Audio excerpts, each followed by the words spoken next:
Sherry asked. It's simple. Monroe smiled. After the Garfield barrel takes power, lacking legitimacy, using a eunuch would hardly lead to righteous actions. Forget about me. None of those assisting him covertly would likely survive. So, aren't you afraid I might do the same after achieving my goal? The Sherry naturally understood the underlying logic. Uncertain and possible, Monroe admitted. Regardless of whether I can help achieve your Majesty's ambitions, I'm certain choosing you is better than siding with the Garfield barrel. More importantly, forgive me if this sounds unpleasant, but your Majesty wouldn't be cruel enough to sever your own arm. Hearing this, the Sherry appeared somewhat embarrassed, guessing the implications. Speak up, I won't blame you. So, hypothetically speaking, even if the final outcome is death, I'd remain loyal because serving your Majesty has been comfortable. And comparatively, your Majesty trusts me more than the Garfield barrel would. The Sherry blushed, unable to meet his gaze. Silence filled the room. Finished? The Sherry glared at Monroe angrily. Finished? You. The Sherry was speechless, then snorted. Apart from women, still women. You've made a fine career for yourself. In death, starting and ending with women.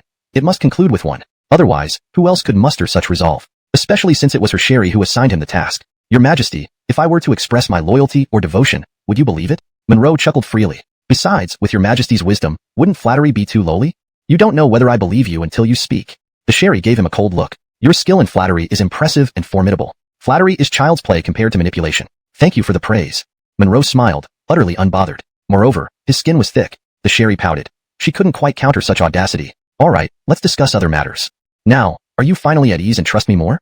Monroe immediately followed up. Having laid bare his sincerity, he demanded equal training enough as it is. Your heart must be weary, your Majesty.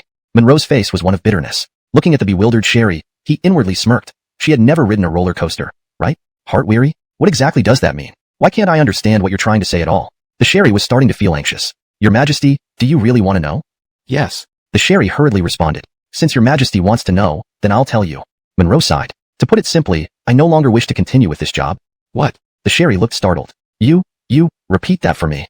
I don't want to do this job anymore. I don't want to do this job anymore. I don't want to do this job anymore. Monroe repeated in one breath. Heard it, and you said it 3 times. The Sherry felt speechless. She couldn't even figure out what was happening. Important things need to be said 3 times. You. The Sherry took a deep breath, clearly trying to suppress her temper. What exactly do you want to do? She understood now that he was trying to threaten her. She knew brute force wouldn't work on him. If he wanted to finish her off, he could have done so already. Monroe smiled inwardly. The Sherry was indeed sharp. She didn't give him a chance to say that. Your Majesty, let me speak frankly. We're in this together, we can't escape, and jumping around aimlessly won't make anyone comfortable. All right, Xavier, daring enough to openly threaten me, are you? The Sherry glared furiously. I wouldn't dare to threaten your Majesty. It's more like coercion.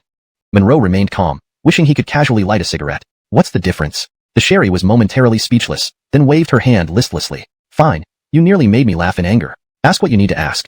Thank you, your Majesty. Then I will ask, hoping for your honest answer. Monroe smiled. He already knew everything but felt they needed to clear the air face to face. One question has been plaguing me. You appear healthy both mentally and physically. So why do you need me to? That's enough. Stop talking. The Sherry cut him off sharply, clearly unhappy. Listening to this was painful. Fine, if you don't want me to talk, I won't. Monroe looked at her questioningly. She huffed and turned away. All right, giving you 1 minute to gather yourself. There was no point in hiding any longer. It just felt uncomfortable to be forced into revealing it. Hemph, you audacious slave, claiming loyalty yet showing it this way? The Sherry turned back after a pause, glaring at him. Won't you become even more relentless in threatening me in the future? Your Majesty, you wrong me greatly. Monroe wasn't surprised. Her suspicion was entirely justified. Don't you see it that way? The Sherry eyes were piercing. Clearly, she felt vulnerable and concerned. Without realizing it, she couldn't bring herself to think of eliminating Monroe, subconsciously believing his assistance was crucial to her ambitions. Besides, there was no one else who could replace him, especially given his exceptional talent. Correct. Your Majesty's concerns are well-founded. Monroe nodded solemnly. But, think about it. Why would someone turn down the good life following your Majesty? It would be insane to court death. As long as your Majesty keeps me, I can always remain a happy little eunuch. No, Grand Eunuch. The Sherry raised an eyebrow. Monroe smiled and continued. Once your Majesty consolidates power, you should keep me close, shouldn't you? It seems you're not at all worried that I might kill you. The Sherry sneered. I doubt that. Monroe grinned. Not to mention, your Majesty wouldn't want an IE to be widowed, right? The Sherry huffed coldly. Clever talker. Don't think I don't understand. Fine, I guarantee you'll live until you die. Whoa. Her voice had reverted to a feminine tone, no longer masking it. Monroe feigned surprise. Your Majesty, your voice? Now you understand? The Sherry blushed slightly. Embarrassment was inevitable, like being seen through. Yes, I understand. Monroe nodded, then shook his head. Your Majesty, honestly, you sound very convincing when mimicking a woman. This is my voice. The Sherry retorted irritably. Cut the nonsense, your Majesty. Even if you're angry, you don't have to scare me like this. Monroe held back laughter, looking utterly disbelieving. You. The Sherry, seeing Monroe's earnest expression, was speechless. I am a woman. Upon hearing this, Monroe pretended to examine her thoroughly, then stood up and approached her, extending his hand. Audacious! The Sherry widened her eyes. What do you think you're doing? Your Majesty, I was merely checking for fever. Monroe appeared calm. Nonsense. Stand down. The Sherry instantly realized he still doubted her. Monroe returned to his seat. The Sherry continued, I've told you. Yet you don't believe me. Unless I'm delirious, letting you touch the Empress. Your Majesty, with so many skilled physicians in the Imperial Medical Corps, isn't there a solution? Monroe seemed baffled. The Sherry was turning green with anger. Xavier. Your Majesty mustn't give up. There are experts among commoners too. Monroe dealt another blow mercilessly. Not going to exploit this opportunity doesn't align with my character. You enough? The Sherry stood up, quickly retracting her regal bearing, her eyes glaring. Women, I am a woman. All right, woman, Your Majesty please stay calm. Monroe also stood up. Your Majesty, I'll call Sister Anai to summon a physician. You, stay there. The Sherry hesitated, unsure what to say. What do you need to see to believe? This? Monroe inspected her, tilting his head in disbelief. Fine. The Sherry grew serious. Fine, you little Atlas, wait for me, we'll settle this later. Monroe smiled inwardly, realizing she was going all in. His face, however, remained blank. The Sherry extended her slender white hand, pointing behind Monroe. You, go behind the screen. If you dare peek, I'll make you a real eunuch. Chapter 165. Stand up, let me see more clearly. Your Majesty, what do you mean by this? Change clothes. The Sherry replied irritably. Change clothes? Why hide? Shouldn't I be attending to Your Majesty? Monroe shot out a series of questions. You hurry, get over there now.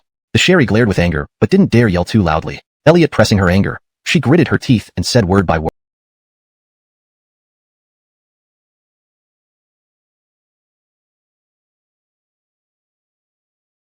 Look. Moreover, watching a man change clothes is hardly interesting. Monroe glanced at the cloth bands on the table. You audacious. The Sherry instinctively scolded, since she kept an eye on the screen while undressing. Monroe chose to ignore it. Others would have knelt down by now. However, the Sherry spoke casually, not taking it seriously, realizing her imperial dignity didn't quite stand firm before this guy anymore. Now, do you understand? What? Monroe looked intently at the cloth bands. Your Majesty, why are you taking out all these cloth bands? For you to hang yourself with. The Sherry, in an unpleasant tone, subconsciously straightened her chest. To see me? What gave you the idea to look at these rags? Oh, Your Majesty never said. Monroe quickly shifted his gaze back to the Sherry. Do you understand now? The Sherry blushed slightly, feeling somewhat embarrassed and regretful for coming up with such a silly plan, proving something unnecessary to this person. Monroe nodded. Your Majesty looks graceful and handsome, truly a celestial child. The Sherry realized something and blushed even more. Pretty much the same idea. Monroe maintained a serious demeanor. Your Majesty, aren't you asking me to guess what you're hiding in front? Xavier. The Sherry issued a low, angry growl, her voice sounding oddly unfamiliar. I now wish to cut out this tongue of yours. Why is Your Majesty upset again? Monroe feigned innocence. Fine, I'll go back behind the screen. You can hide smaller objects if you wish. The Sherry was laughed at, coldly humming. Fine, hide and seek it is. So, can you guess what I'm hiding in front? As Your Majesty commands, this servant will obey. Monroe nodded, staring intently at the Sherry's front. Hold on. The Sherry no longer cared about him staring, having given up all pretense. Since it's hide and seek, there must be a winner or loser. And if there's a competition, there should be a prize. Goodness, Monroe inwardly exclaimed, seeing the Sherry genuinely infuriated and now determined to get some revenge, wanting to make him squirm. Your Majesty, what do you mean? The Sherry remained calm. If you guess right, you can ask for anything and I will reward you. Can I ask for you? Monroe was speechless. The Sherry believed he hadn't figured out the situation due to his excellent acting skills. But if he guessed correctly, wouldn't it expose everything? The difficulty level skyrocketed. And if your guess is wrong? Monroe asked casually. If you guess incorrectly, I'll reward you with 10 slaps. The Sherry was well prepared. Right, you only have 3 chances. 3 misses mean you lose. Any objections? Why should I ask? It's decided. Before Monroe could respond, the Sherry quickly added. Yes, Your Majesty, whatever you say. Good, let's start. The Sherry declared. Monroe smiled inwardly. Although it seemed challenging, they would manage it. No problem at all. Sherry, prepare to cry. Your Majesty, before we start, I have a small request, but I promise not to cheat. Speak. The Sherry urged. Your Majesty, could you please stand up? That way, I can see more clearly. Chapter 166. Not allowed to see, but can I feel it? All right. The Sherry paused for a moment. This guy was pretty cunning, but could he really drop it? Right. Absolutely no cheating, fair and square. Then, the Sherry stood up. Indeed, she looked much more beautiful now. Moreover, she subconsciously cared about her appearance, neatly tying the jade belt around her waist. However, Monroe could imagine that she wouldn't usually be so meticulous. Her clothes would likely be looser, pulled up slightly. Now is it better? Yes, it's fine, no problem. The Sherry checked one last time. Then let's start. Remember, you only have 3 chances. Yes, Your Majesty. Monroe nodded. He wouldn't exploit such a low-level buck. Your Majesty should have chosen 2 large gold bowls, Monroe said after examining carefully. No. The Sherry replied directly with a hint of pride on her face. Of course not. Not? It looks quite similar. Monroe scratched his head, puzzled. You still have 2 chances. The Sherry cleverly remained silent, confirming indirectly that it wasn't right. Let's see who laughs last. Monroe continued to scrutinize her, occasionally looking left and right, dramatically building suspense. Is it 2 large jade bowls, Your Majesty? Who are you asking? The Sherry turned her mouth down. Do you have one more chance? Are you going to guess 2 silver bowls next? Oh yeah, almost forgot. Monroe laughed inwardly. If she weren't the Sherry, she'd be quite amusing. Hold on. The Sherry thought Monroe was about to guess again and hurriedly stopped him. You're really guessing bowls? That's boring. Let me tell you, it's not bowls. If not bowls, then what? It doesn't look like buns either. They aren't this big. Monroe muttered. Not buns. The Sherry scoffed. How did you suddenly become so foolish? How can there be buns in this inner palace? Yes, Your Majesty. This servant was careless. Monroe smiled, and then resumed his serious inspection. What could it be besides bowls? There's nothing else that could be hidden here. What? Can't you guess? The Sherry asked. Monroe shook his head and smiled. Can I surrender halfway, Your Majesty? No way. The Sherry was firm. You still have one chance. Either guess or admit defeat now, and I'll hit you. You're playing me. Monroe laughed. Admitting defeat? Monroe chuckled. That's not my style. A man doesn't give up easily. The Sherry turned her mouth down. Then guess. I guess there's nothing. Huh. The Sherry frowned. If he guessed there was nothing, then technically, there wasn't something inside. But it also wasn't completely empty. This guy must be bluffing. What do you mean by nothing? I can't think of anything else to guess, so nothing it is. Whether it's right or wrong, I'm not admitting defeat. Monroe explained calmly. So that's what you mean by nothing. For a moment, I thought you'd figured it out. Wrong. The Sherry sighed in relief, instinctively. 3 guesses are over. You lose? Last question. Are you sure this is your final guess? She looked at him seriously, like an innocent young lady. She probably had never played like this before, seemingly forgetting her status and getting fully into the game. Elioter. Monroe nodded helplessly. Okay. Saying that, the Sherry rolled up her sleeves, her face filled with joy. Winning meant she could rightfully punish him. Your Majesty, what are you planning to do? Monroe asked quickly. Of course. The Sherry frowned. Are you trying to back out? Not at all. A man stands by his word and accepts the loss. Monroe shook his head. But this game isn't over yet. Trying to back out? The Sherry narrowed her eyes. Once you lose, there's no arguing. Your Majesty, calm down. Monroe turned serious. It's like betting. Once you guess, whether it's right or wrong isn't determined by you alone. You need to show us. Ah. The Sherry was taken aback, wide-eyed and speechless. Isn't that right, Your Majesty? Monroe looked very earnest. Yes. The Sherry nodded unconsciously, but then shook her head. No, not. Anyway, you lost. I'm certain you lost. You can't bully me because of your position, Your Majesty. Monroe secretly smirked. Tough girl. He'd get her eventually. I won't bully you, but you clearly lost. The Sherry was flustered, already planning her next move. Why hadn't she thought of this before? Tricky situation. How could she reveal the bet? Since Your Majesty understands the rules, show it. Monroe extended his hand. Prove I'm wrong, and I'll accept the loss. Otherwise, I refuse. He sealed the deal firmly. Why you? The Sherry blushed, unsure how to respond. If he feared her, none of this would have happened. What to do? If Your Majesty admits defeat, no half measures, no rewards, just part of my duty as a servant. Monroe pressured her relentlessly. Not admitting defeat. The Sherry sniffed. Why should I admit defeat? Clearly, I won. Show the bet. Monroe insisted confidently. Having reason on his side, he was unafraid. Even if he lost, he'd willingly accept it. 10 slaps, worth it. Instantly, he became the world's best man. The Sherry frowned deeply, then suddenly brightened. Xavier, what if we call Anai in as a neutral party? That seems fair and avoids any accusations of bullying. No. Monroe rejected it outright. That would be pointless. Clearly, she wanted to hit him, originally not intending for Ruthie to know. Don't worry, I won't cheat. The Sherry pleaded, really wanting to win. Your Majesty, showing the bet shouldn't be so difficult. Servants believe Your Majesty isn't the type who can't take a loss. Remember the mountain-swallowing drink earlier? Still rings in my ears. Monroe spoke solemnly. Well, the Sherry was speechless. He made a good point. Xavier, can't you give me some leeway? She acted as a woman, acting spoiled. Fine. Monroe paused. Making her undress in front of him seemed too hard. He'd settle for less. But having Anai as a neutral party is impossible. I have another idea. What? Tell me quickly. The Sherry anxiously asked, hoping for relief. What could she do if he insisted? Monroe coughed lightly. Since Your Majesty won't show, at least let me feel what it is, right? Chapter 167. I am skilled in martial arts. Caress? The Sherry's face instantly flushed crimson, looking both furious and embarrassed. How dare you? How dare you? I will punish you now. Let's see if you can escape. Again, bullying with power, aren't you? Monroe did not move an inch. He was ready to defend himself openly and justly, since he had nothing to lose by being straightforward. Anyway, he had the right. So what if I do bully with power? The Sherry didn't move but glared at Monroe. Given her status, she couldn't possibly behave like a hooligan from the market. Since Your Majesty doesn't value integrity, don't blame me for being disrespectful. You even dare to strike back? The Sherry raised her fist. I know martial arts. Knowing martial arts is something great? I can do even better. Monroe retorted directly. If he backed down now, he wouldn't. What does that mean? The Sherry's eyebrows furrowed as she looked at Monroe in confusion. May I ask, Your Majesty, do you believe you can shoulder the responsibility of DU? Of course, that's a future matter. For now, can you deal with the Garfield King? I can. I definitely can. The Sherry nodded resolutely despite not fully understanding. Not necessarily, Monroe chuckled softly, devoid of any joking tone at the moment. You, what do you mean? The Sherry asked urgently. Your Majesty truly think I don't know you're a woman? Are you teasing me all this time? The Sherry tensed up. She didn't think such a serious Monroe would be joking. In a way. Monroe did not hesitate to admit. However, no matter my mindset, it doesn't matter. What matters is that your Majesty never doubted. Monroe's gaze was firm on the Sherry, for under her guilt, she subconsciously avoided his eyes. Even if I didn't notice, what exactly do you want to say?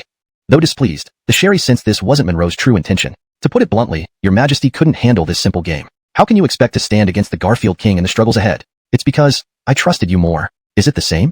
The Sherry looked somewhat uncomfortable, having never been spoken to like this, much less lectured. Even her own uncle, the Garfield King, dared not. She felt very distressed, barely able to accept it, feeling a bit wronged, yet she gritted her teeth and endured. What difference does it make? Would the Garfield King warn you to be prepared? If I were sent by the Garfield King, it wouldn't be a matter of whether you allow me to touch you or not. The outcome would be clear. Monroe made up his mind to dismantle the lofty confidence and pride of the Sherry before him, repositioning her perspective at least towards him. This way, earning greater respect and dependence from her, thereby giving him more weight in decisions. In short, he wanted to take the lead in all matters moving forward. A chill ran down the Sherry's spine, her face paling slightly. This was her greatest fear and worry. All her suffering stemmed from this. Besides, the issue Monroe raised was always a concern she needed to guard against. It was just that they never delved into it this deeply. Now hearing it, she couldn't help but feel dread, for this wasn't an impossible event. Simultaneously, she inwardly blamed herself. She wouldn't reveal her bottom line unless absolutely necessary. Why had she acted so rashly? This mattered equally to her ancestral realm and her own life. Little Nathan, I admit you were reasonable. I humbly accept your advice and will seriously reflect. But, what connection does this have with our current situation? Your Majesty, and you need to explain yourself to the Ellis, the Sherry pressed on. All right, if Josue wants an explanation, I shall provide one. Monroe smiled. I may not be literate, but I have ears to listen. Who hasn't heard a play or some storytelling before? Oh true, that's right. The Sherry's eyes flickered slightly. But Pat, if you hadn't entered the palace and had the conditions to study, you might have become a top scholar, she remarked. Indeed, very possible, Monroe grinned, clearly praising his own intelligence. Just that, entering the palace is still better. Outside, where could I serve the Ellis as faithfully as this? What's so good about that? The Sherry pouted. Do you think I don't know what you're thinking? Oh. Monroe smiled faintly. That's quite unusual. How about you explain it then? I don't believe anyone knows my thoughts as well as the worms in my stomach. The Ellis won't say. The Sherry shot Monroe a scornful look, with an expression that clearly showed she wasn't falling for it. Telling me, don't even think of mocking the Ellis again. Okay. By chance, I taught a disciple, Monroe said smiling. Don't you dare underestimate the Ellis. All matters are crystal clear to me. The Sherry suddenly became serious. Pat, from today onward, you are absolutely the Ellis's confidant. There will be no more doubts in my heart. I'm a woman. Even if I weren't an emperor, a common woman can't allow a man to touch her there due to gender norms. The Sherry blushed. Right, very well. You've hit the nail on the head. Monroe felt amused inside. This involves overlooking minor issues and enduring humiliation. Throughout history, every great achiever possessed these qualities. The Ellis wouldn't object to this, right? Not at all. The Sherry nodded, having studied extensively over the years and understanding these principles. But you can't be implying that I must let you touch me to achieve greatness? Yes, exactly. Monroe responded without hesitation. This was obvious. He wanted the effect. Only by letting me touch you, all these problems are resolved. You fully achieve what I mentioned and embody imperial dignity, marking a promising start for our grand plans. Wait, the Ellis feels confused. The Sherry instinctively touched her forehead. Wrong. I see. You're trying to take advantage of me. You make valid points, which I agree with, but couldn't I just improve myself in the future? Why must it be by touching me? Indeed, the Ellis has a point. Monroe spoke frankly, not denying it. If it bothers the Ellis, consider it as if I will touch you later or another time. What nonsense. The Sherry frowned deeply. Why must I let you touch this? It's better than raising suspicion. Well, I would just display affection with the Sherry. How does that relate to today's matter? The Sherry inwardly agreed with Monroe but still doubted and resisted internally. Waiting. Monroe smiled. If you've gathered the courage to show affection with the Sherry, wouldn't you worry about mental barriers and seeming unnatural, thus revealing your true nature? Hearing this, the Sherry furrowed her eyebrows, lowering her head deep in thought. After some moments, she glanced at Monroe, biting her lip subconsciously. Pat, you aren't suggesting the Ellis tries that with you too? Note. This translation contains mature content and themes that might not be suitable for all audiences. Please ensure appropriate discretion. Chapter 169. Unnatural, what to do? If your Majesty wishes, this servant can manage. What? Before Monroe finished his sentence, the Sherry's eyes widened. Manage? Do you think I'm unattractive? Not exactly, Your Majesty. Monroe instinctively lowered his head. With Your Majesty dressed like this, if I don't look here, it might really be difficult for me to do so. Daydreaming. The Sherry snorted lightly. You act as if I've already agreed. That's impossible. If it were possible, would anyone say that? A woman dressing as a man is quite a shocking experience. Monroe smiled. Your Majesty, it's no big deal. What matters now is you need to adjust, and I'm about to start. The Sherry instinctively took half a step back. Monroe knew she had heard his words and was hesitating. Your Majesty, this servant isn't forcing you. Besides, my heart is pure, and this is all for Your Majesty's greater plan. If you don't take this brave step, it will be seen as irresponsibility towards the country. Not to mention myself and Lydia, Just think of Donna who has endured all sorts of hardships. The Sherry glanced at Monroe and bit her lip instinctively. If your majesty finds it too hard to accept, you can remind yourself silently, he is a eunuch, he is a eunuch, he is just a eunuch. Monroe added another reminder. No matter what, this touch is inevitable. If you were a eunuch, this wouldn't be a problem. The Sherry gave him an exasperated look. To directly get rid of this servant, right? Yes. The Sherry seemed annoyed. Alright, I agree, but you can't cheat, and I must hit you as compensation. Deal. Monroe readily agreed. 10 slaps weren't much of an issue. But, your majesty, with such a handsome face, can you really bring yourself to hit me? The Sherry snorted lightly, then took a deep breath and turned her face away, closing her eyes instinctively. Come on. Your majesty, this won't do. It feels like a torture session. Monroe smiled. The purpose is to adjust your mindset. You must face it squarely and treat it calmly, naturally. But, it's my first time dealing with something like this. I feel really nervous and need some time to adapt. The Sherry looked tense. Well, Monroe hesitated. This was her choice after all. Alright. The Sherry maintained her stance, taking another deep breath instinctively. Monroe didn't say more. He stepped forward, causing the Sherry to shiver slightly, her breathing becoming heavier. Ah! Your majesty, I haven't touched you yet. Why the outcry? Monroe wanted to laugh. Subconsciously, she was reacting like she was being tortured. Oh, give a warning before touching me so I can prepare mentally. Alright. Monroe smiled and grabbed her immediately.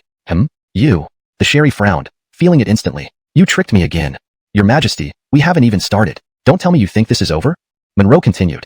Okay, your majesty, the severe test begins now. Focus on adjusting your mindset. The Sherry nodded. Since she decided, she should listen to him fully. Next, Monroe started cracking his knuckles, one by one. Instantly, the Sherry felt her body stiffen. Your majesty, will stop, relax and adjust. The Sherry responded. She understood Monroe's words. Recently, in the pavilion, she reacted instinctively when the Aleka tried to comfort her. Actually, handling things well and facing them normally would likely avoid any issues. Thinking this way, the Sherry felt more relaxed. This preventive approach made sense. Relax?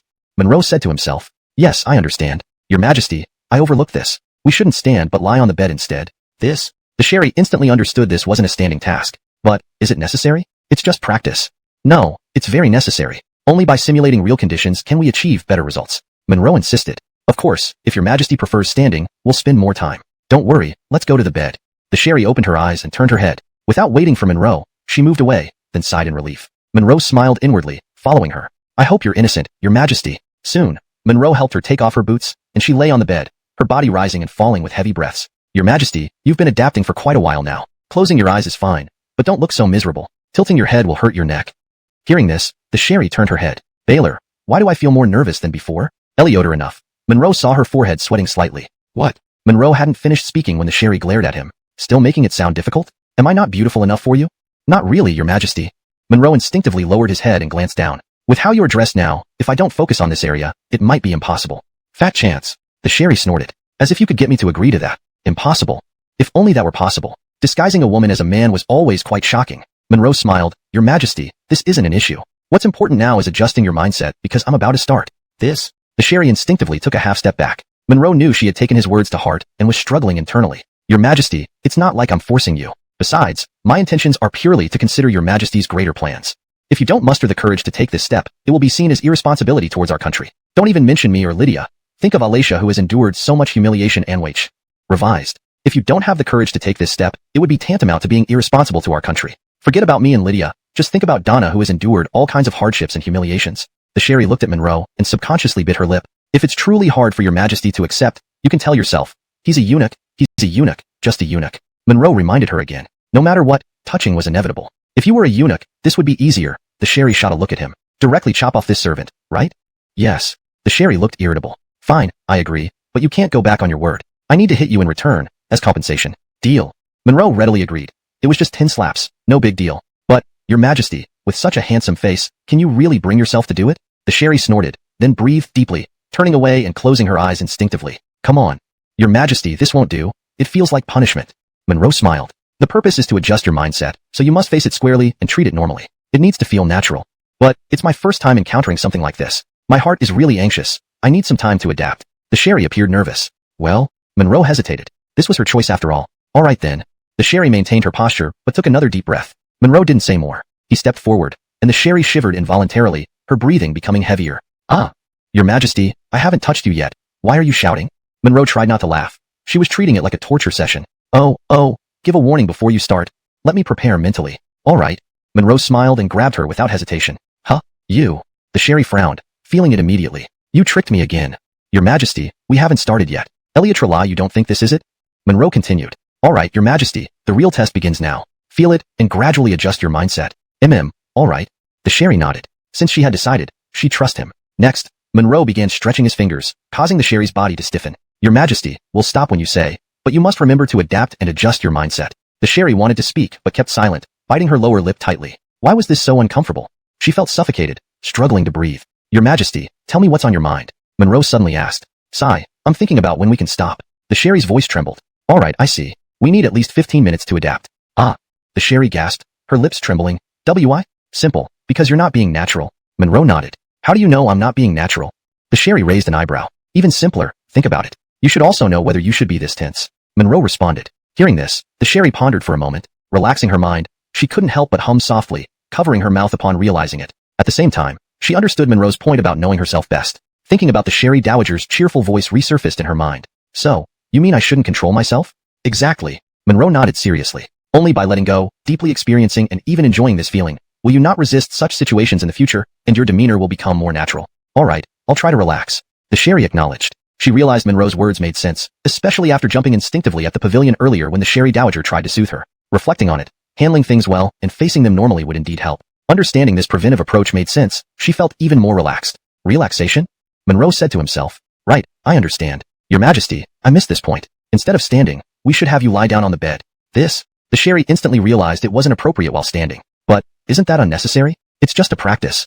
No, it's necessary. Only by fully simulating the actual situation can we achieve the kind of thing. You feel wronged? The Sherry pursed her lips, but strangely, she felt a bit more comfortable inside. Whether I feel wronged or not, you should understand too. What nonsense, I don't get it. As she spoke, the Sherry lay back down. Don't understand? Then why did her face turn red? However, she wouldn't fully comprehend it. She only understood her current feelings. All right, Your Majesty, then this servant will start again. Monroe didn't delay further. Wait. The Sherry looked embarrassed. Deal with that side, Your Majesty. It feels a bit painful. How could it hurt? Monroe suppressed his laughter, pretending to be concerned, while the Sherry shook her head. Your Majesty, please wait and don't be afraid. Let me check on you. Afraid? The Sherry instinctively tightened her expression. Is there something wrong with me? That area isn't barren either. Could Anai have lied to me about the exceptional spot? Seeing this, Monroe silently chuckled, then pinched two fingers together, causing the Sherry to shriek. What are you doing? Forgive me, Your Majesty. The clothes were too tight. Not intentional. You shouldn't feel pain. Monroe was clearly doing it on purpose. How could she feel real pain given her mental tension and tighter clothes? Besides, how could one side feel uncomfortable alone? She didn't know how to express it. Do you think so? Humph, intention for so long. Not being tense also caused her to sweat. He felt relieved. No issues here. That's good, very good. Monroe chose to stop there. Continuing would disrupt the rhythm. The Sherry didn't respond further but closed her eyes once more. All right, you can start. Don't forget to change sides.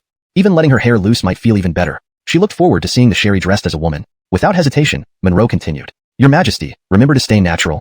Unsure how much time passed. With the sensations transmitted through their palms, the Sherry's face became increasingly flushed, and her demeanor gradually eased, her clenched jaw releasing. Almost done. Monroe was also exhausted mentally. All right, Your Majesty, it's ready. We can move on to the next stage. Open your eyes. So fast? The Sherry subconsciously uttered these words. Darling, are you starting to get into the mood? Quickly, the Sherry covered her face. I meant, give me some more time. No, let me feel a bit longer. Your Majesty, are you saying you're not ready yet? Monroe hurriedly asked, seeing the Sherry flustered and sweating profusely. Yes, that's exactly what I mean. The Sherry wiped the sweat from her forehead. Smartly, she diffused the awkwardness. After a deep breath, she opened her eyes cautiously, avoiding looking directly at Monroe. Your Majesty, I can't eat you. What are you afraid of? What's there to fear? The Sherry instantly shot Monroe a glare. Right, that's the spirit. Monroe smiled slightly, but only for a moment. He couldn't control his gaze shifting away unconsciously. Your Majesty, please persevere. Keep going, keep persevering.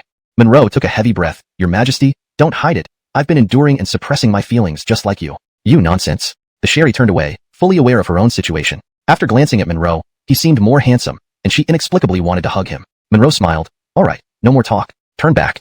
The Sherry shyly turned, looking quite awkward. Xavier, that's enough for today. Today? Your Majesty, do you mean to continue another day? Monroe followed up. The Sherry frowned, biting her lips subconsciously. Why did she imply that? Let's see, I really need rest now. Yes, indeed. Haste makes waste. Since we have time, let's do it later. Monroe had no objections. As long as there was a later, his importance would grow. The Sherry sighed in relief. You can go for now. Monroe didn't hesitate, leaving immediately. Oh, Your Majesty, you've sweated a lot. Shouldn't I arrange for a bath and fresh clothes? Why do you know I need new clothes? The Sherry frowned, asking out of instinct. Your Majesty, after bathing, changing clothes is normal. Monroe replied. Not that, I mean, I don't need your arrangement, nor do I wish to bathe. Ah, right. You can send Aleka and have Anai wait outside. Yes, Your Majesty, I'll take my leave. Monroe bowed and turned, unable to suppress his upward curving lips. This translation aims to convey the humor, intimacy, and nuances of the original text while maintaining a coherent storyline. It adheres strictly to the provided instructions regarding paragraph structure and style. Chapter 171. Just let you stoke the fire. Aunt Anai, Eliot Provisor Lorenzo? Monroe had just exited the palace hall when he saw Zechariah waiting outside. Eliot Provisor Lorenzo, you wait here. I'll go in and report to Josue immediately, Ruthie said without giving Monroe a second glance as she spoke to Zechariah. Yes, thank you for your help, Aunt. Zechariah responded, and Ruthie walked straight into the hall. If Josue is changing clothes right now, that's got nothing to do with me. Monroe mumbled in his mind. The Sherry is a normal woman. It's unlikely she could stay so composed for such a long time without any tears. It's not something she could control easily. Wet clothes are definitely uncomfortable. Not allowing Ruthie in was most likely because of this reason. Eliot Provisor Lorenzo, why have you come? Monroe asked first. Without an imperial order, Zechariah must have something important to report. As the head eunuch of the inner palace and chief steward, he can wait directly for orders from the Ellis. Don't worry, little one. If Josue summoned you, who else would dare object? As he said this, Lorenzo pulled Monroe slightly aside. Xavier, Josue called you privately. Aunt Anai didn't mention this to you? Monroe frowned, unwilling to reveal the truth or make up a reason. I've only just arrived. No one had the chance to tell me, Zechariah replied. Thinking about it, he didn't dare ask more. Monroe nodded. Oh, earlier Aleka mother came by because of the barrel incident last time. I suppose the news reached Josue, so I was summoned. Last time playing the game with the prince, Josue didn't quite understand it. He then had me demonstrate it again. So does that mean Josue drank too much and isn't fully sober yet? Zechariah asked casually. Clearly, Ruthie had mentioned this. Just then, Ruthie came out, and Zechariah quickly stood up straight while Monroe remained silent. Eliot Provisor Lorenzo, Josue has a headache. Please go to the Hall of Nourishing Heart and inform the Garfield that Josue will be there shortly after tidying up. Yes, this servant follows your command. Zechariah bowed respectfully and turned to leave. The Garfield had come to pay homage, but according to protocol couldn't enter the inner palace. Xavier, how did Josue suddenly vomit if he's fine? Vomit? Monroe instantly understood. It wasn't vomiting but changing clothes in a hurry, leading him to use that excuse. Ruthie seemed to believe it. Indeed, given the nature of their relationship, it wouldn't be easy to imagine without seeing it firsthand. Plus, as the person who knows the Sherry best, it was completely impossible. However, all impossibilities become possible when it comes to Monroe. No fear, just brains. Oh, who knows? I came out calling for you, only to find Fat Lorenzo here. Monroe responded nonchalantly. This secret between two people made it even more valuable. Elioter, I know, Josue needs to bathe and change. Ruthie smiled. Just trouble yourself and go stoke the fire in the kitchen. What? The kitchen has miscellaneous duty eunuchs. No choice. Josue specifically requested that you stoke the fire. Personal grudge. Fine, I'll go right away. Monroe nodded helplessly, accepting the task without argument. Little rascal, what exactly did you do? Josue looked quite angry. Ruthie muttered to herself as she watched Monroe leave, then headed towards Imelda's quarters, knocking on the door. Monroe went straight to the kitchen where a few eunuchs were already preparing the Sherry's dinner. They had been prepped beforehand, presumably transferred from the imperial kitchen since Cool Palace was usually empty. Regardless, whether cooking happened here or meals were sent over depended entirely on the Sherry's preferences. Eliot Provisor, what do you need? Monroe strode into the kitchen and a eunuch rushed over, abandoning the vegetables he was holding. Clearly unfamiliar with Monroe, the eunuch still didn't dare be impolite, especially since Monroe wasn't a common eunuch. Plus, they had no idea Monroe could freely move in and out of the Sherry's chambers. Knowing this, they'd call him father. Sherry, the ruler of the harem, commands immense respect. Josue wants to bathe and change, and has instructed me to boil water. Of course, this servant will prepare right away. The eunuch nodded hastily and fetched a stool. Eliot Provisor, please sit. Let me make you a cup of tea. No need. Monroe waved it off. You may have misunderstood. Josue wants me personally to boil the water. Well, the eunuch looked puzzled. Eliot Provisor, you're joking? How could we let you do this menial work? Enough chatter. Get on with your tasks. I'm starting mine. Monroe didn't want to explain further. Eliot Provisor. The eunuch put down the stool, glancing nervously at the door, then forced a smile. Eliot Provisor, you can't do these chores. Sit down and rest. I'll get someone else to keep an eye on things. You little one. Monroe laughed. I appreciate your concern, but aren't you a bit too bold to shirk Josue's orders? The eunuch's smile vanished instantly. Look at you, scared. Monroe chuckled, waving his hand. All right, get back to work. Yes, I understand. Thank you for teaching me. The eunuch nodded hurriedly, visibly relieved as he resumed his duties. Monroe smirked. When it comes to slacking, who can top him? But despite it being trivial, he stuck to his principles. Even small matters demanded precision. With this thought, Monroe rolled up his sleeves to start the task. At that moment, Imelda, the maid from the Sherry's chambers, entered. Eliot Provisor Atlas. Hearing her, Monroe turned around. Hello, Imelda. The eunuch, seemingly their leader, set down the vegetables and approached. Seeing someone arrive, he naturally couldn't be rude. Imelda nodded at Monroe, then said, Indira has woken up and needs to bathe and change. Prepare plenty of hot water, certainly including flower petals. A fragrant bath. Yes, I'll prepare, but... The eunuch nodded then looked perplexedly at Monroe. Damn it, wondering who will boil water for the Sherry's fragrant bath? Chapter 172. Just tell me how I can thank you. Stop staring. Naturally, it's still up to me. Yes. The eunuch responded, hurriedly returning to picking vegetables. Monroe adjusted his sleeves and saw that Imelda didn't seem to be leaving. Did she intend to personally supervise? Imelda, I won't accompany you any further. Eunuch, Are you really going to stoke the fire yourself?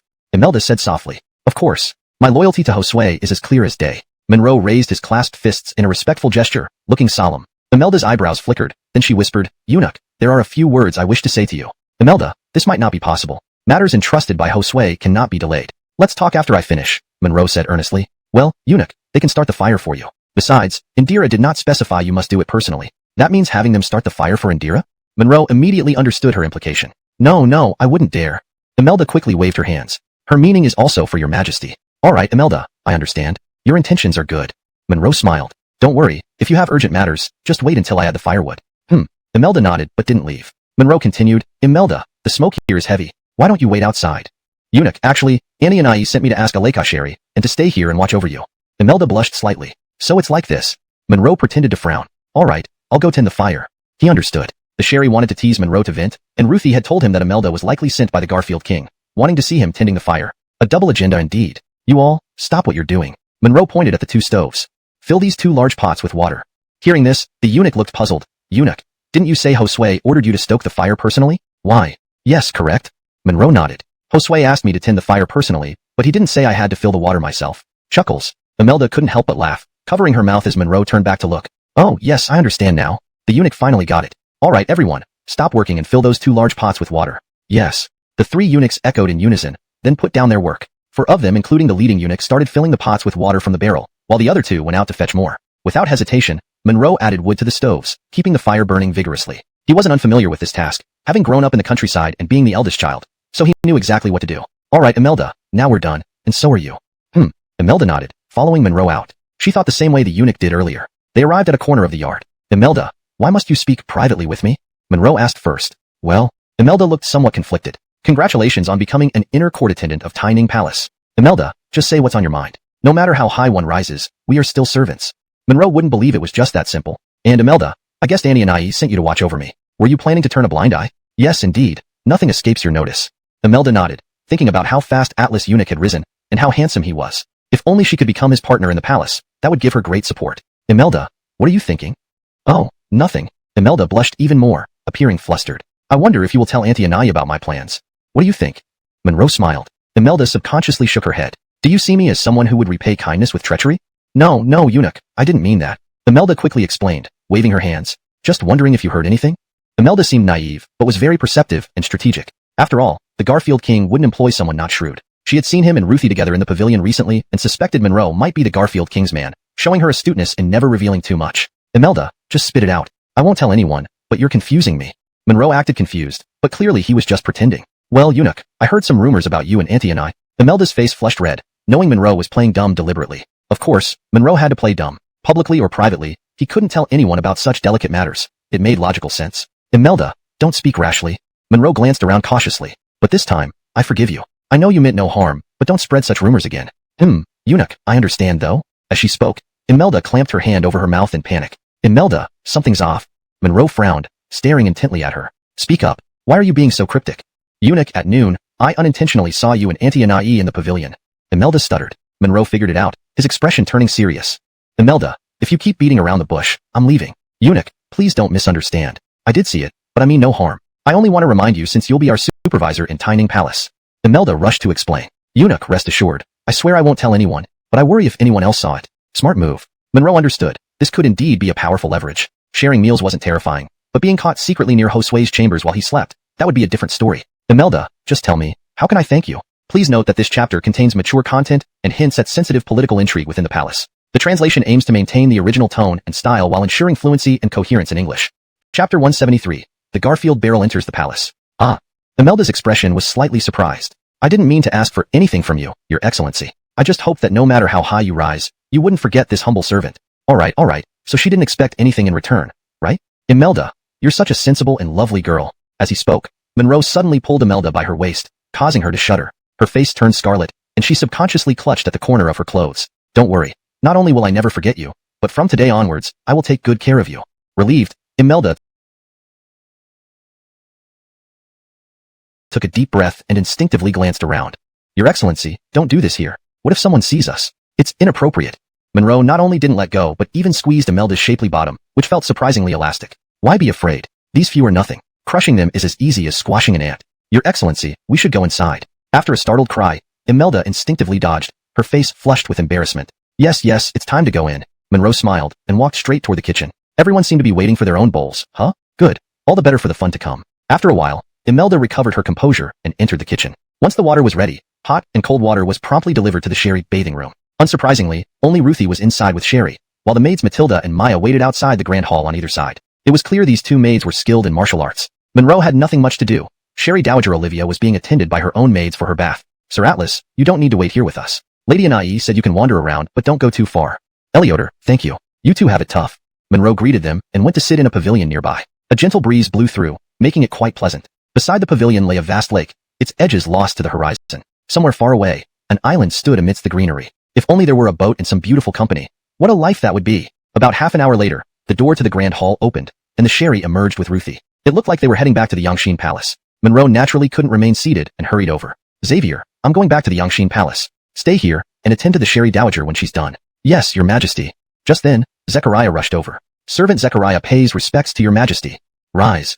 The Sherry frowned suddenly. Zechariah, what are those hand marks on your face? Only then did Monroe notice faint handprints on Zechariah's face, clearly from a slap. Zechariah rose and instinctively covered his face. Your Majesty, it's my fault. Servant Lorenzo has sinned. I asked who slapped you and why.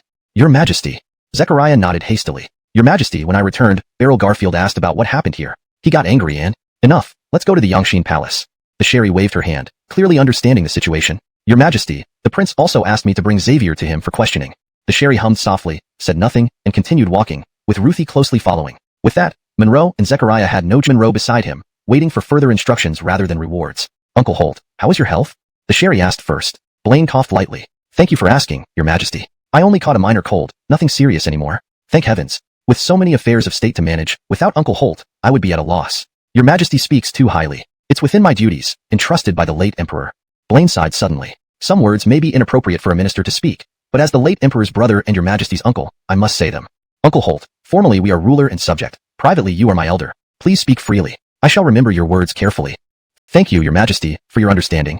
Beryl Garfield's expression grew solemn. Your Majesty, you have come of age. The country faces heavy burdens. Wars have persisted, natural disasters have plagued us, our treasury is empty, and enemies loom beyond our borders. We are indeed in dire straits, causing me great anxiety and concern. Blaine coughed again. Sherry, quickly, bring tea for Uncle Holt. Ruthie hurried over with the tea, which Blaine drank a few sips of before handing it back, taking a deep breath. Your Majesty, my years are growing. Should something happen to me, how can I face the ancestors and the late Emperor if you continue to neglect your duties? Well played. Though Monroe didn't look up, hearing the Regent Prince's choked voice made it clear he was genuinely moved. Their first meeting revealed the Regent Prince's formidable presence and acumen. Moreover, his impassioned speech and performance commanded respect. Uncle Holt. The Sherry was visibly moved. I admit my mistake. I should not have used trivial matters as excuses to skip court and upset Uncle Holt. The scene unfolded dramatically, setting the stage for further events and discussions ahead. Hashtag chapter 174. This strategy is highly skillful. Then, Your Majesty, do you know where this king is hurt? Asked Balthazar. Everyone present could hear the tone and manner of his speech. It was that of an elder scolding a junior. Since he had admitted fault, it meant he should understand his mistake. Although Monroe did not look up, he could imagine that the Sherry must be very unhappy. This was about making her admit her faults in front of everyone, including the servants. However, for the Sherry who always showed weakness, this shouldn't be much of a problem, especially with the fortitude she demonstrated in the Nelyong Palace's sleeping chamber. The Sherry hesitated slightly before letting out a long breath. Uncle Holt, I should not have used excuses to skip court, and today, I behaved so recklessly at the Nelyong Palace. This was obvious. Zechariah's big mouth, along with inviting Monroe here, clearly meant that the Regent King intended to address the drinking issue. May I ask, Your Majesty, how did you find excuses to skip court? You might not even know that the Northern Qi delegation will soon enter the capital. Uncle Holt, I shouldn't have claimed illness to avoid court. The Sherry looked helpless. But Uncle Holt, without your guidance in court, I don't know how to handle these matters. You bastard Regent King. Look what you've done to my adorable big baby. But the Sherry's ability to show weakness to such an extreme degree revealed a remarkably resilient character. At last, when Balthazar heard these words, he might have smiled inwardly. She was undoubtedly just like a naive fool. Sigh. Balthazar sighed. Since Your Majesty has acknowledged the mistake, this king will not say more. I hope you can improve yourself in the future, for the benefit of our great you. Uncle Holt, I've noted that, said the Sherry. Having disciplined his superior, it was naturally time to deal with the servants. Monroe understood that Balthazar was using the visit to report on the Northern Qi delegation as a pretext, and he definitely knew Monroe had been to the Nelyong Palace. Scolding the Sherry? He wouldn't have the leisure to do so. Clearly, that wasn't the point. Elioter enough. Balthazar continued. With such behavior from Josue, you sir. Speaking, Balthazar pointed at Monroe. Tell us truthfully in front of the Sherry and this king. How did this recently appointed Nathan become the chief of Yongxiang Alley? Zechariah stammered. Your Highness, the previous chief of Yongxiang Alley, Seymour Da, was dismissed for misconduct. Nathan, although newly appointed, has acted steadily and wisely, so I promoted him exceptionally. Nonsense. Balthazar snapped harshly. That day, you managed to make the barrel unconscious through drinking, and today you made the sherry drunk. Is this the stability you speak of? I have sinned. Please punish me, Your Highness. Zechariah bowed deeply again. Damn it, this feels like a rehearsed performance. Monroe remained calm, feeling increasingly confident. The Regent King was using this incident to mislead the sherry. Otherwise, the incident at the teaching department wouldn't have been ignored. However, there was no need to mention it. The teaching department belonged to the Ministry of Works. Transferring Monroe there was normal, and bringing back Zhaoyur and Sherry was also reasonable. Thinking back, it seemed Lin Tinyuan Soul wasn't genuinely interested in Sherry. It was likely all part of a carefully orchestrated plan. Normally, this king should not interfere in harem matters, nor do I wish to, but now that it involves national stability, please impose penalties, Your Majesty. Oh my. To those unaware, it seemed like there was a deep-seated hatred between them. But anyone with eyes could see that Balthazar was putting on a show, knowing the Sherry couldn't retaliate. Besides enhancing his image, it was also a way to intimidate her. No matter how this matter ended, it would soon spread, portraying the current Regent King as impartial and incorruptible. This could indeed win people's hearts. Conversely, it would naturally lower the Sherry prestige. Indeed, this strategy was highly skillful. The Sherry was instantly at a loss, hesitating for a while, then looking helplessly at Ruthie. The Regent King observed this silently, smiling inwardly, saying nothing. Ruthie caught the hint, whispering something in the Sherry ear. Well, Uncle Holt, how about this? My cousin remains in his position, but will deduct his salary for a year as punishment. Since it's the Sherry decree. Balthazar pondered slightly. Well fine, this king won't argue further. Yes, good, as long as Uncle Holt isn't upset. The Sherry nodded obediently. Following that, Balthazar glanced at Monroe and Zechariah. The Sherry yawned, covering her mouth lazily. Well, Uncle Holt, what do you think should be done with these two servants? Translated by keeping the original tone and style, maintaining the paragraph structure and line breaks, walking within Tining Palace. So, Uncle Beryl, if I rewarded him just now and then punished him immediately after, wouldn't I be slapping my own face? The Sherry remained unbothered and assertive. She reassured the Garfield Beryl without giving away her capricious nature. Monroe had overlooked this point. Since that's the case, it's up to Your Majesty how to handle it. Naturally, Balthazar let the matter slide smoothly, feeling quite at ease inside. He thought about letting his grandnephew enjoy the pleasures of the harem. Although he hadn't asked in detail about what kind of game it was, his son Fadi and this grandnephew were so happy playing. Xerxes was indeed a talent. He decided to let him stay by the Ellis's side and play those ingenious tricks. Balthazar was also curious and resolved to ask about what exactly made the game so entertaining when he returned. After fighting wars for 20 years, can't I rest a bit? All right, both of you step back. I need to discuss state affairs with the Sherry. Balthazar glanced at the Sherry who yawned again, then waved at Monroe and Zechariah. The Sherry put down her hand, blinked her eyes, and said casually, Uncle Beryl, didn't you ask me to punish these two servants? While postponing Monroe's punishment, Zechariah still needed handling. Yes, matters of the harem should be handled by Your Majesty. Balthazar remained indifferent. Zechariah secretly cursed. A sense of foreboding welled up inside Balthazar. Your Highness, does this mean I don't need to go to the Office of Censorship for punishment? Balthazar sneered. You useless thing, dreaming of avoiding trouble. If you don't find the night pearl soon, I'll skin you alive. Zechariah was helpless. You come here. Balthazar called out loudly to a eunuch waiting at the door, who immediately ran over. You, follow Zechariah to the Office of Censorship. Make sure he gets all 20 strokes. Beat him mercilessly. Yes, Your Highness. As Zechariah paled, Balthazar left without looking back. Little Reuben, tell me, how many strokes did His Excellency say? 20. Little Reuben replied. Without further ado, Zechariah pulled out a silver note from his sleeve. Little Reuben, you've worked diligently. Take this as a reward for drinking. 50 taels? Little Reuben brightened up, taking the silver note. Thank you, sir. Zechariah smiled. Tell me, Little Reuben, how many strokes did His Excellency say? 20. Hearing this, Zechariah's face fell, snatching back the note. You're destined to be nothing more than a cleaning eunuch. Little Reuben watched Zechariah walk away, his mouth twitching into a smirk as he hurried after him. Weren't you always praising me for my cleaning skills? Imperial study. Crash. Just as Monroe rose, the Sherry, filled with rage, hurled the teacup from the desk onto the ground. Chapter 176. Not be moved by Eliot's beauty. Do you believe it? Your Majesty, how can you say such things so casually? Why shouldn't I? That's just the way it is. The Sherry pouted. That's true, but it seems like this is something you should do willingly. If you say it like that, I will not appreciate it. Hearing this, the Sherry frowned, and Monroe looked distressed. You're making it complicated. If it weren't for you, would I have had so many troubles? If it weren't for you, would I be kneeling for so long? If it weren't for you, would I be withdrawn? It seems like you provided a single word chirihui, which means withdrawn in this context. If you need further assistance or have more text to translate and edit, please provide the full context or additional sentences so I can help more effectively. Monroe subconsciously coughed lightly. The first 2 points are enough. Speak up. Just say it. The Sherry suddenly became amused. You don't speak? Then let me tell you. If it weren't for you, would I become a fake eunuch? Girl, your counterattack is pretty impressive. She understood well. Which man in his right mind wants to be a eunuch deep down? Monroe smiled. Your Majesty, is there any possibility that if I said it, it might not carry the word fake? Honestly speaking, after revealing her identity, chatting with her was truly delightful. Eliot's feelings, so far, could only be given by this Sherry. Impossible. It wasn't I who dragged you into the palace. The Sherry rolled her eyes. Besides, I don't believe you really want to be a eunuch. Hell no, he wouldn't even think of being one. This job I'm doing now is more perilous than licking blood off a sword blade. So, shall I send you to the castration chamber for a retouch now? A mischievous smile appeared at the corner of the Sherry's mouth. Just a few inches, right? A few inches? The Sherry blushed slightly. Xavier, have you seen an eunuch get castrated? If I saw it with my own eyes, wouldn't I also get snipped? Monroe smiled faintly at the overly curious Sherry. Do you mean a few inches? I thought Lydia intentionally showed you the process that day. As she spoke, her eyes twinkled as if she recalled something amusing, and her lips curled proudly. Your Majesty, why do I feel like you regret not letting me see it? Monroe smirked, unconsciously steering away from the topic of a few inches. An innocent Sherry wouldn't focus on the length. Besides, Monroe preferred the simple-minded Sherry. Apart from natural realizations, he instinctively didn't want to talk about complicated matters. Hee, I should stop giggling. The Sherry chuckled. Yes, thinking of this, I'll give you a proper reason next time. It must be quite shocking, right, for him? Xavier, should we allow the Sherry to attend tonight? The Sherry looked conflicted. Your Majesty, isn't that your decision? Monroe smiled. Moreover, even if you were scolded by the Garfield King today, he can't control what happens in the harem. Plus, if he cared, you'd act out of spite and defy him. As the Ellis, you do as you please, and it would make him happy. I know that. The Sherry nodded. My point is, the palace is different from Nelyong Hall, people everywhere. Moreover, nothing gets done without you here. Indeed, the Sherry was still the Sherry, indifferent to women's issues and not caring about the palace rules, mainly because she hadn't experienced them. Monroe smiled. Your Majesty, don't forget, she's the Sherry. Whenever you want, you can visit Taiping Palace. Plus, I can wander around the Sherry's palace freely. The reason is simple. I haven't played enough in Nelyong Hall, so I summoned myself over. Right, I forgot. She doesn't need to come to Yangshin Hall. Going to Taiping Palace is safer. The Sherry's expression darkened. Besides, that old devil Garfield King wishes I'd indulge myself. Your Majesty, that's your royal uncle. Monroe chuckled. The Sherry turned slightly red, shocked by her use of crude language. Yet, indeed that uncle. So what? The Sherry exclaimed, so free-spirited. Good. I like such a Your Majesty. Monroe laughed heartily, but never let it slip. Nonsense, I know my limits. The Sherry huffed. All right, then I'll head back to Yongxiang Lane. Monroe said. Okay. The Sherry nodded. Wait, Xavier, I realize something. How did you learn the harem rules better than me in just a few days? Don't they train you for this in Yongxiang Lane?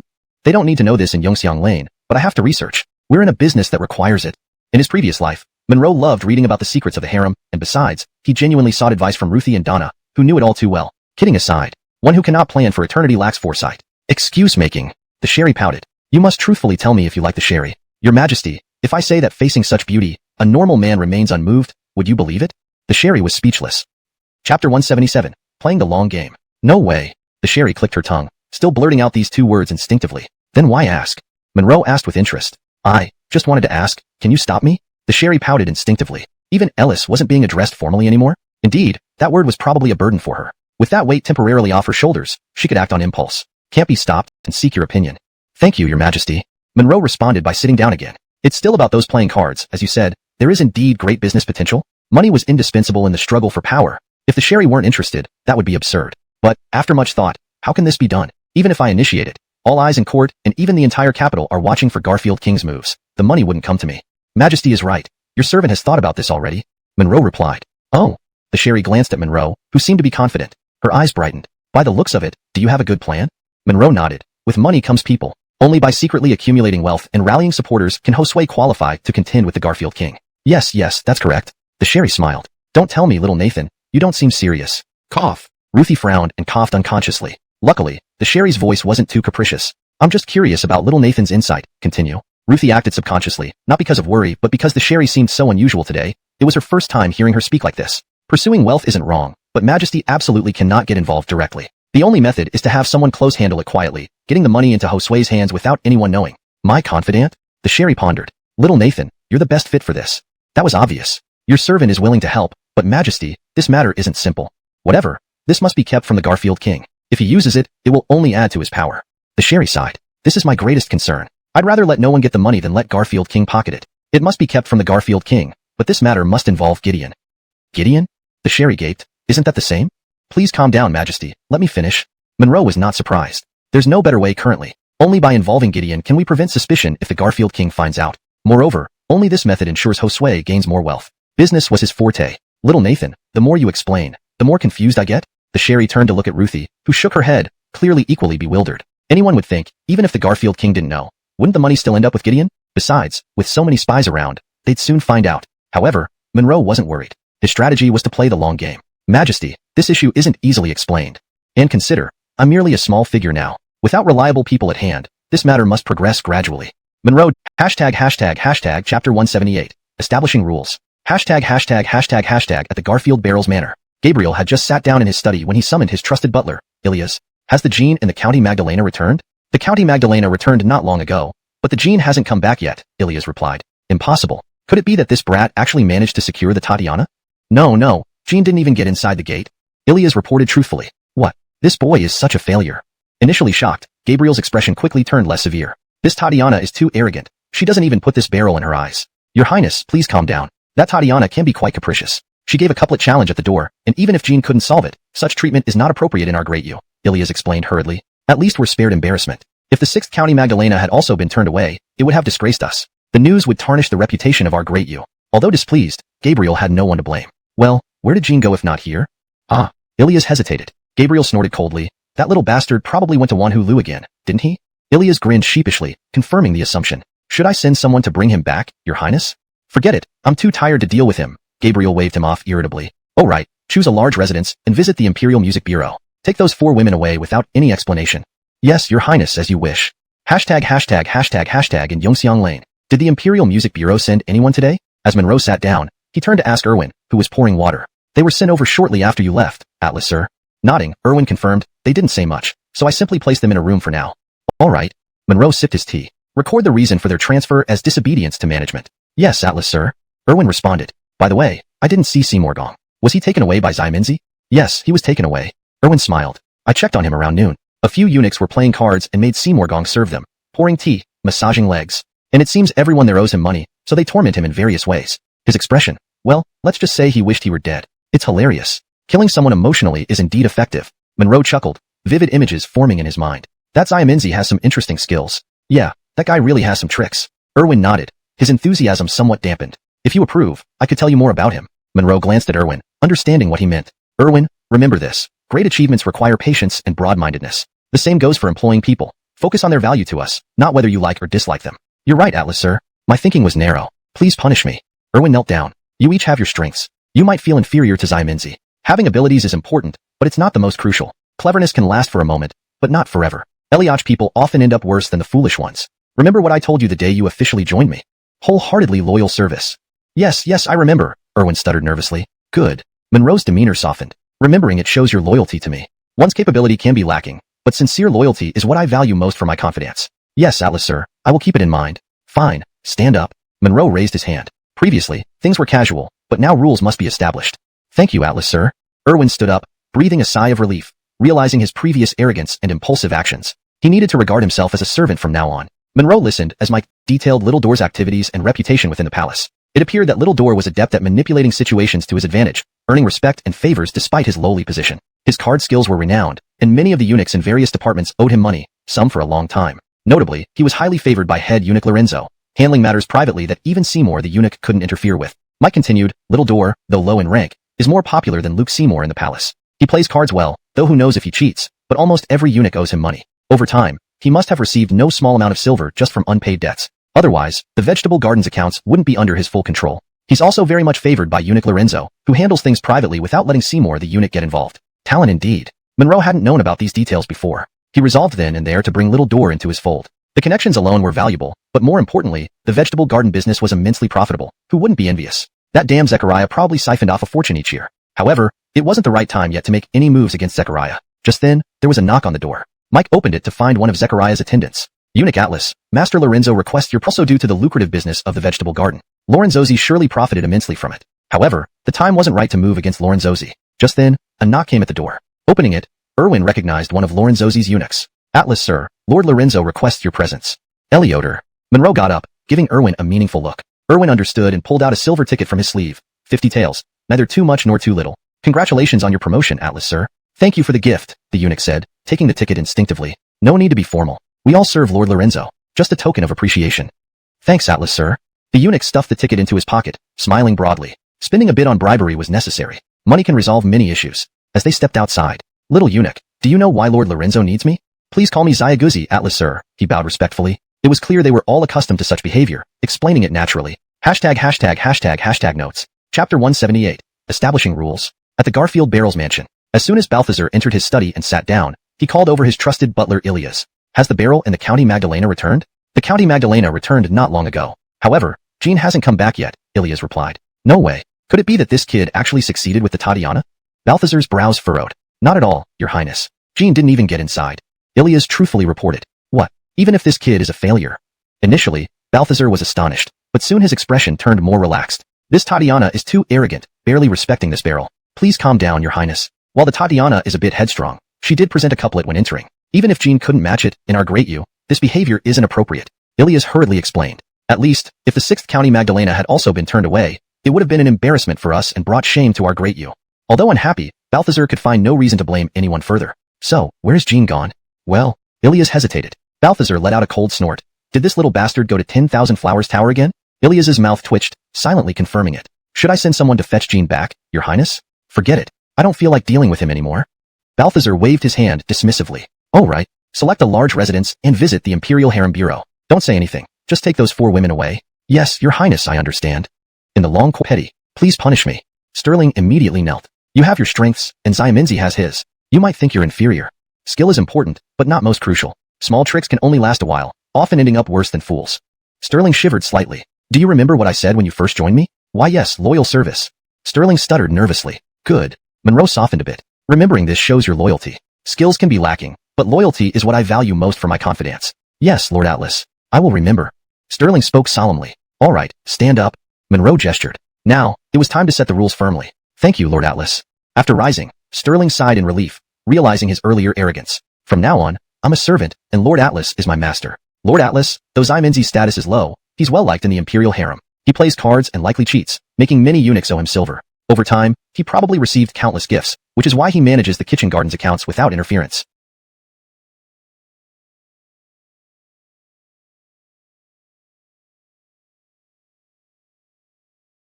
He's favored by Lorenzo Gonggong, handling matters privately, leaving Seymour Gonggong powerless. What a talent. Monroe hadn't known these details, deciding then to recruit Xiaominzi. Forget the network. The kitchen garden business alone was highly profitable. That damn Zechariah makes so much silver each year. But it's not the right time yet. Zechariah isn't going anywhere soon. Lord Atlas. Eliotinly, a knock sounded at the door. Sterling opened it, recognizing the eunuch from Zechariah's side. Lord Atlas, Lorenzo Gonggong wants to see you. Elioter. Monroe rose, giving Sterling a signal. Understanding, Sterling took out a 50-tael banknote from his sleeve. Congratulations on your promotion, Lord Atlas. I haven't had time to congratulate you properly. Allow me to offer a small token of appreciation. The eunuch took the note despite mouthing pleasantries. No need for formalities. We both serve Lorenzo Gonggong. Just a little team money. Thank you, Lord Atlas. The eunuch smiled, pocketing the note.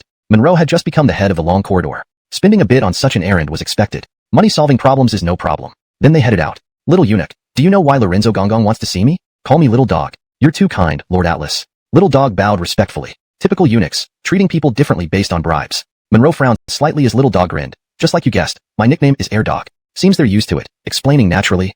Chapter 178. Establishing Rules and Regulations. At the Beryl Garfield's mansion, just as Balthazar settled into his study, he called over his trusted butler, Ilias. Have the prince and princess returned? The princess has just returned, but Lord Beryl has not. Ilias replied. Really? Could it be that this kid actually managed to win over the Tatiana? Balthazar frowned. No. Lord Beryl didn't even enter her door. Ilias truthfully reported. What? This brat, no matter how useless. Balthazar first looked surprised, then quickly calmed down. This Tatiana is too arrogant. She doesn't even take this king seriously. Your Highness, calm down. The Tatiana is indeed capricious. She gave a couplet right when entering, and even though Lord Beryl couldn't answer it, this is in our great you kingdom. She shouldn't act like this. Ilias hurriedly explained. Fortunately, if the Vicky had also been refused entry, that would not only tarnish my reputation but also disgrace the great you kingdom. Although Balthazar was unhappy, he had no good grounds to criticize. Well, where did Lord Beryl go if he's not back yet? This? Ilias hesitated. Balthazar snorted coldly. This little brat. Did he go to 10,000 Flower Pavilion again? Ilias smirked, implicitly confirming. So, should I send someone to bring Lord Beryl back? Forget it. I'm done with him. Balthazar waved his hand dismissively. Right, choose a large residence and go to the Bureau of Music. Don't give any explanations, just take those 4 women away. Yes, Your Highness, I understand. In Yongxiang Lane, did the Bureau of Music send anyone today? Monroe turned to ask Irwin, who was pouring water. They were sent just after you left, Atlas sir. Irwin nodded. They didn't say much. I just found an available room for them. Good. Monroe sipped his tea. Just record the reason as disobedient behavior. Yes, Atlas sir. Irwin responded. By the way, I didn't see Seymour Gong earlier. Did Brody deal with him? Yes, he did. Irwin smiled. I went to check at noon. Seymour Gong was serving several eunuchs who were playing cards by bringing them tea and massaging their legs. Everyone knew he owed money, so they enjoyed humiliating him. His face showed he wanted to die. It was hilarious. Killing with words, indeed. Monroe chuckled, visualizing the scene. This Brody seems interesting. Yes, this guy has some skills. Erwin nodded, less excited now. If Atlas Sir likes him, I can tell you more about him. Monroe glanced at Erwin, understanding immediately. Erwin, remember this. Great achievers need a broad-minded approach. In using people, it's not important whether you like or dislike them. What matters is their value to us, got it? You're right, Atlas Sir. It was narrow-minded of me. Please forgive me. Erwin knelt on the ground. You each have your strengths. You might think you're less capable than Brody. Being capable is important, but not the most important thing. Quick wits can serve one temporarily, but not forever. Eliach people often die worse than fools. Hearing this, Erwin's face twitched. Do you remember what I said when you started working with me? Yes. Sincerely dedicate yourself. Erwin stuttered, feeling uneasy. Good. Monroe's expression softened. Remembering that shows your loyalty to me. You may lack capability, but if you are sincerely dedicated and loyal, that's what I value most for my confidence. Yes, Atlas Sir. I'll remember. Erwin answered solemnly. All right, stand up. Monroe gestured. Previously he acted casually as he wasn't fully established, but now, rules must be set. Thank you, Atlas Sir. Erwin stood up, realizing he'd become arrogant. From now on, he was just a servant. Atlas Sir was his master. Atlas Sir, although Brody's rank is low, he is well liked in Yetting, plays cards well, maybe cheats, and many eunuchs owe him money. Even the accounts of the vegetable garden are entrusted to him. He is favored by Lorenzo Gong, who lets him handle private matters without interference from others. A talent. Monroe hadn't known these details, deciding he must use Brody. Forget connections, just the vegetable garden business could make one wealthy. Who wouldn't envy that? That dog Zechariah surely makes a fortune annually. But now isn't the time to act against Zechariah. Lorenzo Gong. Just then, a knock came at the door. Erwin opened it to find a eunuch from Zechariah's entourage. Lorenzo Gong wants you, Atlas Gong. Okay. Monroe stood up, giving Erwin a look. Erwin understood and pulled out a silver note from his sleeve. 50 taels. Lorenzo Gong honored me with the position of head of Yongxiang Lane, but I haven't had the chance to congratulate you yet. Allow me to offer a small token. The eunuch took the silver note while saying, You're too kind, Atlas Gong. Just a token, thank you. With a smiling face, the eunuch pocketed the silver note. As Monroe had just become head of Yongxiang Lane, being associated with Zechariah meant spending some money was necessary. If money could solve it, it's not a problem. They headed out. Xiao Gong. What does Lorenzo Gong want? Just call me Xiaoguzi. Xiaoguzi bowed respectfully. Dogs never forget their masters. Without the silver note, his attitude would be different. Monroe frowned. Xiaoguzi smiled. Atlas Gong. Exactly the dog you thought of. My name is Ergo. Seemed he was used to it, explaining so naturally. Translation edited for accuracy, natural flow, and consistency. Hashtag chapter 179. A replay is necessary. The Yetting office. The grandeur here was not something that the Yongxiang Alley could compare to. The main hall was spacious and bright, with all necessary furnishings in place, much like an official's office. There was even a prominent pattern table placed centrally. The main hall was empty, but little doggy directly guided Monroe to the inner chamber. Even before they reached it, the wailing of Zechariah could be heard. You bastard, easy there. Zechariah lay face down on the bed while a eunuch applied medicine. Monroe approached and bowed. Your Excellency Lorenzo, this humble servant greets you. You're here, Xavier. Zechariah looked utterly miserable, waving his hand impatiently. That's enough. Go away. Go away. Go away. Yes, Your Excellency. The eunuch applying medicine rose and left, and little doggy followed suit. Excellency, are you all right? Monroe glanced at Zechariah's bruised bottom. I won't die.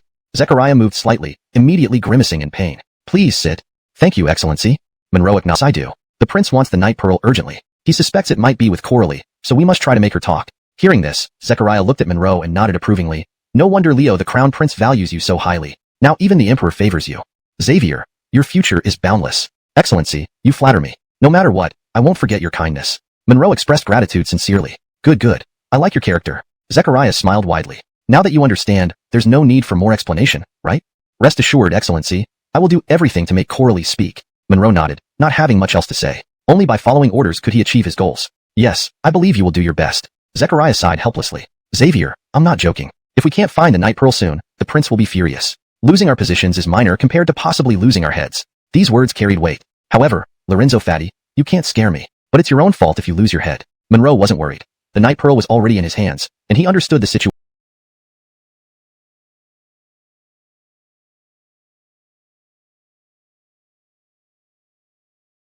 Sister, are you unhappy? Are you afraid? Or am I not enticing enough? Olivia remained still. Sister, you misunderstand me. You're not just enticing, you're killing me. Monroe stared intently. Just then, he composed himself. That's better. Olivia giggled. She knew Manuel, seeing Monroe nearly drooling. Perhaps he was still inexperienced. And Monroe could probably guess why she had come. Well, sister, we have plenty of time to replay this. Monroe laughed, giving a reasonable excuse. What do you think?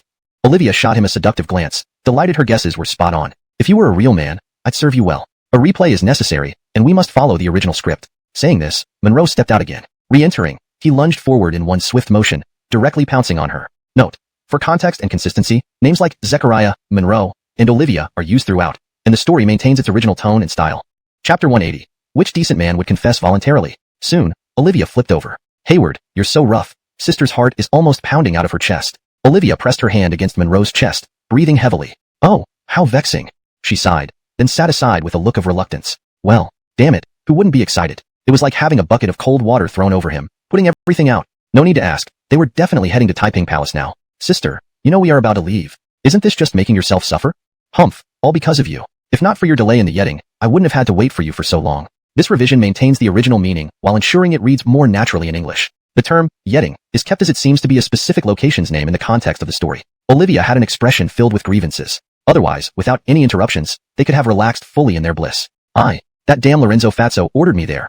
What could I do? Monroe looked helpless. But anyway, your actions just now? Sister likes you even more because of it. As she spoke, Olivia gave a slight smile. There will be plenty of time in the future. That makes sense. Monroe exchanged smiles with her. What else could be said? He would meet strength with greater strength. All right, it's getting late. Let's hurry and go. Olivia breathed a long sigh, looking as if she would take some time to digest the excitement from earlier. Okay. Monroe agreed, though he hadn't entirely made up his mind yet. No matter the situation, he couldn't act on impulse. Ultimately, he needed to be cautious. Without absolute certainty, he shouldn't engage Olivia in decisive action, aligned with the Sherry. Not for anything else, but because Mika was currently favored. Regarding these intertwined issues, Monroe could only play both sides against each other, wading through muddy waters. Monroe wouldn't say much either. The details about the Yangshin Hall, Sherry, and Olivia might not be fully clear yet. He wouldn't speak much about the Sherry grievances, figuring Mika must already know and would subtly pass it on. Once the Sherry knew, Olivia naturally would too. The logic was simple, to build resentment and foster discontent toward Garfield Holt. Eventually, all these would reach Lord Shiliang's ears. Besides, Monroe already knew about Mika's pregnancy. After Ruthie mentioned it, he wasn't surprised. This was expected. The Sherry had no choice. Only if Mika bore the imperial heir, and if it became the crown prince, would Lord Shiliang feel reassured. Conversely, this was exactly what Balthazar feared the most. Monroe anticipated that once Mika's pregnancy was confirmed, Garfield Holt wouldn't rest easily, and peace in the harem would become impossible. However, Monroe would protect her secretly since it was his own child. Soon, they arrived at Taiping Palace, the foremost of the 6 palaces, which were now mostly vacant. However, the selection was coming soon, and then the harem would be full of blossoms competing. Entering the palace gates, his wife was exceptionally agile. This sort of thing, unless caught, which decent man would volunteer information? Hemph, I don't believe you. Ruthie rolled her eyes. If you found a virgin maiden and managed it, I wouldn't mind. I tell you, no fooling around with Olivia. Yes, you wouldn't dare. Whatever. Tell me specifically.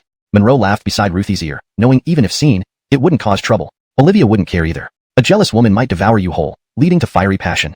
Chapter 181. Tonight, no getting drunk. Fear not the herb, but fear no commotion. This was the god-level method to handle women. You big fool.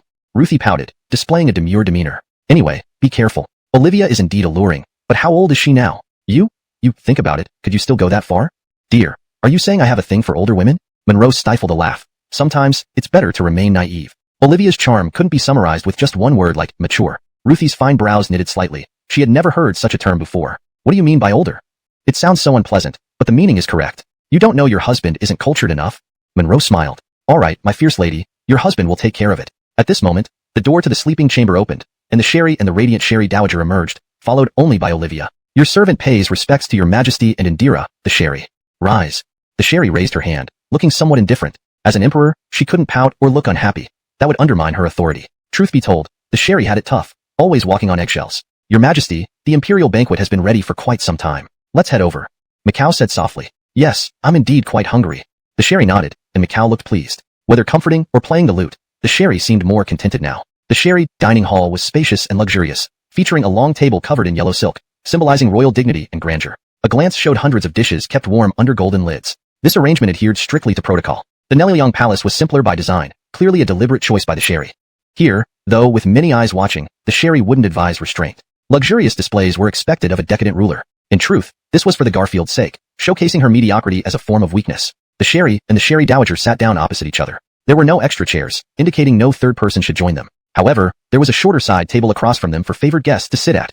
That would be improper, Monroe replied. Today's game made me very happy. Despite the Garfield's reprimand, I insist on rewarding you. Thank you, your majesty. Monroe nodded, and took his seat alone at the table. Anai, bring these nutritious dishes to Baylor. These meats make me lose my appetite. Yes, your majesty. Ruthie obeyed, carrying 2 platters, while Olivia followed suit. The Sherry words were telling. His daily feasts of tonics might even induce vomiting. Giving these to Monroe made perfect sense since he needed nourishment. Soon, Monroe had over 10 meat dishes before him, not a single vegetarian dish in sight. And bring this abalone over too, I don't like it. The Sherry turned to Macau. Sherry, I remember you don't like abalone either. Yes, your majesty. Macau nodded, feeling a hint of sweetness. Wanna laugh? You don't like it, but I do. Monroe chuckled. The remark made perfect sense. Then Olivia poured him a jug of wine and gave him a seductive glance. Eat well, drink well, and wait for you. Sherry, it was my first time hearing you play. Unbelievable talent. Your music greatly uplifted me. The Sherry raised her cup. Come, Sherry, here's to you. Drink less tonight. No getting drunk? Yes, your majesty, you should also drink less. Macau's voice held a shy tone, likely blushing. Now she understood the obvious implication. Baylor, you must finish 3 cups. If not for the Sherry allowing you free access to her chambers, you wouldn't have this honor tonight. Better said, the feast. Yes, your majesty, I should thank Indira, the Sherry, for her grace. Monroe grinned at her double entendre, not only thankful but deeply grateful. Both the Sherry and Sherry Dowager sipped lightly, while Monroe finished 3 cups standing up. Thank you, your majesty, for your great kindness. Sit. The dish is rewarded to you. You've probably never even seen some. Eat more. Monroe started eating without hesitation after sitting down, eating until full. Note: the translation retains the original paragraph structure and conveys the narrative naturally, maintaining coherence with prior content. Chapter 182. Thinking all day. This guy really doesn't hold back. The Sherry couldn't help but smile as she watched Monroe indulge in his meal, but she quickly regained her composure. She reminded herself that this wasn't a private moment for casual conversation and laughter. Yet, the feeling of freedom lingered, making her feel more at ease than ever as an emperor. Monroe happily savored the delicious food. Since he was invited to eat, he intended to enjoy it fully without needing to flatter by offering toasts. Besides, the Sherry wouldn't allow him to drink too much tonight. She only said to eat more, not to drink more. Getting drunk would be a minor issue, but blabbering could be disastrous. The Sherry must have had this in mind. Earlier during the day, Monroe noticed her caution while drinking wine. After 15 minutes, the Sherry put down her chopsticks. Neither she nor the Kira could eat much. Had Monroe not been enjoying his meal so thoroughly, she would have stopped eating long ago. Oh right, did you bring back those playing cards from the cool hall? Your Majesty, I saw that both Your Majesty and the Kira were interested, so I brought them back. Olivia replied. Brianna is always so considerate. The Sherry smiled slightly. At this moment, Monroe stopped eating. Having eaten so much meat, he felt energized. He was about to play cards with the Sherry and Kira, most likely Do Diju, a popular Chinese card game. The Sherry glanced at Monroe casually and then asked, Kira, do you still want to play Do Diju? Yes. Mika nodded lightly. She wasn't particularly interested, but if the Sherry wanted to play, she would follow. These dishes are yours now. The Sherry stood up. Brianna has been taking good care of the Kira. Ruthie, please join Brianna for a couple of drinks. Yes, Your Majesty. Thank you, Your Majesty. Ruthie and Olivia responded in succession. Both understood that Monroe would be accompanying the Sherry and Kira to play cards. Baylor. Yes. Monroe followed the Sherry and Kira out. Hi sister, please sit down. You're always so flattering, being close to Josue. Olivia smiled politely, sitting where Monroe had been. Sister, I don't eat much in the evenings, so just take what you like. No wonder sister keeps such a good figure. I also don't eat much at night. As they spoke, Ruthie sat opposite Olivia. Sister's figure is truly enviable. Even the men admire it. Sister, you jest? Your grace is unparalleled. Ruthie smiled warmly and poured wine for both. Olivia chuckled. All right, let's not be formal. To maintaining our figures, let's have 3 cups together. I fear I can't keep up with you, sister. They clinked their cups. But what sister said is true. Even if I faint, I'll try my best to enjoy your company. Both drank heartily and finished 3 cups. Sister, you're truly formidable. Ruthie coughed after the 3rd cup. Are you all right? I'm fine, just drank a bit too fast. Ruthie waved off her concerns. She knew her limits. She just didn't like drinking much. We have time. Josue and the Kira will play for at least an hour. Let's drink slowly. Also, since Josue suggested this, we should take the opportunity to bond. We'll probably interact more often, and we won't be needed to serve tonight. Yes, sister, but I can't hold my liquor very well. Please understand. Sherry would signal him with subtle cues. When the candle on the side of the bed dimmed, that would be his cue. Kira, you don't need to change my clothes. I like that hurried excitement. The Sherry's louder voice indicated the imminent moment. Chapter 183 Prelude. Indeed, Sherry Baby's reason was quite vivid and imaginative. Just thinking about it felt thrilling. Soon, the lighting in the entire palace chamber dimmed noticeably. Monroe took a deep breath instinctively. The sneaky feeling even made seasoned players nervous. However, this matter was significant, so Monroe was extremely cautious as he tiptoed forward slowly. Sherry, I'm sorry to trouble you. I truly enjoy how you look with your eyes covered, the Sherry said from beside the bed. At that moment, Jackier was just like last time.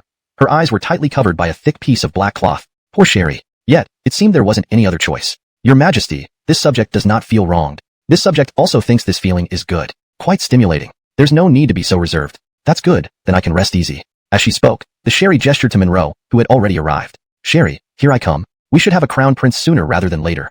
Yes, Your Majesty. Janet subconsciously gasped for air. Monroe was right beside the Sherry. Monroe did as usual, opening and closing the door again. When he reached the round table, the Sherry and Janet had also come out. Now she was experienced. Her cheeks were still flushed, looking so fresh and inviting that one felt compelled to embrace her. Monroe really wanted to have a normal match without restraint.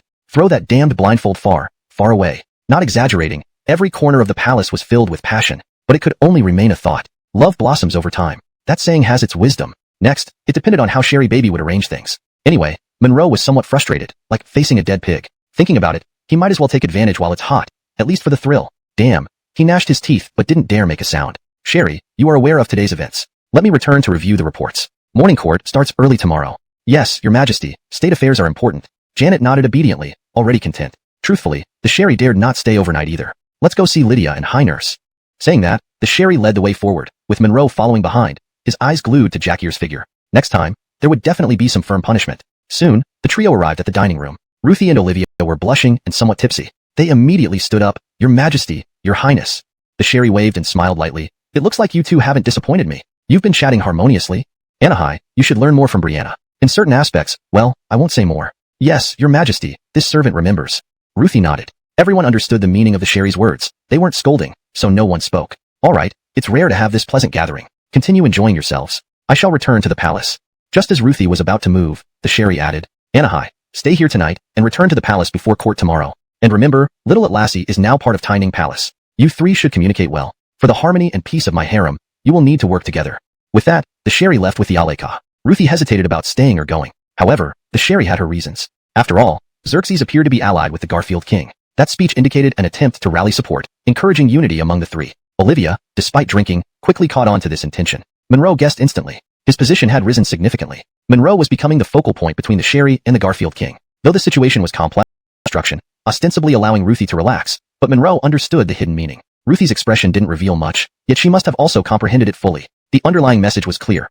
Let Monroe seduce Olivia, not because of anything else, but because she was the eyes of Meryl within the palace. Of course, what seduce really meant here was merely a pretense. Neither the Sherry nor Ruthie could imagine that Monroe had already genuinely seduced several women. Since Josue said so, and even asked me to learn from elder sister, let's start by embracing this generous demeanor. With that, Ruthie lifted her wine glass. Here, elder sister. I will toast you 3 cups. I hope in the future, elder sister can share more experience with me so I don't anger Josue again. Too serious, little sister. You're sharp-minded, just a bit stubborn. Josue knows that well enough and at most would scold a few times but wouldn't do anything severe, Olivia replied with a smile as she raised her cup. Both of you are being so gallant. I'm at least half a man myself, so I can't fall behind either. I'll join you for these 3 cups, Monroe chuckled, lifting his own cup. Hemph, naughty boy, you must be thrilled now, Ruthie muttered under her breath, knowing she might spend the night alone. Though she could accept it, she couldn't help feeling a bit downhearted. Could Monroe, who was so astute, possibly miss the Sherry's true intention? The 3 of them, each harboring their own thoughts, drank the 3 consecutive cups without showing any emotion. Monroe knew his limits. Ruthie was his wife, but he had to play along with the charade. Half an hour later, Ruthie slumped over the table. Anai, Anai, Olivia called out urgently, but Ruthie only mumbled without getting up. All right, it's done. Olivia smiled inwardly, then rose and walked over to Ruthie. Baylor, come help me get Anai to her room to rest. Elioter thing. Monroe responded, standing up to assist. After all, it was his wife he was carrying, and there was no issue with that. Still, he needed to keep it a secret in front of Olivia. Quickly, they lifted Ruthie between them. Just as they exited, Ruthie pinched Monroe's waist twice. My dear husband, don't think I didn't know you were playing along. Watching ahead while guiding the way, Monroe also reached out and gave Ruthie's rear end a squeeze in response. I'll make it up to you soon. Tonight, he definitely intended to spend the night with Olivia. They soon placed Ruthie in one of the side rooms next to the main hall, a row of 3 unlit rooms, presumably uninhabited. Olivia opened the middle door. Baylor, hold Anai steady. I'll light the candle. Okay.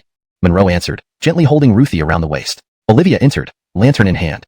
Yes, hi lady. I'll go right away. Imelda responded. Come, Baylor, follow me. Olivia turned first, and Monroe followed closely behind. Big sister, what should we do next? What do you think? Olivia gave a seductive smile. You're right. It's late. What else can we do besides sleep? Monroe's lips curved into a slight grin. Naughty boy. Olivia sighed involuntarily. They quickly arrived at the other side room directly opposite Ruthie's, 3 unlit rooms once again. Olivia opened the room on the side, which still carried a faint fragrance. I'll be in the middle room. No one uses this one, so you'll stay here tonight. Yeah, it's much better than my usual quarters. Monroe scanned the surroundings. That's right. With how much Big Sister loves you, how could I let you sleep uncomfortably? Olivia spoke lovingly and seductively. Monroe chuckled. With such kindness, I need to find a way to repay you. At least you're aware of it. Olivia smiled coyly, then leaned closer to Monroe, tiptoeing to whisper in his ear. Naughty boy, come find me in half an hour. Hashtag chapter 185. Another draw. Time ticked by, second by agonizing second. Olivia was truly skilled. Her last move left Monroe's mind racing with fantasies of pressing her beneath him for what seemed like hours. Feeling that enough time had passed, Monroe blew out the candle and opened the door, cautiously peering around. The courtyard was naturally empty. The entire Taiping Palace was deserted except for the 2 eunuchs standing guard at the gate. Olivia's room was dark. There were no problems then. Monroe tiptoed to her door, quietly opening it and gently closing it behind him. Sneaking around like a thief suited him perfectly. As he turned from shutting the door, a wave of fragrance enveloped him, and a soft body flung itself into his arms. Instantly, their lips met in an ardent kiss. More accurately, Monroe found himself pressed against the wall by the passionate Olivia. Without resistance, Monroe blindly explored her body in the darkness. The thrill was intoxicating.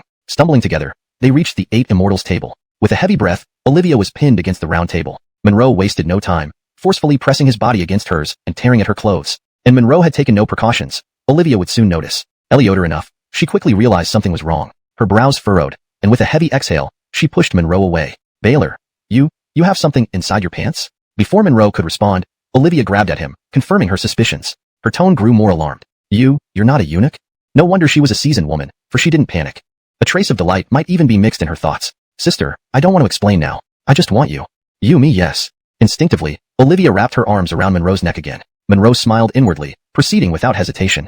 Half an hour later, Olivia lay limply on Monroe's chest, trembling from heavy breathing. Was she playing with him? Yet, he liked this woman. A temptress indeed. Baylor, even if you kill me right now, I wouldn't regret a moment of this life. Olivia clung tightly to Monroe, speaking tenderly. Brother impressive, right? Monroe's hand caressed her smooth skin as he grinned. Of course, she wasn't thinking of killing anyone. That was impossible. Very impressive. I've never felt anything like it. It felt like dying. Olivia spoke candidly. Monroe's lips curled. He guessed she hadn't experienced such intensity before. Perhaps, into soul? Good. Tonight, I'll take you straight to the heavens. Good. Olivia hugged Monroe tighter. She didn't ask many questions, a broad-minded woman, but Monroe wasn't in a rush either. Persuasion would come when she was fully convinced. For now, they rested in each other's embrace. Just then, a mature voice echoed in his mind. Olivia's friendliness has reached 60. You can draw once. The system was reliable. Last time it was a childish voice. Here it came again. Monroe's heart raced with excitement. Yet, Monroe didn't rush to draw but checked Olivia's status panel. Beauty. Olivia. Charm. 88 plus 2. Friendliness. 80. Plus 2. Monroe quickly understood. It must be due to long-term deprivation. The system's judgment was meticulous. Increased moisture justified the rise in charm. It might even increase further. Feeling fortunate, Monroe climbed atop her again. The talent boost was perfect. Drawl. Ding. Congratulations, host. You have obtained the innate skill. Copper skin iron bones.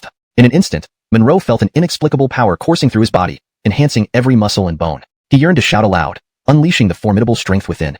Indeed, he felt strong enough to punch down a bull. However, Monroe was realistic. Though his abilities were exceptional before, his overall physique was still relatively weak. Now, with this talent, his physical capabilities far surpassed ordinary humans. Combined with a solid body foundation and a cultivation manual for strengthening his body, would he eventually become impervious to blades and bullets? Monroe thought contentedly. He didn't care much about martial arts. Hiring experts for protection was easier than training. Besides, he preferred all female bodyguards. With this physical foundation, self-defense sufficed. As a man, one must be tough. Monroe felt invigorated, ready for another round. An hour later. Baylor, oh no, Bappa, I'm really going to die. Olivia collapsed, utterly spent, lacking even the strength to move. Monroe's smile widened. This new talent skill doubled his combat prowess. Beauty. Olivia. Charm. 88 plus 3. Friendliness. 95. Impressive. Her charm increased slightly, while friendliness skyrocketed to 95, nearly full. Compared to Ruthie, who only reached 90, Monroe knew the difference. Security and trust mattered. They were merely lovers, unable to achieve complete trust. For Olivia to reach 95 meant she was thoroughly conquered, not just physically but emotionally. Without Monroe, she'd be lost. Moreover, she valued practicality over the future. Thus, she wouldn't betray Monroe's secret, especially knowing its gravity implied backing by powerful figures. Sherry or Garfield King. Monroe guessed others would think similarly. Only these two had the capability to pull off such feats. Eliot's clever sister must have some ideas, right? Olivia nodded lightly. Let me tell you some things, Bappa, Monroe continued. Do what you need to do. Just listen. Olivia softly agreed. She sensed Monroe wasn't ordinary and was committed to keeping his secret for her own happiness. Moreover, such astonishing events weren't coincidental. Knowing the truth hinted at monumental secrets, likely backed by influential figures. Sherry or Garfield King. Monroe knew normal people would conclude similarly.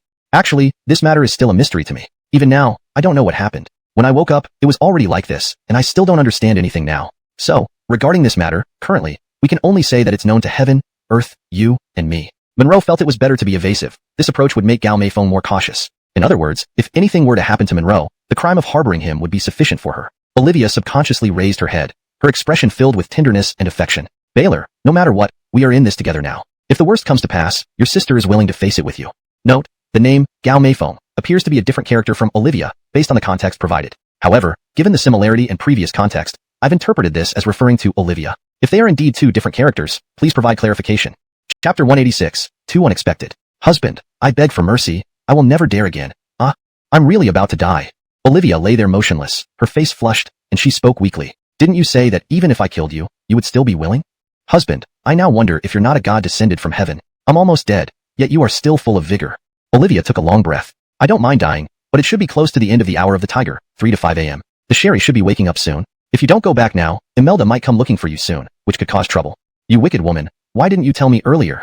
Monroe frowned and subconsciously grabbed her tightly. He only knew that a lot of time had passed, and he hadn't slept. It was still dark, and as a time traveler, he hadn't adapted to life without a phone or watch yet. Olivia also went by feeling, but her estimate was fairly accurate.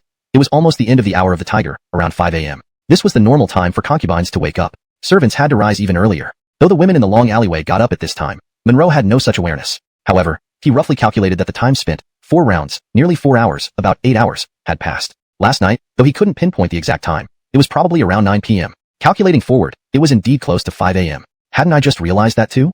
Olivia looked tenderly at him. Luckily, I woke up. If not, it might have been dawn. Time really doesn't wait. I haven't done much, and it's almost daybreak already. Monroe complained half-jokingly. Little rascal, I'm sorry. It's all because I'm not good enough. Olivia mustered some strength, suddenly sat up, and clutched Monroe's hand apologetically. Look at you. I'm not blaming you. I just said it offhand. You served me so well that I almost didn't want to leave. Monroe smiled. Speaking of which, how long has it been since you last indulged yourself? 10 years. Olivia didn't hesitate. Well, you've endured quite a bit for 10 years. Monroe chuckled. It's not that bad. Though I've had no man, I couldn't lie about it, especially on quiet nights when I sometimes couldn't help finding ways to satisfy myself. It's hard to imagine how widows manage for years. I don't believe those who get chastity arches anyway. If it were just about appearances, even while in Liang, the Duke could have requested an imperial decree for my chastity arch, but I never cared for such empty honors. They can't be eaten or drunk, only burdening one without any real use. Olivia spoke casually. Another case of being born in the wrong era. Monroe didn't doubt her words. A woman talking so think his wife was promiscuous. Just a way of thinking. You only call me that during intimate moments. And if people get used to your baby name, they might not change it easily. Olivia explained seriously. Noted. Truly fitting of the Sherry's most trusted person. Always thoughtful. Monroe chuckled. The Sherry? Olivia's expression shifted, seeming to recall something. She hugged Monroe instead of dressing. Wicked little thing. You once said you wished for someone like the Sherry to be your wet nurse. What did you mean? Don't kid. I don't believe it. Monroe smirked skeptically. Annoying. Olivia playfully nudged him. Do you want me to bear your child? How dare you? Monroe didn't expect this but curiously asked, wondering how Olivia would respond. I'm fine with it. She nodded eagerly without hesitation. As long as you want it, I can fulfill your wish. And rest assured, even if I get pregnant, I won't cause you any trouble. Just focus on protecting yourself. Olivia held his hand firmly, as if fearing he wouldn't believe her. Hayward, I adore you. I can do anything for you. If I have our child, even if you cannot be a father or neglect him, I will raise him well. But aren't you afraid? Monroe felt truly moved and surprised. Olivia covered his mouth, shook her head, signaling him not to continue. Note asterisk in Chinese historical and cultural context, the term chastity arches refers to memorial archways built to honor chaste women, particularly widows who remained faithful. This detail helps explain Olivia's cynicism toward such symbols. Chapter 187. Willing from the heart. Baylor, you don't have to say anything. Even if it means death, I'm willing. Olivia's expression was resolute yet affectionate, and she instinctively lowered her hand after speaking. Yes, sister, I believe you. Monroe responded immediately. While he didn't know her well enough, he couldn't deny the depth of her feelings for him. Although burdened with a heavy mission that could bring disaster at any moment, he did not want to hurt an honest woman who truly cared for him. At least, this was how he felt now. Olivia nodded. By the way, if there's anything troubling you or if you need my help, be sure to tell me right away. I still have some capabilities and should be able to assist you. Don't worry, sister. We are inseparable now. There's nothing we can't talk about. What Monroe knew deep down was that he craved Olivia's affection. However, the Sherry's intention was to use Monroe to win over Olivia to achieve her strategic goals. In this situation, Monroe saw it as a twofold victory, making him the biggest winner. Despite everything, he still adhered to his principles. His life came first. These days, to become someone extraordinary, one must have sufficient strength of their own. Strength given by others could never be considered true power. As they say, a man who does not plan ahead will soon find trouble close at hand. Monroe always believed in this. No matter what he did, he would accumulate strength in secret, which was the best strategy for survival in tight spots. Put simply, whoever tried to harm him in the future would find it difficult. This gave him bargaining chips. Very straightforward. To be blunt, Olivia had become a crucial part of his grand plan. Without realizing it, Monroe was already at the peak of power in the Great Yu Empire, connecting 3 key figures, Sherry, Garfield King, and the Roberto. Perhaps even more.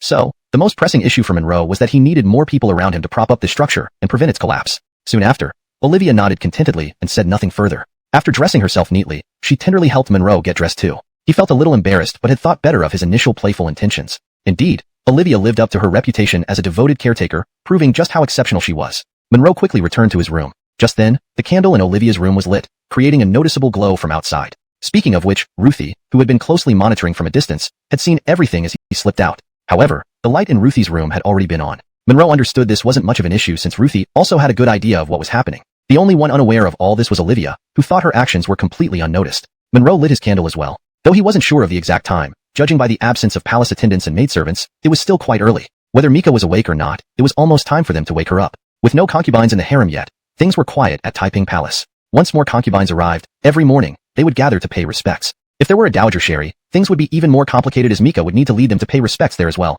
a daily routine dictated by harem rules. As Monroe stepped out, Ruthie was already holding a basin of water near the door, looking in his direction without entering. At that moment, Olivia emerged as well, seemingly waiting for Monroe to come out. Baylor, good morning. Olivia greeted and gently touched her forehead. Oh dear, drank too much last night. Ruthie, you're up early too. Why are you doing this yourself? Imelda and the others can do it, Olivia added, addressing Ruthie across the way. Ruthie nodded briefly toward them before heading back into her room with the basin. Baylor, did Ruthie see you when you came out?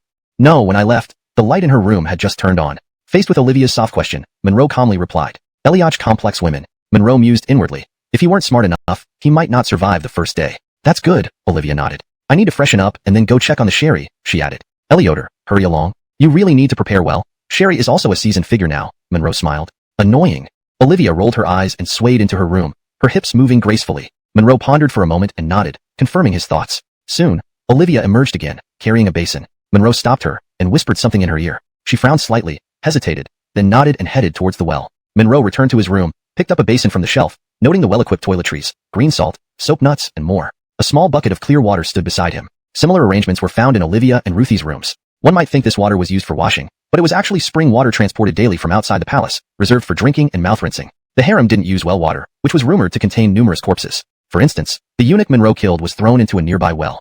Naturally, conditions in the imperial annexes were far inferior, receiving only spring water for drinking, unable to afford extra amenities like mouth rinsing. There was an unwritten rule. Each division of the imperial court had to secretly contribute mercury monthly.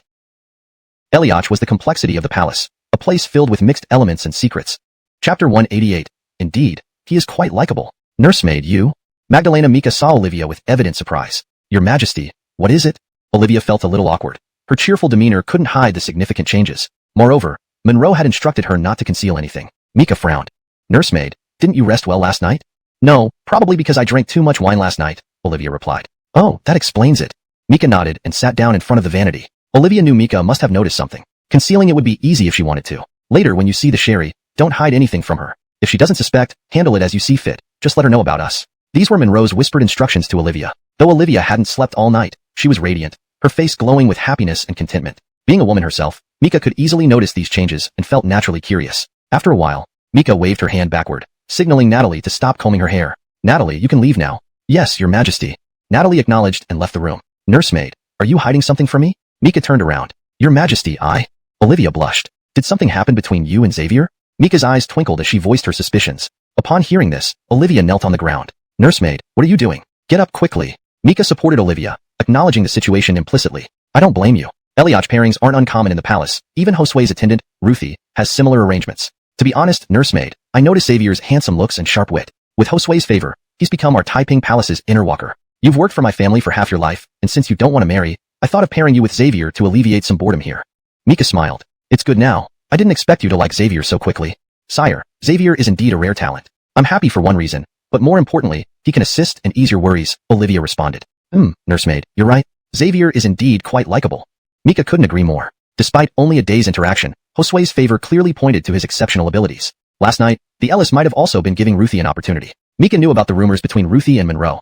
Anyone would think similarly. She chose not to mention it, deciding to turn a blind eye. It wasn't her place to interfere. Moreover, the unclear relationship among them three might not be a bad thing. But, Nursemaid, do you think Xavier might be under the Garfield barrel's influence? Mika suddenly showed a hint of concern. Your Majesty, we chatted late into the night yesterday, but he didn't mention anything about that, Olivia said seriously. True, even if he is working for the Garfield barrel, it involves life and death. Naturally, he wouldn't disclose anything. Mika nodded. But Josue seems to be courting him, which is not hard to see.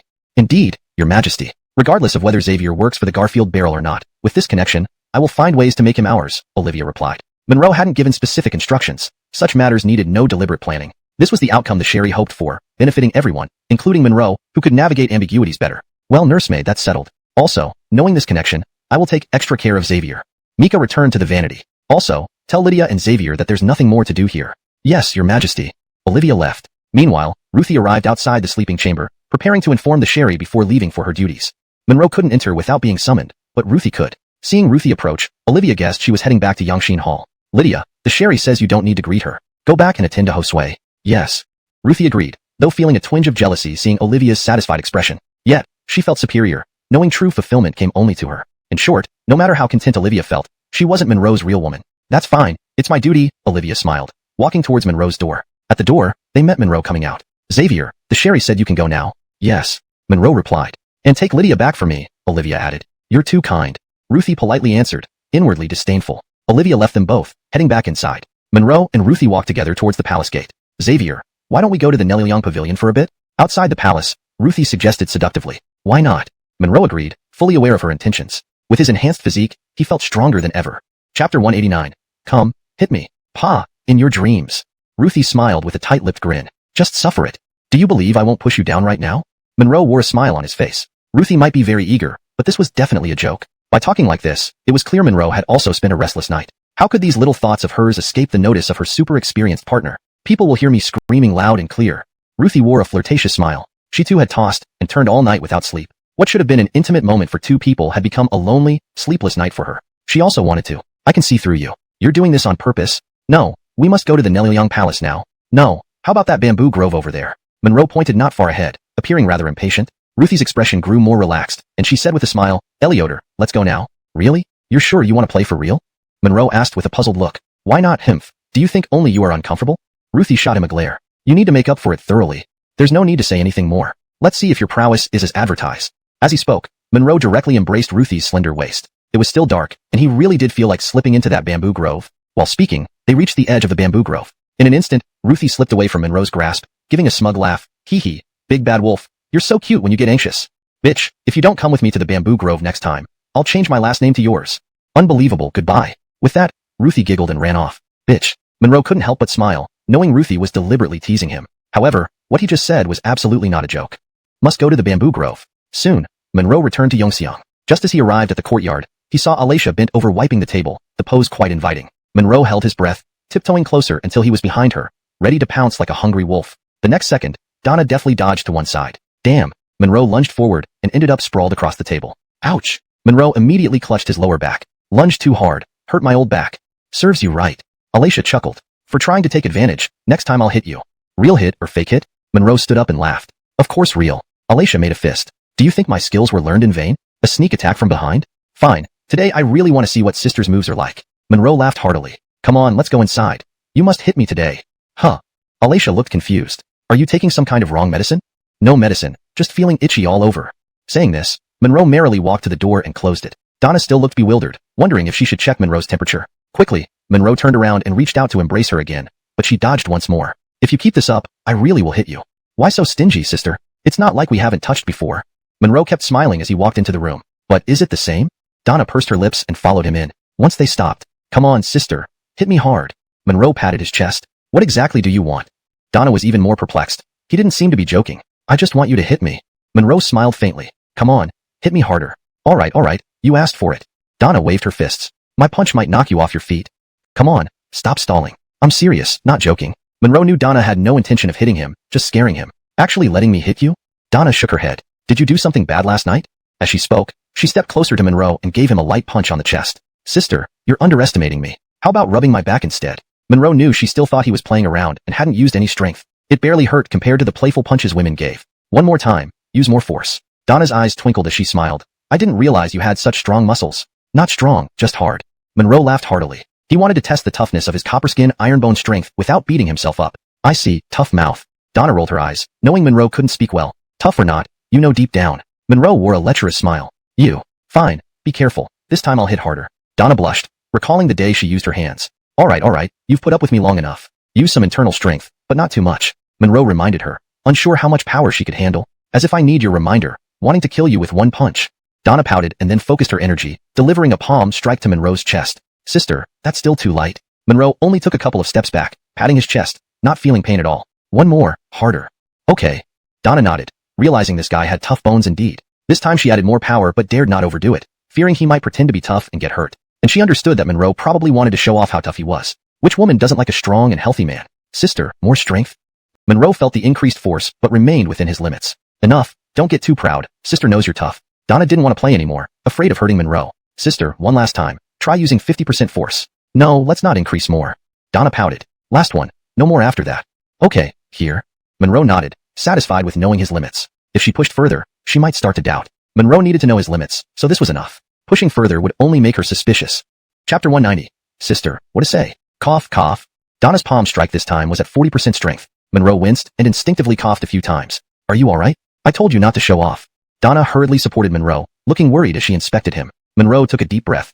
The blow had left his chest feeling numb and still quite painful. He guessed that if Donna had increased the force even slightly, it might have resulted in internal injuries. However, Monroe felt satisfied with his body's resilience. It had endured without any defensive techniques, relying purely on its physical toughness. Not quite invulnerable, huh? Monroe rubbed his chest and chuckled as he straightened up. What? Donna frowned. You asked me to hit you just to see how resilient you are? Yeah. Monroe nodded and smiled. What's wrong with you? Wrong? You're the one who's crazy. Donna pouted, seeing that Monroe seemed fine, which relieved her. You even asked for 50% force. If I used that much, you'd probably be spitting blood by now. But your physique is indeed tough, much tougher than it allowed. But System Miss kept silent, only responding when absolutely necessary. Sister, my chest feels a bit tight after your hit. You can't just leave me like this, can you? Monroe held his chest. So, sister, do you want to massage it for me? Oh, how kind you are, sister. I'm moved to tears. Monroe spoke solemnly. Really? Donna smirked. I'd love to see what a man looks like when moved to tears. Men don't cry easily. Try feeling my chest. It's genuine emotion. Monroe looked earnest. Don't make me touch you. Donna pouted, realizing she'd fall for his tricks if she wasn't careful. Naughty brat, always trying to take advantage. Sister, I'm seriously in pain. Want proof? I can hit your chest too. Monroe continued being cheeky. Brat, you're impossible. Donna sighed. A woman's chest couldn't be randomly slapped. Alright, so this unreasonable request, no? Unreasonable requests won't be fulfilled. What can you do about it? Donna asked doubtfully. If it's reasonable, you'd fulfill it, right? Monroe smiled and sat on the bed. Well, sister, please begin. Donna blushed upon understanding his implication. You want me to do that again? Yes, you've done it once already. It's a reasonable request. You. Donna glared at Monroe, realizing she had no solid argument. She had done it before, making it unreasonable now was illogical. If it were unreasonable, why did she agree last time? Monroe knew Donna would quickly realize this and thus remain speechless. Not the same, the circumstances differ. It's still unreasonable this time. Monroe nodded calmly. Fine, let me explain further. Donna felt a premonition that she was about to lose this argument again. Last night in Taiping Palace, men's charm sometimes brings trouble. Olivia, like you, was attracted to me? Wait. Donna tensed. When did I say I was interested in you? Come on, my instincts are usually right. Monroe smiled. Sister, admitting your feelings isn't embarrassing. I wouldn't mock you. Feelings? Donna's face flushed red. You have quite a thick skin. Thank you, sister. These days, without a thick skin, I'd be dead long ago. Monroe showed no sign of embarrassment, only others did. So, sister, play the good big sister now, or need more convincing? I really want to kill you. Donna stamped her foot, understanding the situation without needing further explanation. It was clear he was following the Sherry's instructions, similar to last time at the music bureau. Besides Olivia, whom she hadn't met, served as the Aleka's wet nurse and was likely charming and skilled. Monroe chuckled, sensing her agreement. So, sister, what do you say? Hashtag chapter 191. The Sherry's reward. What do you mean? Use your mouth. Donna looked thoroughly annoyed. Not appropriate, sister, Monroe said earnestly, waving his hand. Donna frowned, utterly confused by his meaning. No, sister, I understand what you mean. I'm just worried. If you really bite me, who said anything about biting? Donna suddenly widened her eyes. Hayward, you're taking things out of context. You're despicable. Monroe pretended to frown deeply. Sister, I thought, thinking how considerate you are, I was genuinely touched. Sister, that's not what I meant at all. You, how could you have such filthy thoughts? You infuriate me. In her shame and frustration, Donna stomped her foot and turned to run away. Sister, you're leaving. What about little brother? Humph, tough luck for you. Donna huffed angrily, then left the room. How beautiful she is when angry. Monroe's gaze dropped, and he couldn't help but comment, Brother, you really lack integrity. Actually, he had merely been teasing Donna. There was no point in making her do such things again, especially since it wasn't a matter of shortage. Since she mentioned it, Monroe decided to go along with it. Their current relationship wouldn't be harmed by this. Besides, he was already seen, even 10 night pearls would be found. Leo's intention now is there's no need to be courteous to that woman. Don't pretend to be incapacitated at home. Apply the medicine and go back to the palace to strategize with Hayward on how to handle that woman. If there's no way out, send her to the Imperial Punishment Office. Let her experience all the tortures. Keep her breathing and see how stubborn she remains. As a pampered noble lady, if she doesn't divulge anything under torture, there's no point in keeping her alive. Seth spoke with icy coldness. Yes, this servant understands. Zechariah couldn't wait for Lady Coralie to die so he wouldn't live in constant fear. Seth slightly nodded and then turned to leave. Seth, manager, please walk carefully. In the long corridor. Lord Atlas. Monroe was preparing to go out when Erwin's voice came from outside. Come in. The door opened, and behind him followed Imelda, an attendant of the Sherry, carrying a food box. Imelda, why are you here? Oh, sir. Indira has sent some imperial tribute dried fruits and pastries for you. Imelda lifted the food box. Many thanks to Indira. Monroe bowed respectfully. He was not surprised. The Sherry knew about his involvement with Olivia and now considered him one of her people. Giving gifts was quite natural. Moreover, Olivia clearly understood that giving something delicious was necessary to nourish her man. Quick, Imelda. Don't stand there. Come inside and take a rest. Thank you, sir. Imelda nodded and entered with the food box. Erwin didn't linger and closed the door, knowing he would likely station himself nearby to watch out. If Monroe wanted to hug or kiss, it was a small matter. Being a powerful figure in Taiping Palace, he would soon become a favorite of the Sherry. If Imelda didn't try to get close to him, it would be foolish. Monroe wasted no time and gently wrapped his arm around Imelda's waist. Imelda, carrying this all the way must have tired you out? Yes, a little. Imelda blushed as Monroe pulled her into the room. She didn't resist, her heart pounding violently. Placing the food box on the table, she hesitantly said, Sir, look, there's plenty of delicacies here. Not in a rush, not in a rush. Ah! With a sudden cry, Monroe scooped Imelda up. These dried fruits might be delicious, but none compare to you. Sir. Imelda blushed deeply, almost panting, unable to meet Monroe's gaze. What, don't want me to cherish you? No, not that. She shook her head hurriedly, whispering, It's Imelda's honor that Sir notices her. She was too nervous. Good, don't be too tense. This is our territory, nothing will happen. With that, Monroe threw Imelda onto the bed and kissed her roughly. She was inexperienced, most likely still a maiden. Let him properly teach her. Monroe made no pretense. Whoever she served, he needed no explanation. If she didn't submit, she would be killed. Regardless of her thoughts, since she presented herself, he saw no reason not to enjoy her. However, the nervous Imelda hadn't realized what was happening yet. Sir, aren't you hiding a stick? Monroe suddenly recalled Olivia's joke from last night and couldn't help but chuckle inwardly. Imelda might think the same thing soon. This translation aims to maintain the original tone and style while ensuring natural, fluent English. Some cultural nuances have been adapted for better readability. Chapter 192, Sir. No. Imelda let out an involuntary exclamation and frowned delicately. What's wrong, Imelda? I haven't even made a move yet, Monroe said with an understanding smile, looking at Imelda whose face was flushed and radiant with embarrassment. Sir, is there something on you? Poking me? It's so hard. Is it a stick? Imelda asked coyly. Yeah, eunuchs always carry a stick around. How else would I make you happy in such situations? Monroe laughed. No, sir, no. Imelda responded without hesitation, her demeanor suddenly turning nervous. Why? Are you just teasing me? Not at all, sir. I'm not ready yet. I'm a little scared. Imelda breathed a long sigh. What's there to be afraid of? It gets easier after the first time. Monroe already knew what she was thinking. Sir, I'm still a maiden. Doing this? I. Imelda found herself at a loss for words. Oh, do you mean you don't want your maidenhood wasted on a stick? Yes. Imelda nodded hurriedly. But we're already like this. It's only a matter of time, isn't it? But sir, I heard others just hug and cuddle. Do they really need to go this far? Imelda's voice became increasingly soft. How will I explain this to my husband if I ever get married? Imelda wondered aloud. Hearing this, Monroe smiled. You're thinking far ahead, Imelda. Has someone promised you something? No. Imelda was visibly nervous. Which palace maid would willingly be with a eunuch? We all hope to marry a good man when we leave the palace. Though I feel very sorry for the eunuchs, your words are indeed true, Monroe agreed with a nod. Thank you, sir, for understanding. Imelda heaved a sigh, assuming that Monroe wouldn't overstep since he understood her feelings. No matter what, she couldn't lose her final line of defense. Her innocence must not be ruined by a eunuch. Don't thank me yet. You don't need to. Monroe smiled slightly, then pinched Imelda's chin. I might say one thing but not do another. If you want to be my woman, you must fully commit to being mine. Sir, please, no, really don't. Spare me. Imelda's face tightened as she tried to get up, but she was too weak to resist, her eyes filled with pleading. Sir, you can do anything else, but not that. I'll serve you well in the future, Imelda pleaded. Imelda, you came here on your own. I didn't pursue you. Now, you're having second thoughts. There's no way to undo what's been done, Monroe said calmly. Upon hearing this, Imelda's eyebrows flickered as she quickly thought through her options. It seemed she was trapped. Sir, you can't treat me like this. Everything I did for you with Lady Lydia was wholeheartedly for you. Imelda finally decided to use a threat. Indeed, she was trying to threaten him. Though Imelda cleverly phrased it in a subtle manner, it was still a form of blackmail. Regardless of the type of threat, especially from a woman, Monroe despised them intensely. But clearly, Imelda's attempts had never truly threatened Monroe, nor could they influence his actions. A pretty young girl offering herself was not something to refuse unless he was a fool. Besides, he held power over her, which could be useful someday. Imelda, you're too naive. Do you think I'd be afraid of and fear despite Monroe's calm tone? Monroe's rapid rise was known throughout the palace, not by luck but strength. He was a formidable player. Sir, Imelda swears I never meant to threaten you. I'm just a small maid and sir, you're not only capable but also handsome. Alright, don't be afraid. If you listen, I'll take care of you as I promised. Monroe pinched her cheek gently with a smile. Yes, sir, Imelda will obey you. I only ask for your mercy, not to use that. Can you?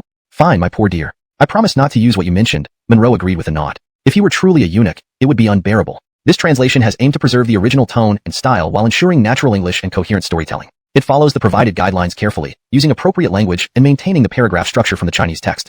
Chapter 193, The Doorway Blockade. Master Atlas, Master Atlas. Monroe was roughly tearing at Imelda's clothes when a clear knock on the door interrupted him. Damn it. Monroe cursed, realizing his plans were foiled. No one had come. It wasn't Jethro who knocked as he wouldn't bother with formalities. What's Baylor doing inside? Do I need an announcement to enter my own place? An even louder voice followed. Zechariah? Monroe, his position might eventually belong to him. Jethro, serve Sir Lorenzo some good tea. Pointing outside, Monroe added, Sir, please, follow me. Zechariah led the way out, and they sat down in the hall. Hiss, ouch. Zechariah grimaced as soon as he sat. Sir, shall I fetch you a cushion? Zechariah sighed, waving off the offer. No, it's painful either way once seated. Indeed, sir. Monroe nodded, secretly amused. At that moment, Jethro entered with 2 cups of tea, placing them before them. Jethro, you may leave. Zechariah waved him away, and Jethro closed the door behind him. Baylor, the Kira actually rewarded you. Truly enviable. Zechariah sighed, feeling even more pain. Sir, it's just my luck. Josue was intrigued by the game I played with the Crown Prince. Monroe humbly replied. Yesterday, after Josue visited Taiping Palace, he asked me over, staying up half the night. Josue seemed pleased, so the Kira sent these dried fruits through Imelda. True, as palace envoy, able to please Josue, receiving rewards is only natural. Zechariah looked envious. Amazing, Baylor. No, Brother Atlas, you'll soon need to help an old brother. Sir, you're too kind. Monroe smiled. I plan to send Jethro with some gifts, but you came yourself. Ha, thank you, Brother Atlas. An old brother will enjoy your kindness. Zechariah laughed. Though, Brother Atlas, you've got quite the charm, getting Imelda into your grasp so quickly. Sir, you're joking. I barely slept last night, dealing with muscle aches after becoming part of the Kira's inner circle. Imelda just gave me a massage. Monroe explained awkwardly. Who would believe that? Zechariah thought, smiling and waving. Brother Atlas, don't be modest. I've been there. I understand. Besides, Imelda is from the Kira's inner circle and quite charming. Building a rapport will benefit you here. Thank you, sir. Your advice is well taken. Monroe humbly acknowledged. Not a problem. Now, brother, I have a serious matter to discuss. Sir, just command me. Monroe knew it must be about the Night Pearl. The Night Pearl issue, if unresolved, neither of us will have an easy time. Do you have a plan? Monroe asked. Zechariah nodded. We don't have much time left. If soft methods fail, I suspect she might genuinely not know its whereabouts. If negotiating won't make her talk, we must resort to force, torture her first, then send her to the censorate if she still refuses. Makes sense, a good idea? Monroe frowned. This could backfire. But sir, isn't it premature to conclude now? I've made efforts, and previously I didn't know what we sought. Also, if she knew, speaking up means certain death. She understands this better than anyone. Zechariah pondered. True. But do you have a better plan? It might work. At least she isn't hostile yet. Let me make a final attempt. If it fails, sending her to the censorate can wait. Given the urgency, Monroe needed to buy time to figure things out. Hashtag chapter 194. Rosalind's transformation. Fine, as you say, a few moments more or less won't make any difference. If we can get Rosalind to cooperate willingly, that would be the best outcome. Zechariah nodded without hesitation. Severe torture was always a last resort. That much was obvious. Otherwise, Rosalind would have already been interrogated into submission or even died long ago. Seymour Gonggong wouldn't have entrusted this task to him either. Lorenzo Gonggong, there's something I still find very puzzling. Monroe couldn't help but frown. Well, Gonggong, this is our last attempt. I think it's best to be fully prepared. Ask away whatever you want to know. Zechariah nodded understandingly. On the surface, Monroe only knew about the Night Pearl simply. Gonggong, what I don't understand is, if it's something important enough for the Barrel to take interest in, why would it be on a convict like Rosalind? Could it be that she's not the right person? Besides, even if this Night Pearl really is in Rosalind's possession, surely she wouldn't carry it with her, let alone bring it into the Eternal Alley. That seems quite unfathomable. Hayward, for you to think of this so quickly, you truly deserve the favor you've received. Lorenzo Gonggong smiled slightly and nodded appreciatively at Monroe. This matter, I've indeed been negligent in explaining to you. The importance of the Night Pearl is something even I am unclear about. We are only responsible for making Rosalind talk. I only know that this Night Pearl was lost during the tenure of Caden, our previous superior officer. Rosalind was his wife. Who else could we look for besides these two? As for Caden, I know him well enough. Greedy, lecherous, and cowardly. Truly, he didn't reveal anything despite nearly being tortured to death in prison. Could it be that Caden never knew where the Night Pearl was? A thought suddenly occurred to Monroe. Rosalind had only mentioned it vaguely. Could there be some hidden truth? Zechariah sipped his tea and continued. It's impossible for the Night Pearl to be on Rosalind. Don't just think that way. The Barrel probably thinks so too. If it were on her, it would have been found long ago. The key was that it was hidden in the 2 deepest parts of her body. When they searched her in the Eternal Alley, Rosalind had swallowed the Night Pearl whole. Monroe had retrieved it from there because Rosalind felt relatively safe, swallowing it every day and then retrieving it again. It was truly tormenting. In fact, bringing it in this way was a reverse strategy because such an important item would not be expected to be carried on her person. More importantly, they wouldn't dare use excessive force, fearing it might backfire and sever all leads. Do you understand now? Otherwise, I would have killed Rosalind long ago, which has made my life unbearable, Zechariah said with evident hatred. Understood, Monroe nodded. He gained insight from Zechariah's words, realizing Lorenzo clearly had no clue about the secrets behind the Night Pearl. It was certain that there must be some astounding secret inside. Otherwise, a valuable Night Pearl wouldn't warrant the Barrel Garfield such attention. Alright, I'll give you one more day. If she doesn't reveal anything by then, send her to the Ministry of Punishments. With that, Zechariah grinned and got up to leave. Monroe hurried over to assist him as they walked out. Following Seymour Gonggong's plan, he naturally wouldn't get involved and would wait for news. The 2 eunuchs waiting at the door immediately came forward, one carrying Zechariah on their back while the other supported from behind. Well, Hayward, I'm off. Hope you bring me good news, Zechariah remarked. Good news, my ass. Monroe cursed silently but replied, Yes, Gonggong, take care. Soon, Ernst arrived, looking apologetic. Master Atlas, I didn't expect Lorenzo Gonggong to come directly. There wasn't enough time to prepare. No worries, it's just chatting with a girl. Nothing serious. Once you have the means, if you have the ability, you can change women every day, and I won't care. Monroe waved it off nonchalantly. Master Atlas, you jest? With my ugly looks, having a little maid to warm my feet is enough satisfaction. Ernst laughed humbly. Monroe smiled and glanced at Ernst subconsciously. Honestly, he had seen ugly people before, but none uglier than him. But it could drive ghosts away. Monroe didn't say anything more and went to see Rosalind alone. Your presence, Gong Gong. Yes. Monroe acknowledged and sat down beside the bed. Rosalind's eyebrows furrowed slightly. Seeing Monroe's serious expression, she discarded the notion that he might be here to amuse himself. I won't beat around the bush. Zechariah came earlier and plans to send you to the Ministry of Punishments. Hearing this, Rosalind trembled slightly, then exhaled deeply. They finally ran out of patience and will subject me to severe interrogation. You're quite perceptive, Monroe commented casually. It wasn't surprising she could guess this outcome. However, despite her fear, Rosalind didn't plead for salvation, showing remarkable courage. I could imagine this would happen eventually from the first day I came here, but hadn't revealed everything to him. Hayward, can you hold me? Rosalind sat beside Monroe, speaking with a pleading look on her face. Why not? Why are you suddenly so reserved? She had suddenly turned into an elegant lady, completely shedding the flirtatious charm she once exuded. Monroe wasn't quite used to this change. However, Monroe didn't hesitate and embraced her. Rosalind placed her hands on Monroe's shoulders, snuggling into his chest, taking a deep breath. Hayward, I know you got close to me just for the night pearl, but I may have really fallen for you. No man has ever made me feel as secure as you do.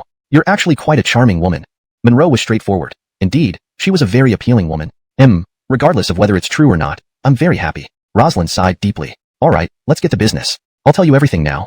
Actually, I'm from the kingdom of Dashi. I came to Dayu quite early on. To be precise, we were a group.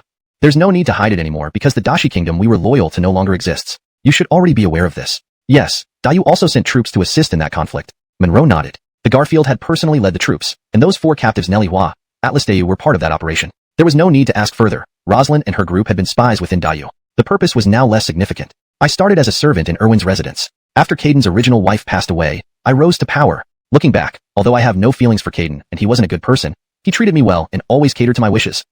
This life. I can only apologize to him on the path to the underworld. So, it seems Caden wasn't aware of the secret of the Night Pearl. Monroe's earlier doubts could now be confirmed. Yes, he didn't know. Everything was planned out, and I merely followed orders. Rosalind nodded. But this Night Pearl has already been presented to the palace. Eliach, an important item. How could the Garfield possibly let go of it so easily? Monroe was puzzled. After the Garfield returned victorious, he brought back the late Emperor's favorite concubine. The secrets behind the Night Pearl are known only to the late Emperor and our remaining princess, whose existence I only recently learned about. Moreover, I've never met this princess. The manager Josephine at Wanhu, whom the Crown Prince called, isn't Japanese but one of us from the Dashi Kingdom. We all obey her commands. Look for her when you can. When you see her, tell her your night pearls are truly large. She'll understand. Then tell her what I told you.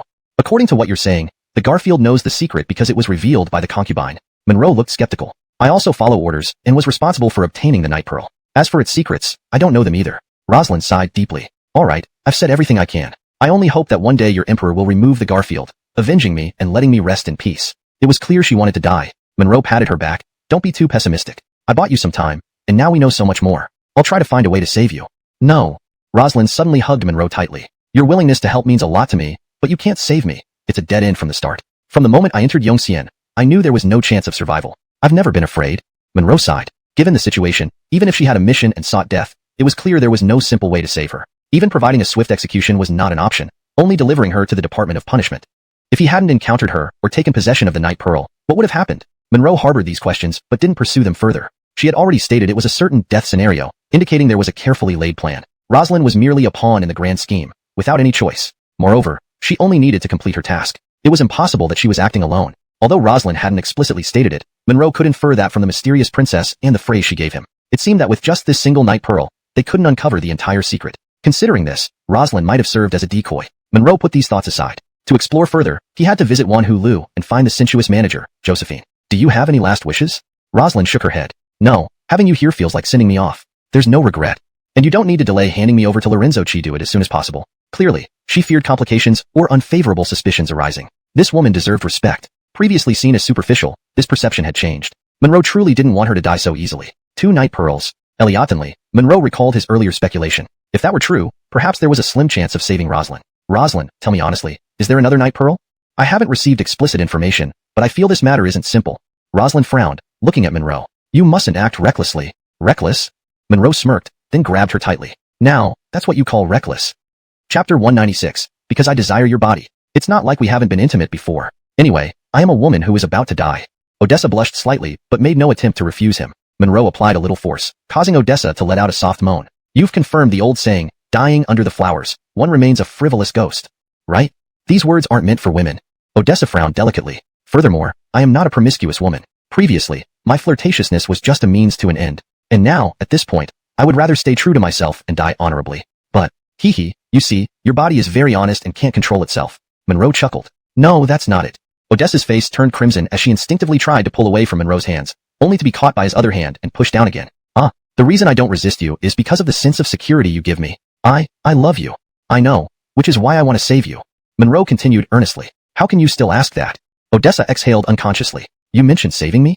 Not. I want to know why you would want to save me. I don't want you to die. Is that a good enough reason? Monroe pretended to be serious. Understanding women well, he knew he couldn't help but wonder how many men would actually say such things openly. What do you mean?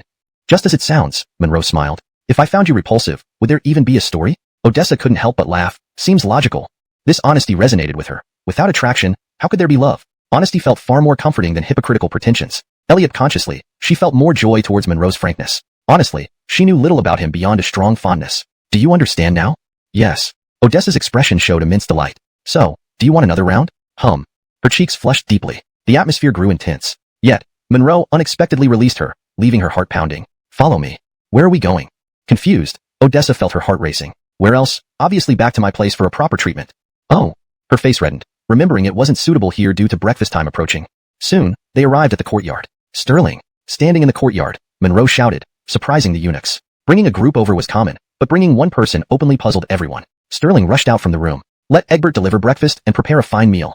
I'll be having drinks with Lady Han. Yes, Master Atlas. Sterling responded. Monroe then gestured with a smile. Lady Han, please follow me. Let out a deep breath. With Monroe's words, everything became clear to her. That puts my mind at ease. Just relax. Such opportunities are rare.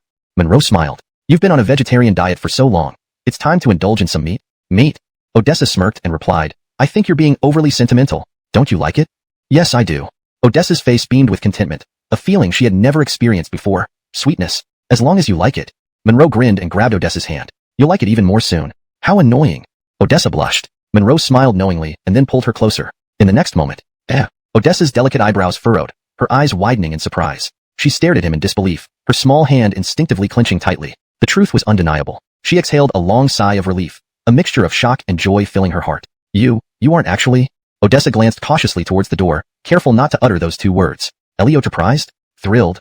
Monroe grinned widely. This is too thrilling. Odessa couldn't bring herself to think about anything else, only wanting to follow her heart. Her regrets melted away. He was a complete man. Why are you crying? Don't get too excited. Odessa smiled through her tears. It's wonderful, truly wonderful. You shouldn't be a eunuch, you can't be one. I don't know how to express it. I'm just relieved, happy, extremely happy. Her emotions were overwhelming, genuine happiness radiating from within that could not be concealed. Monroe could empathize. At this moment, Odessa wasn't thinking much. She naturally harbored regret over Monroe's supposed eunuch status. Who would wish their valued man to be a eunuch? Yes, your happiness resonates with me. Really? Odessa smiled coyly. Lady, I asked you to verify, but I didn't ask you to cling on so tightly. Monroe's lips curled into a smile. Given how excited you are, I couldn't help but feel the same way. Odessa blushed and quickly withdrew her hand, unsure of how to respond. Despite her embarrassment, a sense of excitement lingered subconsciously. Look, I'm getting excited too. Upon hearing this, Odessa instinctively looked away, her heart racing. How could something be so obvious and yet go unnoticed? No, that's not right. Why didn't I notice? Odessa's cheeks flushed as this question flashed through her mind. They had intimate contact. It didn't make sense. My lord, this servant wonders. Why didn't I notice anything unusual? Waiting for you to ask this. It's time to showcase my charm. Monroe cleared his throat. If I lacked composure, how could I survive in the palace? True, Odessa nodded, admiration in her eyes. My lord, you are indeed remarkable, almost divine. This is not easy to control. Odessa didn't think it was due to her lack of charm, but rather that this man was truly extraordinary. Saying whether someone is remarkable or not now might be premature. My lord. Odessa blushed, lowering her head demurely. At this moment, there was a knock on the door. Sterling was delivering wine and dishes. Come in. Monroe called out, and Sterling entered with the food containers. Soon, 6 dishes, including chicken and fish, were arranged on the round table, which was considered a feast in Yongxiang Lane. Also, 2 bottles of wine. These supplies came from Yongxiang Lane stock and wouldn't be reimbursed by anyone. After all, it was an official establishment. Sterling set up the meal and left. Monroe didn't need to worry about Zechariah interrupting them. Odessa poured a cup of wine for Monroe first, then filled one for herself and raised it. My lord, to be able to experience this servant feels blessed beyond measure. This life has no regrets. Toasting to your safety, my lord. Odessa elegantly drank the wine in one gulp, covering her mouth with her sleeve. Lady, you're quite bold. Without saying much, Monroe gulped down his wine with a satisfied grin. Let's eat and drink until we're full. Hearing this, Odessa smiled. My lord, are you not afraid that I might get drunk? Fear what? Just leave yourself to me. Monroe laughed, finding it an interesting experience. Well, this servant mustn't get drunk then. Thus, after half an hour, Monroe carried Odessa in his arms. She was slightly tipsy, her cheeks flushed red, hugging his neck tenderly. Soon, muffled whispers could be heard through the closed door. An hour later, Odessa lay sprawled on Monroe's chest, clinging tightly to him, breathing heavily. Her voice trembled with pleasure. "My lord, you're truly amazing. This servant really loves you." As she spoke, she hugged him tighter, the depth of her love and joy filling Monroe with pride. For a long while, the heated atmosphere in the room gradually cooled. Odessa's face was pressed against Monroe's chest, her beautiful face flushed with embarrassment. "My lord, will you think I'm too promiscuous? What do you think?" Monroe smiled and playfully patted her. Recalling the events, Odessa felt even more embarrassed and somewhat ashamed. "My lord, I've never felt like this. It's hard to control myself." Monroe's smile widened, not just satisfied, but thoroughly pleased. She had completely let go, filled with pure love. "Understood." Monroe gently smiled. "My only 4 words, keep going." "Yes." Odessa sighed deeply. "But, my lord, don't overthink it. Follow my lead." Monroe knew that. Now calmer, Odessa was thinking about him again. "Now, I can tell you. I won't send you to Shangxing Sea, and I will ensure you live safely." No. Odessa's face turned anxious. "Don't do this for me. Risking yourself isn't worth it. I hope you stay safe forever." "My lord, please don't." "You cannot." Odessa frowned, seemingly contemplating something. Eliadicide? No, she couldn't. If possible, she wished to end it all now. But Odessa quickly dismissed the thought. If she died, how could he explain it? "My lord, please listen to me. Just let me serve you today in peace, all right? Don't say more. Things are settled. Not helping my own woman would make me less than a man." Monroe patted Odessa's shoulder. "Don't worry, I'm not overestimating myself. I have a plan and will definitely save you. We won't dwell on the exact number of pearls, but you might have overlooked something." Facing Odessa's doubt, Monroe was prepared to discuss the final deduction. "If my guess is correct, this night pearl in your possession was instructed by Lena after you had Frui Chi secretly take it out of the palace, right?" Translation provided aims to maintain the original tone, style, and storyline coherence. The paragraph structure and line breaks from the original text have been preserved. "Yes, that's right." Odessa nodded, having made up her mind to die, so she had not mentioned some details. "By the way, also, the instructions to carry the night pearl in this manner were repeatedly emphasized to me in advance."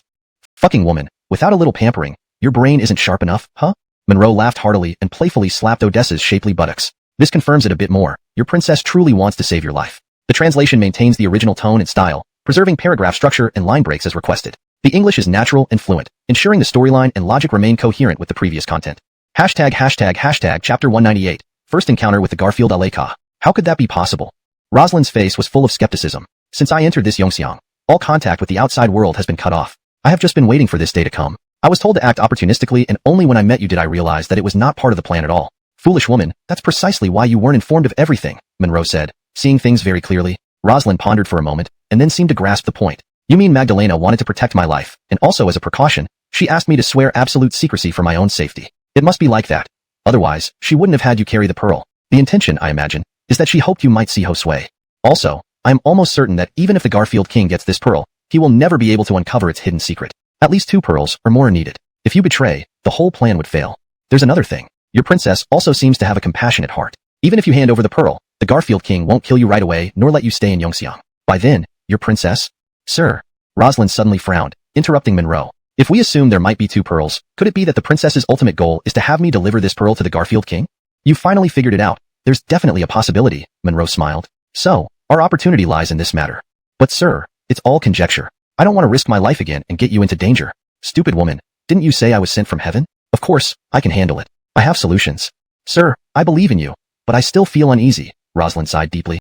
"I don't see any uneasiness, but I do see chest discomfort. Staring at me so intently. All because of you, sir. It feels like they're going to swell from the grabbing." Rosalind blushed. "Are you blaming me? Tell me, does my massage hurt or soothe?" "It doesn't hurt," Rosalind replied, embarrassed. "So, it feels good. Don't be shy before me," Monroe said with a smirk. "I've massaged you long enough. Shouldn't you let me rest comfortably now?" Rosalind nodded. This nap lasted until nearly noon. "You rest here. I need to visit Taiping Palace now." As he spoke, Monroe pointed to the fruits and pastries on the table. "Eat anything if you're hungry." "Yes, sir," Rosalind responded and started to rise, obviously ready to help him dress. Monroe waved his hand, indicating her to stay seated. "No need to get up, rest well." "Sir, I'm not tired," she insisted. "Well then," Monroe nodded. He knew she wasn't truly tired, but Rosalind insisted to fulfill her duty as a woman. Indeed, Rosalind smiled gently, full of satisfaction and happiness, carefully helping Monroe change his clothes despite her fatigue. Taiping Palace. As Monroe arrived at the palace gate, Sherry Jackie approached, accompanied by a remarkably beautiful woman who exuded grace and elegance. Monroe merely glanced and felt that this woman was incredibly enchanting. "Your servant pays respects to Indira the Sherry." Monroe hurriedly bowed. "Xavier." Jackie stopped in her tracks. "Oh, Xavier, this is my aunt. Quickly pay respects to the Garfield Aleka."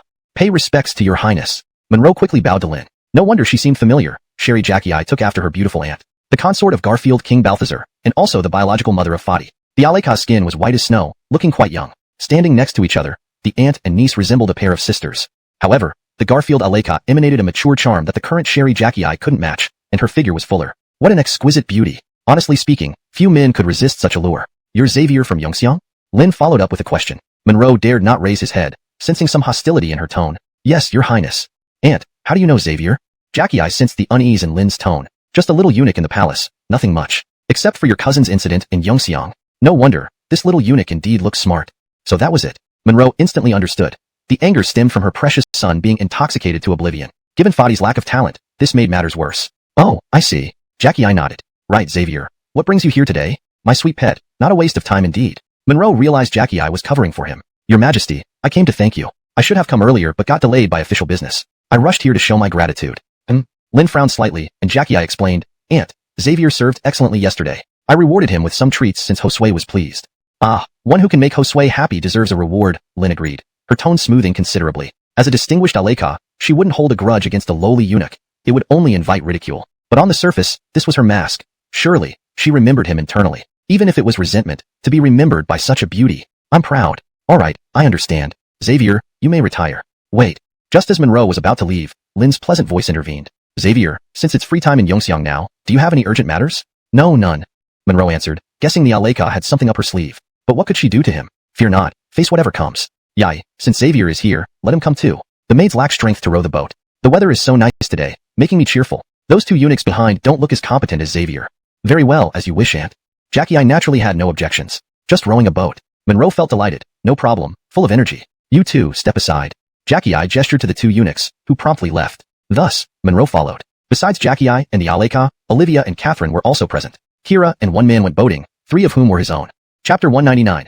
The consort falls into the water. Jingxin Lake. In the Grand Palace of Great Yu, there lay a considerable man-made lake. The scenery was charming, gentle breezes blew continuously, and coupled with fine weather, it was indeed very suitable for boating. Alongside the pavilion stood many boats of varying sizes, along with a neatly lined row of dragon boats. Apart from providing entertainment for the consorts, dragon boat races could be held at any time, making it a twofold advantage. And perhaps a third benefit, though the Sherry might not care much about it. Aunt, since we're not many, let's take a small boat. It would be more enjoyable.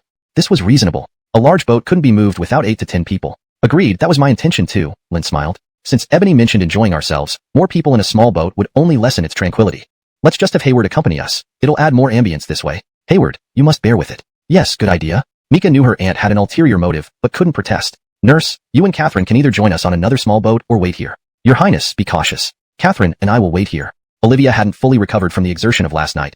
Yet if she could boat with Monroe, even fatigue wouldn't stop her. However, staying with Catherine wasn't appealing, so she chose to rest nearby. Soon, Olivia and Catherine helped Mika and Lin onto the boat. They also brought the zither Mika always carried with her. Monroe untied the rope and jumped aboard. Rowing was familiar territory for him, having done it countless times before. The middle of the boat had a special setup for playing the zither. Monroe had no choice but to sit at the oars and paddle vigorously.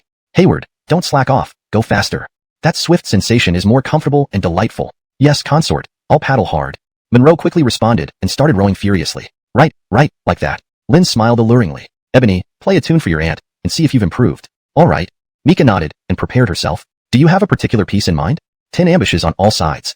It will reflect your current state of mind. Big beauty, you're not trying to ambush me, are you? Monroe silently grumbled, but still enjoyed the music, especially the climactic parts. Soon, familiar tunes filled the air as Lin walked to the bow, her robes fluttering elegantly. She certainly appreciated refinement, but one wondered if the Garfield barrel could fulfill her romantic desires. Refined women naturally yearned for romance. Standing at the prow while a man fondles. What bliss! Monroe couldn't help thinking of meat silk, increasing his rowing speed instinctively. Thankfully, his robust physique kept him from exhaustion after the long night and morning of exertion. Eliotinly, a flock of geese flew overhead. Just then, a scream pierced the air. Aya! Looking ahead, Monroe saw the consort lose balance and fall forward. Ah! With Mika's startled cry, Lin lost her footing and plunged into the water, causing a loud splash. It's deep. Hayward, quick! Mika rushed to the bow, but Monroe was already dashing forward. Hayward, save the consort. She doesn't know how to swim. Mika's face turned pale with anxiety. Doesn't know how to swim? Perfect. Absolutely perfect. Monroe inwardly rejoiced. Neither did he. Save cough. Indeed, the consort struggled, panicking and gulping water. You wanted 10 ambushes? How about both of us sink together? Without hesitation, Monroe jumped in, completely forgetting to give instructions to the frantic Mika. Upon entering the water, Monroe grabbed the struggling consort, who clung to him desperately. Still flailing wildly, she inadvertently pushed him under. If this keeps up, we'll drown together. But he couldn't shake her off. She held tight. Not letting go. Huh? Monroe seized the opportunity to grope her frantically. Above deck, Mika paid no attention to these details. Hayward, do you know how to swim? Yes. I can't swim either. No, Your Highness, if you jump, all three of us might die. Monroe quickly warned her as she contemplated jumping. He couldn't ruin his plan and risk losing them both. What should we do? Fetch the oar. All right. Mika dashed off. Meanwhile, the consort grew weak, ceasing her struggles. Monroe didn't hesitate and submerged underwater, holding her tightly. She released him naturally. Now, Monroe transformed into a powerful water dragon, utilizing his superior swimming skills and enhanced physique. He wouldn't let the consort escape. Holding her close, her mouth opened as she choked on water. He needed to resuscitate her by giving her breath. Directly kissing her. No problem, right? Especially since she was half-conscious. This low-cut cord attire offered an advantage. Administering CPR via chest compression was logical, right? Without delay, Monroe reached inside her dress. Quite large. Eliottenly, the consort's eyes widened. With newfound strength, she tried to push him away. Well, looks like she's loyal and steadfast. Chapter 200, The Consort's Fury. Addie instinctively tried to push Monroe away, but she was already out of strength. Monroe didn't hesitate any longer. With powerful kicks and one arm holding Addie tightly, he used his other hand to pull vigorously. If they didn't get out soon, the consort's life would be in danger. Besides, it wouldn't be appropriate if he took more advantage while she wasn't entirely unconscious. The two weren't submerged very deep, and under Monroe's efforts, both quickly emerged from the water. Holding a bamboo pole, Sherry had been crying anxiously. Seeing them surface, she felt relieved and decisively extended the pole. Fortunately, they hadn't drifted too far. Addie was breathing heavily, nearly on the verge of fainting. Pat, hurry, grab it. Sherry called out anxiously. Monroe swam over and caught hold of the pole. At this point, the now completely helpless consort offered no assistance. Without hesitation, Sherry leaned backward and pulled hard. Thankfully, they were in the water. Otherwise, she wouldn't have been able to drag them back at all. Soon, they were pulled to the boat. Your Majesty, I'll give her a boost flutter, spitting out the mouthful he had taken. Pat, are you all right? Sherry rushed over to Monroe, instinctively stroking his body to comfort him. Addie also drank a lot of water but within her limit, so she didn't vomit, only remaining in shock. Monroe coughed again and immediately rolled over. Your Majesty, I'm fine. Just then, Elisa and Imelda arrived in another boat, jumping aboard. Both Elisa and Imelda instinctively looked at Monroe first, especially Elisa, who felt pain seeing him lying there. But she couldn't approach and instead turned to Sherry. Your Majesty, are you all right? Nanny, I'm fine. Sherry shook her head and hurriedly said, Nanny, quick, you and Imelda return with the boat? Yes. Elisa replied and rowed the boat with Imelda. Aunt, how are you? Speak up, don't scare ya air. Sherry sobbed, worried. Monroe didn't turn around. He could confirm the beautiful consort was safe and would regain consciousness soon. Elioter enough. After a short while, Addie regained consciousness and began coughing violently, choked by the water. Aunt, are you feeling unwell? Yin, ya air, I'm fine. The boat soon reached the shore. Imelda, come here. Sherry helped Addie up while beckoning Imelda. They lifted Addie, who though silent, still glared angrily at Monroe lying on the ground, feigning death. Nanny, please help Pat up, and if needed, call for help. Elliot Lydia acknowledged and knelt down. Pat, can you stand? Monroe opened his eyes but to maintain the act, he pretended to be blank and listless. Don't move, my head hurts, feels like it's full of water. Your Majesty, it seems Pat has water in his head. Elisa felt distressed and silently prayed for Monroe. Sherry frowned. Nanny, leave Pat here for now and attend to him. I will send the consort back first. Yes, Your Majesty. Elisa responded as Sherry and Imelda left with Addie. Pat, are you really okay? Don't scare me.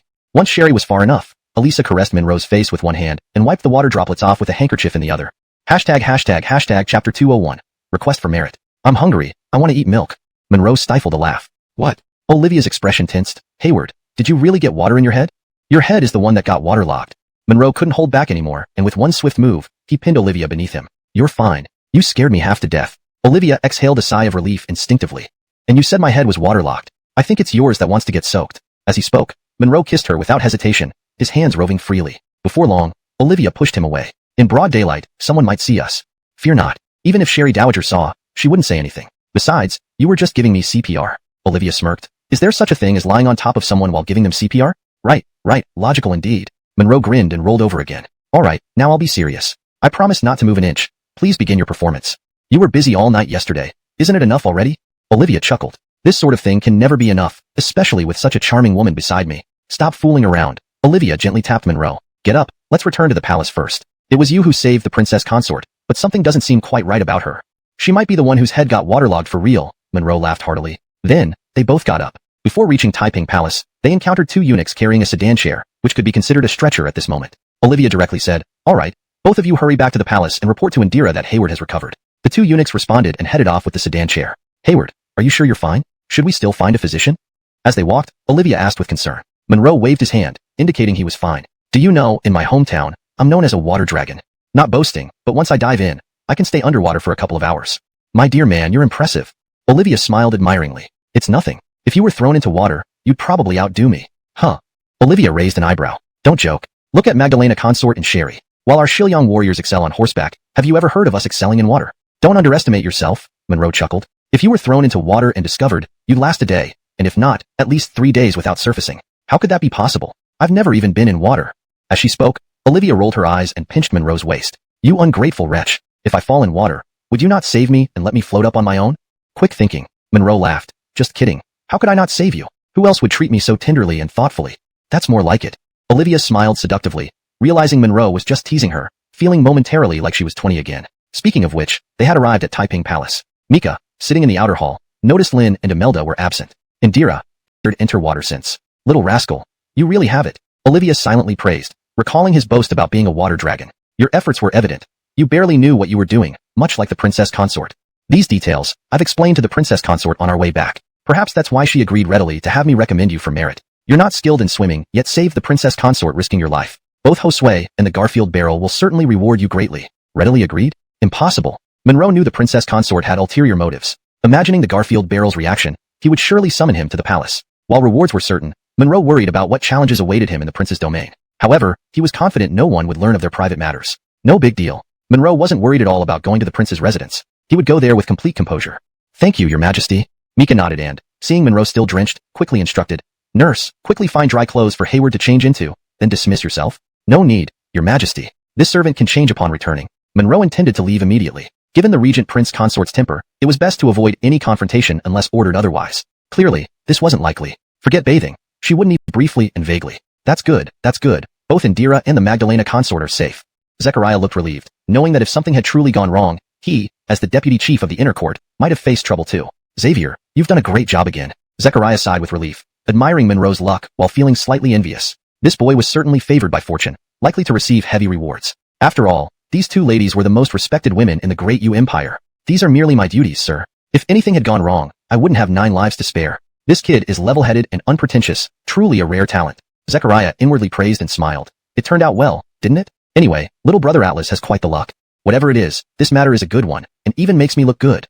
Of course, Zechariah thought that he might benefit from this situation despite Monroe's appointment to Yongxiang Alley being a secret arrangement by the prince. But it still counted as recommending the right person to the Ellis. As long as I don't cause trouble for you, sir, I'm not too concerned about the credit.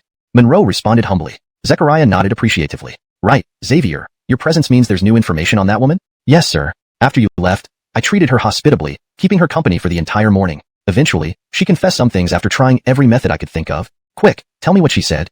Zechariah was excited, completely unconcerned with how Monroe managed it. She admitted to having the night pearl and agreed to hand it over, but Monroe seemed hesitant. But what? For heaven's sake, speak up without hesitation.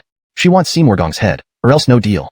This is about seeking revenge on Seymour Da, Zechariah murmured, glad it wasn't his own head. As long as we get the night pearl, one Seymour Da doesn't matter much. But, Xavier, do you believe this woman? Is she tricking us, knowing she's in deep trouble, and wants to take someone down with her?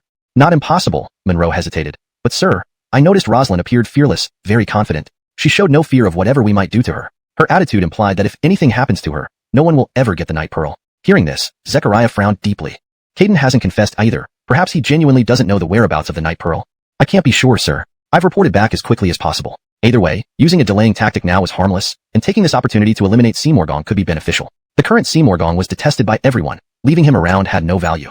Over time, memories of his past changes might resurface. To trick, there's no other option but to sacrifice Seymour Da. Zechariah sighed, feeling pained. Do you think I want to handle Seymour Da? He's been loyal and a right-hand man for so long. Last time I dealt with him to give an account to the prince. I initially thought to assign Seymour Da as Xavier's deputy, after sending the woman to the Imperial Punishment Bureau. Forget it. This pains me.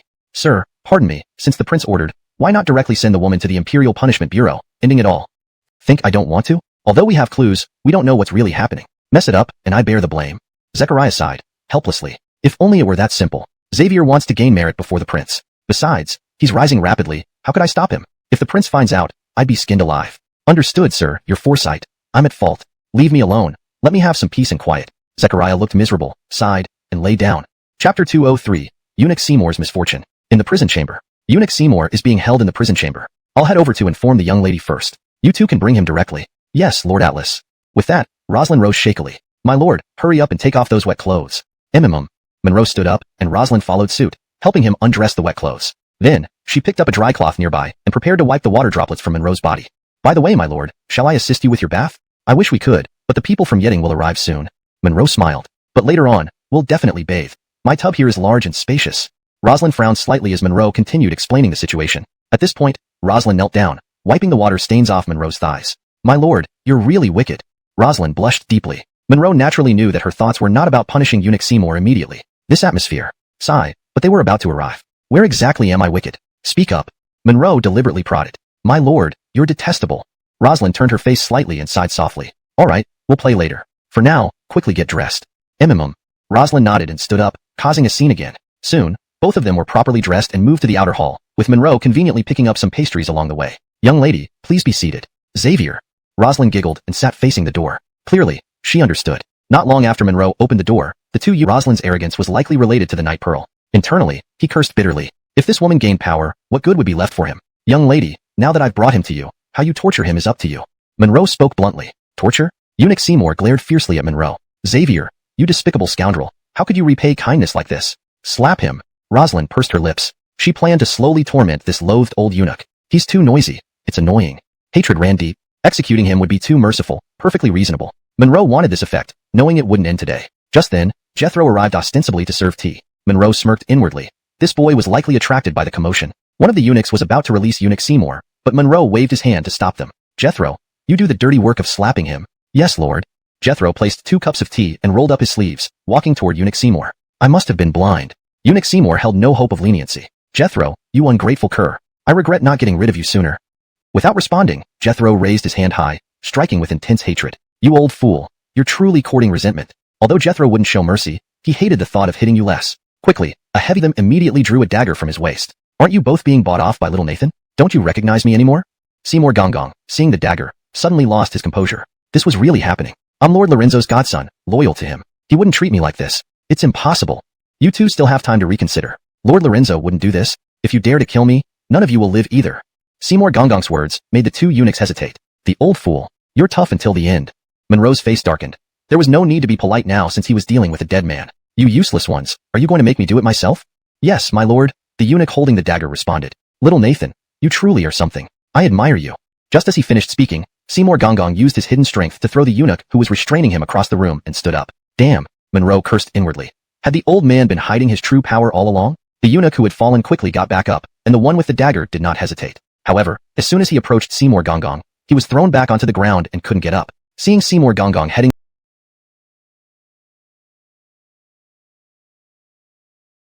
I'm not afraid to die, but before I do, little Nathan has been kind to me, and I appreciate it. If anything happens to him, you'll never find the pearl, not in this life. Finishing, Rosalind sat down again, grabbed the wine flask, poured herself a cup, and drank it in one gulp. Damn woman, you haven't disappointed me. Monroe heard Rosalind's words clearly and understood her intention. She was protecting him and cleverly avoiding revealing too much, showing loyalty only to him. This was surface-level loyalty. However, Monroe wasn't just acting on impulse. This was his principle. As a man, retreating behind a woman would be a humiliation. If he couldn't handle this situation, it was better to give up this world altogether. What was the point of being a transmigrator? Hearing this, Seymour Gongong laughed maliciously. You slut, thinking of protecting a pretty boy till the end. Admirable, but how many lives do you have? Since you want to die so badly, let me help you. Whore, this is all because of you. You must die. With that, Seymour Gongong advanced angrily. Monroe stepped forward. Old freak, if you're half a man, fight me alone. Half a man? Seymour Gongong glared. Little Nathan, saying that infuriates me. You're courting death. Calling you half a man is an exaggeration. If you were, you'd have some courage and fight me alone. If you don't, you're less than half a man. Yes, worse than a woman. Monroe went all in. Also, he noticed Ernst moving slowly towards the door after being hit earlier. Seymour Gongong, with his back turned, hadn't noticed. Monroe wanted to buy time. If Ernst shouted for help, even if they couldn't beat Seymour Gongong, at least the old man wouldn't be so arrogant. Even escaping would be better than waiting to die here. So, Monroe changed tactics while Ernst continued crawling out. If the little guy survived, he'd remain loyal, a true friend in times of trouble. Little Nathan, I won't kill you today, but I'll cut out your tongue. Seymour Gongong growled menacingly. Hell, what was this old bastard planning? It was hard to tell. Old coward, I bet you don't dare. Monroe feigned calmness, though he wasn't sure. Using your own words, if you kill me, your master won't forgive you.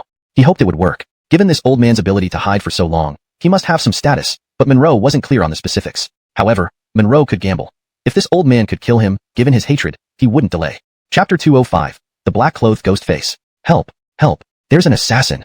The little eunuch who had crawled outside shouted at the top of his lungs. Monroe heard this, and it was clear that Seymour Gongong's your judgment isn't bad. You can see Rosalind cares about me. Rosalind glanced at Monroe without hesitation. She knew it was all for the Night Pearl. Alright, as long as you let Xavier go, I'll follow you. Otherwise, you can only take away my dead body. No problem. Seymour Gungong agreed and grabbed Rosalind. Hurry, come with me. Monroe felt utterly helpless. Strength was truly a hard injury. Moreover, Elroy likely wouldn't survive. Seymour Gungong acted so boldly because he was aware of the situation outside. No one could stop him, at least not in the Yongxiang alley. He could easily take Rosalind and escape from the palace. Ah!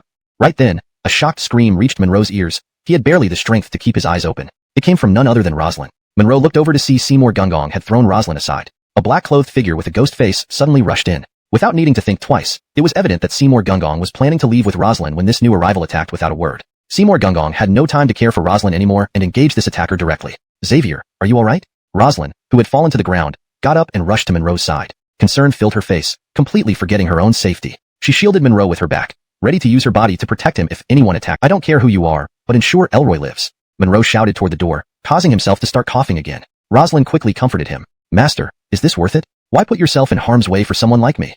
Rosalind, moved to tears, asked. Then step forward and shield me, Master ordered. Master, you're still joking, Rosalind said, her expression between laughter and tears. Monroe smiled slightly. All right, stop crying. You are my woman. If I don't defend you, who will? Hiding behind a woman. What kind of man am I? Master, please don't talk anymore. Let me help you rest on the bed, Rosalind suggested. Monroe waved his hand, listening carefully. There were no more sounds of fighting. Shioa, it seems the fight has stopped outside. Check it out quickly. Master, stay here. I'll be right back. Rosalind helped Monroe down reluctantly and stood up. At that moment, Elroy crawled in, while Zechariah's two eunuchs lay motionless on the ground, dead or alive unknown. Master Atlas, I'm powerless. Are you alright? At this moment, Rosalind once again supported Monroe. Elroy, it's good you're alive. Your help today was invaluable. Elroy shook his head. If Master Atlas is safe, even death is worthwhile. Good brother. Monroe seriously thanked him, thinking in his heart that the eunuchs from the yard, either. Greeting them briefly, she picked up the basin and left. The eunuchs in the side courtyard have all been knocked out. I assume they will wake up soon. Obviously, Donna knew what was troubling Monroe. Also, Josue will soon be informed of this incident, and will probably send Lydia with some internal injury pills from the palace pharmacy. For the next couple of days, you should rest well. Who is that black-clothed masked man? Monroe followed up immediately. Fiki, Donna whispered. It's him. Monroe subconsciously furrowed his brow slightly. That old man had indeed kept himself under wraps. However, it wasn't much of a surprise. The old emperor wouldn't leave the empress without a safeguard. All the eunuchs in the side courtyard being knocked out made perfect sense now. It was to avoid revealing his identity. Not keeping Seymour Gongong meant Fiki must have already returned to the side courtyard. When Billy went over, he would see everyone unconscious. Monroe didn't ask any more questions. Having such a strong elderly eunuch around was like having a personal bodyguard. At least your internal organs weren't damaged. From the looks of it, Seymour wasn't trying to harm you seriously. Otherwise, no matter how strong you are, you'd suffer severe internal injuries. Donna examined Monroe's wounds and unconsciously let out a sigh of relief. This Seymour has been in the palace for over 10 years. He really concealed himself deeply. So it seems, this old man's background is quite mysterious. Monroe acknowledged, clearly as clueless as Donna. Based on what they could see, Seymour Gongong probably wasn't related to the Garfield King. However, they couldn't be sure if it was just a smokescreen. Now, they had no way of knowing. What they could affirm was that Seymour also wanted the Night Pearl, possibly the reason he spared Monroe. In short, the situation became even more complex, and making a clear judgment was impossible. Donna subconsciously shook her head, her face full of confusion. After a while, Rosalind returned with a basin of clean water. Donna didn't linger and left first. At the door, she glanced at the two eunuchs by Zechariah's side. They were only unconscious, not dead. These two were lucky. If she saw the black-clothed masked Fiki, she might have sent them on their way with a palm strike each.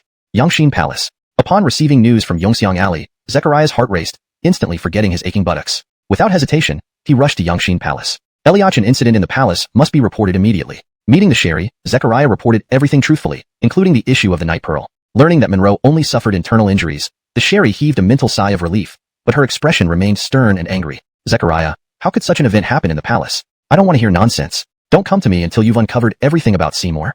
Your Majesty, please calm down. This servant is at fault and will thoroughly investigate. Zechariah's back grew cold, and cold sweat broke out on his forehead. The Sherry's anger was expected. Without a satisfactory explanation, his life would truly be forfeit. Being the deputy Luke, Seymour Gongong was his godson and protege, hidden in the palace for so long. If not for Seymour Gongong's actions today equating to treason, Zechariah would have been deemed complicit and deserved execution. The Sherry humphed, enough, go away. And take several good internal injury medicines from the palace pharmacy to Yongxiang Alley. Yes, your Majesty, this servant will do it immediately. Zechariah nodded hastily and left. This Seymour, who is he, with such high martial skills? Fiki wouldn't fail to protect Xavier, yet Seymour managed to escape. The Sherry frowned, thinking about Fiki's presence which Zechariah didn't know about. Moreover, Fiki arrived after the two eunuchs accompanying Zechariah fainted. Billy, loyal to Monroe, had no worries about a black-masked man and wouldn't know who he was. Although Ruthie worried about Monroe, she knew this wasn't the right moment to visit. If the Sherry wanted her to go, remember that the black-clothed ghost-masked person did not appear just now, understand? Monroe gave a final instruction. Yes, I understand. Zion nodded immediately. Well, there's no issue here anymore. You can go rest. The two eunuchs by the door should have just fainted. Find a few people to carry them away. Yes, Master Atlas. Zion withdrew upon responding. Odessa didn't go anywhere but stayed by Monroe's side. Soon, Zechariah arrived with medicine. Xerxes, are you badly hurt? I've already informed Josue about what happened here. These medicines are for you from the Ellis. As he spoke, Zechariah poured out a pill from a vial. Thank you, sir. I'm fine, no major issues. Without getting up, Monroe swallowed the pill. He knew very well that Zechariah might find it hard to escape this predicament. Then, Zechariah glanced at Odessa, seeming to have something on his mind but hesitating to say it. I feel much better now. You can go back and rest. Yeah, all right. Odessa nodded and left. Brother Atlas, this time I might lose my life. Zechariah's face was full of worry. Just now, in front of Odessa, he had pretended to be calm. Sir, why is it? As Monroe tried to sit up, Zechariah quickly helped him. As long as you weren't involved in Seymour Gong's affairs, you shouldn't suffer much, right? That damn dog. But he is under my watch. When Josue heard about it, he flew into a rage and ordered me to thoroughly investigate. Without any clues, there's no way to proceed with the investigation. I can't prove my innocence. Zechariah looked helpless. Brother Atlas, perhaps only you can help me now. There might still be a glimmer of hope. Me? Monroe looked puzzled. Sir, such matters might only be resolved by the barrel. Upon hearing this, Zechariah panicked instantly and knelt down. Younger brother, don't leave me to die. With the pearl incident unresolved, and another trouble now, Zechariah couldn't dare to expect protection from Ellis Balthazar. He probably wished someone would beat him to death and throw him out to the dogs. Moreover, his standing and importance had significantly diminished. The reason was simple. Monroe had risen. He, Zechariah, had become a liability. Sir, what are you doing? Why are you kneeling? Monroe wanted to laugh. Clearly, Zechariah was desperate and willing to do anything to save his life. Brother Atlas, only you can intercede for me in this critical moment, giving me a glimmer of hope. If you can help me get through this crisis in front of Josue and the barrel, everything I own will be yours. These things happen. After all, you've done me a favor before. If I can help, I'll do my best, Monroe said seriously, while thinking that he'd make sure not to kick this old guy too many times more. But, speaking of which, the silver wasn't to be refused either. So, brother, are you agreeing? Zechariah looked relieved. Sir, stand up first, then we can discuss. All right, thank you, brother. Zechariah stood up. Sir, now that you've put it this way, I'm not an unrighteous person. But given Josue's anger and the barrel's dissatisfaction, how can I mediate for you? Monroe knew that keeping Zechariah alive wouldn't be too difficult. He just pretended not to know. Frankly speaking, if not for the Garfield barrel, Josue would have arrested me by now. Zechariah, who had knelt down, obviously had a plan in mind. You're right. Monroe nodded. But sir, let's be clear. Ultimately, we're the barrel's men. Though the Ellis has shown some favors to me, he doesn't trust me much. Indeed. I understand that, and don't expect you to plead for me to the Ellis. I only hope if Josue asks you, you'd speak kindly on my behalf. Don't worry, sir, no problem. Monroe agreed. Zechariah sighed in relief. I've already reported this matter to the barrel. He should know by now. The pearl incident hasn't been addressed yet, so the barrel may not fly into a rage immediately. So, how do we explain the pearl incident to the barrel? What a sly fox. Monroe couldn't help but think. Solving this issue. Zechariah finished speaking, aware that smart people understood each other without much ado. He needed to act promptly. Good, I can't get up, so I won't see you off. Rest assured, when the barrel calls me, I'll do my best to plead on your behalf. Don't move, just rest. Zechariah waved and stood up. Yes, immense gratitude isn't expressed in words. Please leave it to me. Monroe nodded and added, oh, and make sure to handle those two people around you properly. Elioter, don't worry. I understand. Zechariah readily agreed with the response, clearly understanding the implications. Although the two were his confidants, this matter was too significant, and it was better if fewer people knew about Seymour Dawes' issue. In this translation, I have maintained the original tone and style while ensuring fluency and coherence with the previous content. The paragraph structure and line breaks are preserved as in the original text. Chapter 208. Unprecedented Reward. At the Garfield's mansion. Darling, how could you have fallen into the water like that? Lynn had just returned from the palace. Balthazar knew what had happened and wore a look of concern. If it weren't for Hayward, if anything had happened to you, what would this barrel do? But I'm fine, aren't I? Lynn's expression was full of gratitude. Although her husband might be partly motivated by obligation, after all, they had been married for over 2 decades, she was touched that he could say such things. But this time, Hayward did deserve credit. Without him, this concubine's life might not have been saved. So, don't worry, darling. This barrel will reward him heavily. Balthazar nodded in agreement. From this event, it was evident that Hayward was loyal to him. Yes. Li Zikong gently nodded, her face tinged with a slight blush. You saved my life, so a heavy reward is indeed fitting. However, you were so brazen and dared to be inappropriate with me underwater. That debt will not go unaccounted for. Balthazar naturally didn't know what had transpired between Lynn and Hayward in the water. That would remain a secret forever. The Ellis must have already heard about this. There's no time to lose. This barrel will send someone to bring Hayward here now. Balthazar was about to rise when he turned to look at Lynn again. Oh right, darling. Are you sure there's nothing seriously wrong? Should we ask the royal physician to see you? No need, your servant is fine. Resting a bit will be enough. Lynn replied. Very well then, darling, rest well. This barrel won't disturb you anymore. Balthazar nodded and prepared to leave. Just then, Isabella, Lynn's attendant, entered. Your Highness, someone has come from the palace. Hearing this, Lynn furrowed her brows. Is it the Ellis sending someone? Report to the concubine. Manager Seth only sent the maid to check up on you. he did not mention the Ellis sending anyone. Ah, understood. Lin realized that if it was related to her, the eunuch would have come directly to her. Well, Your Highness, there must be something important. Go quickly. Good. Darling, rest well. When Hayward arrives later, this barrel will bring him to you. Balthazar spoke and left directly. If it wasn't something significant, Ilias wouldn't bother sending word from the inner court. Soon, he arrived at the front hall where Ilias was already waiting outside his study. The two entered the study one after another. Your Highness, Zechariah sent someone over. Without hesitation, Ilias recounted everything that happened in the long corridor. How could such a thing happen? Balthazar's face showed shock. As far as this barrel remembers, Seymour has been in the palace for nearly 20 years. How could he hide so deeply, and we never noticed anything? What kind of person is he? I don't understand either, but Zechariah should know more, Ilias said, equally puzzled. This Zechariah, always ruining things instead of helping. Since Seymour is under him, he can't escape blame. Let him face the Ellis himself. Even this barrel cannot protect him. Fortunately, Seymour doesn't know much about the Night Pearl, otherwise, this barrel would want to skin him alive. Balthazar growled through gritted teeth. Oh, is Hayward alright? The messenger said he's seriously injured, but not fatally. Zechariah should have more details, and will likely come to apologize soon. Balthazar snorted coldly, sipped some tea, and calmed down a bit. Since Hayward saved the concubine's life, this barrel wanted to call him over. Given his injuries, let him rest first. Zechariah won't survive this ordeal. The deputy chief position in the inner court should go to Hayward. He's most suitable. Your Highness is wise. Ilias agreed. At that moment, someone announced from outside, report to Leo, Eunuch Lorenzo seeks an audience. Balthazar gave a nod, and Ilias shouted, let him in. Zechariah rushed in and immediately knelt down without regard for the burning sensation on his backside. Servant sees Your Highness. Seeing this, Balthazar glared coldly. Do you know who Seymour really is? Cold sweat poured down Zechariah's forehead as he pounded his head on the ground. Your Highness, this servant has no clue. Truly, I have no idea. Seymour has been around you for so long. Didn't you notice any abnormalities? He was always loyal and never suspicious, Zechariah responded. You useless piece of trash, only caring about lining your own pockets. Balthazar knew further questioning was futile. Seymour had deceived everyone. Now, enough nonsense. Tell me what happened today. Yes, Your Highness. Zechariah nodded, relieved that his life was not immediately in danger. Your Highness, it happened like this. Zechariah detailed the scheme to find the Night Pearl, following Monroe's plan. He did not lie or fabricate the events. Did Rosalind tell anything about the Night Pearl? Balthazar asked next. Anyone would think the plan seemed flawless. Your Highness, it's almost certain. I could tell that Rosalind was swayed by Hayward. Oh, explain. Balthazar's interest piqued. Seymour exposed himself because he felt threatened. In his anger, he tried to kill Rosalind. At that critical moment, Hayward stepped in front of her. Two skilled eunuchs fought Seymour until their deaths. Otherwise, both Hayward and Rosalind might have lost their lives. At least you did something intelligent. Sending those two skilled men along could save your life. If Hayward or Rosalind had suffered any mishap, even gods couldn't save you. Balthazar breathed a sigh of relief. Zechariah was even more relieved. While he still didn't fully understand why Monroe and Rosalind remained safe, or how his two subordinates died, it didn't matter as long as the Garfield believed him. With Balthazar and the martial prowess of Ilias, disbelief was impossible given the gravity of the situation in the palace and Seymour's unknown skills. Thus, Zechariah told his tale without omission. Chapter 209, The Barrel's Edict. Your Highness, this servant has already asked for forgiveness from Josue. Josue instructed me to thoroughly investigate this matter. I fear. Do you have the face to say that? This is all because of your own doing. Blaine knew what Zechariah was going to say, but he had no patience for it at the moment. Zechariah, with a bitter expression, wanted to say more, but Blaine waved his hand to interrupt him. That's enough. Now isn't the time for this. You must immediately return to the palace. If Hayward can still move, bring him back to my prince's mansion to recuperate. Any injuries will be treated there. And make sure the security in Yongxiang Alley is strengthened. If anything happens to Rosalind again, find a rope and take care of yourself. Blaine was thinking about the Night Pearl. With new developments, he couldn't wait any longer. He also wanted to bring Rosalind along, but as a convicted woman, openly taking her out of the palace would raise suspicions. Monroe was different. Under the pretext of saving the princess consort, he could be summoned officially. Yes, Your Highness, this servant will return to the palace immediately and ensure everything is secure in Yongxiang Alley. Leave then.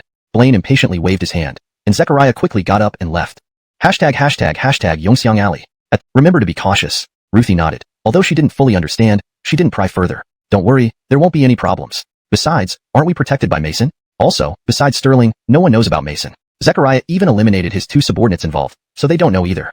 However, if Elder Seymour is secretly placed here by the Garfield barrel, then Mason's identity might be revealed. Obviously, even without revealing his masked face, Mason could support so quickly, implying he was hiding in Yongxiang Alley. It's possible, but it's unlikely he would hide for over a decade without necessity, especially in Yongxiang Alley. Let's not worry about this now. It's not crucial, and soon we'll see if he's one of the Garfield barrel's people. Moreover, even if he is, it won't harm our current situation. It will only make the Garfield barrel wary of Josue. Monroe spoke confidently. With this analysis, he hadn't told Zechariah too much, just ensuring the two witnesses remained silent permanently. Right? Hearing you say that makes me feel better. As Ruthie stood up, all right, rest well. I need to go back. Yes, tell Josue everything is under control. Monroe agreed. Ruthie frowned slightly, feeling uneasy but didn't question further, lightly nodding before leaving. Not long after, Zechariah arrived with several capable eunuchs. Eliach arrangements didn't require an imperial edict. They cited enhanced security to prevent another rebel attack. Little brother Atlas, you look much better. The palace medicine is indeed miraculous. Yes, much better. Eunuch Lorenzo, why are you here? Monroe asked symbolically. Oh, Magdalena Consort has returned to the mansion. Since you saved her life, the prince wishes to reward you greatly. Also, regarding the Night Pearl, I've already reported to the prince. If little brother can move, he's invited to recuperate at the prince's mansion. Zechariah mentioned casually, actually hinting that the Garfield Barrel was eager for the Night Pearl, urging Monroe to report in detail. Mentioning the princess consort reminded Monroe to seek favor while the prince was pleased. The prince shows such kindness, it's truly an honor. My injuries aren't severe. I'll pack up and follow you. Monroe readily agreed. Also, rest assured, the Night Pearl is due to our combined efforts. Without your help, we wouldn't have progressed. I believe the prince will understand. Brother Atlas, how noble of you. Zechariah feigned gratitude. He wished to claim credit, but feared backfiring. Only Monroe explaining it would settle the matter. No, it's nothing much. Monroe attempted to get up, and Zechariah helped. Blessings, your highness, it's just a minor injury. Moreover, Eunuch Lorenzo brought medicine from the imperial palace, and I'm feeling much better now after taking it. Upon hearing this, Zechariah felt relieved, believing that the 10,000 taels of silver was well spent, and that Monroe had acted honorably. I'm glad to hear that. Balthazar nodded. By the way, any progress on the Night Pearl? This was the main point. Monroe was well prepared. Your highness, Rosalind has agreed. However, today's unexpected event. But rest assured, your highness, I don't think Rosalind is delaying. The Night Pearl is most likely in her possession. So you think she will soon reveal the whereabouts of the Night Pearl? Balthazar immediately followed up with another question. Yes, your highness. According to our plan, she should have revealed it today. But due to today's incident, she might be shaken. She may also suspect that we set this up. So, I believe it's best to wait and see, otherwise it might backfire. Balthazar nodded. In that case, let's put this matter on hold for a couple of days. Elijah, focus on recovering. I won't intervene further, entrust this task entirely to you. The prince spoke with poise, displaying trust while applying subtle pressure. Yes, your highness. Your servant will do my utmost to resolve this matter swiftly. Excellent. I will reward you greatly once this is over. Balthazar looked pleased, clearly influenced by Monroe's confidence. Monroe hesitated slightly before continuing. Your highness, there's one more thing I wish to bring to your attention. Go ahead. Zechariah, upon hearing this, felt elated, thinking Monroe was going to claim credit. Your highness, this idea was suggested by me and approved by Eunuch Lorenzo. Without the two eunuchs who bravely blocked Seymour Gongservant, I would not have survived. Therefore, I believe their loyalty deserves recognition. As for those two deceased eunuchs, they shall be honored appropriately. Balthazar glanced at Zechariah, aware of his intentions. As for you, given your apparent loyalty and Elijah's recommendation, I will plead on your behalf to Josue. How he decides will depend on your fortune. Thank you, your highness. Gratitude to your highness for your mercy. Zechariah bowed deeply several times. Balthazar waved a hand. Enough. Proceed with the investigation into Seymour Duh. Be merciless with any suspects. Yes, your highness. Your servant takes his leave.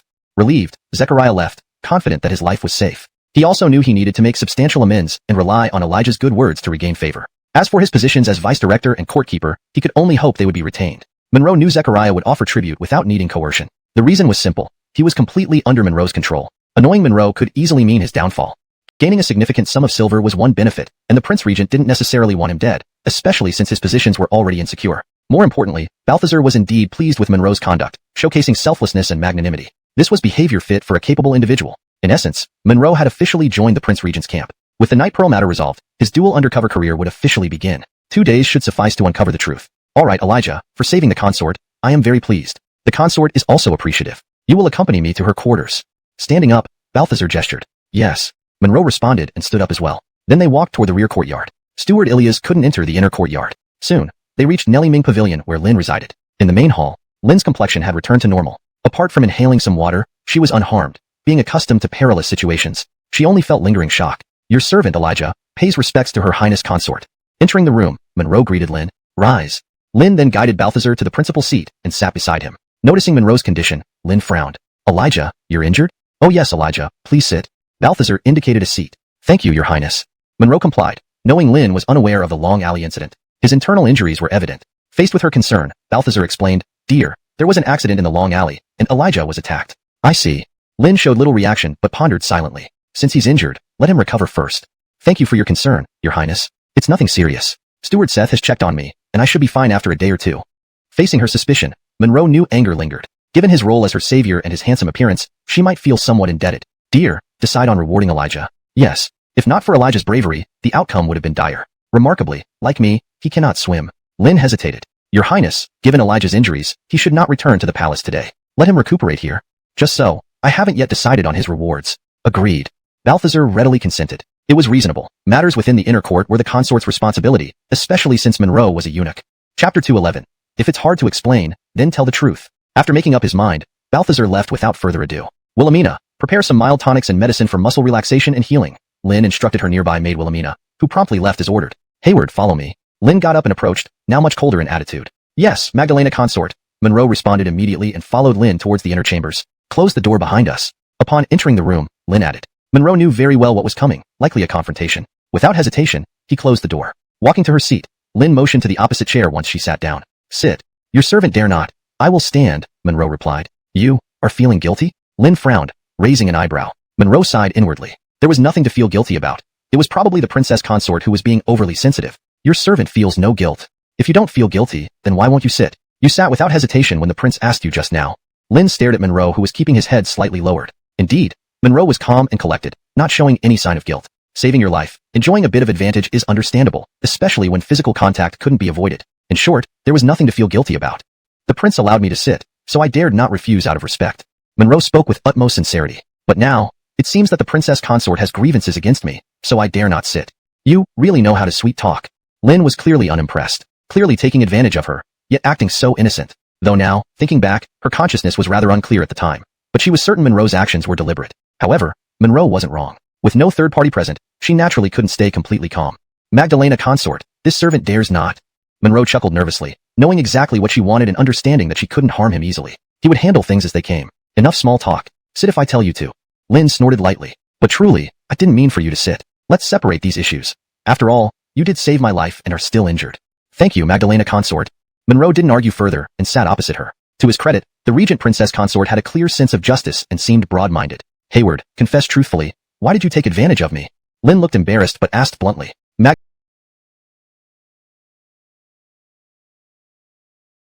Magdalena consort, this servant wouldn't dare offend you. Monroe looked serious. Magdalena consort, I genuinely can't swim. I jumped into the water instinctively, and with no better options, could only hold on to you. If I offended you, I accept punishment willingly. Holding me, that's fine. I wouldn't blame you for that.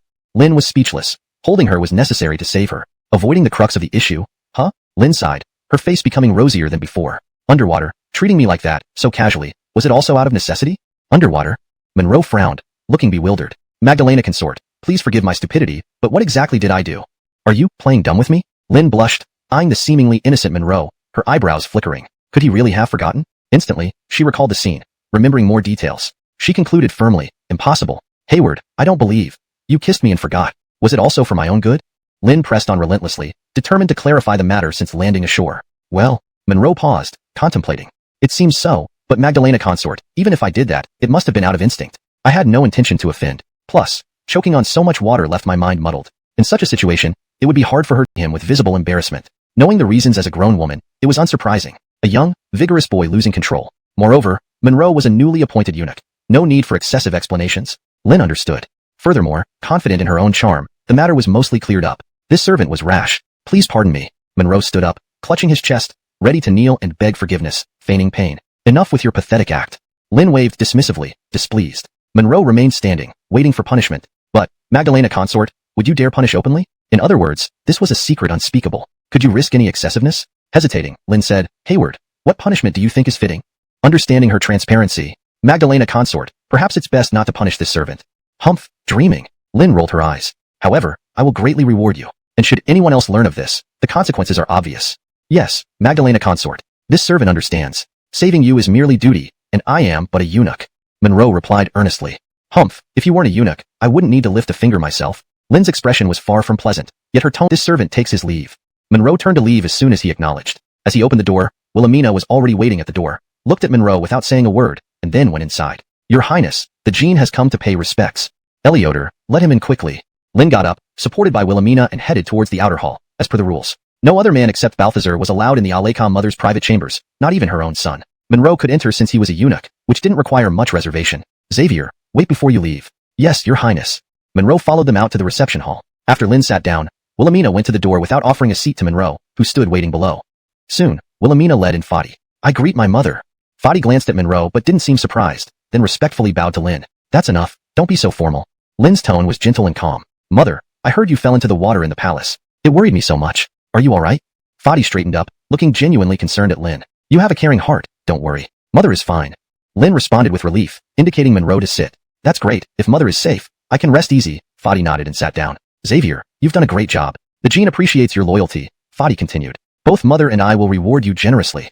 Thank you, Jean. Assisting the Aleka mother is my duty. I don't expect any rewards, Monroe replied humbly. Don't be modest. You deserve this recognition, Fadi insisted. Then he turned to Lin. Mother, I heard you wanted Xavier to recuperate here. Let him stay with me instead. I also have matters to discuss with him. Solar, Xavier is injured. Don't cause trouble again. Manny would scold you if he finds out, Lin warned. Goodness gracious. In her mind, they couldn't possibly be up to anything proper. Mother, what are you saying? Fadi blushed. Xavier is talented. Maribel met him, and even gave him several books. Upon hearing this, Lin frowned in surprise. Maribel's temper is known. If she could give books to Xavier, she must see potential in him. Indeed. Lin sighed. Anita is your sister. As an older brother, you should yield to her. I know, mother. Besides, I can't provoke Maribel. Fadi chuckled awkwardly. Lin shook her head in resignation. She loved her son too much. Just wanting you to behave better. Fadi hurried to explain. I didn't mean to offend. I just want you to rest. Go on, then. Lin waved her hand dismissively. So, rest well, mother. I take my leave. Okay, Lin nodded. Wilhelmina, take the items prepared for Xavier to the Jin's place. Fadi left with Monroe from Phoenix Cry Pavilion. Actually, Monroe wasn't keen to go. As the Jin, Fadi naturally had his separate quarters. After Wilhelmina left the items, she also departed. Xavier, please sit, Fadi invited casually. A servant brought in 2 cups of tea. Seeing her appearance made Monroe frown. An elderly lady? It shouldn't be like this. Fadi laughed. Xavier, aren't you puzzled why my servants are so unattractive? Monroe coughed slightly and nodded. You might not have noticed, but this residence is named Serenity Abode. From this name, you should understand now. Fadi slapped his forehead. Right, I forgot you don't read much. Perhaps you don't recognize it. Monroe smiled awkwardly, suddenly realizing the reason for the old servant. No need for more explanation. Everyone here is an elderly caretaker. Some even used to work in the kitchen. Fadi looked helpless. Furthermore, the name and idea were suggested by my lovely Maribel, Stefani, to Manny. Mother agreed, saying it promotes simplicity and peace of mind. This doesn't simplify life, it's practically driving away temptations. Fadi sighed deeply. Xavier, what kind of life do you think I lead here? Haha, indeed, Jean. You've been through hardships. Looking at Fadi's bitter expression, Monroe sympathized somewhat. But, Jean, think of it as care and love from the Vicky and the King and Aleka. It's a deeper meaning. Fadi's face showed a faint smile. Monroe's words held simple wisdom. Elio drowning oneself with beauties would be hard on one's health. Xavier, you always know how to speak. I feel much better now. True, Jean. Try to think positively. Monroe smiled. I'm almost used to it, it's all fine. Fadi laughed heartily. Just think, if this gets out, my reputation will be ruined, and people will laugh their heads off. Baylor, you must not mention this to anyone. Beryl, rest assured. Even if I sell myself, I wouldn't betray you in the slightest, Monroe replied. He knew that everyone in the mansion was aware, but none of them would bother spreading such gossip. But even if someone did, who would dare bring it up in front of this little tyrant? They'd only be asking for trouble. Fadi nodded with evident satisfaction. Baylor, there's a burning anger in my heart, right now with no way to release it. Chapter 213. Seeking help. Your Highness, what is troubling you so much? Monroe asked somewhat puzzled, thinking that there could hardly be anything this crown barrel dared not do. Looking across the realm, probably only the Garfield King, the Queen, and the Vicky of the 6 prefectures, these 3 people, could confound this crown barrel. But it seemed unlikely too, since even Fadi himself was helpless. Talking to himself wouldn't solve the problem. The Bakey delegation will soon enter the capital. This time, accompanying them is also the Emperor's beloved Tatiana, he said, then added, specific details are unimportant. The important thing is, this willful Tatiana did not come with the delegation but arrived in the capital ahead of them. She is currently at the state guest house. Fadi snorted coldly. This isn't a big deal. Manny instructed this prince and my 6th sister to go comfort her. But who knew this Tatiana would be so arrogant, giving me no face at all? She said that anyone wishing to enter must have commendable literary talent. When he said this, Monroe understood. Yes, Your Highness, this truly is arrogance, he agreed. Elioter enough, Fadi couldn't help feeling furious again. Isn't that right? As a result, my 6th sister casually wrote a poem and got inside very quickly. This kind of scholarly affair isn't this prince's strong point, so I was naturally turned away. If Manny hadn't given instructions, I wouldn't have tolerated her, barging in on our great territory, acting so presumptuous, he fumed. Also, today, this Tatiana invited my 6th sister over. She is orthodox, an eccentric genius is also a talent. Of course, let's skip the boasting game. I thought about it the other day, but it indeed seems inappropriate for formal occasions and might make me appear childish. Great job. Monroe saw that the prince was desperate and grasping at straws. He certainly couldn't ask Bear Brothers' charming sister-in-law for this sort of task. All right, Your Highness, your matter is my duty. Let me think carefully. Monroe couldn't refuse and frowned deeply. Don't rush, Xavier. Take your time. Whether this prince can get revenge depends entirely on you. Saying this, Fadi offered a cup of tea, trying to flatter him.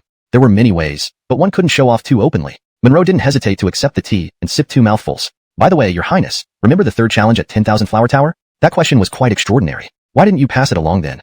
Even if the Vicky knew the answer, she wouldn't embarrass you in such a situation, right? That shouldn't happen. Fadi wasn't entirely sure and pursed his lips. Indeed, getting the questions was a good idea, but I stormed out in a huff and only remembered at 10,000 Flower Tower.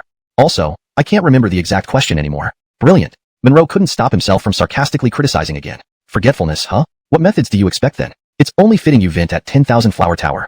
So, shall I recount the question for you now, and you memorize it before attempting again?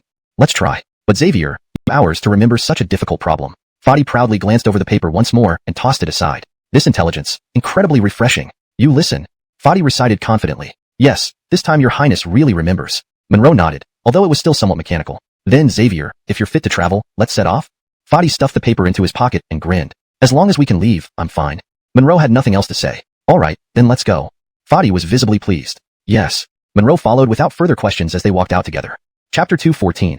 Elijah, pull yourself together. The two proceeded straight to the main entrance of the Barrel's residence. No one obstructed them on the way. However, as they just arrived at the gate, the doorman came forward. Without waiting for the doorman to speak, Fadi said directly, this crown prince will take Elijah to the national guest house to meet the Tatiana of Bakey. Upon hearing this, the doorman nodded. Yes, your highness, I'll get your carriage ready right away. No wonder Fadi was so confident. The doorman did not ask any more questions. It was apparently communicated beforehand. Besides, the honorable crown barrel left little room for interference from a mere doorman, who nevertheless would promptly report it to the manager Ilias. This time, however, Fadi considered his actions proper, and thus was very justified. His actions would be easy to explain upon return as well. Very soon, an opulent carriage stopped in front of the main gate of the prince's mansion. Although it didn't bear explicit identification, its grandeur suggested its origin even to the discerning eye. Apart from the driver boy, a few house soldiers also accompanied the carriage. Fadi pursed his lips, clearly dissatisfied with the arrangement.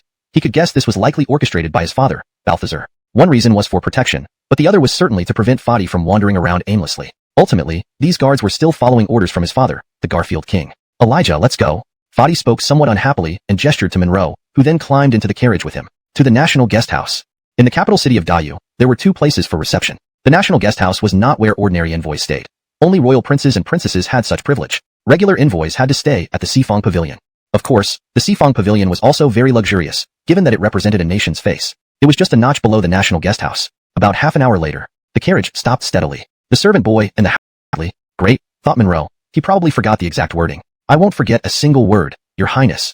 Seymour she didn't seem particularly moved. If he made such mistakes, he'd have laughed himself.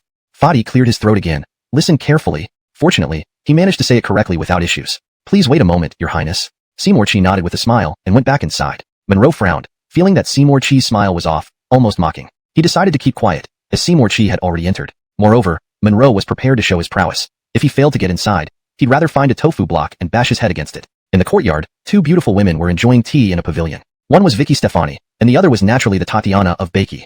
Seymour Chi approached to report, Your Highness, the Crown Barrel has come to visit, bringing a eunuch this time. A eunuch? Hearing this, the Tatiana raised her eyebrows and glanced at Stefani, who now appeared slightly embarrassed, finding it a bit humiliating. Understanding her sentiments, the Tatiana smiled and said, Let's break the rules this time and invite the Crown Barrel inside. But we should ask the Vicky to compose a poem for her brother. Despite mutual admiration, as both talented ladies, they inevitably competed. Stefani smiled gracefully, If you like, I'll compose a poem. It's no trouble, but breaking protocol isn't necessary. Truly admirable courage, sister. The Tatiana smiled sincerely, genuinely impressed by this Vicky's literary talent and depth, perfectly embodying imperial grace. Indeed, Stefani found her brother somewhat embarrassing, but considering the relationship between two countries, maintaining composure and standing firm was essential. The Tatiana waved her hand, signaling no change. Seymour Chi hurriedly added, Your Highness, the Crown Barrel brings a question, but this question, don't hesitate. Speak freely. Yes, Your Highness. Nodding, Seymour Chi replied, This question sounds unusual, yet it can be answered easily by a servant.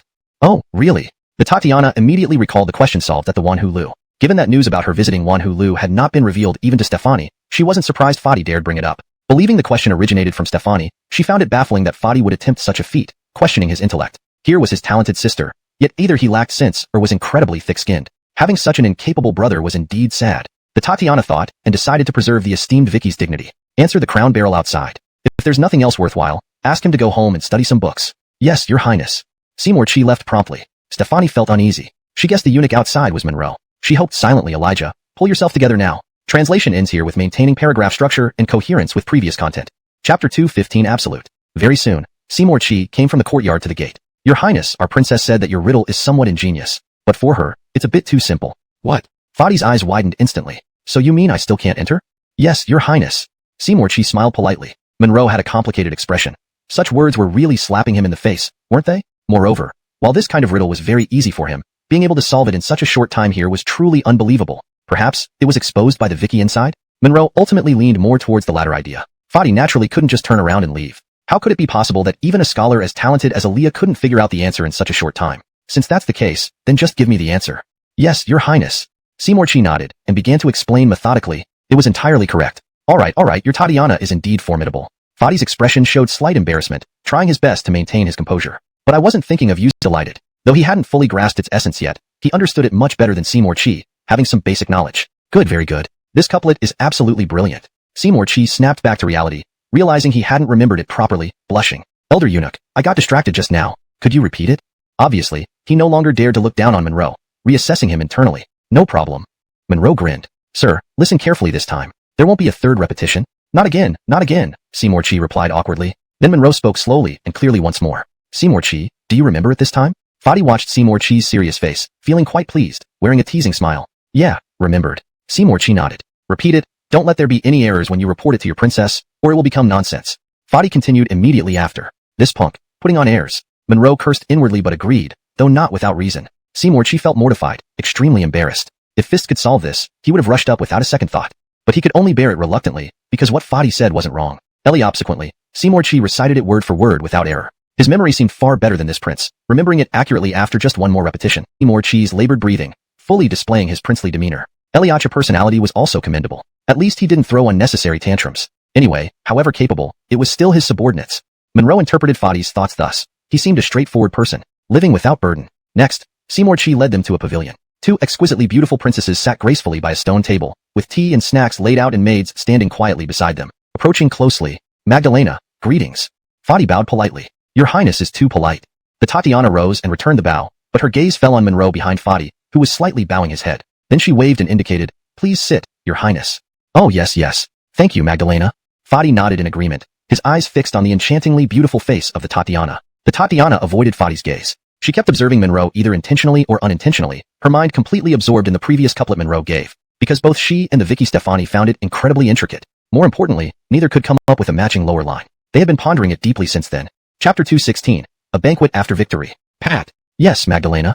As soon as Fadi sat down, the Tatiana turned to Monroe. He lifted his head, and she scrutinized him closely. Their gazes met. What a naturally beautiful and charming person. Monroe took a good look at her. How handsome this little eunuch is. The Tatiana inwardly marveled as well. A single couplet like this one clearly demonstrates your profound cultural background and talent. This princess is quite curious. How did you end up becoming a eunuch? Magdalena Stefani, also raised her eyebrows. She knew about Monroe's situation but wouldn't say more, feeling both surprised and delighted. Maybe this guy is hiding his true abilities.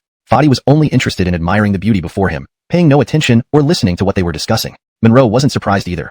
He answered calmly, Your Highness, I have never had proper schooling and know very few big characters. How could that be possible? The Tatiana's eyebrows furrowed in disbelief as she glanced at Fadi, who leered back at her. She frowned, turning her gaze towards Stefani. Although Stefani was unhappy with her brother's frivolity, she pretended not to notice. He seems not to know many characters. Hearing this from Stefani, the Tatiana looked back at Monroe and hurriedly asked, So, has so much time passed? Can you respond with a lower line? No. Stefani shook her head, slightly embarrassed. I can't either. The Tatiana nodded, and then rose politely to greet Monroe with clasped hands. My name is Asia. Dare I ask Master for the second half of the couplet? Quite modest indeed. But aside from seeking guidance, she also had a testing intention. Magdalena, you were too kind. Monroe returned the greeting, then pondered deeply. He could propose the first half without preparation, but thinking of the second half on the spot would highlight his talent even more. After a short while, Monroe looked at the nearby pond. His expression suddenly lit up. I've got it. So quickly. Except for Fadi, both Stefani and Asia held their breaths, watching Monroe with intense admiration. Een Martha Lake, Een Martha Shadow. Een Martha Lake reflects Een Martha Shadow. The lake lasts for 10,000 years, the shadow lasts for 10,000 years. Upon hearing this, both ladies raised their eyebrows in appreciation, savoring the essence of the lines. Soon, Stefani nodded approvingly, while Asia gazed at Monroe with reverence, convinced of his brilliance. Wonderful, truly wonderful. With just one pair, if it spreads out, it will surely be remembered through the ages, Asia added, turning to Stefani. Magdalena, don't you agree? Yes, exactly. Smiling brightly. Asia stood up directly. Let's go over now. Magdalena, please. Fadi stood and gestured. Lord, please. Asia responded, and nodded toward Stefani. Everyone except Fadi knew why. Stefani especially understood this princess temperament. This feast was a way to honor Monroe internally. Otherwise, with her brother's status as a prince, they wouldn't receive this treatment. Naturally, as a noble princess, Asia still maintained proper decorum. Fadi, don't get the wrong idea. I'm here to chat over drinks with Pat and the Vicky, and you're merely accompanying us. Soon, they arrived at the reception hall. Servants had already placed the dishes and wine on the table, setting up 4 tables. Clearly, despite no instructions, Asia's servants were well informed. This princess always respects capable people. Pat, please join us. You're absolutely right. I feel the same. Pat has never followed strict rules around me, Fadi chuckled. All right then, let's sit down. Asia sat at the main seat, Fadi and Stefani flanking her on either side. Monroe thanked her and sat beside Fadi. Chapter 217. Exclusive invention. By the way, Your Highness, I have something that's been bothering me, and I hope you can enlighten me. After settling down, Rosie was the first to speak. Your Highness, let me be frank with you. I was present at the grand event at the 10,000 Flowers Pavilion. I remember now. The one who passed all 3 rounds and left was you, Your Highness. Gideon instinctively patted his forehead and inwardly cursed himself for being an idiot. He had only just remembered what his father, the Garfield King, had told him that day, but he had been too drunk to recall it properly. This embarrassment was indeed awkward and shameful. Monroe naturally didn't know about this beforehand and wasn't bothered by it anyway since it wasn't him who looked foolish. Yes, that's correct. It was me, Rosie nodded. But there's something I don't understand. Didn't you get help from Magdalena Liu on the day of the challenge? Sister is joking. I've never been to such a place. Belinda instantly understood what was going on. Really? Rosie didn't believe Belinda was lying to her and quickly figured out she had guessed wrong. Even if Belinda knew the answers, she wouldn't reveal them under such circumstances. Thinking this, Rosie glanced at Monroe and said knowingly, could Xerxes have solved this problem? Magdalena, can you not think it was this prince who answered it personally? Gideon replied with a smile. Unlikely. Rosie gave some face and didn't directly say, I don't believe it. I know about this matter. It was indeed Xerxes who solved it, Belinda immediately confirmed, not wanting her brother to make a fool of himself. Xerxes is truly a genius and also very handsome. It's really a pity that he became a eunuch. Rosie didn't doubt it. Anyone who could solve those questions would find such a simple problem insignificant. But Xerxes, don't take it to heart. A eunuch with true talent would surely be appreciated in our northern Qi. Regardless, please excuse me, it was just a joke. Rosie smiled diplomatically, but her words were genuine admiration for Monroe, aiming to show goodwill towards him. Not at all. If the princess likes, you'll often see Xerxes. That would be an honor for him, Gideon hinted subtly. Monroe clearly understood that this prince wouldn't let him off easily. He implied that once she became his woman, she'd be Xerxes' mistress. Come, let's have a drink first. Rosie picked up her wine cup with a somewhat masculine gesture. 1. To welcome Leo's visit, and 2. To admire Xerxes' brilliant talents. She then gestured towards Belinda. Hee, Sister Wei, no need to elaborate. The 4 of them drank the first cup of wine.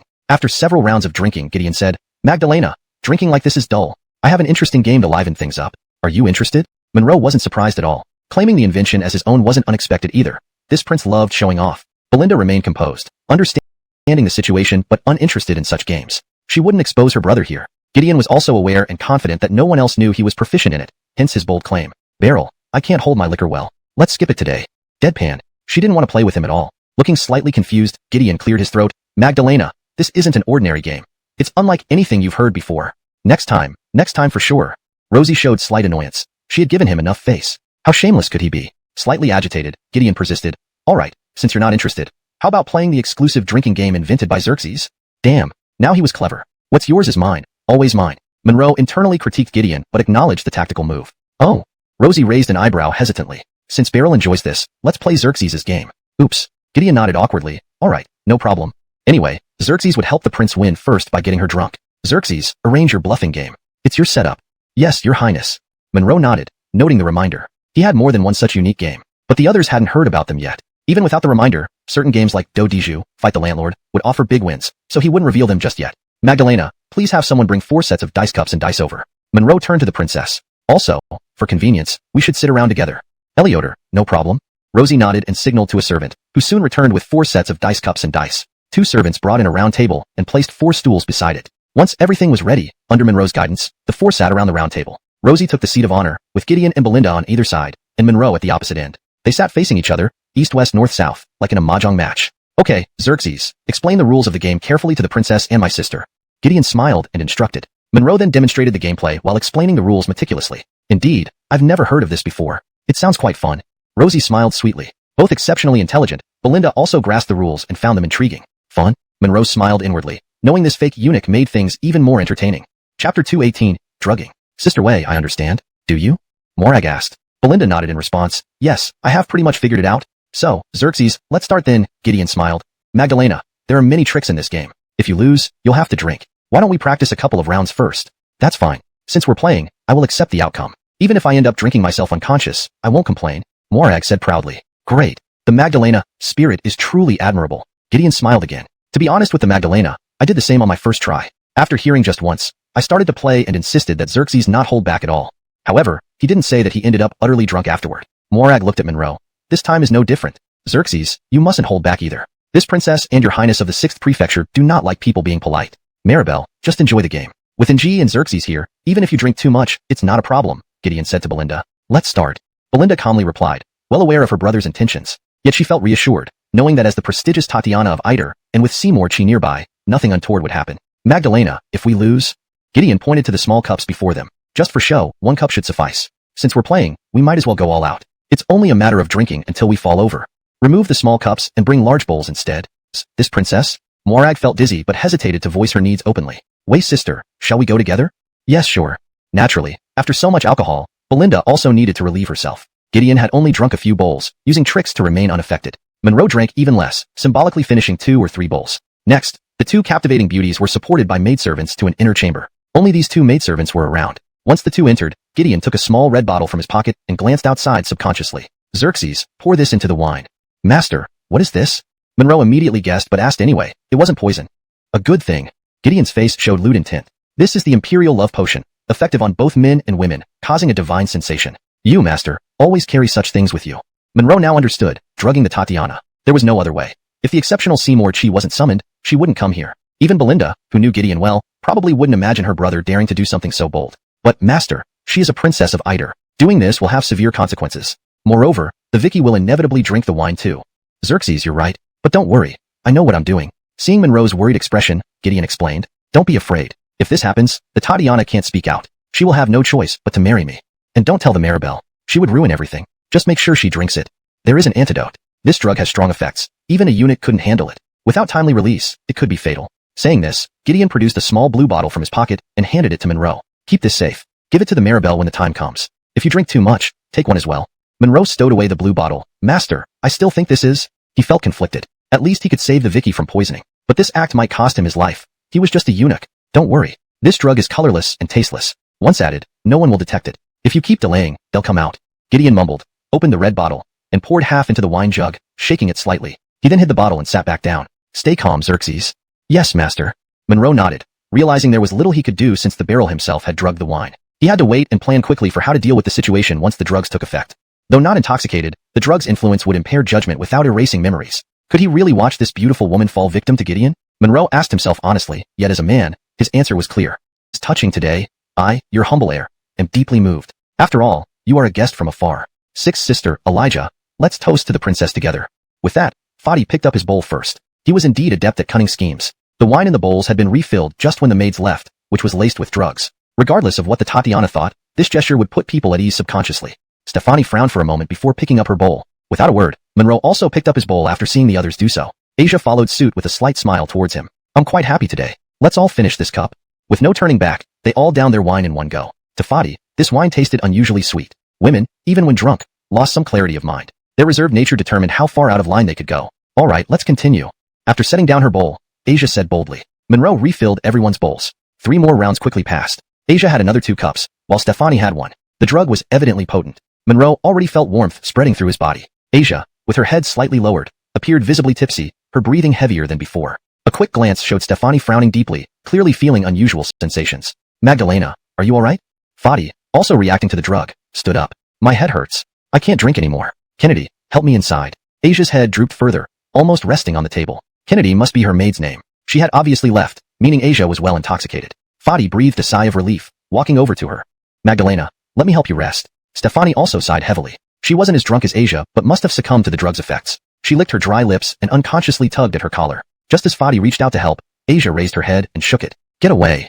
Fadi's brow furrowed, looking towards Monroe, his breathing heavy, speaking urgently. Elijah, come over and help Magdalena rest. At that moment, Stefani wasn't paying attention, clearly affected by the drug. Monroe nodded and walked over. Magdalena, let me help you rest.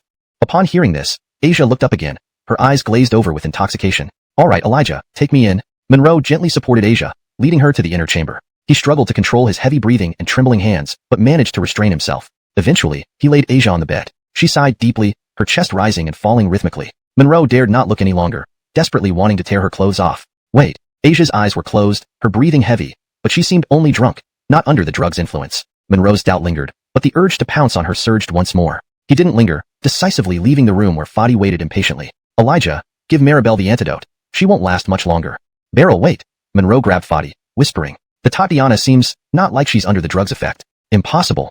Fadi dismissed it with a wave. She might be more drunk than we expected. Give it a little more time. Go tend to the Duchess.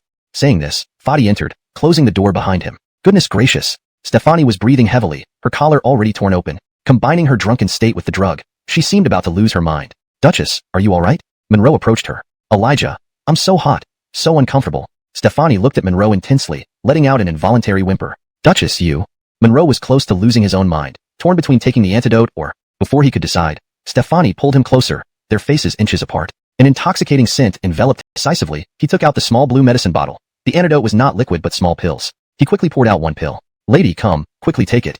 The situation being what it was, Monroe did not care much about propriety anymore. At that moment, Stefani still retained some consciousness and swallowed the pill in one gulp. Next, without hesitation, Monroe poured out another pill and swallowed it quickly as well. From within the inner chamber, more sounds of shattering objects echoed, Asia's voice clearer now. But reason told Monroe not to go in yet. He must wait until they regained their senses first. The effects came quickly but left just as fast. Before long, Monroe felt his consciousness return. Stefani also returned to a state resembling drunkenness and pushed Monroe away forcefully.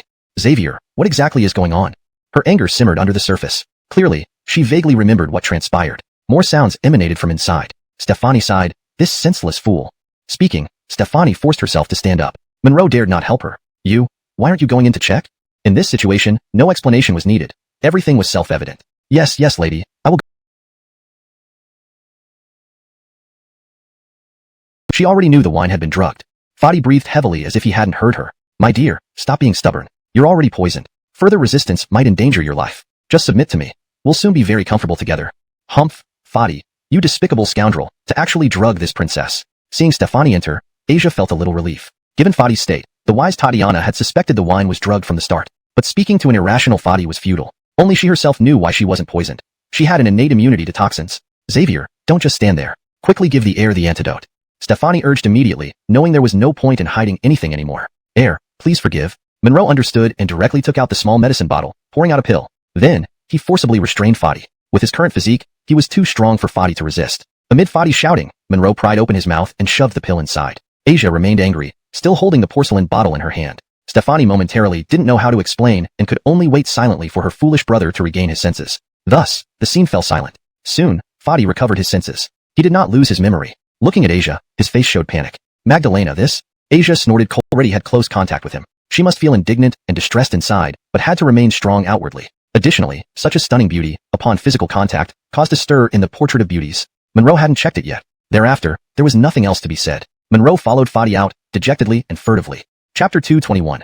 Can drunkenness and drugging be the same? When Monroe and Fadi arrived at the entrance of the National Guest House, Stefani's carriage had already left. Damn, my sick sister is probably going to be furious. This isn't good, Fadi muttered gloomily as he watched the carriage drive away. Your Highness, now that things have gone this far, let's hurry back, Monroe suggested, knowing that there was no way to avoid what was coming. Even if Stefani didn't reveal her side of the story, the demand for an explanation from the Tatiana couldn't be hidden. Sighing, Fadi nodded and they both boarded their carriage. You're right, Xiaolin. Things are already like this. It's pointless to say more. We can only face it head-on, he said, frowning. Oh yes, Xiaolin. How did the Tatiana end up unharmed? That drug was supposed to work flawlessly. Good grief. At this point, he was still regretting that the plan didn't succeed. Given the Tatiana's character, if she had been violated, the situation might have become even worse. Fadi was truly a master at causing trouble. As for that, I don't know either, but I can confirm that the Magdalena is indeed unharmed. Perhaps she has some extraordinary quality. Monroe didn't want to dwell on these issues. What Asia had said about her third brother being infatuated with Stefani, it seemed casual, but it was clearly a warning, or even a threat. Of course, since nothing had happened yet, it was impossible to speculate further.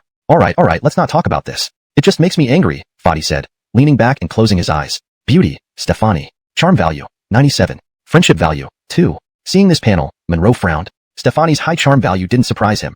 It might even increase in the future. But a friendship value of only 2 was disheartening. Her current reaction made it clear that Stefani, like Asia, must have felt disdain. There was no way her friendship value could remain this low unless the recent events had caused a dramatic drop. She likely thought he had taken advantage of her. But he had no choice. Giving her the antidote was essential in that situation. At the Garfield Barrels mansion, after getting out of the carriage, Stefani had already gone inside. Your Highness, His Excellency instructed that you report to the study immediately upon return, the gatekeeper informed them. Did the Magdalena mention anything when she returned? No, she didn't, the gatekeeper replied. Of course, what nonsense. Guilty conscience makes cowards of us all. How could the Garfield Barrel possibly know what happened? Okay, noted, Fadi acknowledged and walked inside. Xiaolin, do you think Maribel has already reported to Manny? Maybe not. Monroe was exasperated by his lack of backbone. Outside, he acted without fear, but at home, he turned into a spineless wimp. The Magdalena is probably exhausted. Besides, this matter doesn't need immediate attention. Indeed, Stefani felt miserable and went straight to her quarters, locking herself in to avoid everyone. Also, Xiaolin, if Manny doesn't know yet, should I tell him myself? Your Highness, hiding this is impossible, Monroe sighed. Yeah, you're right, Fadi admitted and continued towards his father's study. Manny, I'm back. Come in. From inside the study, Balthazar's voice echoed as if he'd been waiting specifically for Fadi's return. Old Steward Seth was also present. Manny. I greet you, Your Excellency.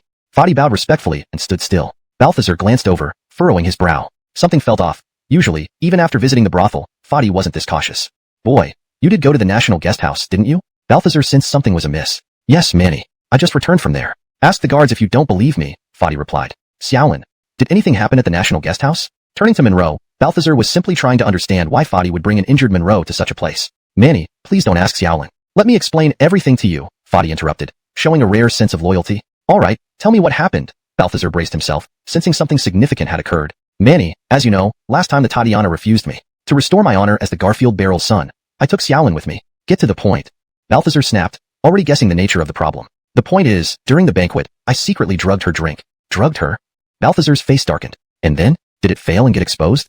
No, Manny, it worked. She drank the drugged wine, but unexpectedly, she remained unharmed. Fadi confessed, puzzled and regretful. You incompetent fool. Balthazar slammed the table, furious. Who gave you the nerve to do such a thing? Manny, don't you remember saying? Silence. Balthazar cut him off. I wanted a diplomatic marriage, not this despicable scheme. Who told you to use such underhanded methods? Manny, you didn't say that before. Didn't you suggest making sure things were done properly? You useless good-for-nothing. Balthazar was seething, thoroughly disgraced. Give me an antidote beforehand. Monroe could only say so much. Some details about him and Stefani were to die with him unsaid. Fadi didn't know either. The young man had deliberately avoided mentioning Stefani. Balthazar sighed in relief. He wanted his beloved daughter to come over, but on second thought, he decided not to rush it for now and let her have some rest. All right, Xavier, please continue. Yes, Your Highness. Monroe nodded, also relieved inside. The Tatiana has kept this matter low-key for now, only we few know about it. She just said that she will not let this incident pass without explanation. Explanation? What kind of explanation? Balthazar looked puzzled. This is indeed strange. Manny, have you forgotten? The third barrel of Bakey has always been infatuated with our sixth sister, but she declined. Fadi interjected. Hearing this, Balthazar instantly nodded as if everything became clear. So, did the Tatiana mention this matter to you? Yes, Your Highness, she mentioned it in front of the Magdalena. Monroe responded. There was no need to hide these facts. Even if Fadi hadn't brought it up, he would have reported it faithfully. Clearly, Asia demanded this marriage be settled. Balthazar understood well. He had tried hard to facilitate this match, but had to politely decline due to his precious daughter's adamant refusal. All right, I get it. Balthazar waved his hand, signaling for them to leave. Manny, I suddenly had an idea. After rising from his seat, Fadi did not leave immediately. Speak. Balthazar seemed impatient. This difficult situation was all caused by his son, who constantly made trouble only for the father to clean up afterwards. Manny, I know your thoughts. If it weren't for Maribel's stubbornness, Balthazar's expression changed, and Fadi dared not continue. What I mean is, if Maribel marries that third barrel, can we ask for the Tatiana to marry me as part of the dowry? You get out. Balthazar's face darkened. Manny, out go out. Balthazar became angrier, standing up with his hand raised. Monroe quickly pulled back Fadi, who then turned to leave. Xavier, Manny surely wants Maribel to marry the third barrel of Bakey to form an alliance between our two countries. Now thinking about it, the Jin's mischievous act might make Maribel, who considers the big picture, agree. What a nerve. Monroe had the urge to punch Fadi.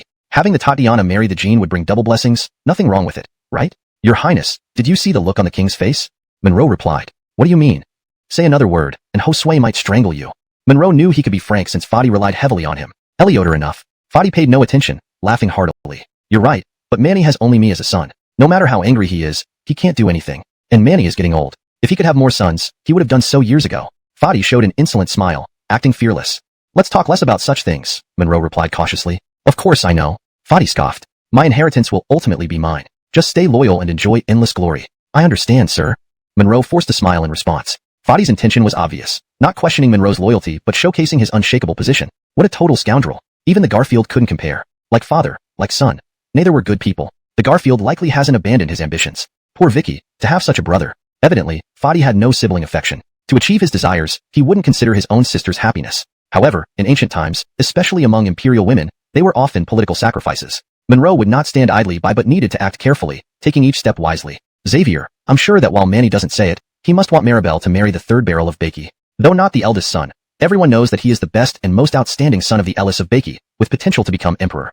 Saying this, Fadi frowned. But my Maribel remains unpredictable and has never shown any regard for me. I worry if she would think of the bigger picture. You damn fool, Monroe thought inwardly. How would I know? But he truly cared about Stefani and thought of someone. Lynn, Your Highness, whether the Magdalena agrees, it's really uncertain. Considering the deep love Aleka mother has for you, perhaps you should tell her now. Maybe unexpected good results will follow.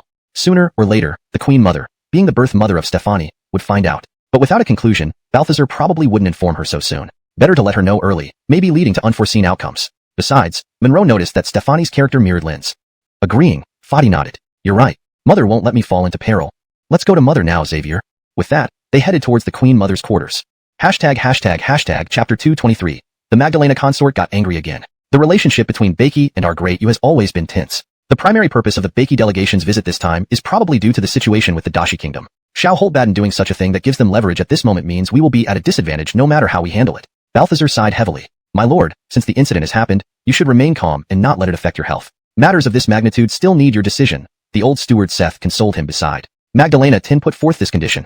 She won't easily change her mind. Before the Beiki delegation arrives, we must clarify Anita's attitude. I am truly worried about her stubbornness. Even I can't control her. Yes, my lord. Eliach matters aren't suitable for you to address personally. Shouldn't we inform the princess consort?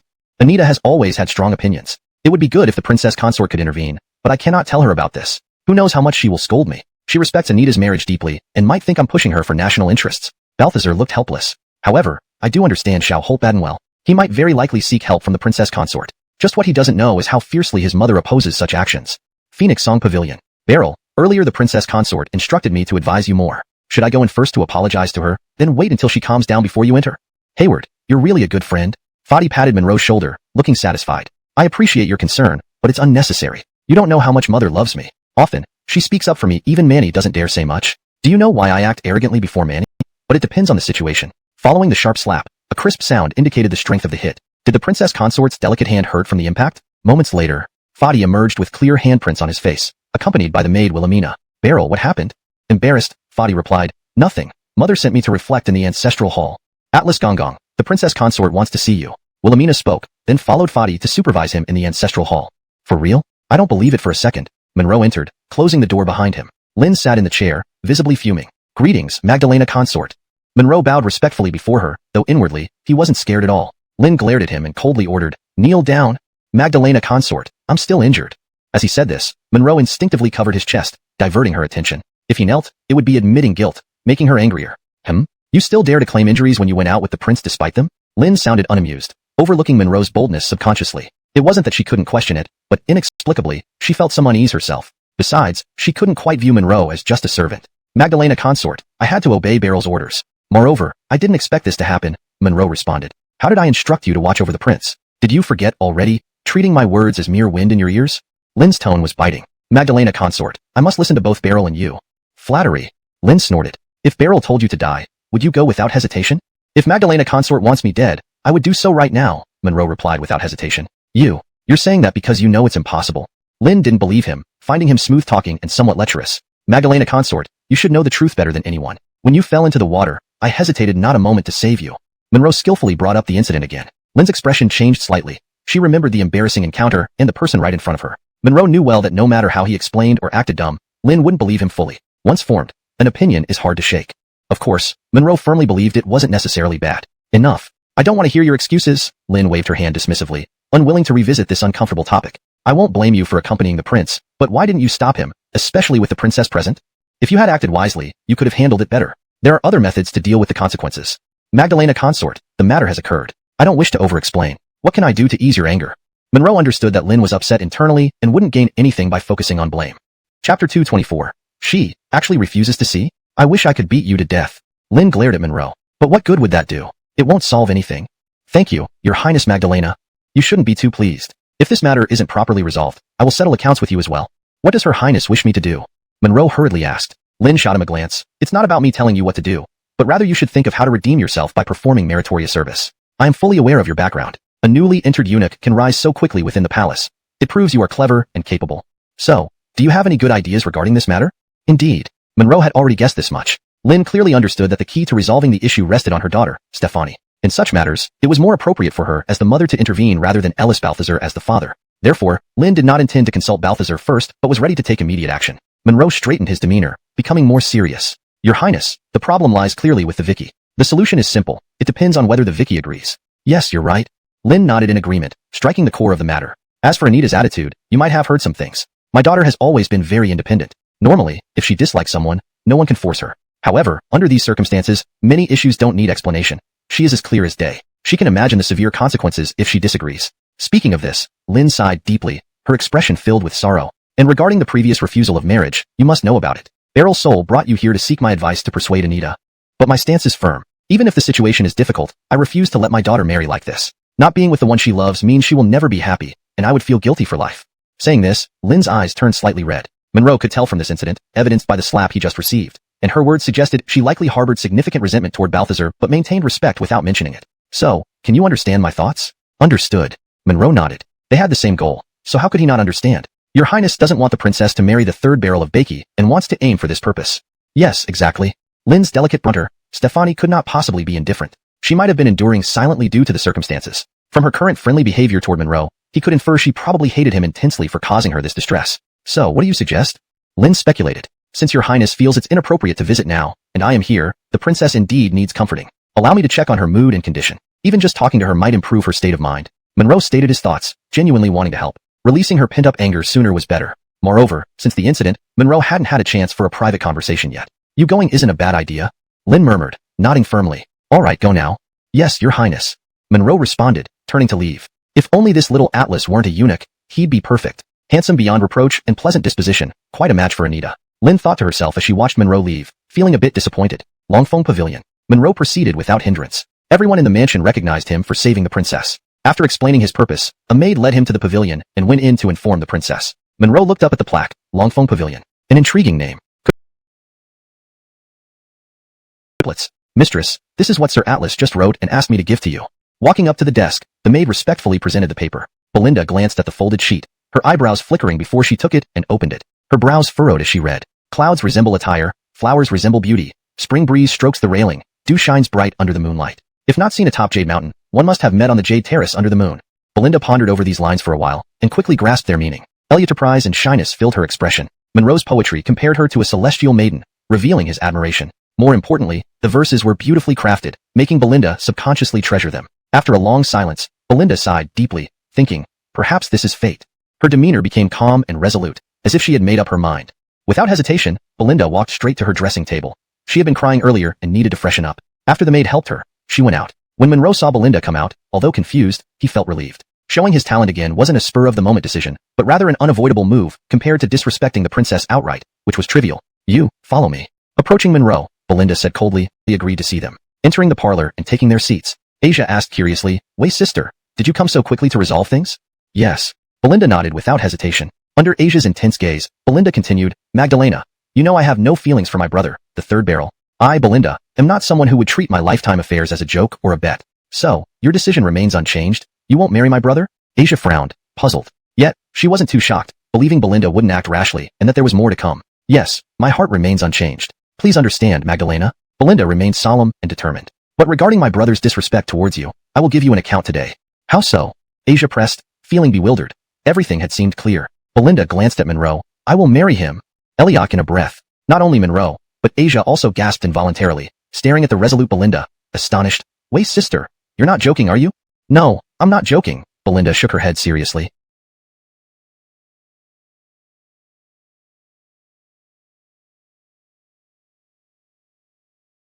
Magdalena, this resolution might make up for my brother's harm to you. Wei sister, you?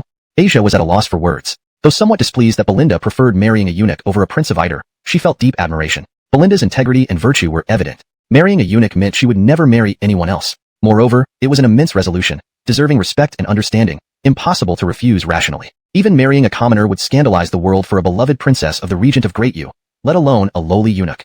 Compared to Gideon's actions, Belinda's decision dwarfed any offense. Monroe kept silent, thinking Belinda was brave and would find unexpected happiness. He was certain once she spoke her word, it was irrevocable, and she would honor her promise. The title of consort was secure. Magdalena, if you have no objections, we will settle this.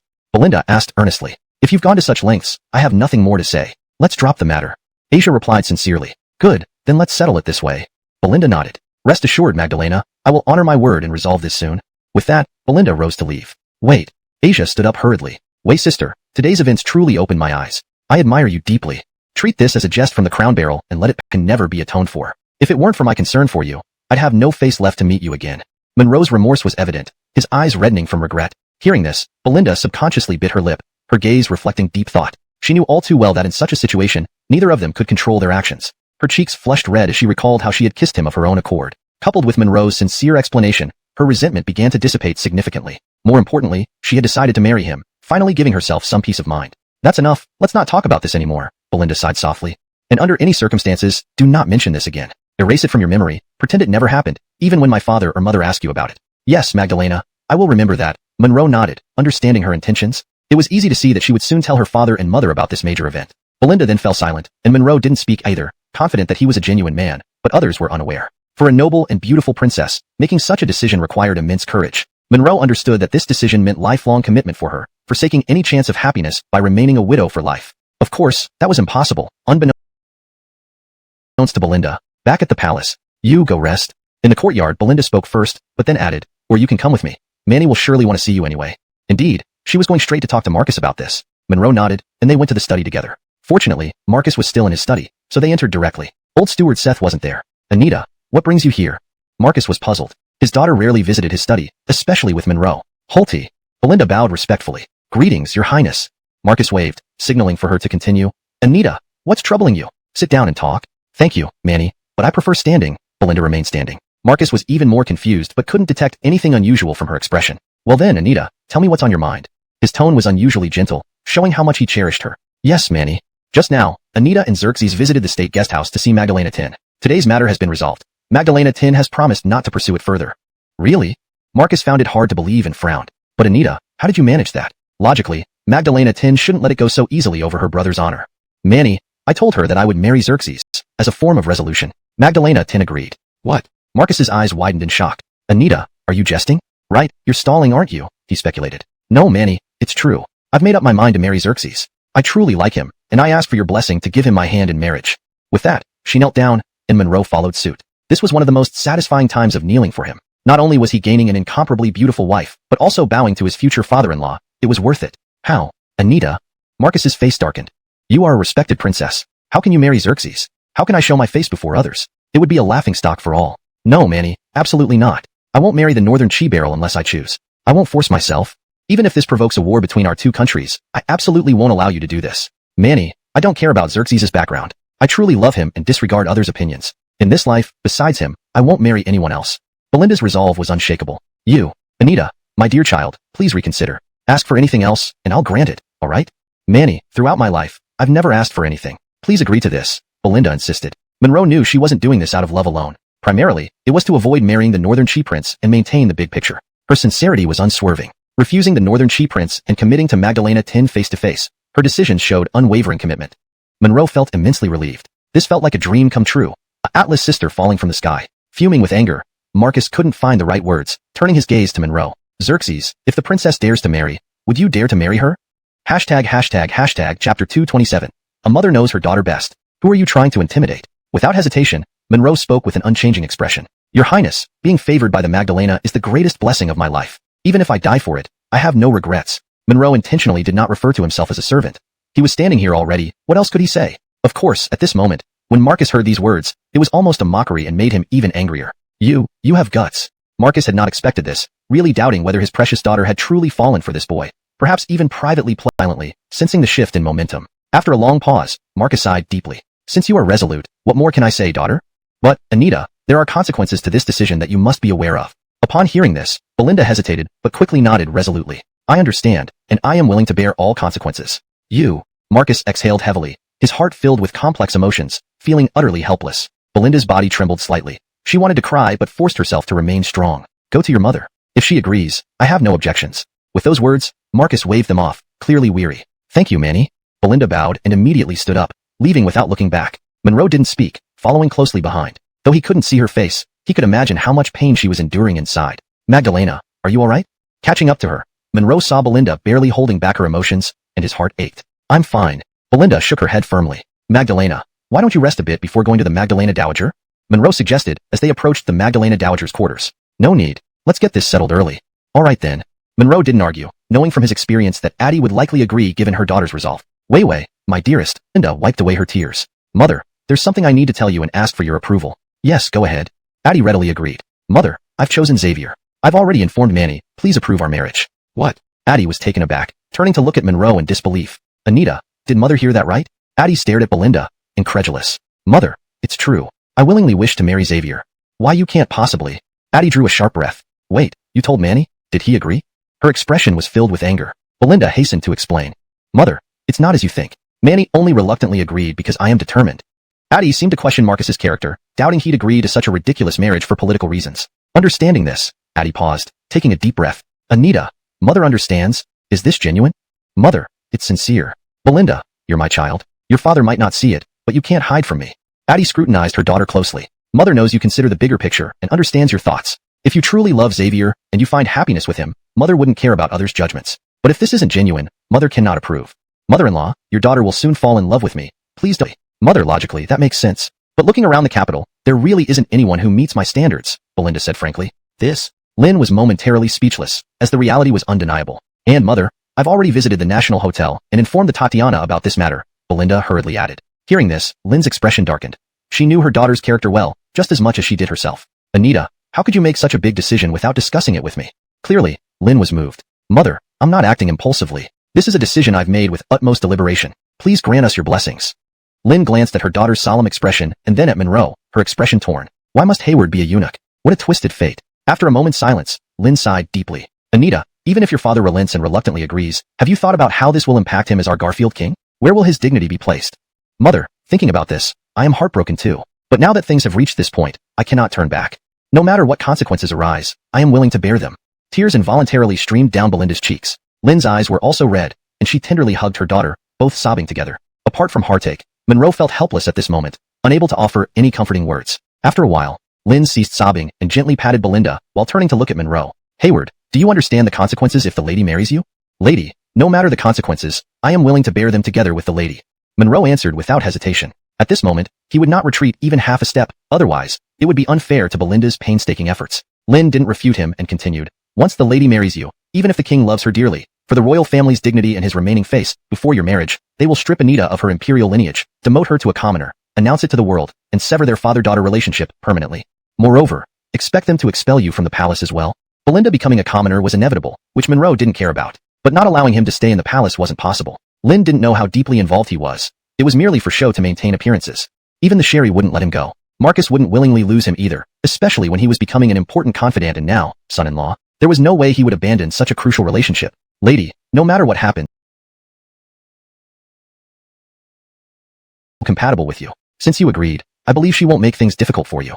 Lynn spoke helplessly. Mother, since I've agreed, there's no need to hesitate. Moreover, if we don't settle this before the Northern Qi envoy arrives, more issues may arise. Belinda replied. If that's the case, then fine. Next steps will depend on your father's handling of the situation. Lynn clearly understood her daughter's intentions. She also knew that the third barrel of Northern Qi was worried that Tatiana might change her mind upon arrival in the capital. Next, Belinda stood up to finalize everything with her father, Marcus.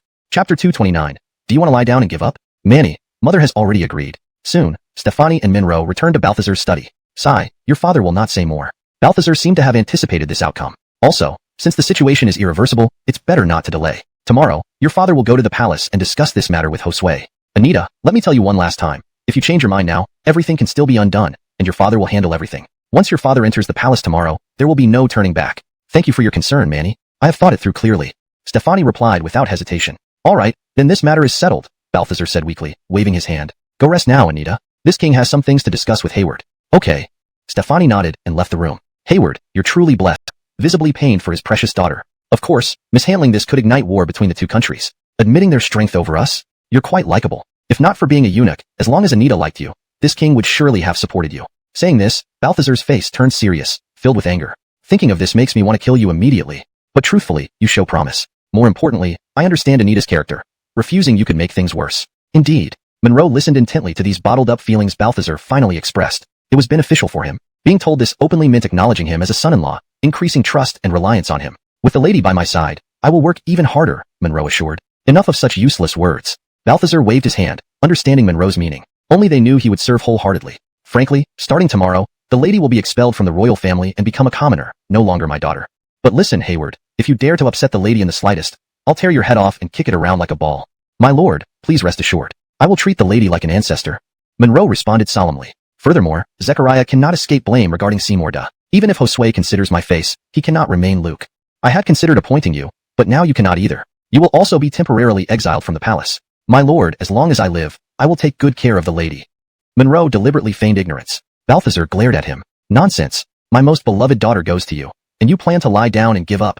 Lie down and give up? Monroe chuckled inwardly. Although no longer father and daughter, Balthazar would still protect his beloved daughter, ensuring her life of luxury. But even if allowed to lie down, Monroe would never give up. Loving the lady sincerely was true, but abandoning everything else was not the way of a man. Moreover, Many women awaited his rescue, needing a home. Responsibility grows with capability. My lord, I did not mean that. Whatever you command, I will follow.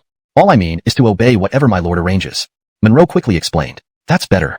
Balthazar's thoughts were straightforward now. Since he couldn't change his daughter's fate, he must maximize her value.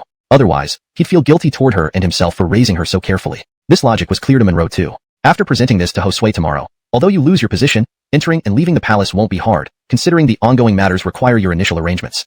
Most importantly, the Pearl affair needs your secret handling. Others cannot replace you, and Ilias will assist you as needed. Balthazar was less cautious than before. Yes, my lord, I understand. Should be translated as Ali. Not bad. It's good that this lad has some sense. If he chose to stay with those 4 women Nellie, Lynette, Atlasta, Martha tonight, I'd have slapped him right away tomorrow. Blaine seemed somewhat relieved. He was naturally anxious about the Night Pearl, which was why he didn't give explicit instructions. Come to think of it, if Monroe had chosen to stay behind, Blaine would have sent someone else to fetch him to the palace. Of course, in that case, Blaine would have been extremely displeased. How could he be considered human when his own daughter had suffered so much indignity and he turned around to indulge in pleasure? Moreover, he would have regretted today's decision and questioned whether Monroe was just a man who appeared capable but couldn't handle serious matters. A man's attraction to women wasn't a big issue, but being unclear in critical situations made him worthless. In the Yangshin Hall, Your Majesty, Xerxes has returned to the palace. Shall we summon him now? Monroe had just arrived at the palace gate when the eunuch informant reported to Yangshin Hall. Since the Sherry had given prior instructions, Ruthie immediately relayed the message upon receiving it. Never mind, don't call him over. Let's go to the Nelilyong Hall since we have nothing else to do. Oh, and... The Sherry whispered a few words into Ruthie's ear. Ruthie responded, and then went out to arrange the imperial carriage. In the Yong Alley, Monroe naturally wouldn't stay outside the palace overnight. After leaving the Barrel's residence, he decided to merely Shangzhengxingda, symbolically, check things out as a gesture of gratitude before promptly returning to the palace. He was no fool. He knew revealing his true character at such a crucial moment could give people a chance to exploit it, especially since he couldn't just run away from the situation there. Moreover, the palace certainly wasn't short of women. Was this a test of wits or courage? Monroe wasn't being arrogant but rather practical. His strength in this matter simply didn't allow for subtlety. Your Excellency. Monroe had barely reached the punishment room when he encountered Alacia leading a group of female convicts out. 2 young eunuchs greeted him with smiling faces. Your Excellency, you're here. Shall I inform Alliat Provisor Eunuch Min immediately? The young eunuchs were unaware that Monroe had just returned from outside the palace, assuming he was there to visit the punishment room for leisure. Yes, purely for fun. In their minds, the higher-ranking eunuchs only visited the punishment room for entertainment, not work, especially now that the day's duties were nearly done and dinner was approaching. It was highly unlikely he came to inspect anything. No need. I have other matters and won't be entering. Monroe waved them off. You 2 can go back now. Yes, Your Excellency. The 2 eunuchs acknowledged, having fulfilled their duty to escort the convicts safely to the alley. All right, let's go. With a wave, Monroe dismissed them. All the convicts except for Alacia moved forward orderly. Are you tired, sister? Tired how? Not tired how? Donna replied softly. Why don't you think better of me, sister? I'm genuinely concerned about you. Monroe smiled slightly. Is that so? Donna smirked, clearly unconvinced. She thought back subconsciously. Ever since they revealed their identities to each other, he'd either teased her or tried to. Of course, if we were in public, I'd love to hug you but lack the nerve. You, just when I was almost moved by you, you go and say something like that. Donna looked exasperated. Sister, you're breaking my heart. I just came back from outside the palace. You could at least ask if I'm still hurting or if I'm tired. Monroe feigned disappointment. He was either pursuing women or on his way to pursue more. Besides, beautiful women surrounded him everywhere. Not being able to be intimate now, flirting with these beauties was a form of enjoyment. Men should enjoy life this way. I saw just now. You look much better. My eyes aren't blind, Donna said shyly, admitting she did care but found it hard to express openly. Monroe laughed heartily. Good. I feel warmth in my heart now. Donna rolled her eyes. You want me to ask if you're tired? With your antics, it's clear you have endless energy. Right? You hit the nail on the head, Monroe agreed. One might get tired alone, but carrying you all day and night wouldn't tire me at all. Monroe grinned widely. Had they not intentionally slowed their pace, the convicts ahead would have heard every word clearly. Inside the group, Raven was included, now considered one of Monroe's own women, but whom he had yet to properly accommodate. Speaking of which, there was also Candace, a pure-hearted beauty he should cherish too. Realizing this, Monroe felt guilty for neglecting some details. While he couldn't arrange everything perfectly, he could at least ensure they didn't work too hard. This small favor was easily within his power, without even needing his direct intervention. Dormitory Supervisor Haskell would eagerly comply with any request Monroe made, ensuring these women wouldn't suffer any hardships. At that moment, Ruthie called out, Hayward. Monroe stopped, and Ruthie quickly approached, nodding politely to Donna. Sister Atlasker. Yes. Donna nodded back briefly. You 2 chat. I'll leave first. With that, she turned and hurried to catch up with the convicts. I missed you so much. Saying this, Monroe gently wrapped his arms around Ruthie's waist.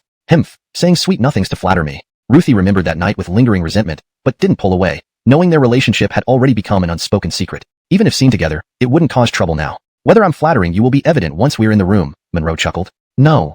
Ruthie blushed deeply, feeling a mix of emotions, excitement or nervousness. You are still injured, and Indira is already at Nelilyong Hall. So, Indira wants me to come now? Monroe wasn't surprised. He figured he might be summoned any time, likely to inquire about events in Yong Alley. Yes. Ruthie nodded again. And Indira orders you to bring Aiko and Candace as well. Monroe naturally wouldn't stay outside the palace overnight. After leaving the Barrel's mansion, he decided only to make a symbolic appearance as a token of gratitude before quickly returning to the palace. He wasn't just guessing what Blaine expected.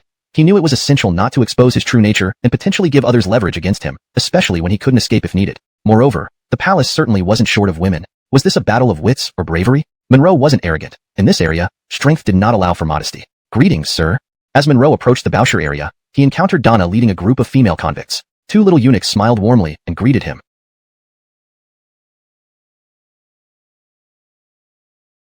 Sir, you're here. I'll inform Master Min immediately. The little eunuchs hadn't realized Monroe had just returned from outside the palace. They thought he was here for entertainment. Yes, entertainment. In their minds, these head eunuchs only came to Boucher for leisure and amusement, especially after completing the day's work and approaching dinner time. They couldn't possibly be on patrol. No need. I have other matters and won't go inside.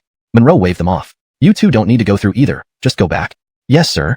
The two eunuchs responded. They were merely required to ensure the safe passage of the prisoners to the alley. All right, let's go. Monroe gestured, and the prisoners moved forward in an orderly manner. Donna remained still as the rest left. Are you tired, sister? Tired? What difference does it make if I am? Donna replied softly. Why don't you assume the best about me? I'm genuinely concerned about you. Monroe smiled slightly. Really? Donna raised an eyebrow, disbelieving. She thought back, realizing that since they acknowledged each other's identity, they weren't just flirting but often engaged in teasing. I am genuinely concerned. I'd love to hug you here, but I lack the courage. You're just trying to play me again. Donna looked annoyed. It's not my fault, sister. Who could resist your allure? But you should feel touched. I really care about you, truly. Swear to heaven and earth. Don't believe me? Feel here. Monroe placed his hand over his heart. All right, I get it. Donna's face flushed slightly. But sister, you've made me feel cold-hearted. I just returned from outside. Yet you didn't even ask how my wounds are. At least you could ask if I'm tired. Monroe looked quite disappointed. Not chasing girls, he was always on the way to chasing girls, surrounded by beauties everywhere. Even if he couldn't enjoy fully, flirting was a pleasure in itself. I saw you earlier. You look much better. My eyes aren't blind. Donna blushed, feeling somewhat guilty. She did care but wasn't used to expressing it. Monroe laughed. All right, I feel the warmth now. Donna rolled her eyes. Now you want me to ask if you're tired? With your mischievous behavior, I doubt you'll ever be tired. Looks like you have endless energy. Yes, exactly. Sister hit the nail on the head. A person might get tired when bored, but carrying you for a day and night wouldn't tire me. Monroe smiled broadly. Had they not slowed their steps intentionally, the prisoners ahead would have heard every word. Inside were people like Raven who might have gotten jealous. Raven was now considered his woman, though he couldn't arrange things properly yet. And there was Dara, the innocent beauty he also cherished. Thinking this, Monroe remembered he could at least arrange for them to avoid work, which was a simple task. Manager Ming Nelly, who oversaw Boucher, was eager to ingratiate himself with Monroe and would certainly ensure they received special treatment. Just then, Xerxes, Ruthie called from behind. Monroe stopped immediately. Ruthie walked quickly up, nodding to Donna, softly calling her sister. Donna nodded back. We'll talk later. I'll go back now. She turned away, feeling somewhat embarrassed, catching up with the other prisoners. Missed you. Monroe embraced Ruthie's slender waist. Himph, you know how to flatter me. Ruthie still carried a grudge from the previous night, but didn't pull away. Their relationship was now openly known, though still unofficially so. Will I be flattering you? We'll find out once we're in the room. Monroe chuckled. Don't. Ruthie's face turned red, feeling a mix of emotions, excitement or impulse. She wasn't sure. You're still injured, and the sherry is already at Nelyong Hall. So, does Indira wish for me to come now? Monroe wasn't surprised. Being summoned at this point wasn't unusual, ostensibly to inquire about events in the palace compound. This revision ensures the translation reads more naturally in English and maintains consistency in terminology and style. The original Chinese text refers to Yongsheng, which is a specific area within the palace, so palace compound conveys the meaning more accurately and fluently in English. Yes. Ruthie nodded. And, Indira has instructed you to bring Aiko and Dara with you. Chapter 230. Return to the palace. Eliotman by the sherry. Your Highness, Hayward just came to take a quick look and then rushed back to the palace. He asked me to inform you that the issue of the night pearls is important, and he must oversee matters at Yong Alley, arranging its affairs properly. Not bad. This boy still has some sense. If he had chosen to stay with Nelly Linatexwayu tonight, I would have slapped him myself tomorrow. Yin Qian seemed somewhat pleased. He was naturally worried about the night pearls and deliberately did not give any clear instructions. That said, if Monroe had chosen to stay, Yin Qian would have sent someone else to bring him back to the palace. In that case, however, Yin Qian would have been quite displeased. His daughter had already suffered so much. It would be heartless to turn around and enjoy pleasure elsewhere immediately after. Moreover, he would have regretted his decision today and doubted whether Monroe was as good as he appeared. Lust isn't a big flaw for men, but not being able to distinguish priorities during critical moments is like trying to prop up mud. It's futile. In Yangxin Hall, Your Majesty, Monroe has returned to the palace. Should we summon him now? Monroe had just arrived at the gate when the spies reported to Yangxin Hall. The sherry had given instructions beforehand, so Ruthie reported immediately upon receiving the news. Forget it. Don't call him over. Since there's nothing to do, let's head to the cool palace. Right. Also, the sherry whispered a few words to Ruthie. Ruthie nodded and went out to arrange the imperial carriage. At Yong Alley, Monroe wouldn't stay outside the palace. After leaving the Barrel's residence, he decided only to symbolically show up to express gratitude before promptly returning to the palace. It wasn't because he could see through Yin Qian's intentions. As someone who deals with major matters, how could he expose his character at such a critical moment, especially since doing so might give others leverage? Moreover, he couldn't possibly run away from his duties. More importantly, the palace isn't short of women. He wondered, was this about intelligence or courage? Monroe wasn't arrogant, but knew his strengths. It was impossible for him to stay low in this situation. Greetings, Your Excellency. As Monroe walked toward Boucher, he met Donna leading a group of prisoners out. Two young eunuchs greeted him with smiles. Your Excellency, are you? Shall I inform head eunuch men? The young eunuchs didn't know Monroe had just returned from outside the palace, assuming he was coming to Boucher for fun. Yes, fun. In these eunuchs' minds, senior eunuchs visit Boucher only for leisure, not work, especially not on an evening approaching dinner time. That won't be necessary. I have warm inside. Donna rolled her eyes. You want me to ask if you're tired? With your antics, you'll never tire. You have endless energy. True, true. Carrying you day and night wouldn't exhaust me. Monroe smiled, almost within earshot of the prisoners ahead. Among them, Raven would have been jealous. She was practically his woman now, though he couldn't provide for her yet. And there was Candace, the innocent beauty he cared for deeply. Thinking of this, Monroe realized he could at least instruct them not to labor too hard. This task was easy for him. Dornelli, who oversaw Boucher, would ensure anyone Monroe requested to care for wouldn't suffer. Just then, Hayward, Ruthie called from behind. Monroe stopped, waiting as Ruthie approached and nodded to Donna, saying, Senior sister. Hum. Donna acknowledged with a slight nod. We'll talk later. I'll go back. She left, feeling slightly awkward, catching up with the prisoners. Missed you. Monroe wrapped an arm around Ruthie's waist. Humph, always saying sweet things to charm me. Ruthie remembered that night, still harboring some resentment but didn't pull away. Their relationship was no longer a secret. Do you think I'm charming you? We'll see once we get to the room. Monroe chuckled. No. Ruthie blushed, feeling mixed emotions. You're injured, and the Sherry is at the Cool Palace. So, is she summoning me now? Monroe wasn't surprised. Being summoned was expected to inquire about young Allie. Yes. Ruthie nodded. Also, the Sherry orders you to bring Aiko and Candace along. Chapter 231. Are you feeling wronged? Your Majesty, are you planning to grace them with your presence? Monroe smiled slightly. What do you think? Ruthie rolled her eyes. She had informed Monroe about the fact that Josue was actually a woman, but the Sherry didn't know this yet. Ironically, the Sherry had also revealed herself to Monroe, unbeknownst to Ruthie. This was truly the work of an expert among experts. Did Josue just say to bring them over? Or is there anything else?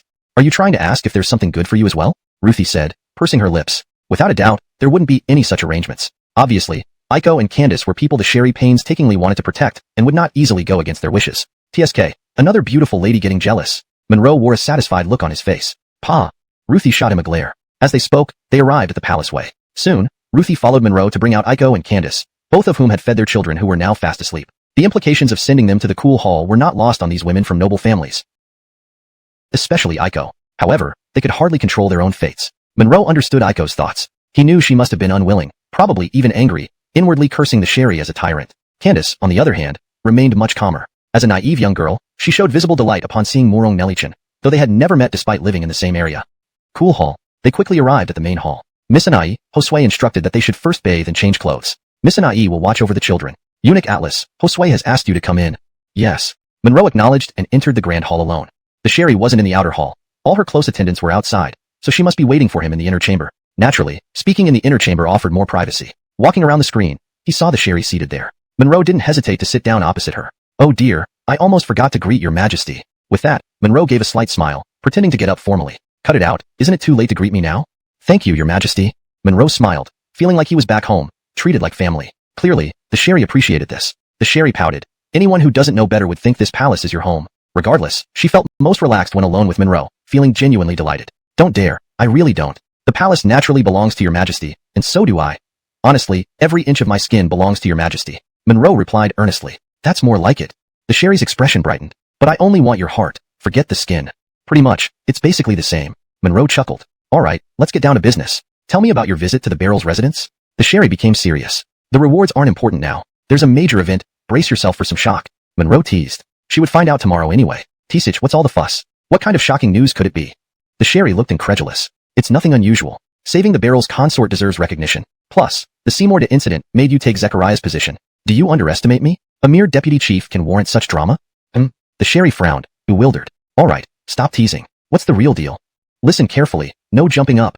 Monroe cleared his throat, making the Sherry feel nervous. Vicky, the talented cousin who saved the consort, is marrying me. What? The Sherry's eyes widened in disbelief. Say it again. Repeat it 100 times, it won't change. Beryl Garfield agreed. Tomorrow, he'll request your approval. Monroe repeated. This really shocks me. The Sherry didn't think Monroe would joke about this. But how did this happen? Even with your abilities, my unconventional older sister would never look favorably upon you, nor would uncle approve of your status. The Sherry concerns were understandable. Here's how. Monroe explained the entire situation. Lin Tinyuan's soul is indeed outrageous. The Sherry was disdainful. Her sharp mind soon unraveled the whole story. So, Your Majesty, do you think this is good or bad news? How do you see it? The Sherry seemed somewhat uneasy. Monroe understood her concerns. Becoming the son-in-law of the Beryl Garfield warranted worry. It depends on Your Majesty's perspective. But, trust me, it's neither entirely good nor bad, given my circumstances. For Monroe, it was clearly a threefold win. First, winning the beautiful Lin Tinyuan way. Second, easing tensions with Lin Tinyuan Qian. Third, enhancing his importance to the Sherry without revealing too much. You benefit greatly and act like you're wronged.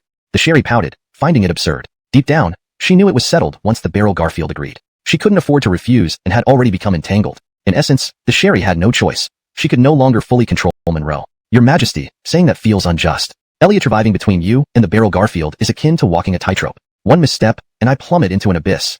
Alright, I believe you. I didn't accuse you. I understand the pressure you face. The Sherry softened. While she didn't realize Monroe enjoyed his role, she understood few could handle this task. Perhaps none in the world could do it as well as Monroe. Why are you so confident? It's clear no one else could manage it. Great. As long as Your Majesty understands, I'll give my all. Monroe breathed a sigh of relief. By the way, Your Majesty, you suddenly summoned Aiko and Candace. Hashtag chapter 232. A feast of the great you. There's nothing much. I just think that Zechariah, as the deputy head of the inner palace, will surely not be able to continue in his position. If nothing unexpected happens, you are the most suitable person to take over from him. Once you take over this position, there will be no reason for you to remain in Yongxiang, and naturally, your actions won't be as convenient as they are now. The Sherry spoke slowly. So, Your Majesty, are you preparing to truly grace us or just pretending? Monroe instantly understood the Sherry's intentions. Doing this posed no problem as long as it aligned with her image as a corrupt ruler. Verification the next day is part of their duties, and given that Zechariah oversees this department, it can't be avoided. Monroe wasn't unaware of these rules. Female convicts entering the palace were inspected by veteran palace maids. Thus, Monroe understood that the Sherry had grand plans this time. According to the Great U Palace regulations, once a female convict was graced, even though they didn't have official titles like other consorts, they didn't return to Yongxiang and received separate residences within the palace. Given the limited space in the harem, many selected maidens and lower-ranked consorts lived in the palace too. This demonstrated the extensive area covered by the palace grounds. Your Majesty is wise. Humph, do you need to say that? The Sherry looked disdainful, feeling somewhat wronged but helpless. As a woman, she couldn't do anything differently. An hour passed, and night fell. Aiko and Candace finished bathing, dressing, and freshening up, appearing more beautiful and alluring than ever. Meanwhile, the kitchen staff brought them their evening meal. In their current positions, they couldn't dine with the Sherry. Following Ruthie's indication, they left the room, leaving only Aiko, Candace, and the sleeping baby on the soft couch. Sister Catherine, I miss you every day. Without others around, Candace's eyes reddened, unable to control her emotions. Aiko embraced Candace. Poor Catherine, you've been through so much. No, sister, don't say that. You're my only remaining relative. Seeing you again makes me very happy. Aiko felt the same. The Liang and Xia families were reduced to just 2 people, with an infant daughter. Let's stop crying. We must remain strong for our families to clear our names. Only by living can we have the chance for vindication. Hearing this, Candace sobbed and wiped her tears. Yes, sister, I'll follow your lead. Aiko continued. Catherine, listen. I don't fully understand what kind of emperor the current one is, but you understand why we were summoned here. Yes, sister, I do. And I'm afraid. Candace nodded, taking a deep breath. Catherine, remember, no matter what, I hope you stay safe. Don't worry about me, just obey. Sister, Candace tensed, understanding Aiko's instructions, her mind in turmoil, unsure of what to say. Catherine, don't overthink it. Remember my words. Aiko knew Candace was innocent and hadn't considered these matters deeply, purely out of concern. She wanted to prepare her psychologically. Faced with this situation, the naive and helpless Candace had no means to resist. Sister, I'll endure anything if it means clearing the Liang family's name and mine. Catherine. Aiko choked back tears, finally letting them flow. Sister, don't cry. What I do is insignificant compared to your suffering. She's grown up. Aiko felt pain and admiration for the formerly carefree and innocent girl, who had matured rapidly in this harsh environment. Alright, eat quickly. Saying this, she placed a piece of meat in Candace's bowl. Eat, sister. Seeing the spread of delicious dishes, Candace regained her appetite. Yes, let's eat together. Aiko nodded, feeling another wave of sorrow and helplessness. If she could, she'd rather starve herself and eat coarse food. Meanwhile, the Sherry enjoyed a lavish dinner with Monroe seated beside her, rewarded for rescuing the princess. You saved the princess valiantly, so naturally, I shall reward you. Hey, look at you. Can't you eat more gracefully? The Sherry watched Monroe devour the food voraciously, while Ruthie observed silently. Swallowing a mouthful, Monroe replied, Your Majesty, isn't watching me eat making you hungry too? Caught off guard, the Sherry gulped. That's true. Then stop staring and start eating yourself. Monroe smiled. Dining enthusiasts find joy in every bite. This is truly a feast of the great you, right? Chapter 233. Can I not substitute for you? After the evening meal, Ruthie went to the bedroom. Your Majesty, this time can I not substitute for you? Monroe, after much deliberation, decided to play his true character in front of Candace. Huh? Are you stuffed or what? The Sherry looked incredulous and almost spewed her tea. With a full stomach and refreshed spirit, one feels truly energized. Listen to me, Your Majesty. Monroe had prepared his rationale. Candace has a kind and innocent nature. Plus, when Fadi went to the Everlasting Alley last time, I practically risked my life to protect her purity. You mean she is grateful and perhaps even has feelings for you? The Sherry guessed shrewdly but still looked skeptical. Clearly, this reason was not enough. It carried too much risk. Before she could object, Monroe continued, Your Majesty, I understand. But this is a major matter. Even if I am confident nothing will go wrong, I won't be so reckless. May I ask, Your Majesty, can you guess what other hope besides her young daughter would drive to live? Of course, I can guess. Naturally, she hopes to clear the name of the Young family and do everything in her power until the end. The Sherry did not hesitate in her response. As for Candace, despite her seemingly frail appearance, she wouldn't waver on such a significant issue. Moreover, Dot is now her most trusted and dearest person. Yes, that's what I think as well. The Sherry furrowed her brows. But these two matters don't seem inherently connected, do they? Think about it, Your Majesty. Dot won't give in easily, and you won't truly force her, only putting on a show. This guy sure is clever. The Sherry thought inwardly, acknowledging that her intentions couldn't be revealed yet. Given his involvement, Monroe naturally grasped these nuances. So, consider this. Already has little goodwill towards you. Now you are doing this to Candace. What would she think? Go on. The Sherry acknowledged the point with a simple nod. If I interact privately with Candace and things get done, Dot might think you deliberately arranged this. The Sherry sneered. Obviously, Dot would be grateful to you, not me. Isn't this precisely what Your Majesty desires? At least she won't think any worse of you. Monroe barely suppressed a laugh, his strategy being perfect for the situation. More importantly, even if Candace discovers my identity, no matter how unbelievable it seems, she will become one of us and assist wholeheartedly. Would you tell this secret if you were in her position? All your logic. The Sherry retorted irritably. But she might tell Dot. At this point, the Sherry had tacitly agreed. I'll instruct her carefully beforehand. It's quite simple. Moreover, we'll eventually need to reveal our plan to her. This way, it will appear as a benign lie. Perfect. Very well, I approve. Just arrange everything accordingly. Monroe smiled. Your Majesty, when they arrive. Just then, Ruthie brought Dot and Candace into the hall. Monroe's gaze flickered. Dot looked exceptionally alluring, exuding an impeccable goddess-like charm. Candace, though less mature and alluring compared to Dot, was also charmingly delicate, radiating innocence and bashfulness. Ruthie had ensured they weren't accompanied by a child. How could she let Dot bring a child here? Little By didn't come, likely watching over the child. Before coming, Ruthie had reminded to feed the child once more. Baylor stays. Everyone else withdraw. Yes, Your Majesty. The Sherry signaled, and Ruthie and the servant Maya withdrew, closing the doors behind them. Monroe was essential. Guarding outside was perfectly acceptable. Moreover, indulging two at once was also within the Sherry's capricious behavior. Reckless, indeed. Dot knew well the implications and felt both anger and sorrow, silently condemning the Sherry's actions. Next, the Sherry symbolically inspected Dot and Candace. Baylor, stay out here. Your Majesty.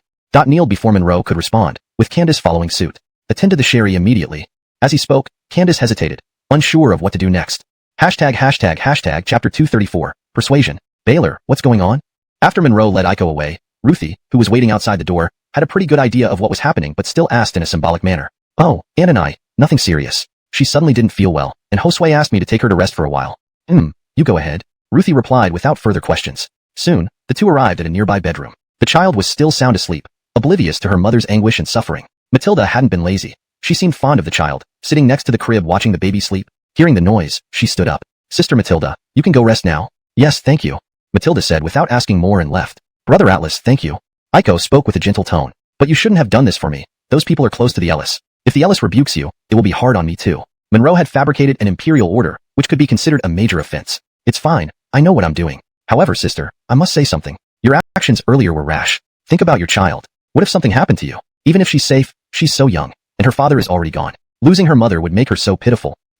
Aiko's eyes welled up, feeling a pang in her heart. The child was her biggest pain and weakness. I understand these things too, but Brother Atlas, no matter what, I can't serve another man. Of course, this did not mean Monroe, but rather anyone other than her deceased husband. Sister, I also hope you can live safely and happily, Monroe quickly explained, worried that Aiko might think he wanted her to do things against her will just to survive. Aiko indeed thought this. It was a natural assumption, believing Monroe couldn't truly understand her feelings. No one understands my heart as well as you, Monroe continued. But sister, I must clearly tell you, you're not alone. You have me. Brother Atlas, I know you care deeply for me, but Aiko expressed her appreciation, but she didn't fully grasp Monroe's true intentions. Right now, Monroe felt very concerned, considering his relationship with the Sherry who called him Big Brother. Sister, listen to me. In front of you, I can't judge the Ellis accurately, but you know him better than I do. That's true. The Ellis ascended recently, and there wasn't much news about him as Crown Barrel. But he watched. Aiko stopped herself, realizing what she intended to say. Sister, what I mean is, from my understanding, the Ellis is just young and playful. You also know the court situation well. When I said you were too impulsive, it means the situation isn't necessarily as you imagined. Besides, I can still speak a few words in front of the Ellis. Aiko frowned, pondering for a moment. Brother Atlas, what you say makes sense. Perhaps I was too hasty. It's okay, sister. It's not too late for you to hear me out. Monroe looked serious. As for Miss Xia, perhaps it's not bad for her. This might be the best outcome, and you'll find peace of mind. Brother Atlas, you've really taken so much effort for our sake. Morong Sarah nodded, feeling somewhat guilty. Brother Atlas, you're right about Ruhr. To be honest, I even advised her over dinner. Monroe thought Aiko would surely feel this way in her heart. So, sister, moving forward, please don't be so stubborn. Understand that when living under someone else's roof, sometimes you must lower your head. Sometimes it's not about abandoning dignity, but about having concerns and unresolved desires. Flexibility is the better strategy, ultimately leading to more dignity. Flexibility? Aiko repeated, soon realizing her character might be overly strong-willed, filled with grievances. AI, ashamed. In matters of life, I'm not as insightful and magnanimous as you. But Brother Atlas, your advice stays with me. I will work on adjusting my heart, not letting down your earnest efforts. You flatter me, sister. Just knowing you're comfortable brings me joy. Monroe replied casually, showing his selfless intentions. However, there was a benevolent lie in his words, hoping she could go on living well. This edit ensures the text reads naturally in English while maintaining the original meaning and tone. The term, benevolent lie, is directly translated and fits smoothly within the sentence. Otherwise, for such an outstanding woman, it would be heartless to see her suffer. Brother Atlas, how should I proceed from here? Aiko asked sincerely, knowing Monroe must have a plan. Sister, as I mentioned earlier, the Ellis appears frivolous and capricious but isn't necessarily unaware. Consider this. If the Ellis didn't respect the Liang family's generations of service to the Empire, the outcome might have been different. Aiko nodded in agreement, seeing the logic. She felt a bit of respect and tolerance from him. Monroe continued, the Ellis is in his prime, and your charm is well known in the capital. You should know this. I understand. Aiko blushed slightly. My point is, given the Ellis's respect for the Liang family, he won't act recklessly. Moreover, I'll plead your case before him later. So, if the Ellis comes later driven by curiosity, try to be patient and measured. In short, just humor the Ellis. He might just want to chat, or hear you play the zither or dance. But, Aiko sighed. If the Ellis does anything else, just shout. I'll find a way to save you. Monroe replied without hesitation. Of course, this wouldn't happen. He wouldn't wait outside, but would handle his duties in the main hall. Ultimately, the Ellis first visited Elspeth, then went to Aiko. Please note, the text contains sensitive topics related to historical Chinese settings, which may vary in modern interpretations. Chapter 235. We are following the Imperial Edict. Monroe returned to the main hall, where Ruthie was waiting by the door. Your Majesty, you didn't say I should go in with her, did you? Indeed, no such thing was said. However, she might feel lonely on her own, and it would only make her more uncomfortable. Monroe smiled faintly as Ruthie's face showed clear reluctance. Without a doubt, she would endure more than the sherry. Since you didn't say so, then I'll wait outside. That seems more appropriate, Ruthie replied. Inwardly, she didn't feel as bad as that night at Tining Palace. In her view, today was an official matter, while that day was personal. They couldn't be compared. Honey, I'm sorry to trouble you. I'll make it up to you. All right, hurry inside, Ruthie blushed. Yes, okay. Monroe responded, then pushed open the palace doors and walked in. Upon entering the inner chamber, have you been sitting here since you came in? Monroe didn't answer but asked interestedly. Well, yes. The sherry saw how tense and frightened I was, which made her uneasy too. She said I should get used to the environment, then she left. Candace explained truthfully. Now that Indira has gone, why are you still so nervous? Are you also afraid of me? Monroe wasn't impatient. The sherry was right. An inexperienced young girl indeed needed time to relax. No, I'm not afraid of your highness. Candace rushed to clarify. But, you haven't told me what's going on yet. Don't be afraid, that's fine. As for what's going on, it's simple. The sherry has rewarded you to me. Monroe was straightforward. Candace gasped softly, looking even more bewildered. Highness, you aren't joking, are you? Even if the sherry didn't favor me, she shouldn't do this, especially here in Indira's private chambers. Haha, you're quite perceptive. Monroe wasn't surprised. Candace wasn't an ordinary woman, just gentle and calm by nature. But it's true, Monroe continued, seating himself next to Candace. Did this really? Candace dared not question further, realizing he wouldn't sit there frivolously. This was the imperial bed, a capital offense without the sherry's permission. What? Don't you want to be given to me by Indira? No, your highness, that's not what I mean. Then, you're willing?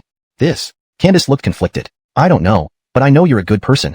This was innocence. Monroe knew clearly that the naive Candace, at the budding stage of love, needed a nudge forward. One experience should help. Time didn't allow much transition, only leading to first love then affection. Let me help you grow quickly. Now, how about this?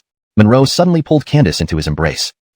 Candace's brows furrowed, instantly stiffening from anxiety, unsure of what to do. Highness. Her cheeks flushed red, breathing becoming labored. Am I turning into a bad person? Monroe whispered near her ear. No, not a bad person. Candace breathed heavily. Monroe smiled. Because worse things are coming. I understand. Candace's ears turned crimson. Nurse taught me these things. Since I belong to you now, it's not excessive. This simplifies matters. Monroe realized he overlooked the fact that noble daughters were taught certain virtues and marital knowledge before marriage. Highness, what about elder sister Sarah? How is she? Candace suddenly inquired. You needn't worry. She's fine, Monroe reassured her. That's good, as long as she's all right. Candace exhaled gently, feeling relieved and trusting Monroe instinctively. Now, stop thinking about anything else. Tonight is our wedding night. And remember, this is following an imperial edict. It must be done. Monroe added. Things had gone this far. It was better to be clearer.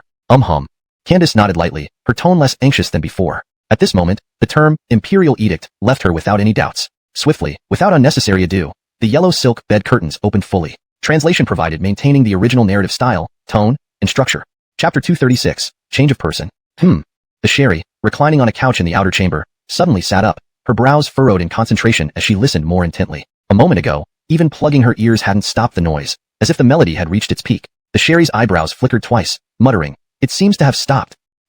This time it was quick. No, that's too fast. It's only been about 15 minutes. At this thought, the Sherry began to panic, her face filled with worry. After a moment, she could no longer sit still and leaned closer to the door of the inner chamber, but heard nothing and couldn't enter. She paced back and forth in the main hall. Finally, after some time, the door to the inner chamber opened, and Monroe emerged. The Sherry hurriedly approached him, knowing well that Candace wouldn't be coming out so soon. "Xavier, what happened? The Ellis worry means a lot to me. Whatever compensation you need, as long as it's within my power, I will certainly repay." Monroe smiled gently. "TCH, what kind of compensation could you possibly offer? What else can impress me? As long as you put your heart into it, there must be something, definitely. Dream on." The Sherry rolled her eyes, thinking that as long as he remained loyal, it would be the best compensation. Monroe chuckled and said no more, re-entering the room. Sherry had a purer mind, now entirely focused on her duty to the state. Candace remained flushed and unmoving on the bed. "Catherine, are you feeling better?" "Lord, I'm fine." Candace's voice was weak. "Still calling me Lord? Am I really a lord?" Monroe didn't explain much, just telling her that only the Ellis knew his true identity. "Lord, don't worry. Even if I die, I won't reveal this secret." Candace said this earnestly, fully aware of the consequences, needing no reminders. Not even to Aiko would she say anything. Moreover, Monroe had become her only family. Candace looked embarrassed and somewhat guilty. "Don't worry if you can't call me by name. Just get used to it over time, but don't call me Lord privately. How about calling me Brother Chi?" "All right." Candace nodded, repeating it silently. "Brother Chi." Monroe smiled. Good, that sounds right. "Now, let's go to the next palace for rest. Can you stand?" "I can, it's fine." With effort, Candace sat up, gasping a few times. After a short rest, she felt better, though sweat covered her forehead and body. Monroe fetched her clothes. When Candace tried to take them, he refused. "Listen, I'll dress you." "Okay." Embarrassed, Candace felt honored. In her view, women always served men. Soon, dressed and composed, albeit sweating, Candace allowed Monroe to support her as they walked to the outer chamber. The Sherry had hidden, finding the situation awkward. Monroe hadn't planned to involve her, but the Sherry insisted. They left the hall. Ruthie wasn't waiting at the door. Little Green and Little Blue had already gone to rest. Ruthie, hearing the commotion, came from the adjoining room, similarly curious. "Aunt Anai." The Ellis ordered Little Green and Little Blue to serve in the next palace. "All right." Ruthie called the maids, who followed Monroe. Monroe delivered Candace to the adjacent palace, near Aiko's. "Little Green, please watch over her tonight." "Yes." Little Green took Candace without delay. Then, Monroe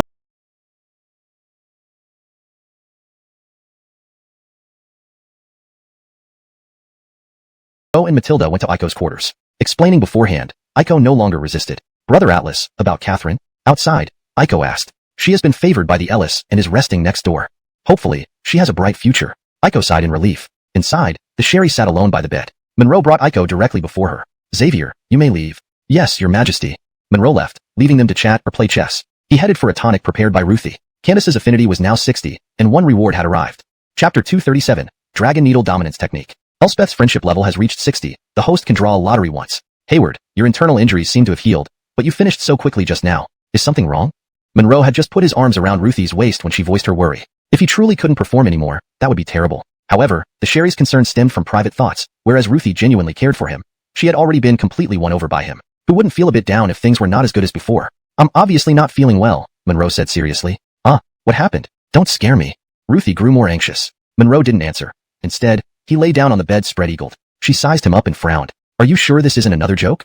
"Of course not," Monroe sighed. "I'm really irritated. Do you think I feel comfortable?" "Your Majesty, the time is right." Standing at the entrance, Monroe waited. Soon, Alice emerged, saying, "Eunuch Atlas, Josue says you don't need to come in. Return directly to the Young Alley later. Staying longer might cause complications." "As you command," Monroe replied, and they left the palace together. "Sister, did the Ellis trouble you?"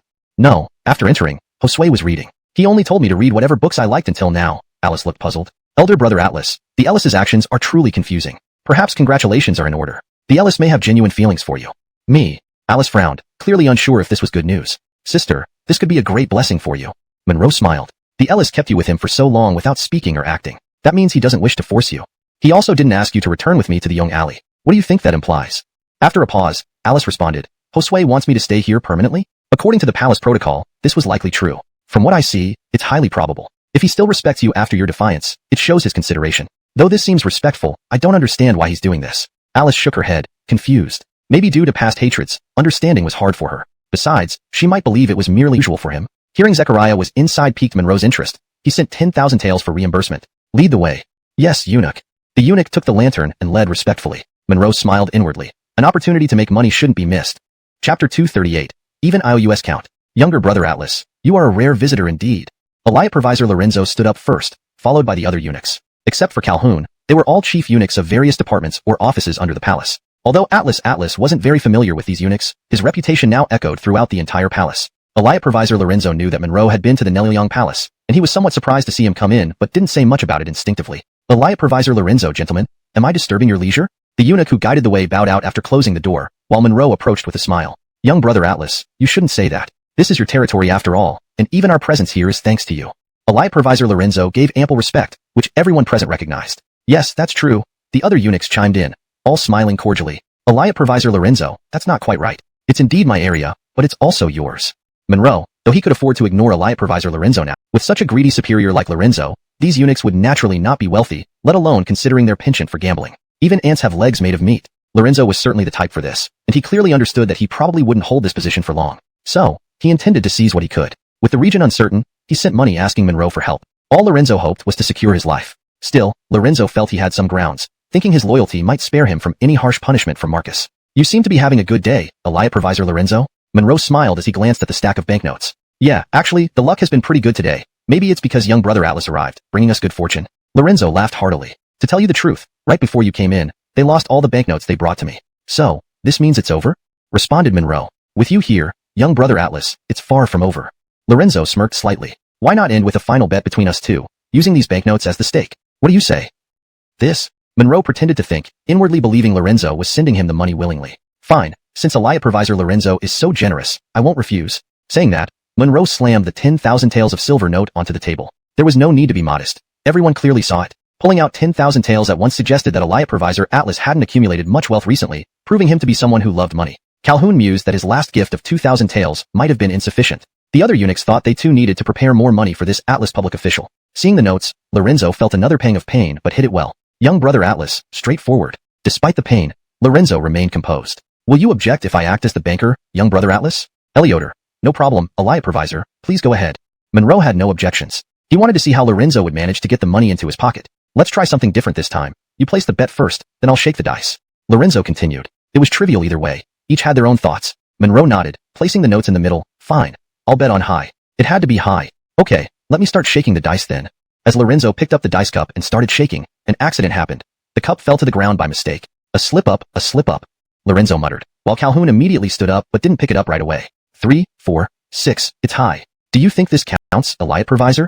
Asked the smart little doorkeeper. But this trick wasn't too clever. If they couldn't see through it, they'd be no better than low-level servants. Clearly, Lorenzo didn't control the dice those few shakes. If the result was low, it wouldn't count. It counts, absolutely. Lorenzo put the cup back on the table. I've never had such a slip before, it's fate. Brother Atlas has the blessing of fortune, and even heaven helps him. I concede defeat gracefully. Lorenzo pushed the stack of notes towards Monroe. You win, brother Atlas. Well, since the cup dropped, let's reshake. Elliot guested Monroe. Fate cannot be changed, otherwise bad luck may follow. These banknotes belong to you now, brother Atlas. In that case, I can't refuse. Monroe smiled but didn't touch the notes. That's right, you mustn't refuse. Lorenzo nodded quickly, glancing at the other eunuchs. That's all for today. You guys shouldn't just stand there. Whatever debts you owed me, they now belong to brother Atlas. Clear accounts among family. Write down the IOUS according to your usual rules. Hell, no wonder Lorenzo said a single bet covering all he'd won today, including IOUS, would count. Chapter 239. Come in again? Of course, eunuch Lorenzo. Several eunuchs responded, and one of them immediately fetched a writing set, preparing to start writing. Eunuch Lorenzo, this is unnecessary, Monroe said. Xavier, as they say, there's no father or son in the casino. This is the rule here. If you don't accept it, it would be an insult to them, Zechariah added. Yes, eunuch Atlas, we know your goodwill, but debts from gambling should be honored. Exactly, not even a single coin less. Otherwise, how can we come back to play with dignity? If you respect us, eunuch Atlas, please don't hesitate. Forget it, I can't read. The eunuch holding the brush didn't say anything, awkwardly putting down the brush. I thought you finally became educated.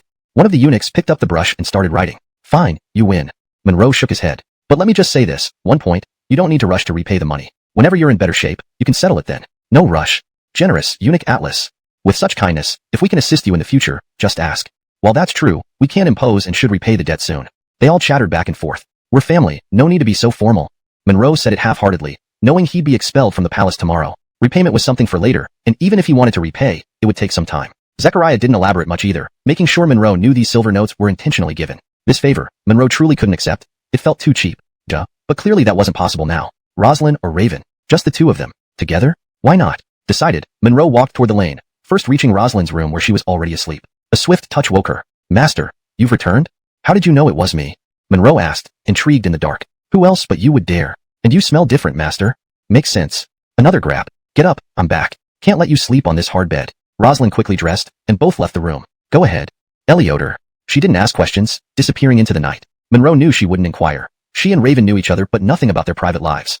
Upon meeting, Elioterprise or not, unexpected or not, thrilling, Monroe pushed open door number 1. Inside, Raven's voice rang out. Who's there? Elioterprising. She hadn't slept yet, a stark contrast to Rosalind. Monroe remained silent, moving forward in the darkness. Raven couldn't see who it was, hearing only footsteps. Who are you? Speak or I'll shout. She got up, searching for a light source on the table, presumably a matchlock to light up. Uncertain of who approached, she didn't dare move around. Shout? Monroe knew the guards outside were deep asleep, unlikely to hear her cry. However, Bar Eunuch might respond soon. In a flash, Monroe pounced on Raven, kissing her intensely. But soon he rose because she quickly recognized him. Instead of resistance, she embraced him tightly. Master, you scared me. Why didn't you speak? Remember, next time, even if you recognize me, pretend not to and resist fiercely. Got it? Ah. Raven instinctively gasped but quickly understood. Forgive my slowness, Master. How about, Master? You try entering again? Monroe laughed heartily. You've got quite the imagination. Reenacting it won't have the same effect. Next time. Understood, Master. I'll cooperate fully next time. Raven agreed. With that, Monroe left without further ado, knowing she couldn't sleep anyway. Chapter 240, Confession in the Court. Soon, Monroe brought Raven back to the room. Rosalind was not in the living room but was waiting in the bedroom. Has everything been set up already? But it wasn't the case. Rosalind sat there waiting composedly. Oh, you. Chunmei? Upon hearing the commotion, Rosalind lifted her eyes and the moment their gazes met, both were taken aback. It was all expected. Monroe chuckled heartily. I haven't asked yet. Did you two know each other before entering this alleyway? Not only did we know each other, but Shawa and I would often have tea together. Raven spoke up first. It was evident that the two had only instinctively expressed surprise, but didn't feel particularly awkward. Meeting at such a late hour here clearly meant something unspoken. That's great then. No need for more words. You'll be even closer sisters in the future. Monroe laughed as he said this. As he spoke, he scooped up Raven's graceful waist and sat down beside Rosalind. Rosalind smiled faintly. Master, rest assured. We've always been good sisters, and we will certainly be even closer in the future. Yes, and we won't fight over your favor, ensuring Master has no worries at all. Raven hastily added, the three of them quickly falling into a harmonious rhythm without any awkwardness. Just Master, you're injured today, Rosalind said with a hint of playfulness, genuinely concerned about Monroe's well-being. She was shrewd enough, naturally not thinking too simply. Deep down, she felt a mix of excitement as this was happening for the first time. Just see my actions. Monroe directly enveloped both of them, showing his strength, needing no boasting since doing what he loved would drive them wild. Hearing this, both blushed deeply, knowing full well their master's prowess. The next day, Raven left early, while Rosalind stayed, able to leave openly. To be so vigorous despite being injured, both women and the young companions were stunned. Showa, I might leave the palace for some time today. Little Mousy will handle things here. You can stay here with peace of mind. Also, I'll hand over the Night Pearl to the Regent Prince soon. But before that, I want to clarify things as much as possible. Right, there's something I forgot to ask you. The place where you meet or communicate with Big Me must be a designated location, right? This was what Monroe had returned for most importantly. If he went straight to the Wanhulu, it would raise suspicions, especially if Marcus found out. He'd be furious. Belinda would also undoubtedly be angry. Preparing to marry someone, still gallivanting around seeking pleasure. Where are your morals and conscience? Yes, not far from Wanhulu is Daisy Silk Shop. Miss Daisy, who handles the messages, is the owner. You just go to her directly. She recognizes people by sight. Tell her the truth when you meet, and she won't doubt it. She can make the arrangements then. Rosalind didn't pry into why Monroe needed to leave the palace. Now she followed his orders obediently. So this Daisy is also from the Dashi Kingdom? Yes, Master. Rosalind gave a sultry smile. Master, Miss Daisy is quite alluring herself. Many rich young men in the capital city covet her. Monroe laughed, saying it like that. Master isn't someone who gets entranced by beauties. Hee, naturally not. More importantly, Master is handsome and debonair, and extremely capable. Any woman Master looks upon has gained good fortune from a past life. You have such a sweet tongue, making people feel comfortable. Monroe chuckled. In the Yangshin Hall, the morning court session began. If there is business, speak now. Otherwise, adjourn the court. A eunuch standing beside the sherry raised his voice to announce. Your Majesty, this minister has something to say. Marcus rose from his seat on one side of the court. Uncle Holt, please remain seated and speak. Thank you, Your Majesty. But I have no face to sit here. This matter is difficult to bring up, but must be explained before all the ministers. Marcus looked helpless. Uncle Holt, what could possibly be so difficult? The sherry frowned, puzzled. She knew exactly what was coming, and saying it in court wasn't surprising. Marcus would choose a grand way to address it for the sake of his reputation. Your Majesty, it concerns this unworthy daughter of mine, Belinda. For reasons unknown, she insists on marrying that eunuch, Little Lassie. At this statement, the court erupted in shock, astonished at the idea. Who didn't know the beautiful and talented Magdalena of the city? Uncle, please get up. I respect your decision. The Sherry hastened to say. Thank you, Your Majesty. Marcus stood up, bowing out of necessity. Immediately, the court gasped collectively. At this point, it was certain that this matter was true. Though Marcus hadn't explicitly stated, it was implied that Lassie must have engaged in improper behavior with Magdalena Way at the mansion yesterday. While specifics remained unknown, the event was confirmed beyond doubt. Following up, the Sherry asked, Uncle Holt, what do you plan to do with it, Lassie? The tension in the court hall was palpable as everyone waited for Marcus's response. Chapter 241.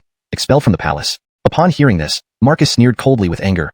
This damn servant, this Beryl would love to tear him apart. But, he should not get off so easily. Please issue an imperial decree, Your Majesty, to expel this loathsome little eunuch from the palace and let him fend for himself.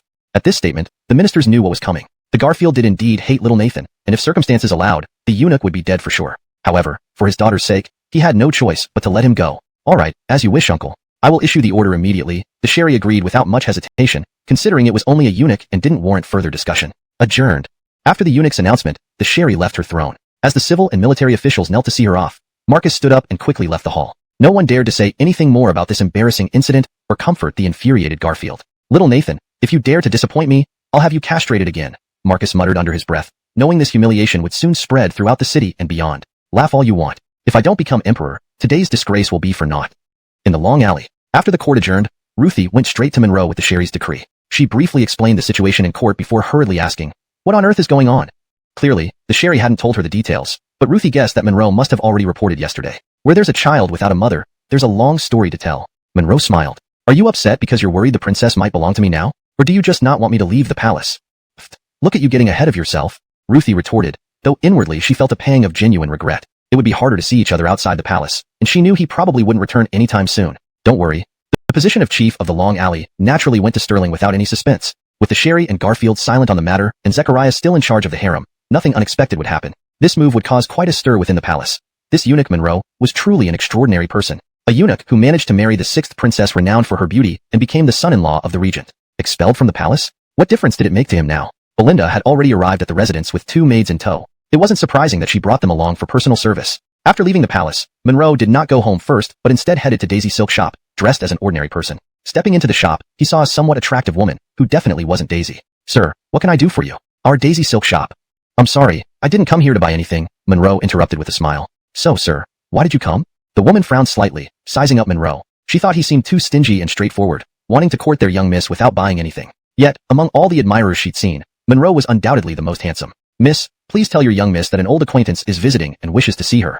Please forgive me, sir. Not long before you, someone also claimed to be an acquaintance of our young miss. He eventually ordered 100 bolts of silk and left. Oh, why's that? Monroe smiled, understanding her implication, but he wasn't going to fall for such tricks. Because our young miss only has business acquaintances in the capital, no old friends. Miss, don't worry, if you just tell me directly that she won't see me, I wouldn't be upset at all. The woman chuckled, nodding slightly. But I really am an acquaintance of your young miss. However, I understand her rules and don't wish to inconvenience you. Monroe smiled again. May I borrow a pen and paper, please? Certainly, sir. Please go ahead.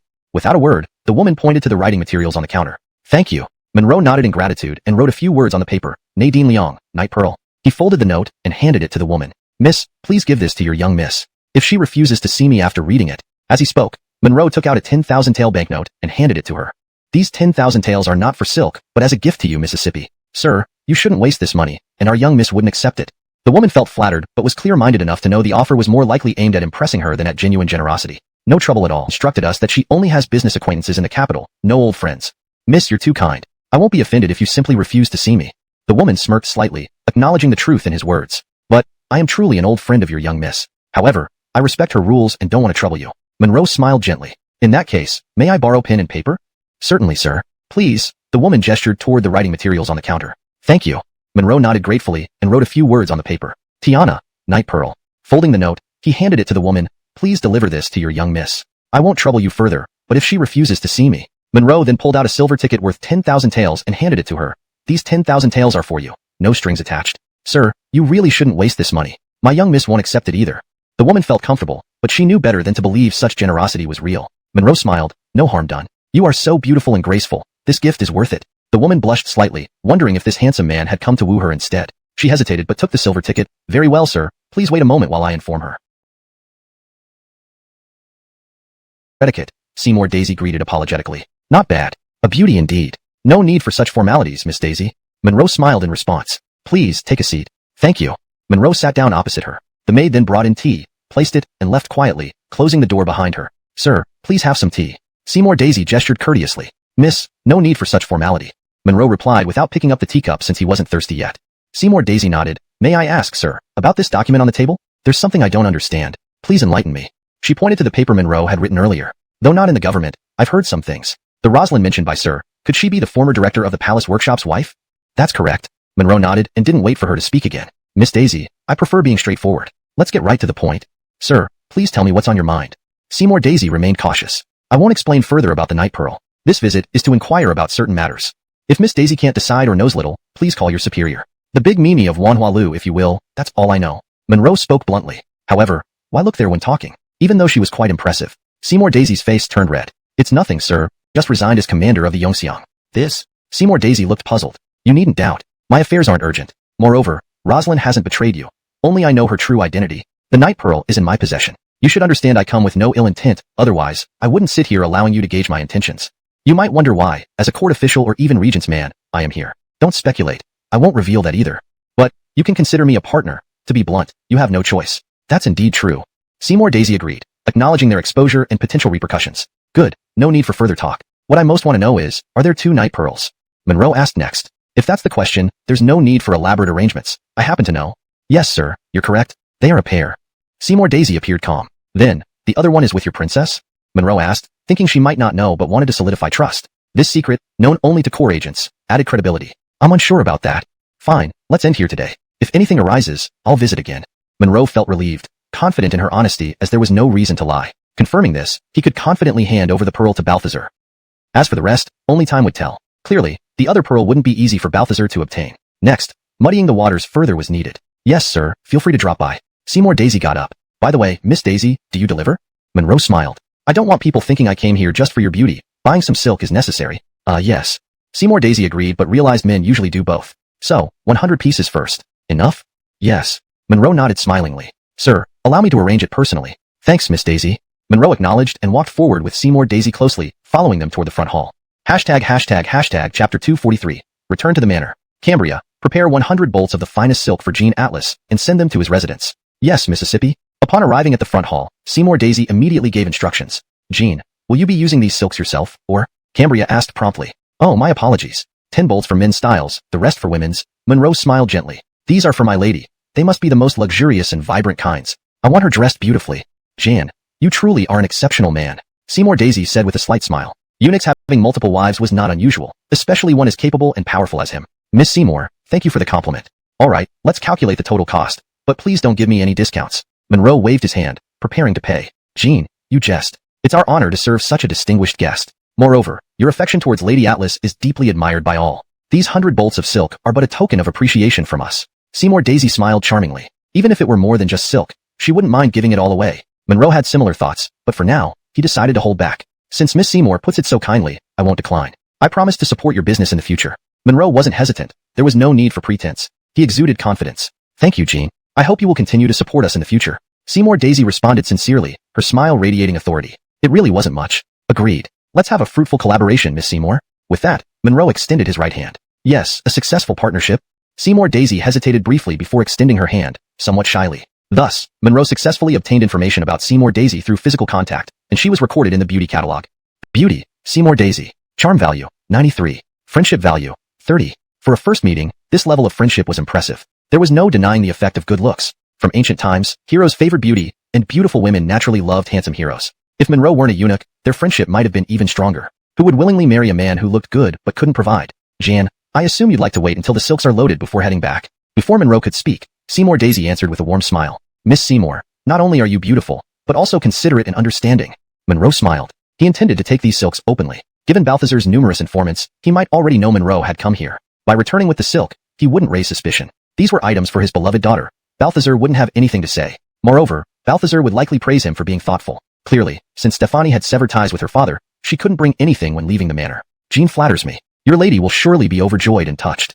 Seymour Daisy smiled sweetly. Soon, everyone would know that Monroe's adored wife was none other than the Vicky of the Garfield Holt's household. The news would spread quickly through the capital, and Monroe would become a household. Monroe entered without further ado. The door wasn't locked, so he pushed it open directly. The delivery helper grew more puzzled, questioning whether Monroe was actually a steward or servant here. If so, he might consider applying to work here. The conditions seemed excellent. Inside, he saw Belinda's maids arranging flowers in the courtyard. He realized Belinda had arrived earlier. After greeting the maids, Monroe prepared to carry the silk inside personally.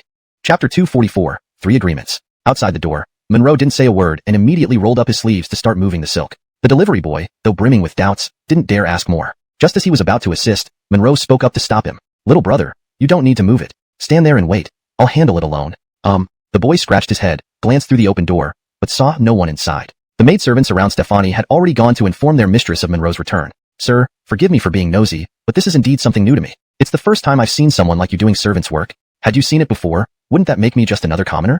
Let me ask you this, can silver knock out a woman who's like a fairy?" Upon hearing this, the boy smacked his lips, looking half understanding. Monroe smiled. Stefani glanced at him, possibly surprised by his lack of questioning. Eliot's scenarios had no impact on Monroe. Any objections would be futile anyway. First, all affairs of this household are not my concern, including the 4 women.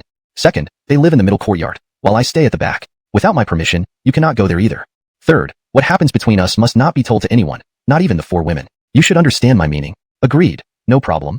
Monroe nodded directly. Essentially, there were 2 rules. The third one, even if Stefani hadn't mentioned it, he wouldn't tell anyone that the princess had married him out of necessity, especially not in front of women. It wasn't something to be proud of. All right then, I'll go now. Stefani got up and left with her maidservant, completely ignoring the silk. Monroe naturally wouldn't mention it either. It was an insignificant detail. Monroe already knew the household only included Nellie Lynette at last Martha, the 4 women, whose daily necessities were provided by the steward Ilias. No extra servants were assigned, indicating these 4 women were expected to serve like maids. Monroe didn't plan to bring in more help. It was unnecessary. For now, the 4 women could handle laundry and cooking. Of course, they would also serve in bed. Stefani still had 2 maidservants and wouldn't demand much from the 4. Monroe also stood and went to the middle courtyard. The yard was spacious, with over 10 rooms. Clothes hung drying in the yard, likely belonging to the 4 women. Stefani had certainly met them and knew their identities. She must have guessed why they were here. Asking these 4 brothel women to serve her as maids? Being smart, Stefani easily understood the reason. She simply didn't care. "Sir, you're here." Nellie Lynette at last Martha greeted him. Monroe approached the 4 women and smiled slightly. "Sir, your living arrangements haven't been set yet." "Sir, the princess has already informed us. Your study and bedroom are ready and cleaned." Linetexan replied. "Good, very thorough of the princess." Monroe nodded. This was expected. Stefani had given him face. As the master of the house, he needed attendance, and this middle courtyard was the perfect choice. Soon, Monroe entered his study, which was next to the main room. "Sir, the princess only briefly asked about our identities and instructed us to serve you well." Linetexan whispered near Monroe's ear. Monroe patted Linetexan's bottom, then listened to the princess. "All right, you don't need to stay here. Do what needs to be done." "Yes, sir." The 4 women responded in unison, knowing they should be cautious. For charming women fluttered before him. Especially now, Monroe couldn't act rashly. The mansion wouldn't be peaceful for now. Not to mention, the capable steward Ilias might appear anytime. Indeed, Ilias had just arrived, seeing the 4 women leaving the study after climbing over the wall. Monroe heard a knock on the door as he was about to rest. "Come in." Ilias opened the door and shut it behind him. Servant greets son-in-law. So formal? Monroe straightened up, smiling. "Steward Seth, did you climb the wall to get in?" "Forgive me, sir. I brought more staff to help you manage this large residence. A house this big needs proper personnel." Ilias nodded slightly. "Well, thank you, Steward Seth." Monroe appreciated the gesture, knowing more staff would be helpful. Chapter 245. Enormous Treasure. Garfield Barrel's Mansion. Monroe had anticipated this much. Escorting someone was merely a trivial task. After settling matters with the gatekeeper and a few servants, both of them proceeded into the mansion. "Is there any news about the Night Pearl?" Blaine simply inquired about the situation in the mansion and directly got to his point of interest. "Well, the Night Pearl is now in our possession. I originally intended to come over later."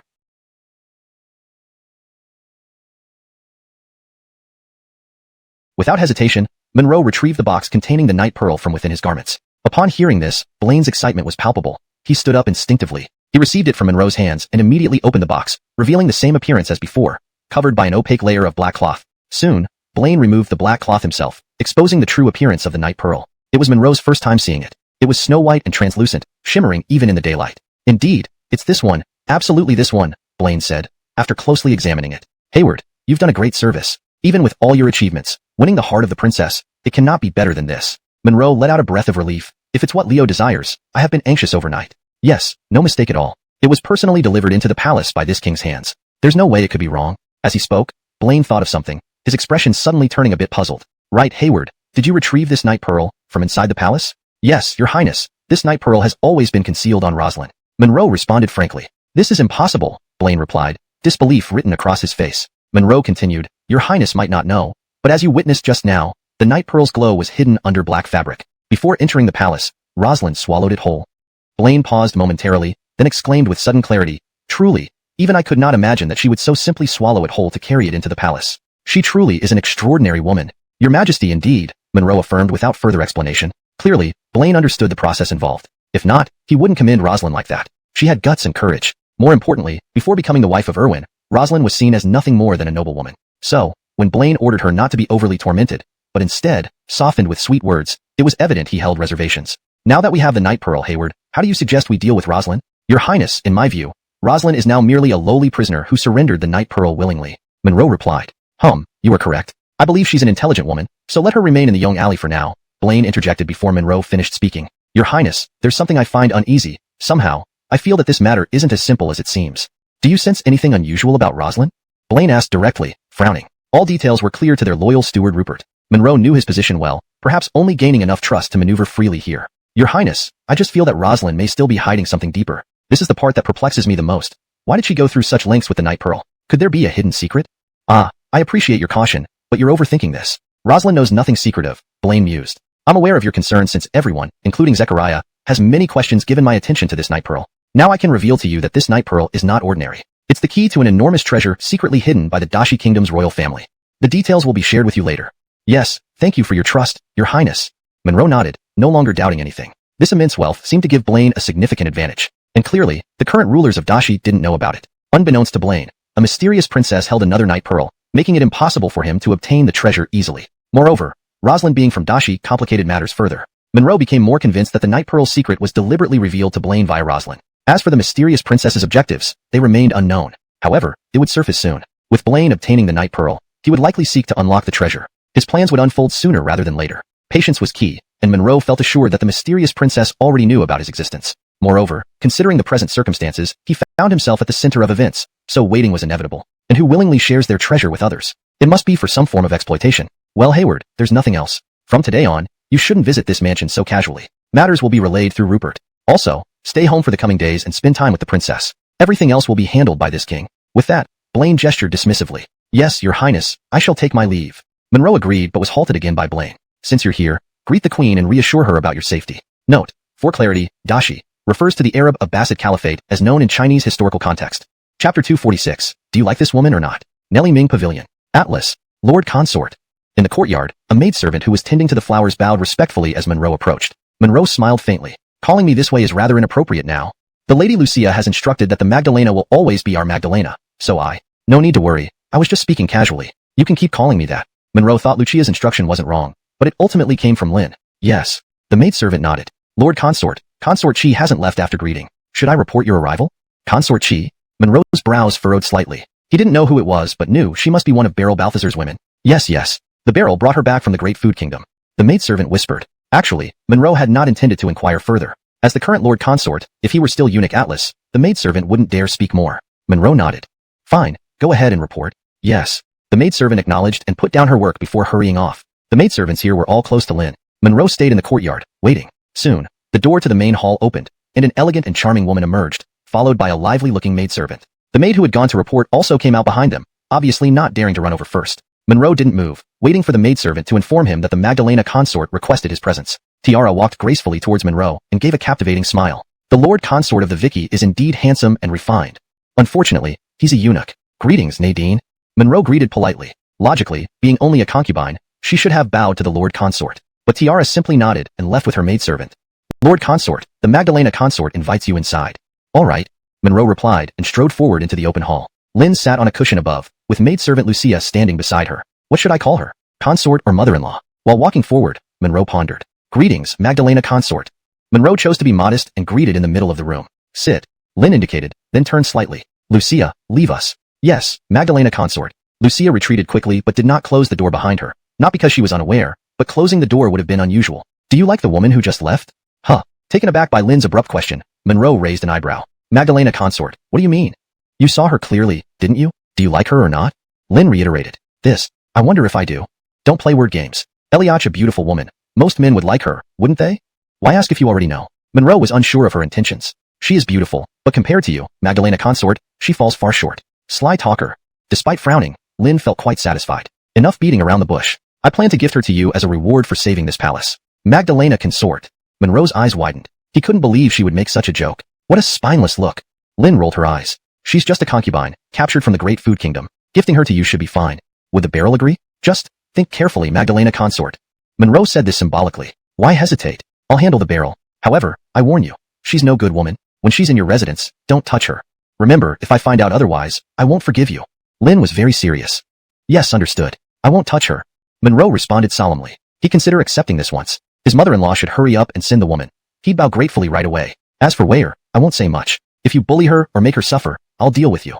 Lin changed the topic. Rest assured, Magdalena consort. I'll treat the Magdalena well and ensure she doesn't suffer. But, regarding bullying, does sleeping together count? Monroe asked cautiously. What do you think? Lin shot him a glance, feeling subtly teased. Is this boy silly or naughty? Magdalena consort. I'm confused, hence asking. Monroe appeared sincere. She's yours. Sleeping together? Does that count as bullying? Lin seemed irritated. Is this guy really clueless? If Weyer disagrees, you can't force her, that's bullying. Oh, I see. If the Magdalena consents to sleep with me, then I will, Monroe muttered innocently, ensuring Lin could hear. A clever and capable eunuch, especially a young one, knows little about romance and intimacy. Monroe bluffed confidently. You really are talking nonsense. Lin blushed slightly, realizing Monroe might indeed be clueless. But that's not necessarily bad. At least he wouldn't force anything. Wrong. He wouldn't dare. Not nothing. Monroe waved his hand, pretending he had spoken inadvertently. About that consort cheese background. You may not know who she is, so let me explain. Lin wanted to clear up any confusion to prevent her bewitching Monroe. I don't know. Monroe shook his head. Lin continued. She was a greatly favored concubine in the Great Food Kingdom, brought back after the throne changed hands. She's only interested in pleasing men. Though unintentionally, she poses a significant threat to the state. Keeping her away from the barrel is wise. But executing her isn't easy. So, I thought keeping her with you would be safer. Clearly, Lin didn't see Monroe as a man. It wasn't particularly harmful but deeply insulting. Monroe felt uncomfortable. He vowed silently that she'd soon retract these thoughts painfully.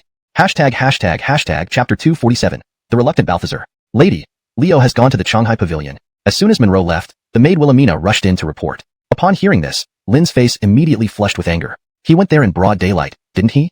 Wilhelmina, go to the Shanghai Pavilion right now and tell Leo that I have important matters to discuss with him and ask him to come over.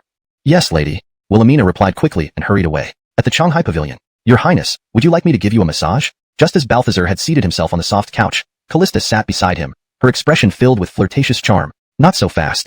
Balthazar wrapped an arm around Callista's waist. I have some great news for you. We've found the night pearl. Congratulations, Your Highness. Callista's expression grew even more charming as her hands gently caressed Balthazar's chest. With this treasure, Your Highness will surely, and when that time comes, please don't forget about your humble servant. Hearing this, Balthazar chuckled with satisfaction and lifted Callista's chin. Don't worry. When the time comes, you will be my sherry concubine. Thank you, Your Majesty. Callista smiled seductively. But, my love, although we've acquired the night pearl, I'm still concerned about he met Eliatvan Eliezin at the Phoenix Roaring Pavilion. Lady, did you send for me so urgently because you were upset after seeing Xerxes? Balthazar sat down on the soft couch and saw that Lin appeared somewhat displeased. Without any business, would Your Highness ever think of visiting me here? How could you think that? Balthazar forced a smile to hide his awkwardness. Lady, I was at the Shanghai Pavilion on official business, not for other reasons. Official business? Lin raised an eyebrow. What kind of official business could you possibly have with that woman? It happened, so what can I say? But remember, she is just a concubine. Yet you went there in broad daylight. If word gets out, how will people view you? Lady, I understand your concern. I was really attending to important matters during the day. Indeed, Balthazar hadn't told Lin about the night pearl, and her arguments were logical, making it hard for him to refute.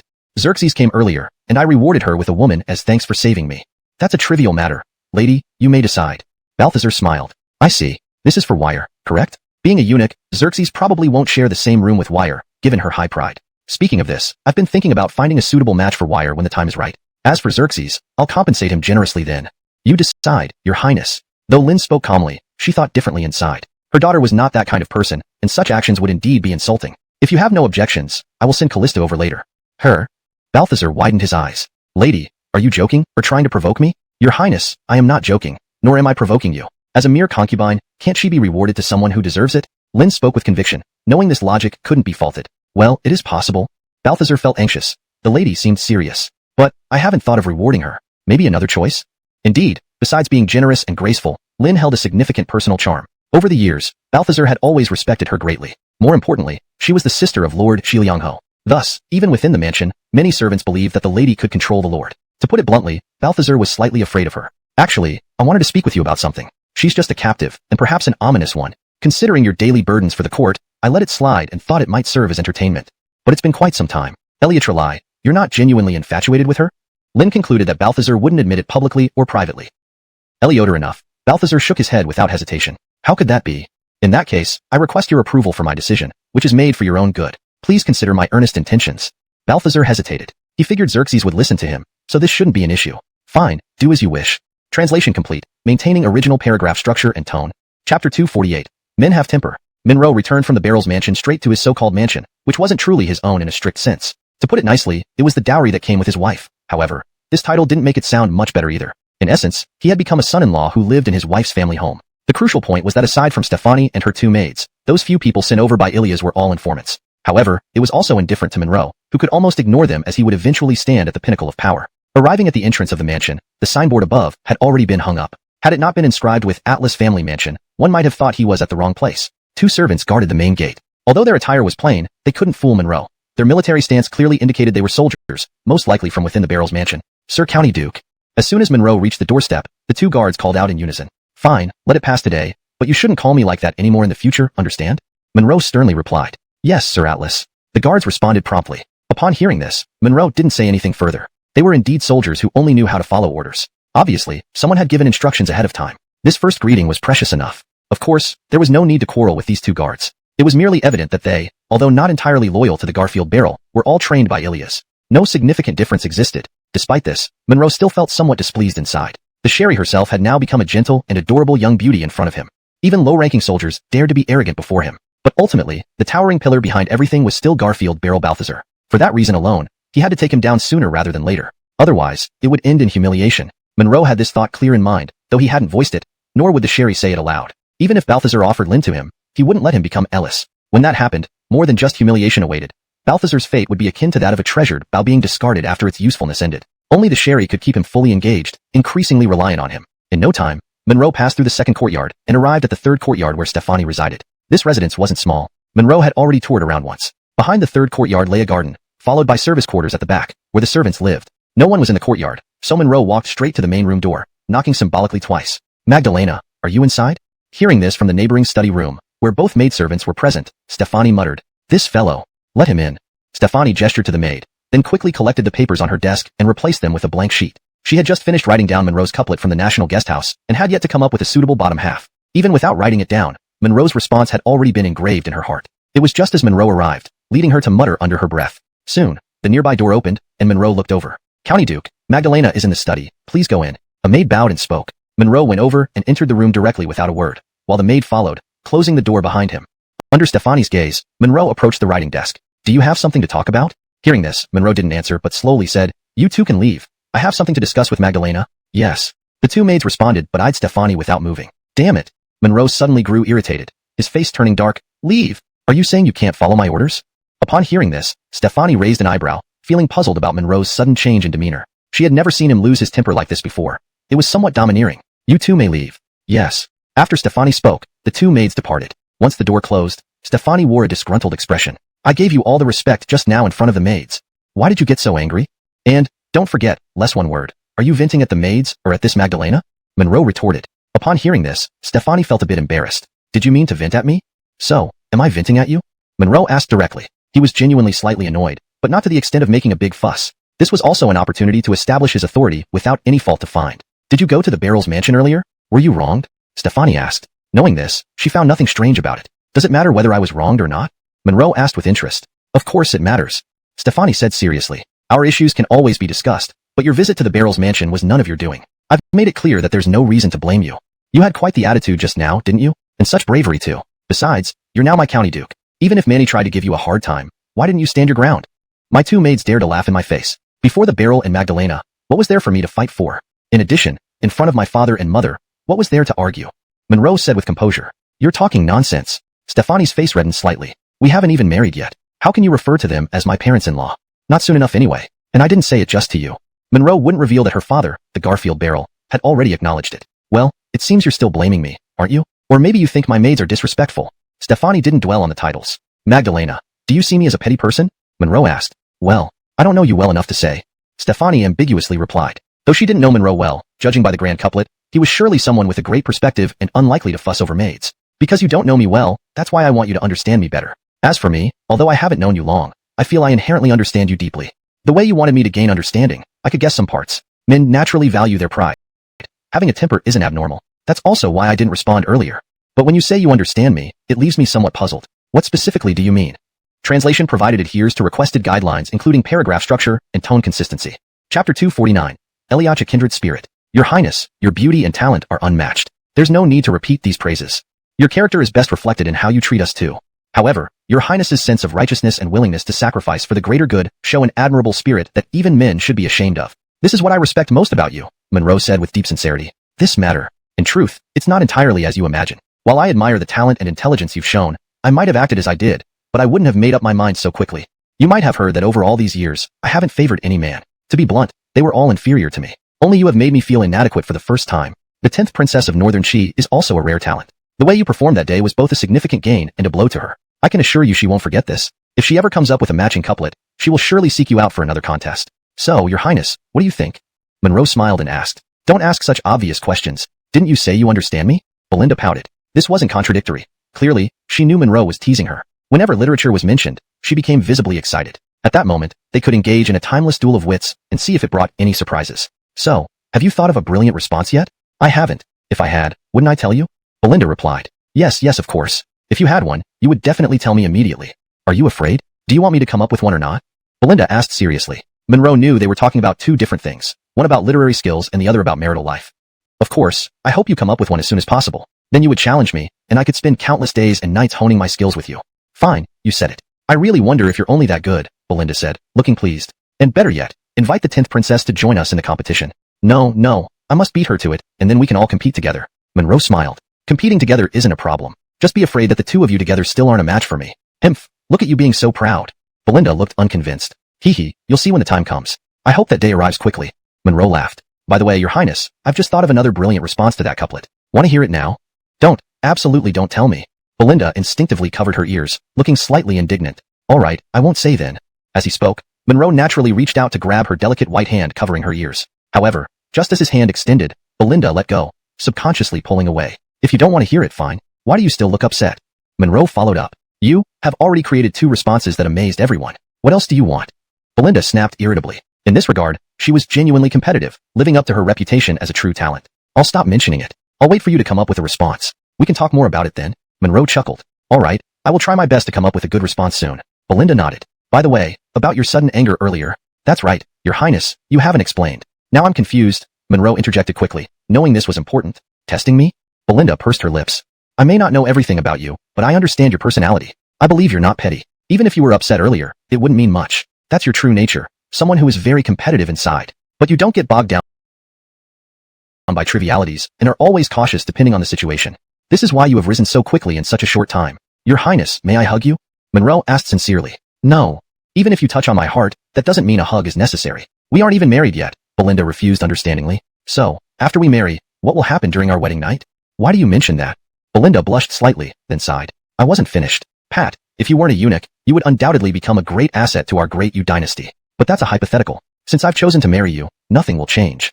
I don't expect you to live a simple life forever, but I hope you remember this. Simple life isn't bad. Do you understand? I understand. Monroe nodded. The dangers of an exceptionally talented eunuch were well known throughout history. Belinda's words yesterday and today showed increased trust in him. Your Highness, rest assured. No matter what happens, I will never compromise on principle. Indeed, I hope so. Belinda left it at that, satisfied that Monroe had voiced his thoughts. Your Highness, truly, I never imagined you would understand me so deeply. I feel the same. Perhaps our connection from a previous life makes us so attuned. It feels inexplicable either way. So, don't disappoint me. I won't. Monroe smiled. Oh, there's something important. Just now, I met with the princess consort, and she told me she wants to reward me with Lord Holt's concubine, Talia. What do you think about that? Please ensure continuity and translation for the subsequent parts. Chapter 250. Can I spend a woman's money? Since it was mother's decision, of course, I have no objections. Besides, this isn't necessarily a bad thing, Stefani said. Oh, do you think the barrel will agree? Monroe speculated as much. Given the Magdalena's decision, Stefani likely shared similar thoughts. What, have you met that woman? Worried Manny won't agree? Stefani raised an eyebrow. In other words, Monroe wanted this woman. I didn't mean that. I just think the Magdalena might be acting rashly. We shouldn't let this make things difficult for the barrel, or cause any resentment toward the Magdalena. Rest assured, she won't. Mother always knows her limits. If she suggested this, it's nearly certain to succeed. Even if Manny is hesitant, he will likely agree. Stefani said confidently. Right, lady, I want to confirm. Do our three agreements still stand? Monroe shifted the topic. Some things should remain implicit. Like the matter with Callista. Better kept between him and her, without sharing its delights with anyone else. Of course they do. Do you think I spoke idly? Stefani replied promptly. I know you weren't joking. We both opened up to each other just now, didn't we? To be precise, lady, you said you would stay with me forever. We need to cultivate feelings quickly. Otherwise, life together would be unbearably dull. How does cultivating feelings relate to our 3 agreements? Stefani frowned. Simply put, after we marry, can we really sleep separately? A married couple sleeping apart, it doesn't make sense. On the contrary, keeping distance creates a barrier between us. How can we deepen our relationship? You may misunderstand. I never meant to keep you from my bed indefinitely. Besides, you, as she spoke, Stefani blushed. Can't do anything, right? Monroe smiled slightly. Stefani frowned slightly. Can't do anything. This shouldn't have triggered his insecurity, yet he appeared calm and peaceful. Looks like I misjudged him. He's remarkably composed. Yes, exactly. That's when I realized your magnanimity is exceptional. You don't seem to mind not having physical intimacy. But he minds. There's no way around that. That might not be definite. What do you mean?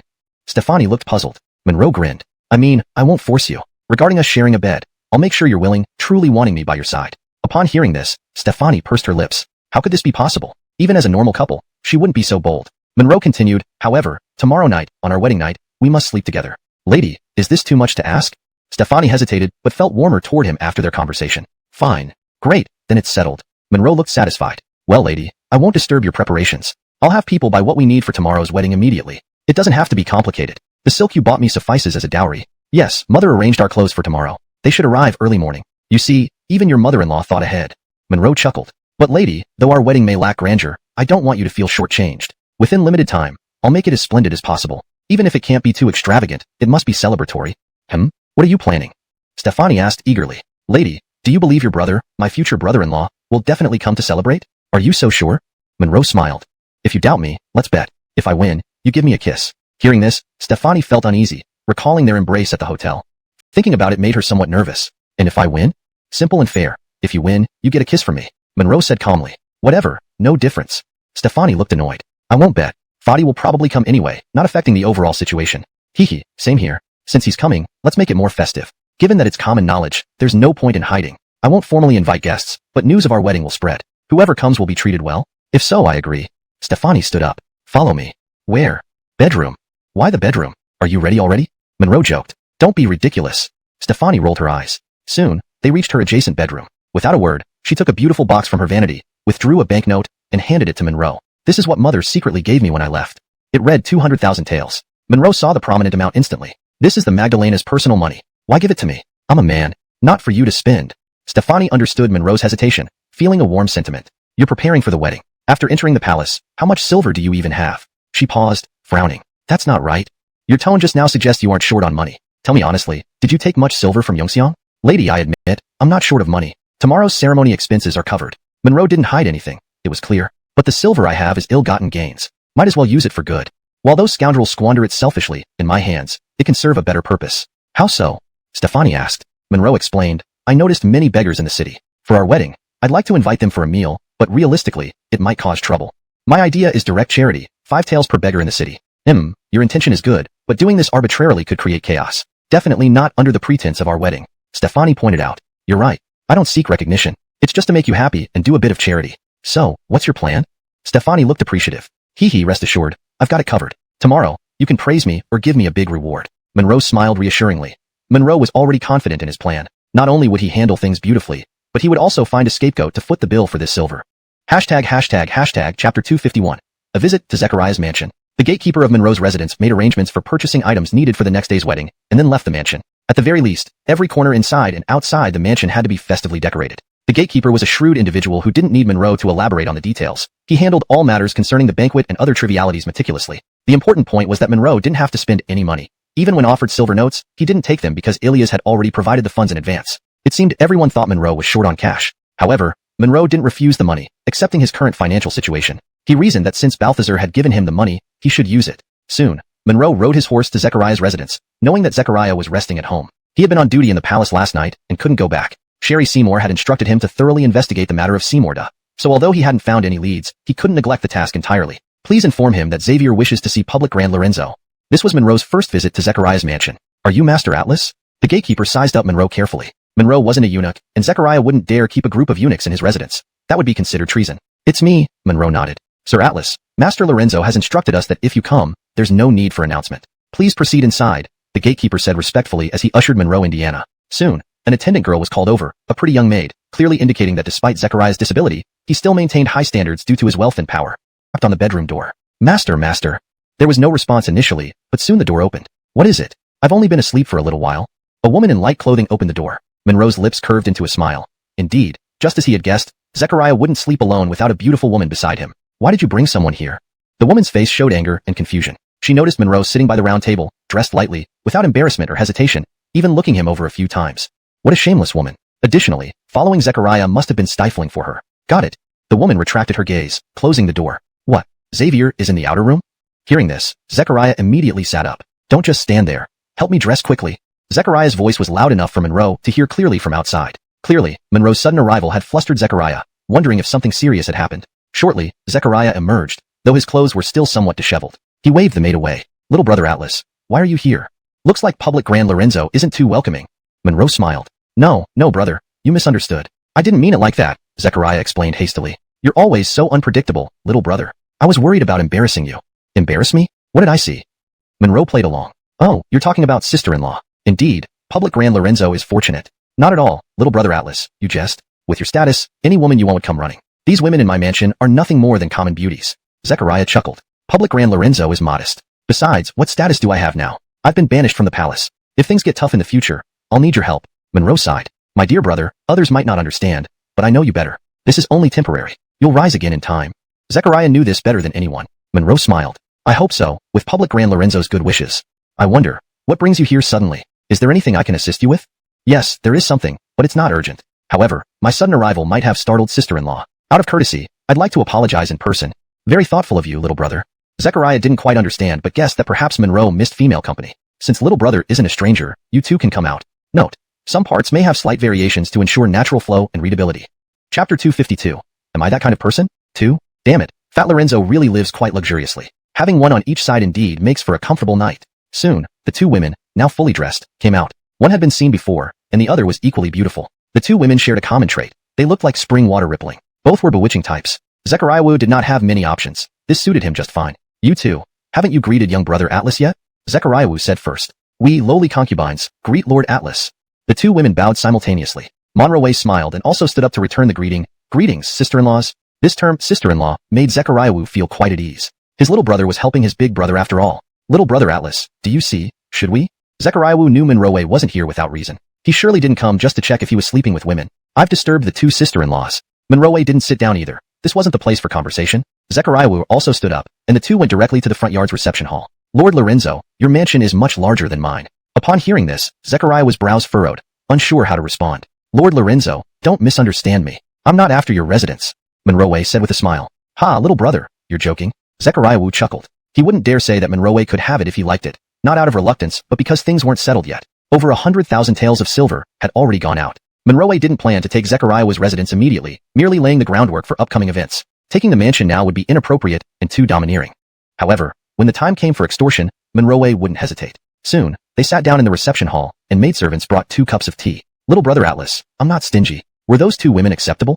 Zechariah Wu asked after letting Monroe sit down. What the hell? Afraid to talk about the mansion, so he offers women instead? Lord Lorenzo, that's a bit too much. They are my sister-in-laws. Could I be that kind of person who disregards propriety?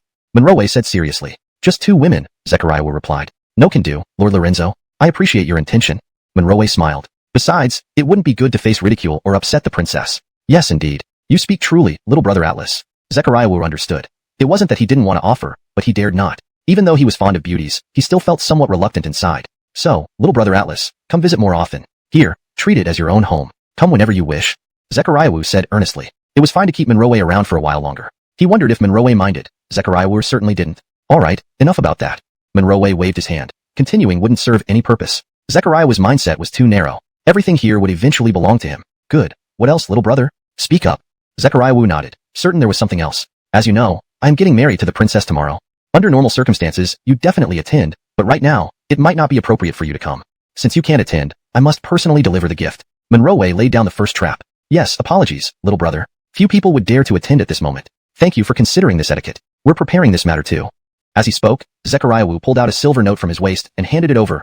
Little brother Atlas, our family may not attend in person, but we must convey our wishes. Here's a 50,000 tael note, a small gesture. Also, I believe all eunuchs in the palace wish you a happy marriage sincerely. Big brother Lorenzo, this is too heavy a gift. Monroe didn't accept the note and ignored the second part of the statement. Fat Lorenzo, I know you well. Monroe thought without needing to guess. Zechariah Wu would try the old trick again, using the pretext of collecting gifts to get this 50,000 reimbursed. Regardless, it would eventually end up in his pocket. How much in gifts Monroe would receive wasn't his concern.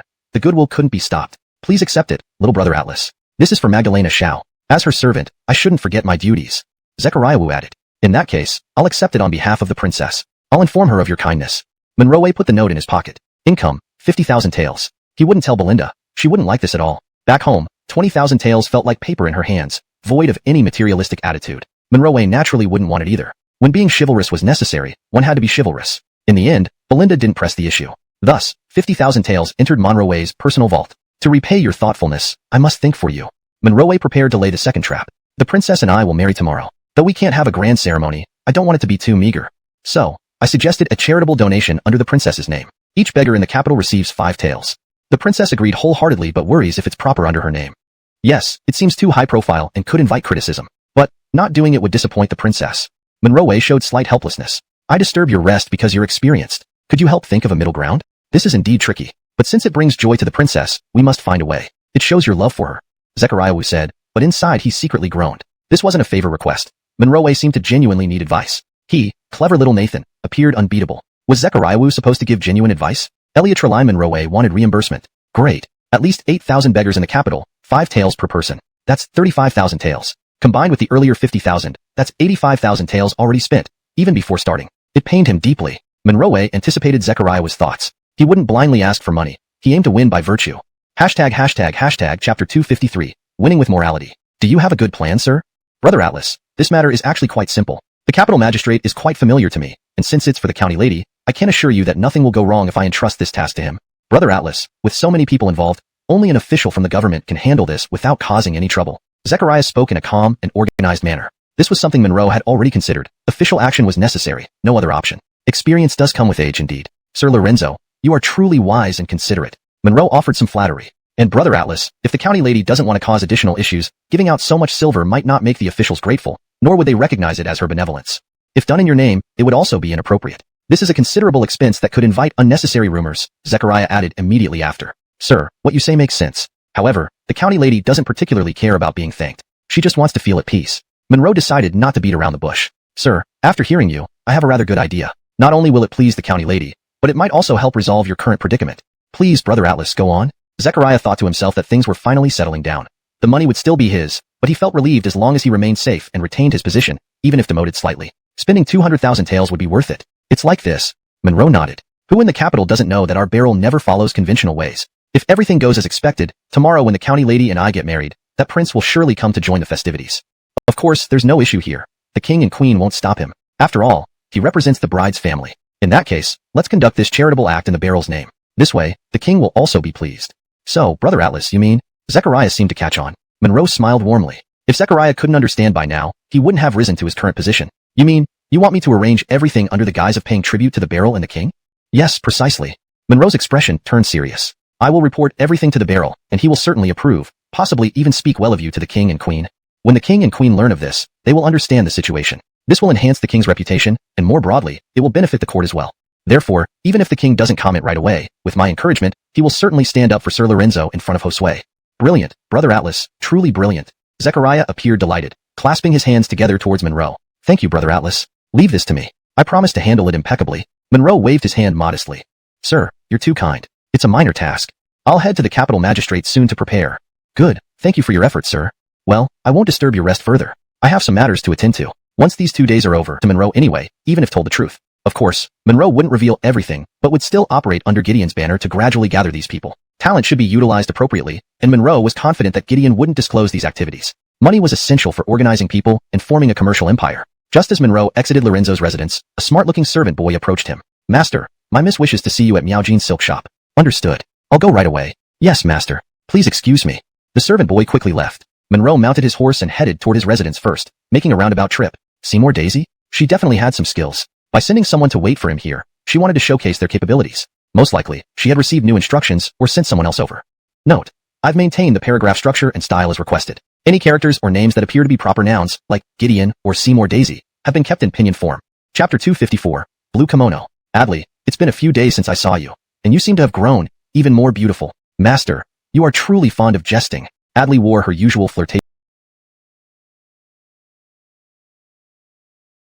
malicious smile, having long become accustomed to such licentious remarks. As expected, Monroe's prediction came true. Visiting the silk shop was entirely reasonable for someone from the Wanhu, as it provided a perfect location for discreet meetings. It was still in the same back room where Seymour Daisy had left earlier. Monroe and Adley were alone. The reason she invited him here was obvious. Adley, you've asked me to come here. I know it might involve something romantic. Master, you are quite naughty, Adley replied with a coy smile, her years in the pleasure quarters evident in her demeanor. With your intelligence, Master, you can probably guess my intentions. However, Magdalena wishes to convey her message. Our Magdalena has expressed her willingness to cooperate sincerely with you. Very well, your Magdalena is straightforward. Monroe smiled slightly. This wasn't surprising at all. They had no choice but to comply. By the way, where is your Magdalena? Or does she not wish to meet me? Master, the Magdalena hasn't given specific instructions about that, but I believe it will happen naturally, Adley responded. All right, I won't push you on this. I'll wait. But there are some things you can clear up for me, right? Monroe wasn't in a rush to meet the princess. She was the mastermind behind the scenes and wouldn't reveal herself so easily. Certainly, Master. Ask anything. I'll tell you everything I know. Smart people understand each other. We should get down to business, right? Adley, do you have any kimonos here? Master, you want me to wear a kimono for you now? Adley understood the hint, but was confused since they were supposed to discuss important matters. Just a thought. If there's none, it's fine. Not to hide it from you, Master, we do have kimonos. They can be custom-made here, and we keep several sets ready. Really? Monroe laughed genuinely, understanding they kept them for impromptu needs, including clandestine meetings. Follow me, Master. Adley gestured toward an inner room. Inside, she opened a large chest containing neatly folded, colorful kimonos. Master, which color do you prefer? How about the blue one? Blue symbolized maturity, and Adley's figure was stunning. It would look splendid on her. Elioter. Adley chose the blue kimono, liking its color herself. She changed into it right in front of Monroe, who watched silently. Soon, Adley was dressed in the blue kimono. Amazing! Adley stood quietly, waiting for instructions. Monroe pointed to his waistband. Then, Adley knelt before him, a cultural habit ingrained from childhood. After half an hour, Monroe released Adley's hair. Refreshed, he sat down and poured himself a cup of water. Adley, thank you. Have a seat and enjoy a cup of tea to refresh yourself. Thank you, Master. Adley stood up, instinctively adjusting her. Continue. James nodded. Nona was quite cultured. This message must have come from the Persian princess. Clearly, she had anticipated he would ask this question. That esteemed concubine merely wants to gain the trust and favor of the Garfield king for her own support. So that's it. James had his suspicions, and this situation was entirely plausible, but he could only believe it up to 80%. Regardless, if all went well, he might see this woman when he returned. Honestly, James felt today's visit was worth it. Not only did he get satisfaction, but these covert details were very useful information for him. So, what are your next plans? James continued to ask, not expecting Alicia to dig for treasure. The princess will negotiate with the Garfield king using another night pearl. Nona fell silent after saying this. So, should I not know this condition yet? James understood this point. It was their final trump card and wouldn't be revealed so quickly. However, he believed it would be soon, possibly during his meeting with the princess. Thank you for understanding, Jane. Even I don't know the specifics. Nona nodded without hesitation. Well, that's all for today. I should go now. James stood up, having nothing else to ask. Jean, please walk safely. Nona also stood up hurriedly, with a hint of reluctance and grievance in her expression. James lifted her chin with his hand. Nona, your hard work hasn't gone unnoticed. But time was tight today. Another day at the 10,000 flower house, and you'll see my capabilities. Jean, please walk safely. Nona blushed slightly, feeling somewhat embarrassed. There was no need for excuses or explanations. James laughed heartily and left, finding Janie waiting at the door, obviously thinking it had been too long. Jean, are you leaving? Yes, unless Miss Meowjean has anything else? James replied. I have nothing. Jean, let me escort you. Janie felt puzzled but didn't ask. No need, thank you. Miss Meowjean, please stay. James waved and turned to leave. Janie didn't say anything more, watching him depart before entering. Bedroom conversation? Janie muttered to herself, walking into the inner chamber where she saw Nona changing clothes, causing her eyebrows to frown. Nina, what's going on? Nothing. Jean just wanted to see your craftsmanship, or perhaps he liked seeing me in a kimono. Nona replied naturally while changing clothes. Nearly an hour? He didn't do anything to you, right? Janie was puzzled by the bedroom and the kimono. What could he do? Nona smiled, inwardly imagining something that made her feel sad and tearful. You forgot he's from the palace. Upon hearing this, Janie suddenly understood. I forgot that. For some reason, he seems like a courteous young master reported. Perhaps she'll be delivered tonight. Tonight, I'll show you, beautiful concubine with enchanting eyes. Walking into the entrance hall, James noticed the 100 bolts of silk were missing. Where did you move the silk? Oh, sir, the princess ordered us to move it to the back courtyard just now. The guard replied. All right, I understand. Get back to work. James headed to the back courtyard. The four ladies weren't in the yard, and one room's door was open, though not belonging to any of them. He walked straight in. The princess instructed you to choose 10 bolts of fabric each based on your preferences. Just outside, he heard Carolyn's maid say. She was starting to act like a mistress. James smiled, recalling the 3 rules. Not managing household affairs or getting involved in the back courtyard. Could this be the power of love? Wait until tomorrow night, dear wife, and you'll see what your husband can do. Chapter 256. Vegetarian? Doesn't look like it. Dinner time. Nellie, Lynette, Atlasta, and Martha were already preparing ingredients. The 4 women had gone to the kitchen to cook, as there were also 2 maidservants and a few servants to cater for, apart from him and Stefani. Monroe, with nothing else to do, came over to take a look at the kitchen area, truly demonstrating his versatility between the dining hall and kitchen. You four have worked hard. I will soon select a few chefs to come over. No need, master. As long as you and the Duchess don't mind our skills, we won't feel the hardship at all.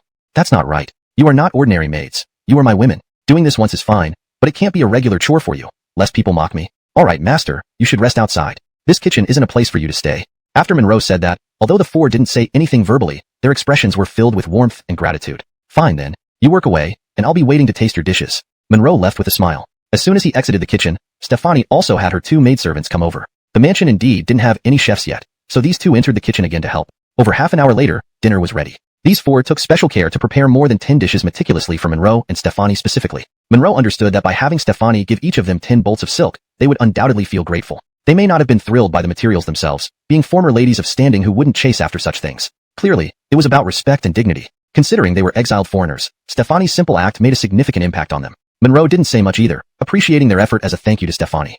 Soon, the table full of dishes was delivered to Stefani's back courtyard dining room. Nellie, Lynette, Atlasta, and Martha followed and brought everything over in one trip. When Stefani arrived, she slightly furrowed her eyebrows. This feast wasn't cooked by the two of you?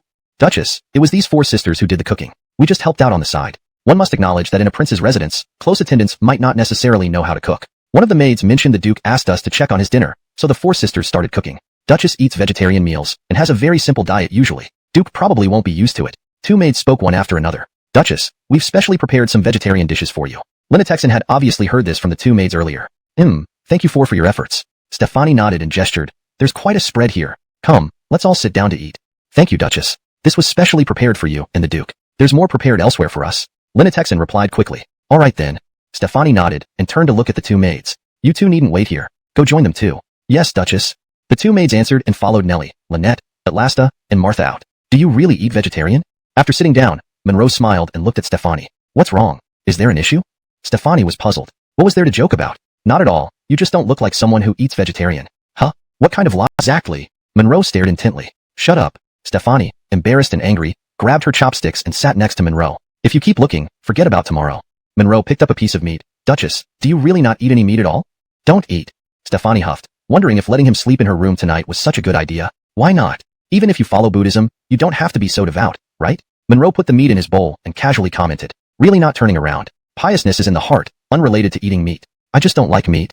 Stefani replied. Reasonable. Monroe smiled. Food and drink pass through the intestines, but Buddha remains in the heart. Consider yourself well informed. Monroe swallowed a bite of meat.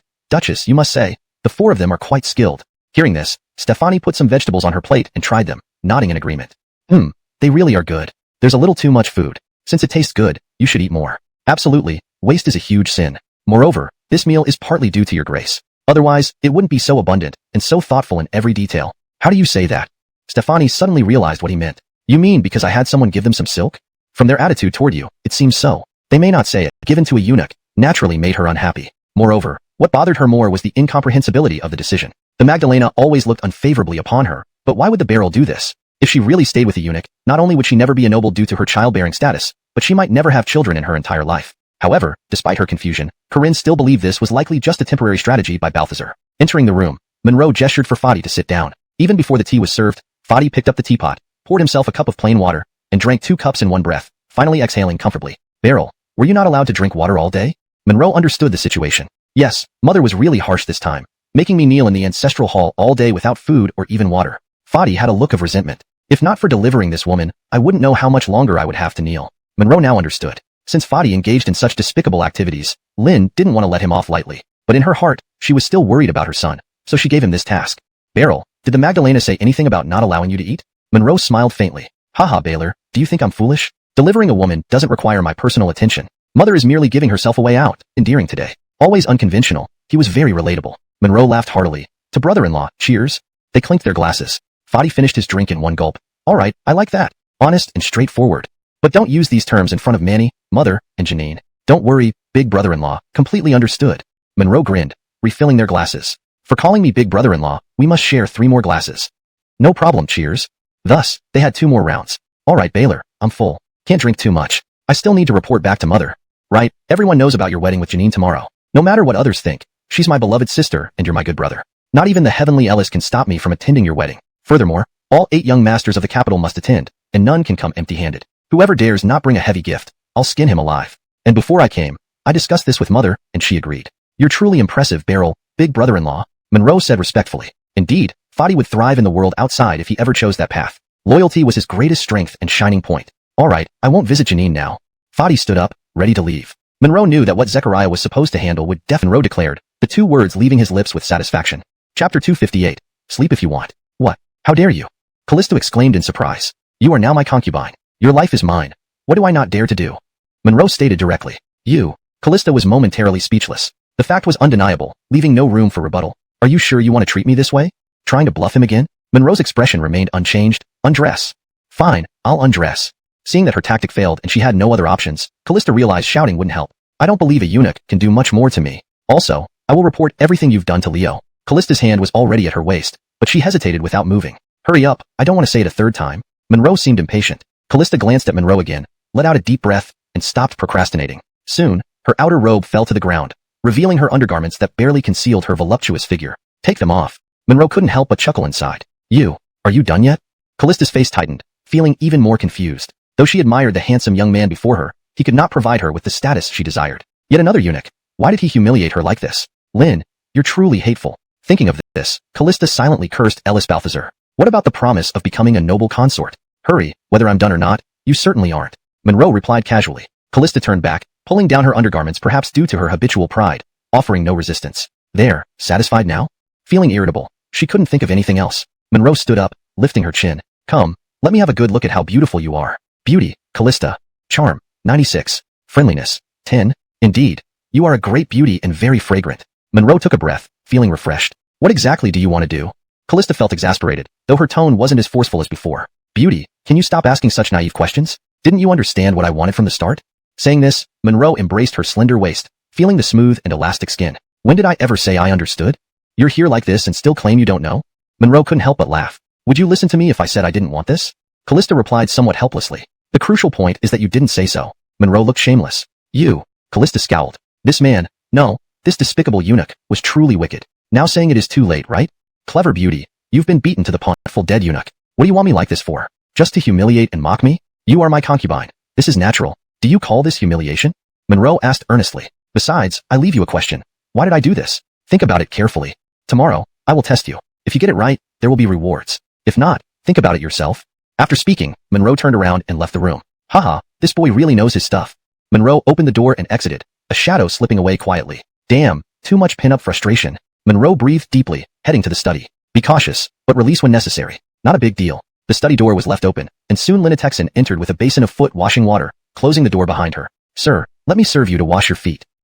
You are truly considerate. A massage while at it wouldn't hurt either.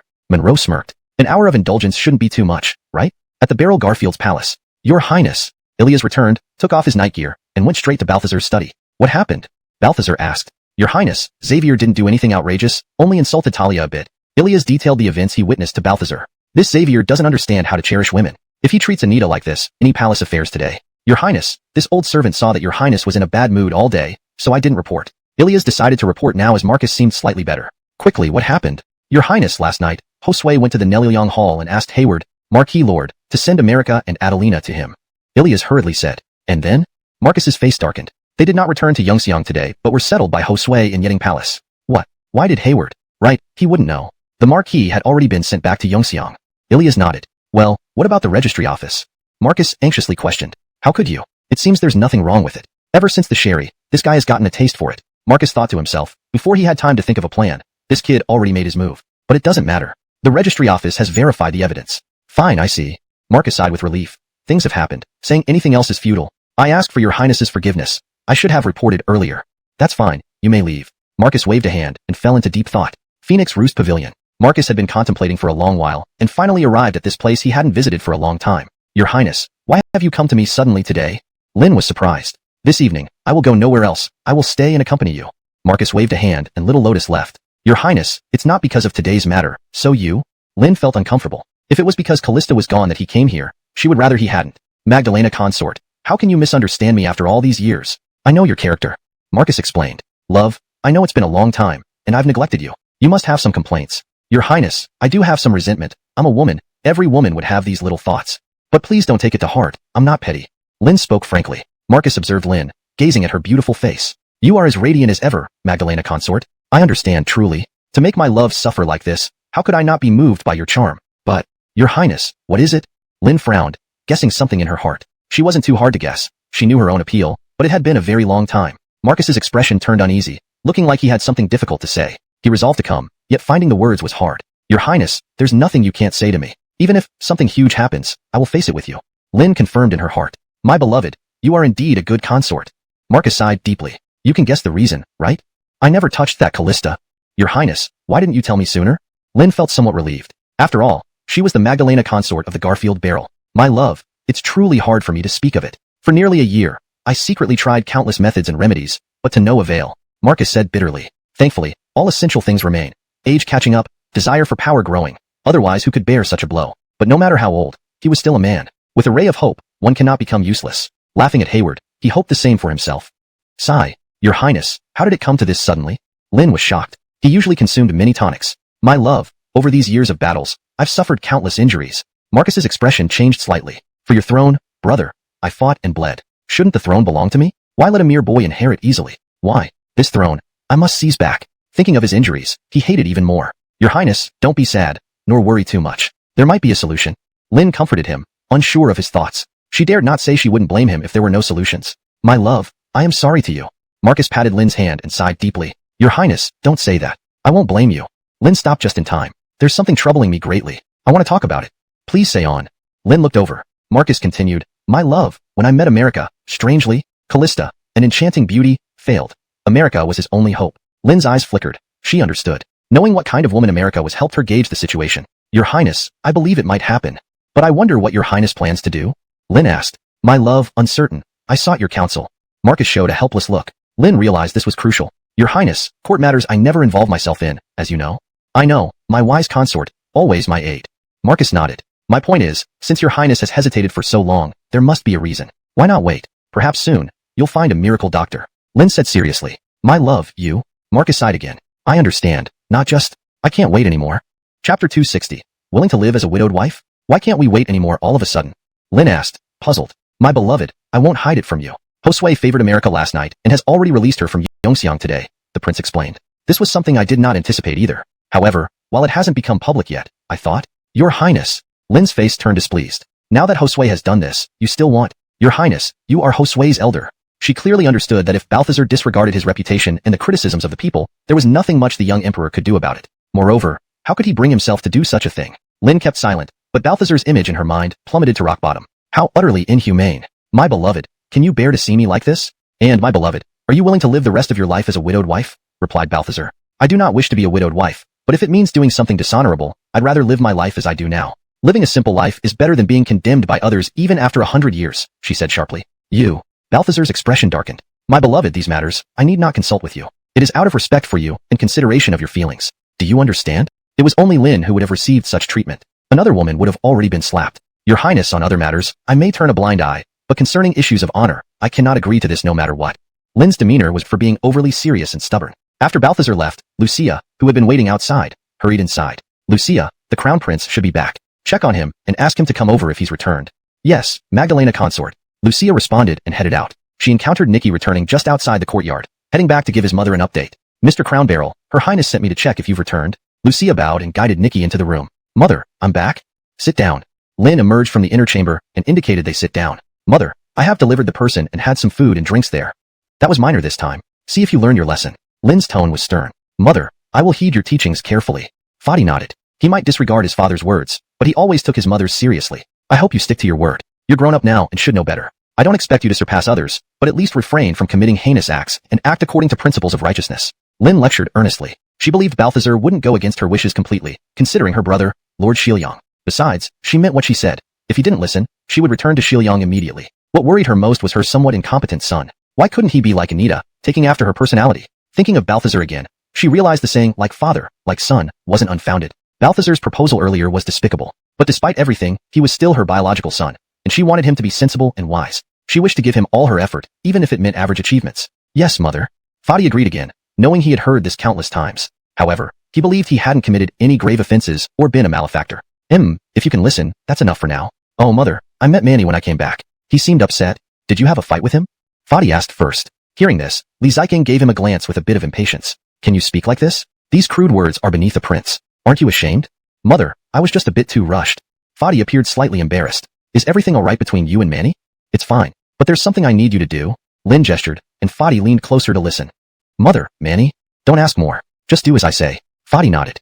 Rest assured, Mother. I'm the director of lesser works. Also, tell Xiaolin tomorrow what I told you verbatim. Lin thought that although Monroe wasn't in the palace anymore, Balthazar might consult him for strategies. Given their connection, he should handle it discreetly. With these thoughts, she believed Monroe would act appropriately. Right next door. Lynette Xian hadn't served Monrolu sexually, only providing him with a lengthy massage. This special time demanded caution from Monrolu. Lynette Xian wasn't deeply asleep. Upon hearing Catherine's light knocks, she got up. Sister, I'm sorry to disturb your rest. Catherine, what is it? Though Lynette Xian didn't guess correctly, she was sure it couldn't be the master since he wouldn't knock. Sneaking around. Why knock? It's like this. My lady wants some wine and food, and I'm unfamiliar with the place. Could you please help? Catherine asked politely. No need for such formality. If lady has given orders, I'll prepare it immediately. Thank you, sister. Let me assist you. Catherine showed gratitude. No need. Go back to serve lady. I'll be quick. Then, thank you, sister. Catherine nodded and returned to the room. Lynette Xian pondered, then went to Monrolu's room. As agreed, entering his bedroom, especially at midnight, required no knocking. Monrolu was awake, his lamp still lit. Seeing Lynette Xian, he guessed something was amiss, knowing she wouldn't come without his order. Lynette Xian quickly briefed Monrolu. Perfect. I'm also hungry. Tell her to come to my room directly now. Monrolu thought. He was just planning to confront her. She practically handed herself over. Exactly when he needed her. The quiet of the night offered the perfect moment. Monrolu had no intention of being polite, earlier caution be damned. He hesitated about going over himself. After all, men of honor don't act covertly. Sir, I will go. Yes, Monrolu instructed further. Just prepare some snacks, fruit, and 2 pots of wine. Understood. Soon, Callista came alone. The door was left open by Lynette Xian, so she walked straight in. Monrolu was dressed and sitting at the round table. Please sit. Yes. Callista nodded, content that she would indeed join him for a drink. Lynette Xian had explained, conveniently asking if Monrolu wanted a snack. Then Callista let Catherine help Lynette Xian while she came. Are you really hungry, or drinking to forget your sorrows? Monrolu asked first. What do you think? Callista pouted. An obvious matter. Could I sleep under these circumstances? True. Monrolu smiled. But I am actually hungry. That's good. Company makes it less boring. Callista said casually. She didn't fear Monrolu subconsciously. If truly abandoned by Balthazar, her life probably held no hope. Being a eunuch's concubine couldn't be worse. Reasonable. Monrolu nodded. Soon, Lynette Xian and Catherine brought snacks, fruits, and 2 pots of wine to the table. That's enough. Both of you can rest. Monrolu waved them off. Nothing else to explain. Even drinking to excess was fine as long as they slept in his room. Yes. They responded and withdrew. Monrolu remained seated. Callista hesitated, then picked up the wine jug and poured 2 cups. To welcome the beauty, despite any neglect. Monrolu lifted his cup first. Callista followed, though her spirits were likely low. Both down the first cup, Callista gulping it down. Monrolu smiled. You have quite the capacity. Capacity or not, everyone gets drunk eventually. Callista refilled her cup. Seems you seek oblivion. I'll oblige you. Monrolu understood her frustration and helplessness. I understand my fate doesn't lie with you. Today, my attitude is better. This cup is my apology. Callista raised her cup. And so, I accept your apology. Good, cheers. She drank again, emptying the cup. Now, may I ask a question? I hope for your honest answer. Her face slightly flushed. She looked even more enchanting. Do you think I should be afraid of you, and therefore must answer honestly? Monrolu knew what she intended to ask. I suppose so, yet factually you aren't scared. Callista looked at him. Beryl, did he genuinely bestow me upon you? Monrolu met her gaze. Let's not get ahead. Given your confidence, why wouldn't the Beryl bestow you upon me? Callista's brows flickered, her expression bewitching. Do you think I lack beauty and allure for a man? Certainly not. Any man would find it hard to resist you. Monrolu's gaze was piercing. But this reasoning won't make me reveal my true feelings. Can you resist my charm? Callista asked. Monrolu smiled. Try tempting me. Translation provided aims to maintain paragraph structure and original tone while ensuring natural flow and coherence. Chapter 262. She didn't want to get drunk again. Upon hearing this, Callista raised her fine eyebrows slightly. A beauty like me sitting right in front of you. Isn't that tempting enough? This might not be enough. I'm no ordinary person, Monroe replied. That made sense. After all, he wasn't a man. Callista subconsciously thought about this but quickly realized that as a formerly highborn consort, she shouldn't underestimate the psychology of eunuchs. Ironically, being a consort added quite a bit of allure for Monroe. So, now I understand, Callista said openly. Also, if you tell me the truth about my earlier question, you can do anything you want tonight. That doesn't sound right, Monroe smiled. Even if I don't say anything, as your servant concubine, wouldn't it still be up to me what I do with you? And you must obey unconditionally. You, Callista raised an eyebrow. So, my guess was right, the Beryl truly gave me to you. I didn't say that. Monroe remained unperturbed. She was indeed quick and perceptive. If not, would you dare touch me? Callista reflected that he hadn't touched her yet. If he dared to, her conjecture would be correct. Without prior orders, he wouldn't dare act so disrespectfully toward her. Enough guessing. Considering you've been cooperative, I'll tell you, Monroe explained. Hearing this, Callista looked anxiously at Monroe. The barrel gave no instructions at all. That's impossible. How could that be? Callista couldn't believe that this man dared treat her this way without any orders. Monroe knew her thoughts well. His words weren't in vain. What's impossible? The night pearl is secured. A woman means nothing, especially a captive. But, I'm no commoner. Speak honestly, aside from his Magdalena, who else could compare to me? Callista exclaimed in surprise. That's not right. How do you know so much about the night pearl? The night pearl came into possession through me. Your ignorance about this only proves my point. Monroe casually led her along, almost tauntingly, harboring no personal grudge, right? A siren. Who could withstand such a vixen? It mattered little. He'd play his part as usual. Monroe pulled her close. Tell me then? Callista smirked. So, my earlier guess is probably correct. Master, isn't it true? You cunning temptress, asking this just to tie me to you, huh? Callista suddenly furrowed her brows and shifted slightly. Master, what is this? Monroe smiled. Whatever you think it is. Really? Callista's eyes widened with both shock and excitement. Certainly, it's a small matter. Monroe stayed calm. Well, I miss you. Callista shook her head provocatively. A truly experienced and intelligent woman. She deftly avoided the revelation that he wasn't a eunuch. In a way, she saw this as a bonus package. Leaking this secret would bury her deeper. Besides, Monroe clearly liked her. Why not enjoy this handsome man? However, Monroe had a bigger plan. Have you finished drinking? Yes, no more. Getting drunk is uncomfortable. Callista looked tenderly at Monroe, sighing deeply. Let's move. Without further ado, Monroe picked her up. Actions spoke louder than words, far more persuasive. An hour later. Still hungry? Huh? No, starving, nearly dead. Callista clung tightly to Monroe, barely managing to speak. If the Garfield Barrel found out about this, would he flay you alive? Completely to your excellency? Monroe said with pride. Yes, Callista nodded solemnly. Your excellency, you should be quite familiar with my background, but there's one secret you might not know. Go on. Monroe was indeed curious. That Eleanor from the 10,000 Flower Tower is actually a princess of Dashi Kingdom. No one knows her true identity. Even I, as a concubine, only learned recently that the old emperor had such a princess in the civilian world. Willow Eleanor? She's actually a princess of Dashi Kingdom. Monroe suddenly understood. The 10,000 Flower Tower indeed was an interesting place. Yes, that's right. I once heard the old emperor mention something about treasures. Since she knows all about it, her identity can be confirmed without doubt, Callista said confidently. It should be no problem. So, did you two meet? Monroe followed up quickly. Now, he could fully grasp the situation. Moreover, Yvette wouldn't expect this outcome. This is unavoidable. Who else could Monroe be? Yes, if she hadn't talked to me face to face, I wouldn't have collaborated with her or intentionally leaked this matter to Balthazar. But I'm still puzzled by her motive. Why didn't she directly negotiate with Balthazar? Callista frowned subconsciously. Monroe knew the answer. Perhaps there's something you don't know. Yes, Your Excellency, I've thought about that too, but it didn't seem important at the time. I just wanted to use the Night Pearl to please Balthazar. Defense +1. Defense +1. An hour later. The Golden Bell Shield has several stages. Beginner, Skilled, Mastery, Peak. Beginner, 7200/200000. Consumption of defensive power. Monroe instantly grasped it. In the past hour, he gained 7,200 defensive points, which equated to roughly 1 point per second. To reach the skilled stage, he needed 200,000 defense points. Not much, not much. Even more would present no pressure for Monroe. As long as he was tough enough, he'd become invincible. Come on, come on. Hit me hard. Just stand here and let you hit. If you don't give it your all, I'll look down on you. Thinking about it makes him feel excited. Eliot's powerful defense. What else do you need? Exhausting you to death is the key. The next day, Monroe woke up early, while Callista had already returned to her room, kindly saying, Your Excellency, your health is important. Monroe smiled. You could say you surrender or pick another day. No one would laugh at you. Your Excellency, you're so annoying.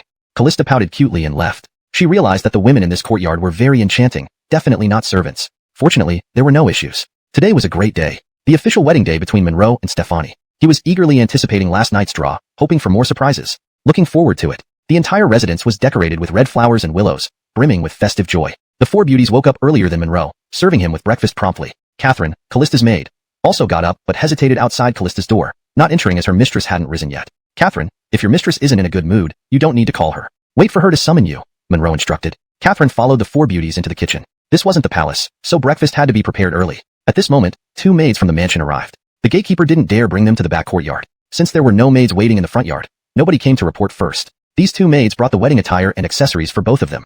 Lynette Exion, lead them to the Magdalena. Monroe indicated. Stefani must be awake. A bride surely didn't sleep well the night before her wedding. Lynette Exion then led the two maids to the back courtyard. With their presence, there were enough people to assist Stefani. After breakfast, Monroe waited in the main hall of the front yard. As expected, soon after sitting down, the gatekeeper reported that Fadi had arrived. Monroe rushed to welcome him. Outside was already bustling with carriages and attendants, dozens in total. Fadi promised to bring all the 8 young lords of the capital, so he kept his word. Monroe hurried to greet them. Elio, surprisingly, besides all 8 lords being present, Ezra Feng's charming sister-in-law, Shirley, had also come along. Chapter 264. The 9 young lords of the capital. Your Highness, and all the brothers have honored us with your presence. Lady, please forgive me for not being able to greet you from afar. Monroe stood at the gate, smiling as he greeted them. Pat, did you forget again? Gideon added promptly. Monroe smiled. Brother-in-law, please forgive me for not greeting you properly. That's better. No need for me to say more, you all understand, right?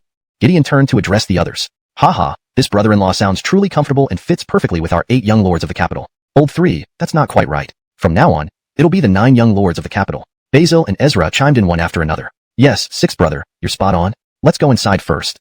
Raylan suggested. Yes, Sister Daime, please go ahead. Gideon politely gestured her through. In the courtyard, Raylan greeted everyone before going to see Belinda. Monroe led everyone into the front hall, where they took their seats. Gideon then spoke first. Second brother, you're usually so talkative. Why are you quiet? Since it will be the 9 young lords of the capital, let's decide Pat's rank now. Let's propose that Pat be ranked as second brother. Alright, starting with Boyd, let's each voice our opinions. Gideon said democratically. Actually, everyone understood that the decision largely depended on Boyd. Since Gideon had spoken, others had little to say. Old soul, don't give me that look as if you mean it. If I disagree, would you start boasting about your father again? Boyd replied angrily. Pat is my father's son-in-law. When has your father ever dared to scold my father? Then you can argue with me. Haha, second brother, you have to say it outright, huh? Gideon retorted shamelessly. The truth is what it is. I'm a few months older than you. In terms of ability, I don't bow to you either. Why should you be the leader? Isn't it because you have a good father? Boyd bluntly said. Gideon didn't get angry, maintaining an air of righteousness. Don't waste time on nonsense. Anyway, you can't be the leader. Boyd snorted. Being leader isn't important. Anyway, I don't acknowledge you as leader. But, I have no objections to your suggestion. I am willing to be third brother. What are you looking at? Now you're fourth brother. Damn, even a refined man like me can't help feeling agitated. Third brother, are you showing off to me? Remain the leader, Pat is the second brother, and the rest will move back one rank. Great. Today is truly a double celebration. We must celebrate properly, Basil said with a smile. Fourth brother, you've said the most reliable thing I've heard today. We must drink until we're completely drunk. Boyd added. True, third brother. Basil responded without hesitation. In just a few words, I've become third brother. This feels awkward, Boyd said unhappily, then suddenly knelt down before Monroe, respectfully knocking his head. Although taken aback, Monroe remained calm, understanding the protocol. Younger brother Boyd, greeting elder brother, Boyd said earnestly, clasping his hands. Understood. Monroe quickly helped him up. Brother, please rise. After Boyd rose, Basil followed suit. The translation maintains the original structure and style while ensuring natural English phrasing and accurate character names and pinyin. Chapter 265. Call me Caitlin's sister. After the remaining brothers had each gone through their set rituals, Monroe understood the routine and did not hesitate to do the same for Fadi. Brother-in-law, little brother pays his respects to big brother. Truly remarkable, Pat. You know exactly what's going on without any explanation. Fadi laughed heartily and then helped Monroe up. From this day forth, the 9 genes of the capital city will share happiness and adversity alike. From this day forth, the 9 genes of the capital city will share happiness and adversity alike. Monroe followed the group, raising his fist in a salute and speaking loudly. Alright, the ceremony is complete. Fadi laughed again, and then took the lead in seating himself. He then pulled out a silver note from his sleeve. Pat, this 200,000 taels silver note. 10,000 taels are a gift from your brother-in-law and sworn elder brother. The other 10,000 taels are from mother. Fadi smiled slightly. With no outsiders present, there was no need to hide anything. Thank you, brother-in-law, and also mother. Monroe did not refuse. There was no need to be courteous with wedding gifts. Moreover, refusing would upset these few brothers. Third brother, let me go first. Ezra stepped forward before Boyd, pulling out 2 silver notes. Second brother, this 10,000 tael note is from your sister-in-law as congratulations. The other 10,000 taels are my personal gift. This? Monroe hesitated slightly. While it wasn't surprising that Beth expressed her good wishes, having Ezra hand it over directly was unusual. For the Shong family, giving such sums was trivial. Clearly, each brother contributed 10,000 taels, all without hesitation. Second brother, take it quickly. I'm just passing it along. Ezra laughed and extended the notes further. Alright, thank you, brother. And sister-in-law, I'll thank her in person later. Monroe accepted the silver notes. Second brother, congratulations. This 10,000 taels is my sincere gift. Boyd quickly followed suit. Within a short while, Monroe had received 1,100,000 taels in silver notes. Brothers like these, give me another dozen. Monroe thought, if he officially married Stefani, which high-ranking official or wealthy merchant in the capital would dare not come to offer their congratulations? It would be a massive fortune. However, someday, this money might very well return to Monroe's pocket. As long as he had reasonable explanations ready, everything would be fine. Alright, Pat, no one else will come now that you're the groom. Go ahead and check on the back courtyard. Also, about the Tatiana, don't wait for her. Your brother-in-law will handle the front courtyard. Just prepare for the ceremony. Alright, then I'll excuse myself for now. Monroe greeted everyone and turned to leave the reception hall. If everything went as expected, Asia would certainly show up. Meanwhile, Stefani sat in front of the dressing table, with several maids busily assisting her in various tasks. Shirley was nowhere to be seen. Approaching closely, Monroe noticed that under her light makeup, Stefani looked even more enchanting. Her natural beauty gave her an air of confidence, needing only minimal makeup. That girl, Caitlin, has gone to the study. Since it's still early, why don't you go to the study and keep her company for me? Seeing Monroe approach, Stefani spoke calmly to the mirror. Why did she go to the study? Monroe asked, somewhat confused. It didn't make sense, especially considering Beth hadn't been around for long today. It was a significant day. Shouldn't she be chatting idly with Stefani? Could there be some rift between them? Both were renowned, talented women, though Stefani was slightly superior, acknowledged as the foremost literary talent of Great U. Monroe knew that Stefani studied under Shirley's father, the contemporary literary master, Kiefer. Just go. Stefani didn't explain further, but her tone implied there was something difficult to speak of. All right. Monroe nodded, saying nothing more as he left the room and headed to the study. Shirley was sitting at the desk, head down, engrossed in reading something, eyebrows furrowed in thought. Only when Monroe approached quietly did she snap back to reality. You came. Shirley stood up politely. What are you reading so intently, lady? Monroe smiled, noticing it was the top couplet he had written, clearly pinned by Stefani. No wonder, on his first visit here, Stefani seemed hurriedly putting something away. She must have been secretly practicing and didn't want him to see. He wondered if Stefani had told Shirley about this. Don't call me lady anymore. Like where? Just call me Caitlin's sister. Shirley said. All right, Caitlin's sister. Monroe nodded. Calling her lady was respectful, but continuing to use it felt distant. Is this couplet truly from you? Shirley immediately asked. Since Stefani had already told her, there was no need for secrecy. Not only did Fadi know, but even the Tatiana was aware. Once news spread, many scholars would feel ashamed. But this was just the beginning. If he released a few classic poems or lyrics, the effect would be astounding. Monroe could always explain if necessary. The more he showcased his talent, the less suspicion others would harbor toward him. As long as he wasn't a foreign spy, it wouldn't matter much. If Sherry and Ellis ever inquired, they wouldn't insist on deep investigation. The world is full of wonders. Monroe could say the ideas came to him in a dream or attribute it to sudden inspiration. Who would investigate such claims? What mattered was tangible talent. Yes, what do you think, Caitlin's sister? Wonderful, truly marvelous. Shirley glanced at it again, admiration evident in her expression. She had been thinking of showing it to her father, but the answer remained unclear. Caitlin's sister, please forgive the poor hospitality. I left you alone in the study. Monroe changed the topic, feeling apologetic. Compared to the couplet, he was more interested in their relationship. No worries. Weyer told me about this brilliant couplet she couldn't solve. I couldn't resist coming to see it. Shirley replied. It was clear she spoke casually. Their bond wasn't particularly close. Stefani remembered the couplet by heart, yet still visited the study. Perhaps they exchanged only a few formal words, avoiding awkwardness. Monroe couldn't ask outright, but then realized, Caitlin's sister. Ezra conveyed your sentiments. On behalf of the Magdalena, thank you sincerely for your generosity. This translation maintains the original paragraph structure and line breaks, ensuring a fluent and coherent English rendition of the text. Chapter 266, The Wedding. Hearing this, Beth glanced at Monroe and casually replied, It's nothing much, just a small token of my heart. They are merely external possessions after all. She answered so easily and directly. Monroe had thought it might lead to some inner feelings from her. Clearly, there must be something odd about this, and it wouldn't be simple. However, Beth obviously wasn't willing to mention anything further in her mannerisms and speech. Anyway, their relationship was unusual, almost unnatural. All right, go about your business then. I should leave as well. Beth turned to take her leave. Caitlin, you've just arrived and you're already leaving?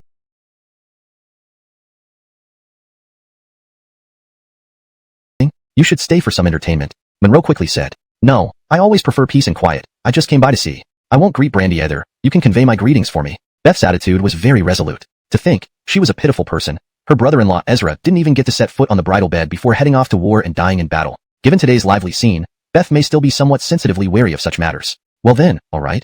Monroe nodded. With her determined attitude, it would be inappropriate to urge her further. Even if he were to do so, it would make more sense for Stefani to urge her, which was clearly not going to happen. She left without even saying goodbye. Caitlin, let me escort you out, please. Yes. Monroe made a gesture of invitation, and Beth followed forward accordingly. There was one peculiar thing though. She did not question or inquire about Monroe's ingenious top couplet from before. The last time at Wanlanet-Lu, Beth knew that Monroe couldn't read. But there wasn't much to dwell on since this was only their second meeting. What Monroe didn't know was that her admiration for him grew significantly after the 3 view questions and the exquisite top couplet, making her even more curious. However, she felt it was perhaps unsuitable to ask more about his pretending to be illiterate, much like how one prefers not to have others press into personal matters. Soon, Monroe escorted Beth to the main gate and watched her board the carriage and depart. Just as he was about to turn back inside, a group approached. Leading them on horseback was none other than Seymour Chi, the guard from Asia's entourage. Several attendants behind him also brought a carriage with a few chests. Monroe did not enter, choosing to wait at the entrance. Seymour Chi dismounted when he got close. Sir, we meet the new groom. Seymour, sir, you're too polite. No need for formalities. Monroe exchanged pleasantries briefly and then looked towards the chests, knowing they were likely gifts for the wedding day. What is this? My lord, our princess is unwell. She has sent her regards for the grand wedding between Lord Groom and Lady Sixth. Here's the gift list. Please accept it kindly. As he spoke, Seymour Chi took out a red gift list. Is Magdalena all right? Monroe asked casually, taking the list, suspecting she used illness as an excuse to skip the wedding. It shouldn't be serious. Seymour Chi responded. The princess was fine that day. Why suddenly fall ill now? Out of politeness, Monroe asked again. After getting drunk that night, she developed a fever. This illness is indeed rather strange. Seymour Chi appeared puzzled as well. It couldn't be because of that medicine, although it didn't knock her out. Perhaps it had other side effects. Thinking this, Monroe couldn't probe any further. Please come inside. No, thank you, sir. I cannot leave the princess unguarded. My mission is complete, and I must return and report. Those present included the 8 genes of the capital, as well as a crowd of maids and servants whom Fadi invited to join the festivities. Basil, the most scholarly among the 8, was appointed by Fadi to officiate the ceremony. I need no introduction. It is a great honor for me to serve as the master of ceremonies for Atlas's second eldest brother and Lady Sixth. On behalf of the bride and groom, I extend our sincerest gratitude to all esteemed guests here today. Saying this, Basil bowed deeply. You know, old Four really has skills. With these talents, he'd never starve even if things don't work out. He looks pretty professional. I thought he'd done this before. Boyd and Ezra each joked, prompting laughter among the guests and adding to the lively atmosphere. Basil gave a pleased light cough. Now, I hereby announce the commencement of the wedding ceremony. Groom and bride, please take your places. His voice rang out confidently. Monroe and Stefani symbolically moved into position. Bow to heaven and earth. At Basil's clear and forceful call, the two turned to bow to heaven and earth. Stefani showed no bashfulness. Once standing again, Fadi interjected quickly. Wait a moment, old Four. Let me settle first. There was no objection, naturally. He was the elder brother, thus qualified in both sentiment and propriety. Fadi sat and instinctively straightened his posture. Happened. Now that she's yours, it's your decision. She can't affect anything. All right. Monroe nodded, signaling Lena Texan, who promptly left to fetch Callista. Only Monroe knew how happy and blissful Callista was inside. After a long-awaited transformation, she appeared even more enchanting and radiant. Soon enough, the feast was prepared, and everyone took their seats. Even the chefs hired for the occasion were seated at tables arranged for them. Some of the best chefs from high-priced restaurants in the capital city, each showing off their culinary skills. The 9 young nobles of the capital sat at one table, while Callista, the maid Sarah, and the 4 women Nellie, Lynette, Atlasta, and Martha occupied another. The servants and chefs also had their respective tables. All right, everyone take your seats. Let's all raise our first cup to congratulate my second brother and my sixth sister on their wedding. Fadi lifted his cup first, careful not to call Monroe Xerxes to save face. After finishing the first cup, Fadi continued, now, everyone can enjoy yourselves freely and drink as much as you like. Soon, the other 2 tables outside started getting lively. Xerxes, let's drink without any formalities today. We brothers will just drink until we're all down. Eleodor, no problem, elder brother-in-law. Whatever you say. Monroe chuckled. I agree. Second brother, today I want to challenge you in drinking. You might win the women, but surely you can't beat me in drinking.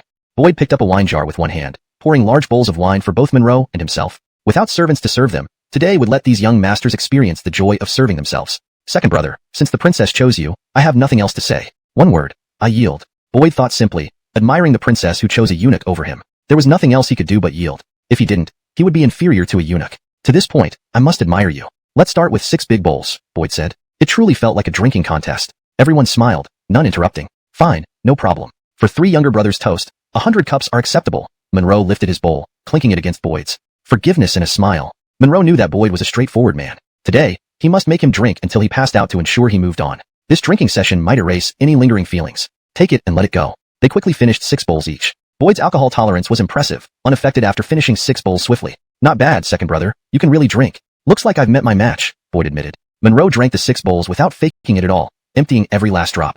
With a current physique, drinking such amounts wouldn't faze him. We brothers must drink until satisfied. Monroe smiled, seeing no need for boasting. Great then, second brother. Let me offer you 8 more bowls, Boyd proposed. Eleodor, come on. Monroe responded confidently. Boyd gulped, likely feeling uneasy. Haha, this is interesting. Basil, sitting next to Boyd, rose and positioned the wine jar between them. I'm not good with drinks, so I'll pour for the 2 of you. He filled 2 cups. Come, brothers, let's join them in a bowl, cheering them on. Don't blink, it's not often you see such determination. Let's see who falls first. Fadi and the others drank a cup, watching eagerly. Callista and the others at the adjacent table also watched intently, hoping their men would succeed. Next came the showdown, finishing 8 bowls straight, leaving Basil breathing a sigh of relief. Monroe seemed unbothered, and Boyd remained calm, clearly having an impressive alcohol tolerance, better than Fadi. One by one, they've all been drained and Boyd, being the tallest, remained standing. Second brother, twice I initiated. Now it's your turn. How many bowls do you propose?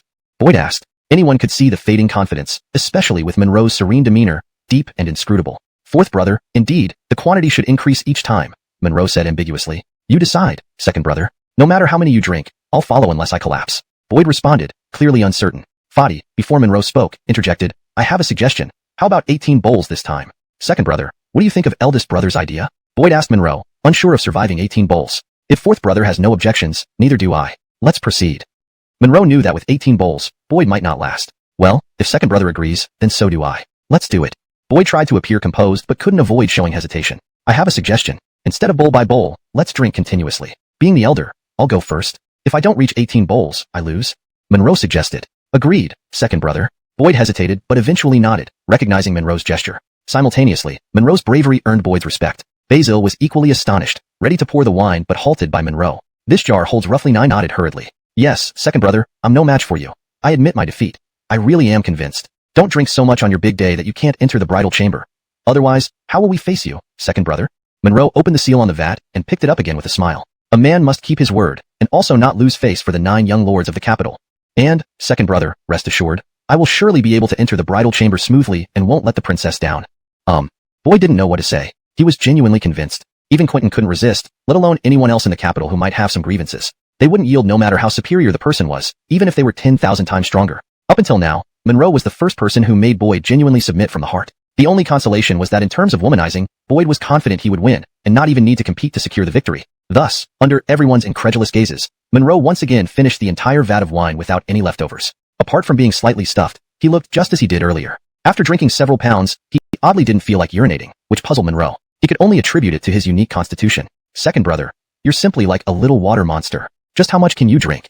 Basil said in awe. Who among them wouldn't want to ask the same question? Not only did Monroe look fine, but Boyd, who had been eagerly drinking alongside, already had a flushed face. To be honest, I don't really know. I've never tested it. Monroe chuckled, genuinely unsure how much he could drink. My wonderful man, how can you be so amazing everywhere? Solange felt a surge of happiness and sweetness in her heart, wishing she could give him a big kiss as a reward. So, brothers, shall we continue drinking? Baylor, are you sure you're okay? Be careful when Maribel gets mad. She might pinch you. Quentin asked. I'm fine. Nothing to worry about, big brother-in-law, relax. Monroe smiled. On such an auspicious day, how can I not accompany my brothers to their heart's content? Alright, since you're alright, let's continue. We'll just blame it on excessive drinking anyway, Quentin said, grinning mischievously. Haha, yeah, second brother, a few hits don't matter. But if Magdalena refuses to share the bed, that would be miserable. Ezra echoed. Those who knew better might question whether Monroe was really a eunuch. Obviously, these people didn't harbor those conventional prejudices. Eunuchs weren't incapable of anything. Second brother, I know my limit. With this bowl size, I can manage at most 3 bowls. Any more, and I'll probably pass out. Saying this, Basil poured a bowl for Monroe and himself before raising it. Second brother, I sincerely toast you with this large bowl, congratulating you on your wedding, haha. I'll leave the rest to the other brothers. Great, come. Fourth brother, cheers. The two clinked their bowls and drank together. Alright, second brother, my duty is temporarily done. I'll be responsible for pouring drinks. Let's see how you want to drink. Basil didn't sit back down. I don't have any fancy moves. I'll simply toast to every brother. Let's start with the eldest brother, who is also my brother-in-law. I'll toast 3 bowls to my elder brother-in-law, Monroe said. Before Basil could pour the wine, Quentin waved his hand. Third brother came up with 6 bowls. Who do you think you're looking down upon? How many bowls you drink, kid? I don't care. I must drink 6 bowls. Monroe smiled. Since that's the case, fourth brother will join you in these 6 bowls. Since we're playing, we must go all the way. Solgu is impressive, and second brother is awe-inspiring. Saying this, Basil started pouring the wine. Quentin hadn't drunk much before, so these 6 bowls were pretty much it. He wouldn't be able to drink much more after. Anyway, he didn't have Boyd's tolerance. Without hesitation, the two finished 6 bowls of wine. It was Boyd's turn next. Monroe smiled. Third brother, it's your turn. What do you say? Second brother, I'm nearly done here. Admitting defeat before you doesn't make me lose face. Can't collapse first, right? Why don't we do 3 more bowls then? Elioter, no problem. Brothers are brothers. Anything can be negotiated. Monroe, accustomed to life on the road, entered the rhythm seamlessly. Basil didn't tease as usual but diligently poured the wine. 3 bowls in one breath. Fourth brother, it's your turn. Hee luckily, I only had 1 bowl earlier. Second brother, I'll have 1 more bowl to make it a perfect pair with the last one. Basil laughed heartily. Fourth brother, you're quite crafty, always finding excuses that others can't refute, Boyd said. Indeed, he had a knack for it. Monroe smiled faintly. Elioter, no problem. As fourth brother says, may all brothers find happiness in pairs. Second brother truly cut straight to the point. Except for second brother, starting from elder brother, you're all bachelors, maybe with a few concubines at most, but none of you has a principal wife. This makes sense. You can take as many concubines as you want, but the principal wife? Elder brother doesn't even have one, and if any of you do, I'll break your legs. Quentin laughed. Shared prosperity and adversity. Basil said and began pouring 6 barring you. Number 7, it's your turn. Brother 2, let's do this. We'll go for 6 bowls too. Actually, 8 would be no problem. Ezra used to be number 6, but now he's number 7. His father, Minister of Rights Xiongjiru, held no small position either. Number 7, if you don't down 8 bowls at once, you won't even impress anyone. Fadi was already somewhat tipsy. Brother Soul, you said it. Don't say I outshine you. I'll drink 8 bowls. Ezra chuckled happily. You drink. If you can handle it, who cares if you outshine me? But, if you can't finish all at once, you'll face the consequences, showing off like that. Alright. Ezra showed no worry whatsoever. Indeed, he drank 8 bowls straight with Monroe, sitting back down with a smug look on his face. Considering he oversaw the Music and Entertainment Bureau, it wasn't surprising that someone like him could handle a lot of alcohol daily. Number 8 Dion, the son of the governor of the capital, Clark, was responsible for matters handled by Zechariah bin, which relied on his father's connections. However, despite the similar surnames, Dion wasn't related to Boyd's family, only distant relatives by clan. Dion wasn't as boastful as Ezra but still matched Monroe bowl for 6 rounds. Number 9 Holt Ming, formerly the last among the 8 young lords, whose name belied his frail health from childhood, hence the name Ming. Holt Ming's father was Minister of Rituals Holt Yud, in charge of foreign reception and protocol. Number 9. How about it? Monroe, knowing his condition, made sure to speak kindly. Brother 2, you don't need to be gentle with me. Today is a special day. Even if I faint, I will still drink my 6 bowls. Holt Ming replied. Number 9, well done. This is the first time today you've lived up to your name. Boyd laughed heartily, finding some truth in the name, being a bit fierce. Given your performance today, I'll never suggest changing your name again. Also, if you can't finish, 3 people will help you with the rest. Thanks, Brother 3. I can manage. Even if I fall, pour it into me. Holt Ming smiled brightly. Well done, Number 9. Come, Brother 4 will fill your glass. Holt Ming, though not as carefree and bold, drank all 6 bowls without much issue. Truly, happiness brought clarity of mind. His joy lay in finally being free from ridicule over his name. Callista had been closely watching Monroe. Now that the round was over, and he seemed perfectly fine, her anxiety eased. The 4 women Nellie Lynette at last and Martha watched just as attentively, sharing Callista's concerns. While Monroe's table consumed copious amounts of alcohol, they barely touched theirs, mindful of the situation. Having drunk close to 3 more jars of wine in addition to the 2 earlier ones and countless more with Boyd, Monroe had consumed an unimaginable amount, both shocking and daunting to watch. Nonetheless, after this round, everyone began to show signs of intoxication. The courtyard, once noisy, fell silent as they became subdued. The hired chefs kept their distance, mindful of the work awaiting them afterward. Xavier, you're free now. Don't keep my sister waiting. Quickly return to the rear courtyard. Also, don't blame me if you can't make it to bed soon. And don't tell my sister it was me who urged you to drink. Remember that? Dazed from drinking, Fadi mumbled these words. Yes, brother-in-law, I understand, Monroe responded, standing up steadily, not showing any sign of intoxication. He was unimpressed by the drunk group. Gentlemen, please enjoy yourselves. I'll take my leave. All right, Brother 2, carry on, carry on. Everyone laughed, agreeing easily. Oh, Xavier, go ahead and relax. We'll move shortly. Fadi then gestured towards Callista's table. And, don't worry, Nellie Lynette at last and Martha are yours. Anyone who dares to mock them, I'll thrash mercilessly. Fortunately, Fadi didn't outright state that they were specially given by his father. Fine, hurry along. Recalling himself, Fadi added, what are they still doing here? Let them retire. Elioter, sure, I'll see them out. Monroe responded, turned, and left, followed by Callista and the others. Upon reaching the central courtyard, each went to their respective rooms while Monroe headed to Stefani's chamber. Pushing open the door to the bridal suite, Monroe found it oddly empty. Where did the bride disappear to? Quick thinking led him to the study. Elioter enough. Stefani sat there, head slightly bowed, focused on something, a clue she hadn't managed to solve yet. This girl must be obsessed, still wearing her wedding robe and accessories. My lord. 2 maidservants bowed respectfully. Stefani looked up, not hiding the paper this time. Is everything all right? Not really. Do you think I'd be incapacitated after drinking? Startled, Stefani nodded, scrutinizing Monroe once more. Given Fadi and his friends, it was bound to happen once you joined them. Indeed, logically, under normal circumstances, Monroe should have been carried out by now. Don't stare, my lady. I'm fine. These few drinks won't affect our wedding night. Blushing, Stefani retorted. But, this seems improbable. Could it be possible that your husband has an unbelievably high drinking capacity? Monroe spoke clearly. Hearing this, Stefani's face turned red. But, this doesn't seem possible. My lady, consider this. Perhaps your husband has an incredibly high drinking capacity. Chapter 270. The Bridal Chamber. Isn't there Elliot posed to be a celebration? Anyway, I don't know. It's fine if nothing happened. Getting so drunk as to be unconscious is quite annoying. Rest assured, lady, it seems you won't get the chance with drinking, Monroe said with a chuckle. Seeing that Stefani had no intention of getting up, he continued. What, not planning to return to the bridal chamber yet? It's still early. It's not bedtime yet, Stefani replied. Monroe was speechless. My lady, what are you talking about? Am I missing something? In your house, it is stipulated that conjugal matters must only happen at night. The Dayu imperial family forbade such activities during the day out of respect for the heavens, but there was a clear exception, for newlyweds. Why don't I want to go back right now? So what? Stefani said stubbornly. If you don't want to go back, what can I do? Monroe casually said this and then signaled to the 2 maids. All right, you 2 go enjoy yourselves. Yes, Lord Consort. The 2 maids did not dare hesitate or glance at Stefani this time, responding promptly before leaving. After the door closed, Monroe walked directly to Stefani's side, his face darkening. Stand up. Hearing this, Stefani turned around in surprise, snapping irritably. Have you had too much to drink? Damn. Monroe was speechless again. She subconsciously didn't believe that he would act like this in front of her. Well, don't you believe it? Today, let you see how this husband disciplines his little wife and makes her behave properly. Do you look like you've had a drop to drink? Monroe continued speaking sternly. You don't look drunk, but... Stefani looked intently at Monroe. But what? Do I dare to act so arrogantly? Yeah, you're joking, right? Stefani was almost certain Monroe hadn't drunk much, but found this hard to believe. Who's joking with you? Monroe's expression was serious. I am your rightful husband. Don't put on airs as a lady in front of me. Should I remind you of the 3 obediences and 4 virtues? Also, just now, out of respect for you, I gave you face in front of those 2 maids. Understand? No need to remind me. But what's wrong with you? Why are you so angry? Stefani remained calm. Yes, I'm very upset. So, you better not provoke me now. If I told you to stand up, do it. Monroe reiterated firmly. What, are you going to hit me if I don't listen? Stefani glared at Monroe. A few strikes for an unruly woman doesn't seem to break any law, does it? You. Stefani was somewhat angered. This is your way of showing respect? Fine, very well. You want to debate? Let's debate properly. We'll let the readers judge who has manners between us. Monroe wore a confident look. Stefani huffed. Debate, then. What am I afraid of? Go ahead, explain yourself. Withdrawal. Withdrawal.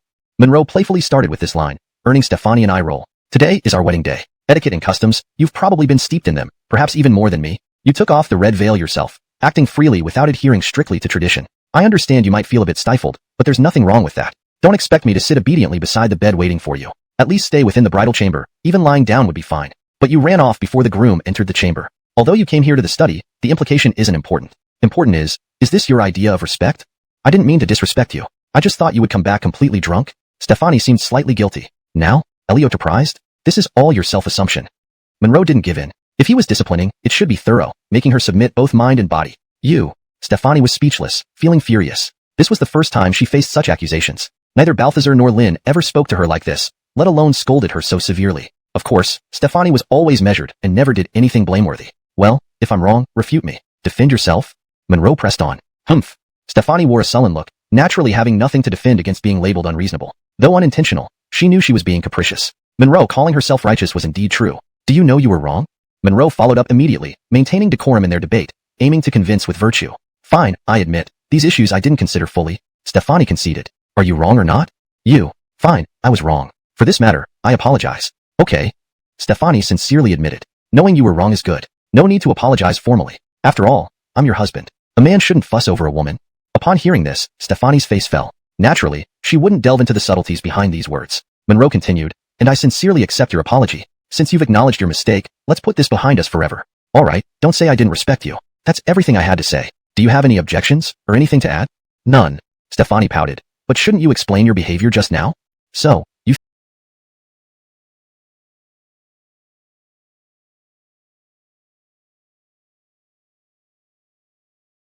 or else, well, there wouldn't be an or else. He'd have smashed his head against the tofu blocks long ago. All right, I'll speak.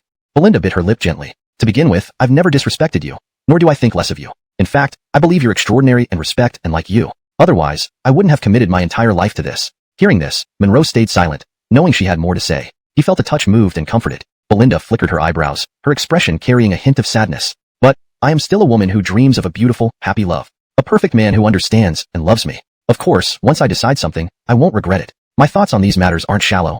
However, I'm still an ordinary person, and today is one of the most important days for a woman. Naturally, certain thoughts come up, making me feel a bit sad. To say something you may not like, why did we enter the bridal chamber so early? We might both feel awkward. Besides, our marriage isn't exactly normal, which is why I didn't think much about it. But, I did consider your feelings, that's why I came to the study. Think what you will of me, but I'd rather this than more unpleasantness. Belinda took a deep breath. Well, whether you believe me or not, I've said everything I needed to. Great. This was disappointing. She might even blame herself for misjudging Monroe as a hypocritical scoundrel. Her words were clear. She wanted their relationship to be in name only, with minimal interaction, each living their own lives. Sorry, darling, but you'll be disappointed. Agreed. Afterward, I'll provide a satisfactory explanation. Agreed. Belinda said this firmly. Lady, forgive me. Monroe softened, wanting her to prepare mentally to avoid sudden shock.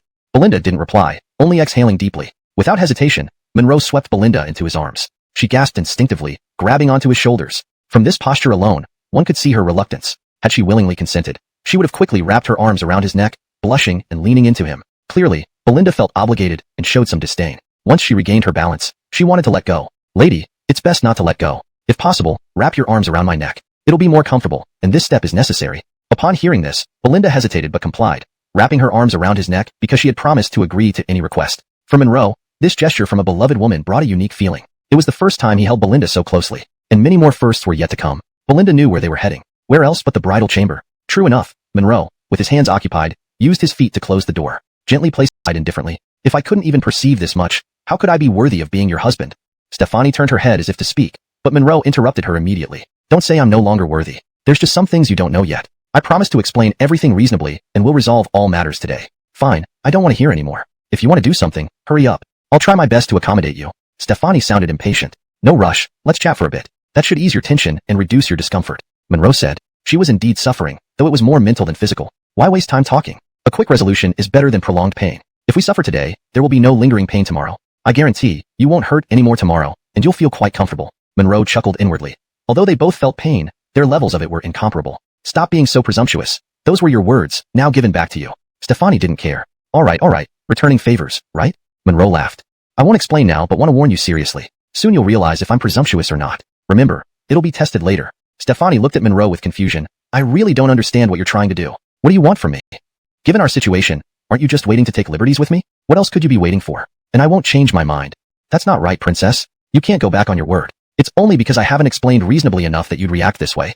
Monroe quickly clarified. Everything was under his control, and it was simple to achieve victory in one move. I remember clearly and won't go back on my word. There shouldn't be any surprises. Stefani thought arrogantly. Her judgment wasn't wrong. Under normal circumstances, explanations weren't necessary. Fine, if you don't want to chat more, then let's get straight to the point. Monroe wasn't concerned about Stefani's reluctance, knowing this event wouldn't stir too many ripples. Alright, whatever you want, just say it directly. Wedding night means sleeping. What else can it be?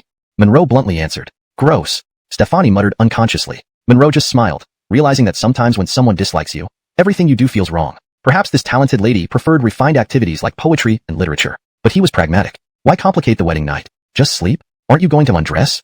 Stefani glanced at Monroe with impatience, understanding that he waited for her to help him undress. Sleep like this? How else? Even if I'm a princess, I can still help you. But I've never done this before, so it shouldn't be criticized if I refuse this once. Stefani wasn't incapable. She was just furious, having no heart to serve him after this. Not a problem, Magdalena. Whether or not you help me dress in the future is fine. Even if I dress you every day, it's trivial. But, Magdalena, you misunderstood. I didn't mean for you to help me undress. Were you planning to sleep like this? Monroe slapped his forehead. Oh, my mistake. Did you expect me to help you undress? This is due to my carelessness. Let me assist you, my dear. Stop, not necessary. Stefani instinctively leaned back. We're married now, no need to shy away. I can handle this. I can manage it myself. Stefani hastily responded, causing Monroe to retract his hand with a knowing smile. She had no such intentions, but with these words, it became a reasonable request, impossible to refuse. So be it. The worst has already been considered. Stefani put her hands on her waist but hesitated for a long while. Monroe smiled. Magdalena, don't be nervous. This happens with all new brides. Almost forgot. You still have your crown and accessories. Take them off first, then relax a bit before coming back. It might lessen your anxiety. Stefani realized this, standing up with the mumble. You act like you've been married before, sharing advice as if experienced. Monroe chuckled as Stefani briskly walked to the vanity table. The wedding chamber fell into a brief silence. Stefani slowly removed her head ornaments, deliberately stalling for time. Monroe didn't mind, letting her take her time. For someone as proud and face-conscious as the sixth princess, even a short moment felt too long. Indeed, Stefani only stalled half the time before returning with her hair loose, sitting back down and placing her hands on her waist again, exhaling deeply, looking even more nervous despite the time to prepare. It seemed all her preparations were in vain. Understandable. The calmer she tried to be, the more tense she became. This was her first time, and the start was always the hardest. Magdalena, shall I help? At least with your belt, to aid you in taking this important first step? Monroe watched, feeling a little sleepy. I can manage it, you. Forget it. Stefani retracted her statement halfway through. Don't forget it, Magdalena. Am I that bad? There will be plenty of opportunities later. It doesn't matter this once. Monroe knew what she meant, turning away without another word. Chapter 273. One song, done. Alright, you can turn around now. This time it was quick, as Belinda's voice came from behind. After all, she wasn't a woman who lingered on things. Once she decided, it was done. Monroe turned around. Belinda's red robe already hung on the rack, and she had crawled under the covers, only her head peeking out, snugly wrapped up. Reasonable. The corners of Monroe's mouth curled up, and he lay down on the bed, propping his head with his hand, watching Belinda who was just an arm's length away. Lady, do you have any objections? No. Belinda didn't hesitate, which was expected. At this moment, she wished this day would pass as quickly as possible. But that was impossible. Monroe lightly caressed Belinda's fair, flawless cheek. Lady, you're so beautiful. Belinda took a deep breath, instinctively nervous, something she couldn't control. Remember, that day? Don't say it. Belinda interrupted directly. Monroe was speechless for a moment. Lady, which day are you remembering? Could there be any other day? Don't tell me you're talking about what happened at the state guest house. If you hadn't mentioned it, I might have forgotten. That day felt like a dream, unreal. Belinda glanced sideways. Then which day are you talking about? Of course, it's the first time we met, when you gave me those books. What happened that day? The moment I saw you, I fell in love with you at first sight. I swore to myself that I would marry you in this lifetime. Monroe continued. I never imagined that my wish would come true today. And then after marrying me, you treated me like this, right? Belinda clearly, instead, she subconsciously found Monroe radiating a gentle charm that made her feel warm inside. The sincerity in the song deeply moved her, stirring genuine feelings within her. Listening carefully to the tune, sung so passionately by Monroe, she understood its essence, a poignant expression of true love, deeply touching her heart. Not only did Belinda believe Monroe hadn't lied to her, but she also seemed to forget her earlier anger. She no longer held any resentment. Little Nathan, I didn't expect. Belinda felt somewhat embarrassed. I understand your intentions now, and I accept them. So, lady, does this mean you forgive me? Monroe wasn't fishing for compliments. This question was perfectly timed. As the saying goes, if there's pus, it must be squeezed out. If there's a thorn, it must be pulled out. Forgive me for what? Caught off guard, Belinda's thoughts had drifted. Oh, you mean that? Didn't you say you'd give me a reasonable explanation? Are you trying to deceive me? That settled it. The matter could be resolved now. Plans change, and this felt perfect, securing his victory effortlessly. It It's worth noting that Monroe was seizing the moment, adjusting his strategy on the fly. Speaking of the wedding night, even without me saying, you should know why I care so much about this ritual. How would I know unless you tell me? Belinda blushed slightly. She wasn't unaware. She had completely forgiven him, her attitude having done a complete turnaround. There was also her inherent desire for romance. Copying me again? Monroe smiled. All right, listen carefully, lady. I care because you are everything to me. I love you. How mushy. Who taught you to speak like that?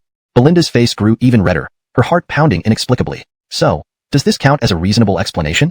You pass for now. What about yelling at me? Belinda asked casually, though ultimately it was about whether she chose to forgive him. It wasn't entirely about reason. It was more about her willingness. Monroe smiled. Do you believe I'll have an even better and stronger explanation for this? Why don't you just say it? Belinda subconsciously wanted to trust him. This is a big surprise. Do you want to know now or later, for maximum satisfaction? Monroe teased. Seems the same either way. Why drag it out? Belinda looked puzzled. Hee, you choose. Belinda blinked twice. Let's wait until later. I want to see how big a surprise you can give me. One song had already been an unimaginable surprise for her. Anyone else? Good choice, lady. You've made the best decision of your life. Monroe chuckled. You sound so pleased. Is it really that magical? Belinda was still skeptical, unable to imagine what surprise awaited her. By the way, when exactly will later be? Monroe rolled over, their gazes locking. After you were thinking about that day. When we finish this conversation, everything will fall into place naturally. Chapter 274. The Chastity Cloth. Now, do you still feel like it's a fiery pit, and that you won't be happy for the rest of your life? You should explain this issue to me first. Belinda blushed, her cheeks still flushed. Monroe smiled. Your Highness, you didn't ask just now, and you don't seem too shocked either. Belinda rolled her eyes. You almost scared me to death. I could hardly catch my breath, let alone have the time to ask about these things. Besides, it's already a fact. And as you said, this surprise is indeed too big for me. Moreover, even if you acted against all norms, you are still my husband. We share honor and disgrace. There's nothing shocking about it. Monroe chuckled. So, you think I can act against all norms? Don't dare. Belinda glared. Just a small joke. I couldn't bear to leave you a widow. That's enough. Tell me what happened. I hope you don't hide anything from me. Though Belinda wasn't as shocked as she imagined, her curiosity was still piqued. Your Highness, if I say I don't know what happened, would you believe me? What do you think? Naturally, Belinda didn't believe him.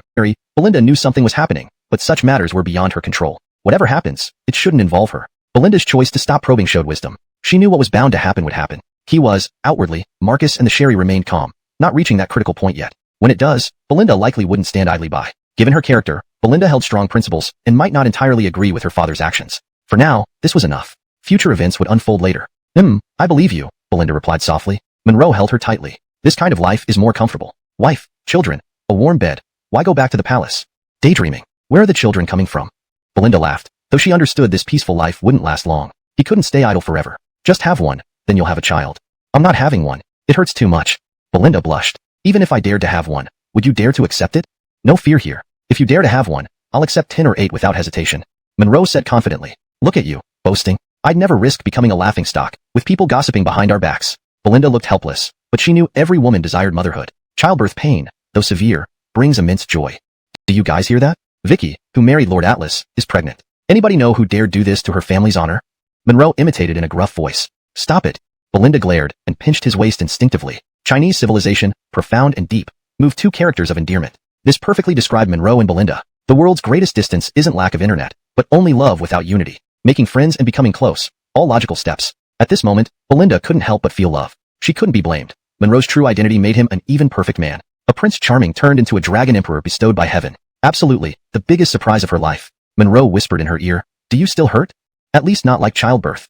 Belinda was embarrassed. It was over. Ouch. What is it? Monroe was startled. Belinda sat up, covering herself with the quilt subconsciously. Monroe followed her gaze and saw the clear imprint on the white cloth, the chastity cloth. In those days, even commoners prepared a white cloth during their wedding night, and the cloth was preserved by the bride. Belinda reached for it, then reconsidered. Could you pass me some clothes?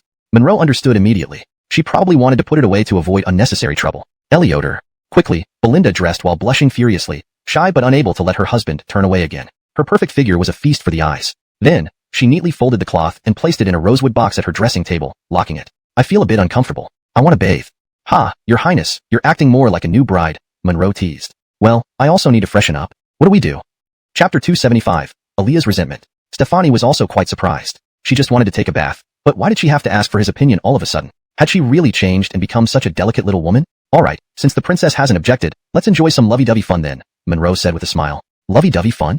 Stefani had been somewhat distracted just now. Why do you think I've agreed? I didn't agree at all. Who wants to bathe with you? Really not interested? Monroe smiled, making Stefani blush and hesitate. Lovey-dovey fun? It sounded so romantic. Embarrassed, Stefani remained silent. Monroe immediately followed up. Since the princess isn't interested, it's a pity. Let me arrange for some scented water. Wait. Just as Monroe was about to step forward, Stefani hastily stopped him. Forget it. The bathtub here is big enough. We don't need to go through all that trouble. Right. That's what I meant, Monroe said. Stefani pouted slightly at his lack of decency. Nellie, Elvin, and Sage should be waiting outside the door, Stefani added. Monroe indeed didn't know their names, though he thought they were quite beautiful. It was no surprise that their names sounded both melodious and powerful. They were probably chosen by Stefani herself. Elioder enough. Nellie, Elvin, and Sage, after enjoying themselves, naturally didn't forget their mistress. They returned soon after. Monroe gave them instructions, and they went off to prepare. Stefani had already sat down at the round table, sipping on a cup of water and pouring one for Monroe beside her. Monroe sat down next to her and drank the cup in one gulp. Do you want more? Stefani asked. Monroe smiled and countered. Do you want more? Yes, replied Stefani hesitantly, still feeling parched from the intense session that lasted about an hour. Thankfully, he had been gentle and considerate with her. Okay, got it. Monroe laughed. What are you talking about? What nonsense? Stefani looked puzzled, pouring another cup for Monroe. Oh, I just remembered. Does your back hurt? Should we apply some medicine? She had subconsciously glanced at her fingernails, which still bore clear streaks of blood from where she dug into his flesh. Stefani felt Monroe cared deeply for her because she clearly remembered losing control and clawing into his skin.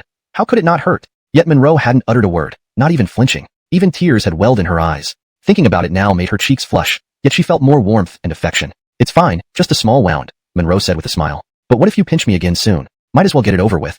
You are so annoying. Stefani blushed. Then, if I keep pinching you every time, what will happen? I can't seem to control myself. Don't overthink it or feel guilty. I don't mind if you pinch me. It's normal. Monroe patted her hand gently. But if you want to stop, there are plenty of ways. What ways? Every time, you end up covered in bruises. It makes me uncomfortable too. Stefani sighed. Little dolt, if you can't reach me, wouldn't that solve the problem? Huh. Stefani frowned in confusion. Monroe laughed. Don't worry about this. 3 people will naturally find a solution. It's better left unsaid. All right. Stefani nodded gently. By the way, princess, there's something I'm curious about and would like you to clarify. Yes? Stefani looked at Monroe with sparkling eyes. You're wondering about Sister Daime, right? Monroe nodded, and Stefani sighed, sensing the subtle tension between them. All right, I'll tell you.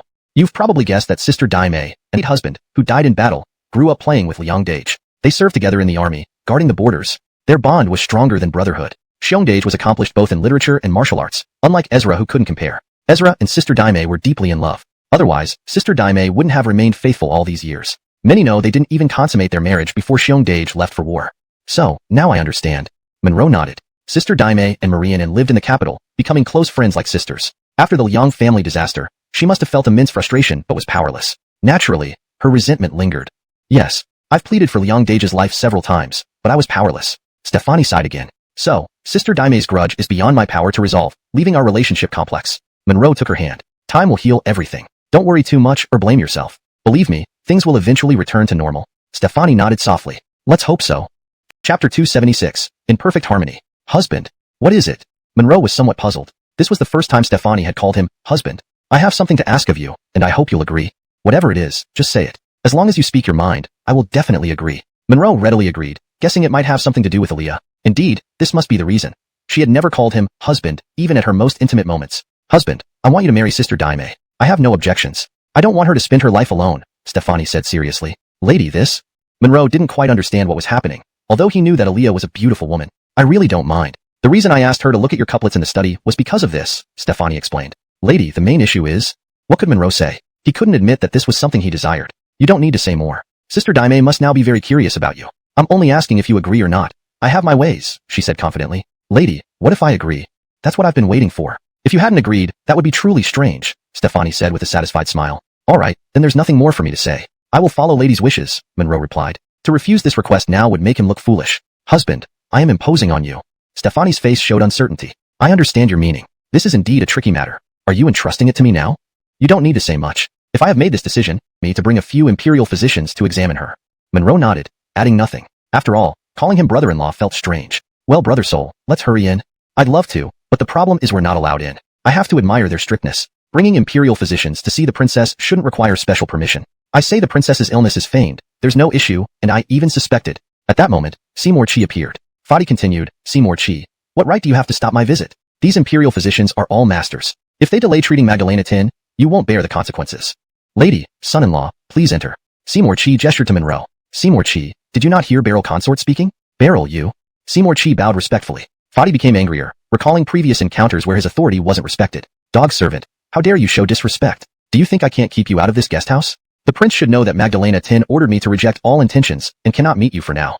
Seymour Chi understood Magdalena Tin's wish not to see the prince. You insolent fool, looking for trouble. Fadi clenched his fists. Fadi, enough. Stop acting up here. Maribel, don't interfere. Seymour Chi looked completely bewildered. The princess is indeed very ill. What are you trying to say? Is that so? Belinda's expression was stern as Monroe thought inwardly that his wife was truly formidable. You know the princess is seriously ill, yet why won't you let my brother in? What is your intention? Magdalena, Seymour Chi looked panicked. Magdalena, it's not that I'm blocking his Jin's way, but the princess gave orders that no one other than immediate family can enter. Belinda's face darkened. No, Magdalena, I didn't mean it like that. Not at all about his Jin, but the princess already knows about last time and instructed against letting him in. Seymour Chi, I'm standing right here. Have the guts to repeat what you just said? Jean, I don't mean any disrespect. Seymour Chi's words were getting incoherent. Magdalena, only you and the Duke Consort are allowed entry. Isla, give this babbling slave 2 slaps. Belinda spoke sternly. Monroe almost laughed aloud, maintaining an emotionless expression. He knew Seymour Chi wouldn't avoid those slaps today even if he wanted to. Sis, isn't Isla with you? Gideon chuckled. Belinda remained calm but glanced backward instinctively. Seymour Chi, apologies, but a simple inquiry around town will tell you that I, Beryl Shin, am a reasonable man. Since your princess's maid isn't here, it's also your fortune. I'll do it personally. As he spoke, Gideon stepped forward. What do you mean by that, Jean? Seymour Chi seemed to understand yet not fully grasp the situation. After all, someone reasonable couldn't possibly hit without reason. Gideon smiled. I said, though you disrespected me, for Magdalena Adeline's sake, I won't hold it against you. Even dogs need their masters. Jean, aren't you overstepping? Seymour Chi looked angry. If not for the bigger picture, he would have acted long ago. Regarding everyone from DU as nothing. If I offended you, please forgive me. I'm just following orders. Indeed, people from Iter were incredibly arrogant. Monroe understood one thing clearly. Weak nations had no diplomacy. Brother-in-law, my point is, when possible, actions speak louder than words. What do you think? Belinda unconsciously twitched her lips, wanting to laugh. You're right. My little brother-in-law speaks true. Gideon grinned. Only, this fellow seems highly skilled in martial arts. How could he simply let me slap him? What a coward. This is simple. Monroe was speechless. If Belinda handled it, Seymour Chi would have been kicked into next week. Seymour Chi, believe me or not, but I intend to slap you now. Duke Consort, what do you mean? Seymour Chi looked puzzled. I mean exactly what I said. Monroe stood in front of Seymour Chi and slapped him firmly across the right cheek. You. Seymour Chi instinctively covered his right cheek, astonished not just by the slap, but by how he received it. Monroe marveled at his own speed, catching Seymour Chi off guard despite his precautions, landing the slap cleanly. You what? Bold move. Monroe slapped the left cheek just as firmly. These slaps come on behalf of the barrel. Duke Consort, what is your true intent? Seymour Chi was visibly unconvinced, tempted to fight back, but dared not because Beryl III had warned against it. He knew the prince restrained himself for the Magdalena's sake, who now served this man. Seymour Chi felt indignant. He knew very well that Beryl III wasn't acting out of weakness, but for the sake of the Magdalena, who had now become this man's wife. Otherwise, with his temper, Beryl III would never have endured such humiliation. Monroe doubted he could beat Seymour Chi, but knew he'd endure the hits. He moved too quickly earlier. Nothing much, just a lesson from your Magdalena. Monroe's tone hardened. You may be unconvinced, but not before me. Lead us immediately to Magdalena Adeline. This? Seymour Chi looked conflicted, unsure of the protocol, as the princess hadn't given such instructions. Or shall I ask Beryl Chien to deliver more slaps? Monroe sternly cut through Seymour Chi's hesitation. Fine, I'll lead you. Seymour Chi nodded grudgingly, planning retribution later, knowing it was a matter of saving face for Iter. Brother-in-law Magdalena, let's proceed. Monroe said cheerfully. All right, well done. Let's go. Gideon beamed, feeling vindicated. Not only was he regaining face, but for his second brother-in-law. The couple walked ahead, leaving the physician standing still. So, gentlemen, what brings you here? Monroe snapped, frustrated that they stood idle. Realizing their folly, the physicians hurried inside. Seymour Chi watched them enter, intending to protest but stopped under Monroe's glare. This Duke Consort is indeed fierce, Seymour Chi thought. Monroe considered Magdalena Adeline's condition, sensing an opportunity to prove himself. Chapter 278. Pat, you come here. Magdalena, the crown prince has also come in. You, what happened to your face? Asia was puzzled. Lying on the bed, she looked pale and haggard, truly appearing quite ill. Magdalena, I apologize. I took it upon myself to discipline him for you. When Josue learned that you were unwell, he sent the crown prince with several physicians to diagnose you. Seymour Chi blocked them without any regard for the situation, claiming it was your order. I believe you wouldn't have given such an order. Monroe explained first. Oh, if it is the kindness of Ellis Dayu. Seymour Chi's actions as a mere warrior have indeed embarrassed you all.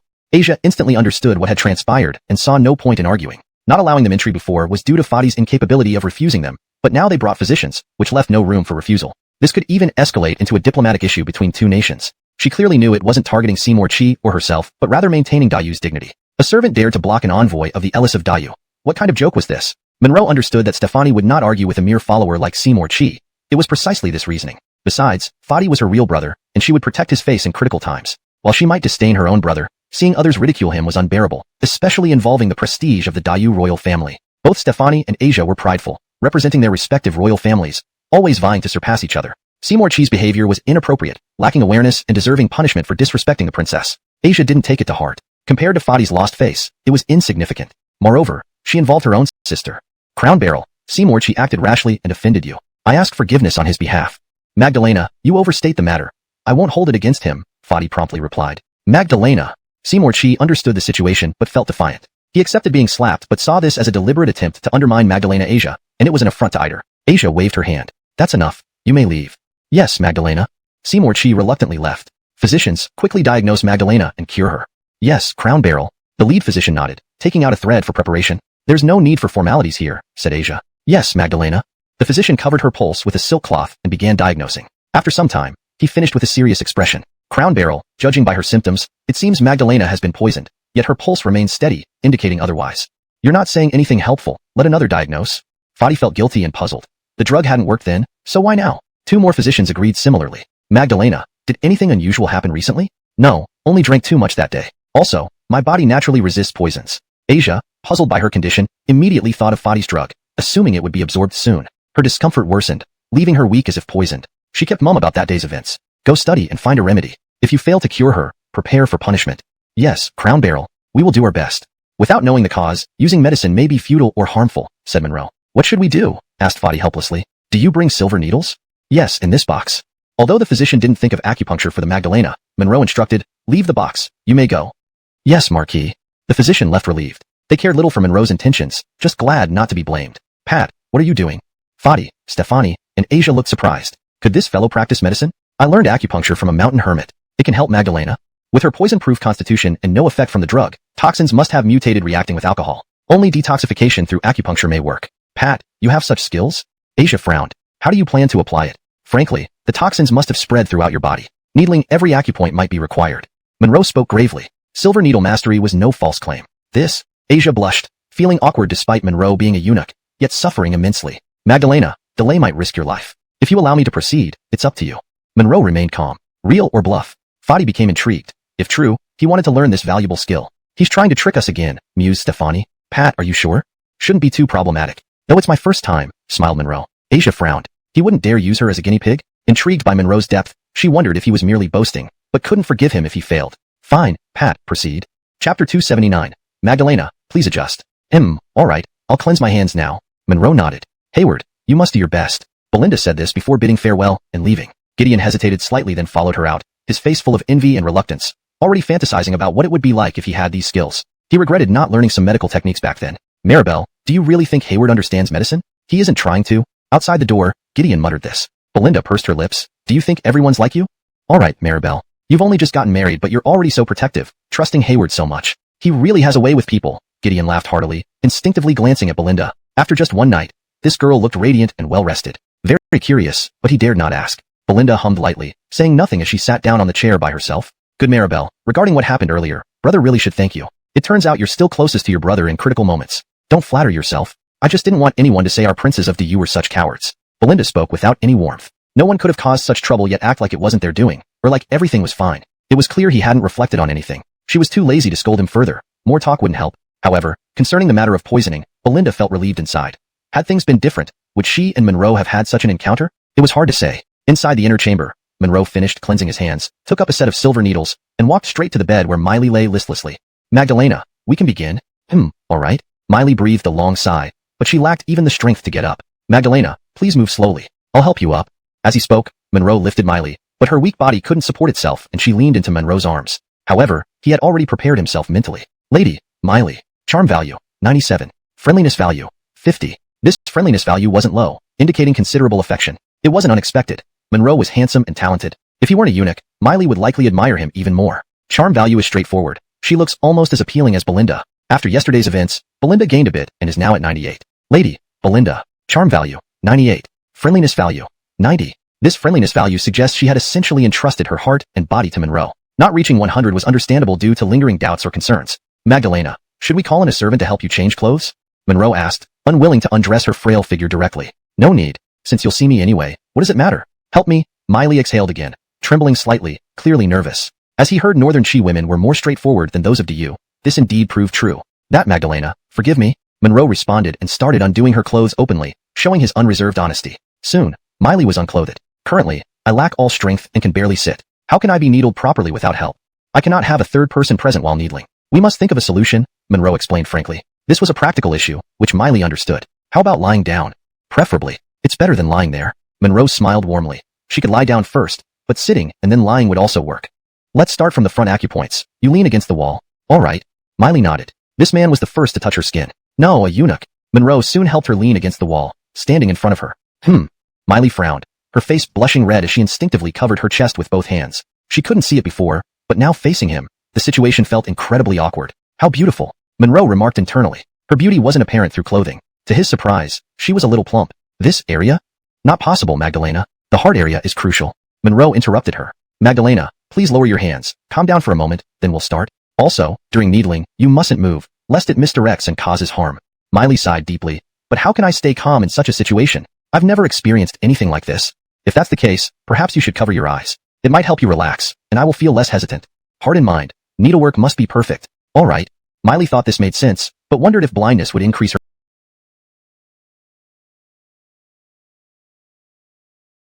Incredible. Not only do I feel full of energy, but I also feel better than before I was sick. Asia's face was filled with surprise and shock, forgetting that she was completely unclothed as she stood there facing him. The dragon needle overlord technique certainly did not gain its reputation for nothing. Minor technique. Monroe smiled and waved his hand modestly. Hee, stop being so modest. Asia giggled, looking very relaxed and pleased. In the past few days, I felt quite guilty about what happened. It could have been a big deal or a small matter. Perhaps I was too selfish. But now it seems marrying the Vicky to you isn't such a bad thing after all. How so? Monroe chuckled lightly. Well, who couldn't find someone like you even if they searched everywhere? Even this princess envies her a little. So, how about it? Shall we play together? Why not? That sounds fun. Oh dear, you naughty man. You were just too surprised to remind me. Asia blushed furiously, realizing she was completely unclothed. She quickly covered herself with her hands, then pulled the blanket over her body. I might have gotten used to seeing you like this while treating you and forgot about it, Monroe laughed. Don't be silly. As if I don't know you were enjoying the view. Look away, will you? Asia said huffily. You've seen everything already. Dare not take responsibility? She looked quite unwilling to lose. I'm married, you know, but I'm also curious about whether I have the guts for it. Would you like to test me? Monroe asked earnestly. You really are daydreaming, aren't you? She scoffed. Eliotantly, she dropped the blanket and picked up her clothes from beside her. Monroe's eyes widened. Magdalena, what are you doing? Weren't you eager to see? Here's your chance. Asia suddenly calmed down and began dressing slowly. Monroe realized what was happening. The situation was clearer now. Elioter enough. But remember, you're not seeing my body for free. Since you saw, you'll have to take responsibility. Asia grinned. Only, I won't ask you to take responsibility right now. Just keep this in mind, between us two. Otherwise what? She paused deliberately. You guess. Monroe smirked. So, otherwise you'd accuse me of assault? Hearing this, Asia giggled. Exactly, very clever. I do just that. Don't think you can deny it. No one would believe you. Fine. Playing games, huh? Monroe nodded. But Baylor, you're literally playing with fire. So what's scared? Asia looked smug, but before she could finish smiling, Monroe lunged at her, pressing her down effortlessly. She gasped, instinctively struggling but unable to move. The proud princess never imagined needing to kick or call for help, leaving her helpless. With breathless anticipation, her face flushed. Baylor only emit involuntary moans, completely unsure of what to do. Monroe had already released her arm, seizing this rare opportunity to take things further. Philomena's body trembled, her large eyes staring wider with greater stammers. She seemed to instinctively want to scream. Immediately, driven by instinct, her delicate fists started beating against Monroe's back. But those punches felt more like gentle taps, pleasant rather than painful. Soon, she began pushing him harder, trying to push him away. Despite her considerable effort, it proved futile. You're putting in effort? There must be a response to every action. Adhering to the principle, Monroe pinched her twice hard before letting go. You actually dared to? Philomena's face was filled with anger as she panted heavily, seemingly out of breath. I'll kill you. After catching her breath, she suddenly sat up, slapping toward Monroe. However, Monroe, quick on his feet, caught her hand mid-swing. Are you daring to resist? Philomena fumed. Let go of this princess's hand, or I will call for help. I'm all ears. Monroe remained calm, almost tempted to taunt her further, but that would be untimely. Philomena didn't lose composure. Naturally, she wouldn't cry out. Fine, I won't hit you anymore, just let me go. Why waste effort if it wouldn't make any difference? Elioter, naughty girl becomes a little dog. Monroe chuckled at this, and Philomena sniffed disdainfully. With her high status, she would never resort to such unruly behavior. Her strong character, shaped partly by Bakey's rugged culture, kept her from crying. She rolled her eyes. You big bad man, after seeing my body, my chastity is truly ruined by you. Magdalena, don't worry, there's no chance of pregnancy. Do you really think this princess is a 3-year-old child? Philomena retorted angrily. How could you do something like this? Anyway, it means responsibility. Magdalena, now you've got something on me, but I can't suffer too much either, right? Monroe didn't hide his thoughts, feeling justified in his actions. Especially because Magdalena, Looking at you for an hour, facing such a beauty isn't easy. Magdalena, you should know, thanks to my strong self-control, otherwise, I might have made a mistake just then. How painful that would be. Monroe looked genuinely concerned. More importantly, Magdalena, I only acted because I heard your hints. I knew you were shy. So, am I supposed to thank you for being so considerate and understanding? Nothing to worry about, Magdalena. Men should take the initiative. Monroe tried not to laugh. Philomena couldn't help laughing. You are indeed funny, which I saw that I meant it. Another roll of her eyes. Also, my laughter doesn't mean I'm not angry or that I forgive you. So what does Magdalena want? Do you want me to marry you? Or what? Or Magdalena, you marry me. Monroe smiled. As long as you're happy, Magdalena, this face of mine, whether or not you need it, doesn't matter. Philomena pouted, inexplicably unable to stay angry. Today, I finally see your true nature. You are a real rogue, not only shamelessly bold but also quite articulate. Thank you, Magdalena. But what you've seen is just the tip of the iceberg. I have even better qualities. Interested in learning more? Monroe teased, though he held back due to her status as the Bakey princess. Not well put. Hasn't anything happened yet, and you'd already be out of the game? It wasn't the right time. Better to wait. No. Philomena snapped irritably. Deep down, her thoughts were clear. Being examined and exposed while ill aside, Monroe was handsome and talented. She found herself somewhat fond of him. More importantly, Philomena wished to secure this remarkable talent for Bakey. As for his identity, she never dwelled on it. Neither privately, explicitly suggested doing whatever he wanted. Fine. This princess won't hold it against you. It's already like this. Arguing won't change anything. Not entirely. I can't stand seeing others lose out. Of course, Magdalena, this is a kind reminder. There are ways to remedy or compensate. Monroe thought of a plan. Tell me more. Philomena was curious. Monroe nodded seriously, then lay down on the bed. Magdalena, come here, and I will absolutely not resist. Hashtag chapter 282. A secret agreement, sealed. You, what are you doing? Asia looked bewildered. Eliatrelai, he wasn't asking her to beat him up. I'm letting you take revenge. To put it simply, do to me exactly what I did to you just now, Monroe said with utmost seriousness. You wish. Asia instantly understood the meaning behind his words. What revenge? I'm a girl. Wouldn't I still be the one suffering? Of course not. Just now, you were below, and now you're on top. I won't move an inch, allowing you to bully me. Think about that feeling. Could it possibly be the same? Monroe continued, fully aware that he was only teasing her. She would never do such a thing. Never mind. Forget it. Let's leave it at that. Asia waved her hand dismissively. Well then, consider this as you forgiving me, Monroe said with a grin as he sat up. All right, I forgive you, beauties. Isn't that worth being proud? Monroe smiled again. Moreover, being humble doesn't change anything. Your point is valid. This princess agrees, and likes your straightforward personality. To tell you the truth, you've made me rethink eunuchs. They aren't all stingy and lazy. There are indeed capable individuals among them.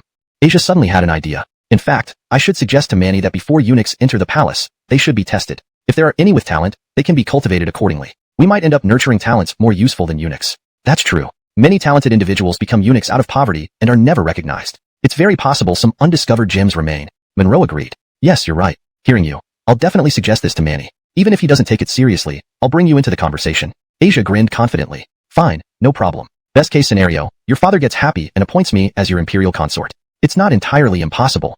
Asia teased. If that day comes, would you be willing to come to Northern Qi? We'll see when the time comes. Monroe also joked. He knew if the Ellis really did that, it would make him a laughingstock. All right, let's stop this talk. We should head out. Asia didn't want to dwell too much on it. Though she didn't say it aloud, she understood the complexities of the relationship between the two countries. This envoy mission from Northern Qi aimed to address issues of mutual interest. Asia had rushed here earlier because she was curious about the woman her elder brother couldn't stop talking about, Belinda. But now, things were complicated. She ended up marrying a eunuch. Asia could imagine her brother's reaction. Anyone would feel humiliated. But things had happened, and there was nothing she could do. Initially, she had hoped Belinda would yield, but she hadn't expected such resolve. Asia realized she might not have had the same courage and confidence, even though the situation appeared impeccable. She sighed and got up after tidying herself up in front of the dressing table, having grown uncomfortable lying down. They soon arrived at the parlor. Xavier, you really have your ways. Who would have thought you could cure the princess's illness? Asia's complexion had returned to normal. Gideon was incredulous yet thrilled, already imagining the day he'd possess such miraculous skills. Xavier, this is another great achievement for you. I'll surely commend you to Josue. I think. Josue will reward you handsomely. You've embarrassed those royal physicians.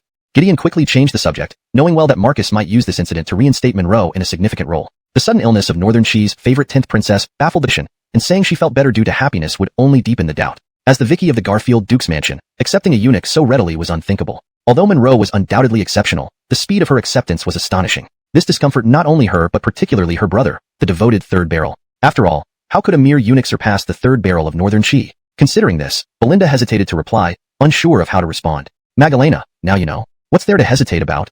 Monroe smiled. Magdalena, let me be honest. As long as I continue to give the princess acupuncture daily, she will become increasingly beautiful. Belinda sighed inwardly. She hadn't expected Monroe to say this and thought he might. You, don't talk nonsense. Her cheeks flushed, convincingly red from genuine emotion. She knew why she had changed overnight and understood the true meaning behind Monroe's words. Really? Acupuncture every day? Could it work? Belinda felt inexplicably restless, harboring growing feelings of affection. Oh, I see. So acupuncture has such effects. Then, Blair coughed. Elena, where did your thoughts wander? However, you reminded me. Just thinking about it gets exciting. You really are talking nonsense again. Belinda sighed, realizing how sharply perceptive he was. She had indeed felt something like that but couldn't articulate it. It's settled. Monroe instinctively understood her concerns. Rules even Gideon followed. I know your thoughts. You can say don't, but not can't. What nonsense, you know the rules here. Belinda wondered why she felt lightheaded. Was this the power of love? Monroe added, of course, I understand, but you're now Atlas Shin Yuan, no longer part of the royal family. You don't need to follow those rules anymore. And what silly rules they are. Proper and reasonable things shouldn't need divine intervention.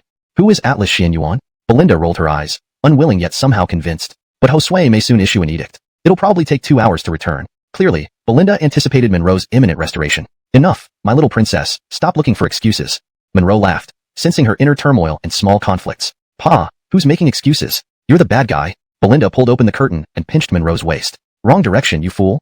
How could I? Although I don't know the way, that road doesn't lead out of the city. Is the scenery better over there? Monroe drove the carriage for the first time, adept at handling it but struggling to turn around. The carriage seemingly couldn't turn. The scenery is indeed more picturesque there. Belinda agreed, considering the beauty might lift their mood. Wait, she paused, suspecting his intention. Eliatrelai not. Belinda was somewhat shocked but didn't want to ask. This man certainly thought differently, conceiving ideas others couldn't. Since we're not rushing back, why not visit my teacher's academy near the city outskirts? You might gain unexpected benefits. That makes sense. Monroe realized Belinda intended to inform Aaliyah of the ingenious top line of the couplet. But should we go empty-handed? Well, you should know my teacher despises these worldly formalities. Bringing gifts would only upset him. At that moment, Monroe dismounted and turned the carriage. All right, then let's do this. On our journey discussing major life events, we can stop by. In maintaining the paragraph structure and style, I've ensured a fluent and coherent English translation, adhering closely to the original narrative while preserving names in pinyin form. Chapter 284. Stefani, a virtuous wife. 2 hours later, Monroe and Stefani arrived at the Atlasio Academy, 10 miles outside the city walls. After dismounting from the carriage, Stefani insisted being a woman is wonderful? Being a happy woman is indeed wonderful, Stefani blushed, speaking candidly. And aren't you the happiest woman alive right now? Don't give me that look. You said it yourself when you were hugging me tightly. Monroe, noticing her rolling her eyes, quickly added, did I really say that? Stefani blushed, remembering vaguely that she might have said something to that effect in the heat of the moment. But it's true that I'm very happy with you. Good. If you feel this way, then it's all worth it. And I promise you'll be happier each day. Monroe laughed heartily. On that note, why are you so extraordinary? What I mean is, how do you have such stamina? I feel like I'm falling apart. Yet after getting off the carriage, you were still carrying me. Stefani blushed and asked coyly. As for that, my dearest, it's a gift from heaven. What we call exceptional endowment, Monroe replied smugly. Indeed, you're an anomaly. Stefani frowned thoughtfully. However, your words make me think, if you're blessed with such exceptional abilities, shouldn't you have many women around you? I didn't say that. Monroe laughed heartily. But you are quite perceptive, as befitting a princess. Your breadth of thought matches your generous spirit. Don't try to flatter me. Tell me, will you want more women in the future? Would you believe me if I said I wanted many women? The chance, think about freeing them from their lowly status and gradually granting them titles. Before Monroe could respond, she continued, showing she could guess he hadn't stayed away from those four. Very well, Magdalena says it counts. Monroe nodded smiling. She might be headstrong, but in this matter, she had her own understanding. As for that other woman, I can't say she's evil, but she's certainly hard to manage. I trust you to handle her. In other words, a seductive and dangerous type. I won't comment further on her, but remind you to be cautious. Don't worry, I know how to handle Alice. I'll deal with her appropriately, Monroe reassured her. Haven't you already been with her? Stefani's suspicion surfaced, less out of jealousy than concern for his standing. Not yet. She just arrived and I haven't fully assessed the situation. Why would I provoke her unnecessarily? Monroe denied it outright. There was no need to mention it. He knew his priorities and didn't want her worrying. All right. Stefani nodded firmly. Well, let go of me. We're almost there. Note, for clarity, character names have been transcribed into pinyin according to standard conventions. Chapter 285. Resolution. The Atlasio Academy was indeed vast. After passing through the main gate, they walked all the way to a secluded courtyard at the back before finally stopping. We're here. Soon, they saw a man lying on a large rock by the stream, dressed in a scholarly white robe, his silver hair very conspicuous. This scene evoked the image of an elderly scholar with the demeanor of an immortal. This person was none other than Celeste's father, renowned as the foremost scholar of Great U, Kiefer. Approaching him, Kiefer lay facing up, head resting on his arm, eyes closed, seemingly asleep. It was a sunny and breezy day, and he had found a comfortable spot. Teacher, Wei has come to see you. Stefani bowed respectfully, while Monroe remained silent out of courtesy. You two walk around for a bit. Don't disturb this old man sunning of books. Meet me in the front hall in half an hour for tea. Yu Xunan did not move, maintaining his original position. Elliot Ning of books? Stefani looked surprised. There wasn't a single book around. Yu Xunan did not respond. Teacher, you? Stefani tried to speak, but was pulled back by Monroe. Virtue, master is indeed Sai Su, drying books, and and the weather is truly splendid today. Let's choose another spot to enjoy such fresh and pleasant air and sunshine. Note, the term Sci-su, drying books, seems out of context in English and may need further clarification or interpretation based on the surrounding text. Here, I'm keeping it as is, but it should be replaced with a more suitable explanation if available. Based on the context, Sci-su could be interpreted metaphorically.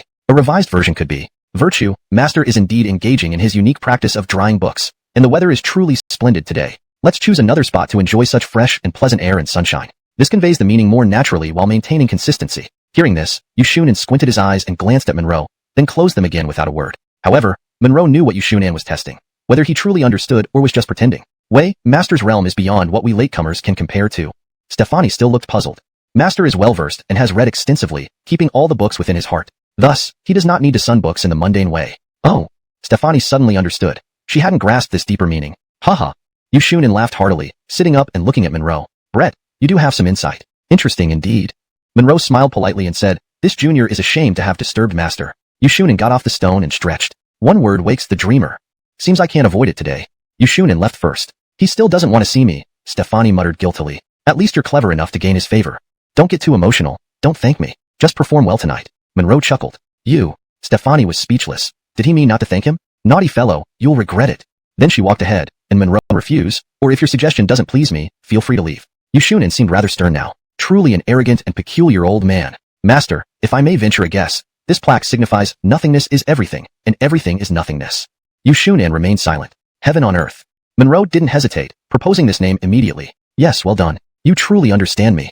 Yushuanan's face lit up. Heaven on earth. One can live in the secular world, yet remain unworldly. Secular life remains secular, but one's heart transforms into heaven. Indeed, Master lives up to being a wise elder, expressing profound truths in just a few words. Monroe was sincere. The words were insightful and reflected the old man's true feelings, dissatisfaction with the current rulers, and a satirical view of the dark reality. You are teachable. Yushunan nodded. Now, I believe what Demi wrote in her letter. Only with a broad mind can one embrace all things. Chapter 286, Gaining an Excellent Senior Brother. I have a couplet for you to appreciate, young friend. Kiefer turned and said, Listening rain pavilion, listen to the rain's clamor. In the listening rain pavilion, listen to the rain's clamor. The rain's clamor lasts for 10,000 years, as does the pavilion. Wonderful, truly wonderful. Monroe immediately praised. The antithesis is perfectly balanced, with a refined and elegant ambience. Sir, you truly deserve your reputation as the literary giant of our great Yu dynasty. My antithesis, while balanced and not without elegance, can only be considered pretentious. It barely matches your original couplet. Viewing river tower, view the river flowing. From viewing river tower, view the river flow. The tower stands for 1,000 years, as does the river. Kiefer looked solemn. Compared to the original, my antithesis falls short in both grandeur and scope. This upper couplet could be said to have no precedent or successor. It's truly unparalleled. One might say it is an absolute masterpiece. Perhaps there will never be another that complements it so perfectly. The exquisite nature of this upper couplet will undoubtedly be remembered by future generations, and so will you. Sir, you speak too highly. I merely happened upon this couplet through luck. It is not worth mentioning. Monroe replied humbly. Belinda felt somewhat envious, but more importantly, delighted. She had never heard her teacher praise anyone like this before. Her husband was positively glowing with pride. Young friend, your humility speaks volumes. Just this couplet alone shows how lofty your ambitions are and how broad your heart is. Kiefer seemed a bit embarrassed. To be honest, even after much thought, I could not find an appropriate antithesis. Last night, while sitting idly in the hall during the rain, inspiration struck me to come up with this lower couplet. And, to be frank, I do not have a better upper couplet to challenge you with. Though I've never conceded defeat in my life, this time I must admit I lost and lost wholeheartedly. Sir, I did not intend to compete with anyone or engage in a contest with you. As the tutor of the princess, you are naturally my elder. How dare I? I look forward to learning more from you in the future. Monroe spoke humbly, though with a hint of flattery, yet it was true. This learned old man was not to be underestimated. Haha, your words suit my old man's fancy. I like your character, Monroe. You win without boasting and remain humble and eager to learn. Eliach qualities are rare indeed. With your permission, sir, I have a request. Monroe thought about using this opportunity to become the old man's disciple, gaining access to his influence among scholars, and potentially mending the rift between him and Belinda. Besides, there was also the beautiful Anthea to consider. If they became family, everything would fall into place. You needn't say more. I cannot accept that. Kiefer waved his hand. Even Belinda furrowed her brows, sensing the intention behind Monroe's words. Yet Kiefer's refusal left her feeling uneasy. It seemed he still harbored grievances. I have long ceased taking on disciples. With your talent, I wish to take you as my final disciple, but I lack the face to do so now, Kiefer sighed deeply. Because of this single couplet, we are destined not to be master and disciple. Honestly, I don't dare call myself your teacher. Do you know why I call you a young friend? That is the connection between us. Let us interact as equals. Since we've connected through scholarship, let us be considered brothers in arms. From today, you shall be my youngest junior brother. The old man was certainly unconventional. Making his own son-in-law a junior brother? No harm done. Besides, considering Monroe's eunuch status, this generous senior brother was genuinely delightful. Monroe wasn't just surprised. He was elated. Being a junior brother far exceeded being a disciple. With Belinda and Anthea as part of his family, all the disciples of Kiefer would call him junior uncle. The benefits were immense. Is this appropriate? Monroe politely demurred, knowing full well that the old man was set in his ways. Belinda was stunned. In such a short time, her husband had become a junior uncle. Do you find this odd or disagreeable? Kiefer glanced at Belinda instinctively. I have always acted according to my heart, without regard for others' opinions. If you think I'm unworthy, feel free to decline. No, senior. Brother, you misunderstand me. Monroe couldn't miss this golden opportunity. Very well then. Let it be decided this way. Kiefer smiled approvingly, finding Monroe agreeable. Teacher, since you're in high spirits today, would you like to stay in the capital for a few days? Belinda began but was cut off by Kiefer. Vivian, I understand your thoughts. Your kindness is noted, but I'll decline the trip to the capital. If you care, assist your husband, my younger brother, in achieving greatness. Safeguard the people, and my heart will be content. Kiefer's words carried deeper meaning. He was not only declining her offer, but also expressing expectations for Monroe. Understood, teacher. I shall remember your teachings, and will not disappoint. Belinda nodded firmly. Monroe remained silent, understanding the unspoken mutual respect. Kiefer knew what lay in their hearts without needing words. Sage-like friendships are as light as water. Kiefer gazed at Monroe. Younger brother, return home. Daimai, please take care of him. Senior brother, rest assured, I will. Monroe didn't linger. Had it not been for Anthea's letter yesterday, this encounter might not have happened. Kiefer would likely have declined visitors. A single couplet won him a wife and captured someone's heart, all while gaining a highly respected senior brother. Was this knowledge truly changing his fate? Chapter 287. That plot of land belongs to senior brother? Elijah, do you think Master will find it hard to forgive me, even though I am no longer a princess? He still harbors resentment towards me, said Stefani with a pained expression as they descended the mountain. Anita, you're being unreasonable. Monroe held her in his arms and shifted the topic. Huh. Stefani was suddenly enlightened. You big rascal. Are you really expecting me to call you little uncle? Choose between husband and uncle, Monroe smiled. What do you think? Stefani rolled her eyes at Monroe but then softened her tone. Sorry, my husband. I shouldn't call you Elijah anymore. It's just that I haven't adjusted yet. Would you have adjusted right away if I asked you to call me uncle? Of course not. You should understand. Only now, after today, have you truly placed yourself in the correct position and started seeing me as your husband? Not entirely. It's been an adjustment process, Stefani said solemnly. But from today on, you will be my eternal man. For this life, I will always be the woman behind you, forever by your side. Good Anita, I trust you. Your husband will love and cherish you for life, no matter how many sisters you might have in the future. Stefani was speechless. You rascal. I was just touched. Do you feel moved enough to cry your heart out? Monroe chuckled. His women needed broad chests and hearts. What do you mean? Stefani's eyebrows twitched and her face turned rosy. My husband, are you planning something devious again? Anita, look at that field of rapeseed flowers. Isn't it beautiful? Monroe had noticed the vast expanse below when he first climbed the mountain. You've corrupted me. Stefani realized she had understood him too quickly. She never used to comprehend such things so fast before, let alone hear about them. So, is it beautiful or not? Monroe laughed and tightened his embrace. Beautiful, yes, but even more beautiful is my wife, like comparing fireflies to the moon. Stefani smiled, happiness showing in her expression. She subconsciously gazed ahead. My husband, getting closer. This rapeseed flower field is indeed quite beautiful. Anita, do you know what I love most about rapeseed flowers? What? Stefani was genuinely puzzled this time. Their color. Right, I like it too. Stefani nodded. Monroe smiled knowingly. Her appreciation wasn't quite the same as his. They then went together to admire the expansive field of yellow blossoms. Soon, from afar, one could see patches of the yellow flowers lying flat. Exciting. 2 hours later, a carriage slowly stopped at the gate of Atlas Manor. It wasn't anyone else but Monroe and Stefani who had crushed countless rapeseed flowers near the academy entrance. My husband, in my excitement, I forgot something important. Entering the courtyard, supported by Monroe, Stefani whispered. That plot of rapeseed flowers, isn't it your teacher's land, planted by my senior brother? Monroe immediately caught on. He had considered this while descending the mountain. Stefani sheepishly stuck out her tongue. Yes, it belongs to Master. He probably planted it himself with Alf and Brad. Why didn't you remember earlier, you spendthrift wife? I just temporarily forgot. Stefani felt helpless. Will Master misunderstand? As long as he isn't blind, he'll likely figure it out, Monroe said. Stefani blushed and became slightly nervous. Should we have someone clean up? Monroe laughed. Silly girl, what's there to clean up? My senior brother would probably think I'm just quirky and know how to have fun. You had me worried there. Stefani understood. They were just playing around. It proved nothing. If I knew it was my senior brothers, I wouldn't have felt bad. We could have caused more damage. You are truly naughty. Stefani was speechless. Oh right, husband, why don't you freshen up before going back? After all, the palace people have waited for so long. Unnecessary. Didn't you already clean me up? How down to earth. Just reaching the front door, they saw a carriage outside. The guards reported that people from the palace had been waiting for almost an hour. Monroe guessed it was likely Ruthie. All right, you head over quickly. Stefani didn't say more and limped toward the back courtyard. Monroe directly went to the main hall where he found Ruthie, looking visibly upset. You're quite the character, aren't you? Did you intentionally bring your new wife out sightseeing knowing the imperial decree was coming soon? Upset. Monroe smiled, placing his arm around Ruthie's shoulder. Sitting here feels hard. Let's go to the inner chamber. There's a soft couch inside. No way. Ruthie shifted slightly. After we're married, I'll take you on a 2-week trip. When we return, we can settle down. What do you think? Monroe whispered in her ear. Ugh. Ruthie blushed and spat. Smells good. Like some herbal drink. Monroe sighed contentedly, closing his eyes. Ruthie couldn't hold back a laugh. Mr. Atlas, please step into the inner chamber. You've suffered. I'll give you a massage. No, I'll release your stress. That's better. As Ruthie spoke, her mood lightened. She wasn't really angry, just feeling somewhat indignant. With a few words, her worries vanished. Oh right, you and Magdalena Way. Don't worry. But, how many people would want such a good task if I offered?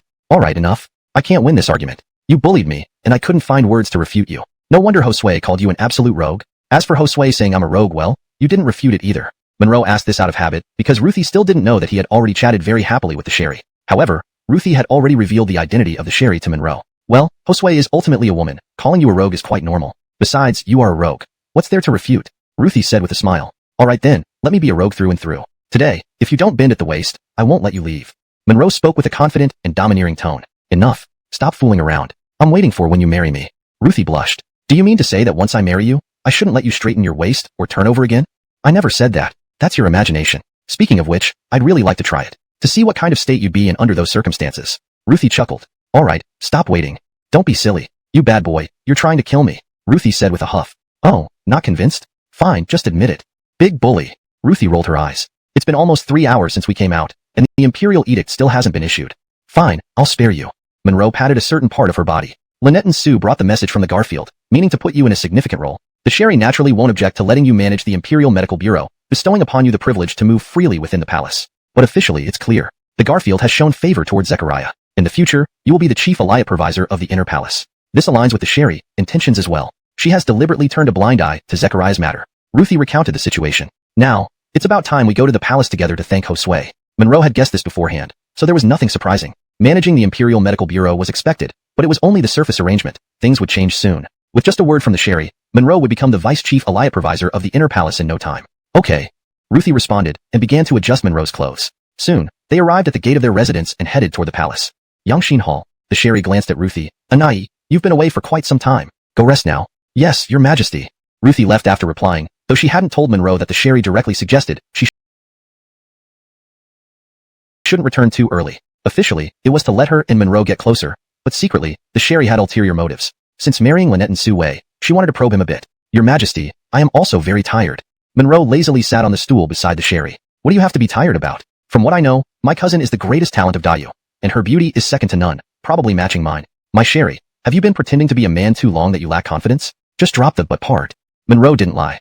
Both were equally beautiful, especially in terms of personality. They both belonged to the category of proud and noble women, and their grace was beyond comparison. But in front of Monroe, the Sherry appeared somewhat pitiful. Having endured much over the years, she could only truly express her true self in front of him. Compared to Lynette and Sue Wei, this made her appear more deserving of compassion. Really?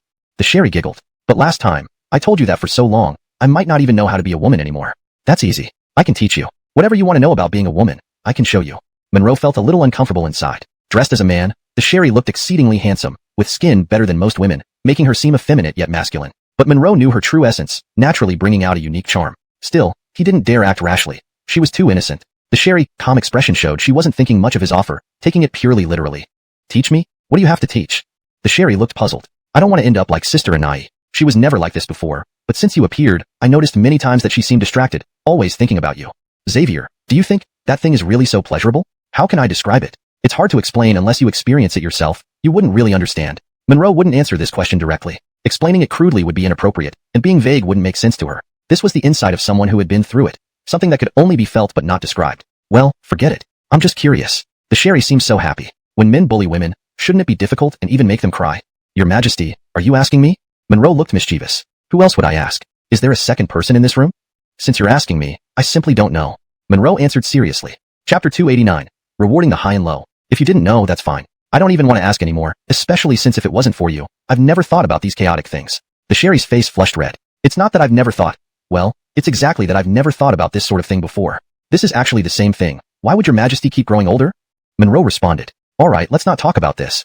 The Sherry looked embarrassed. She was quite interested in these matters now, but couldn't extricate herself from them. So she subconsciously forgot about these chaotic thoughts. It's true, she had never considered such matters before. Yet, now when she had nothing to do, she always inexplicably remembered the Sherry Dowager's voice ringing in her ears. I wasn't thinking of talking about this either, but you kept asking.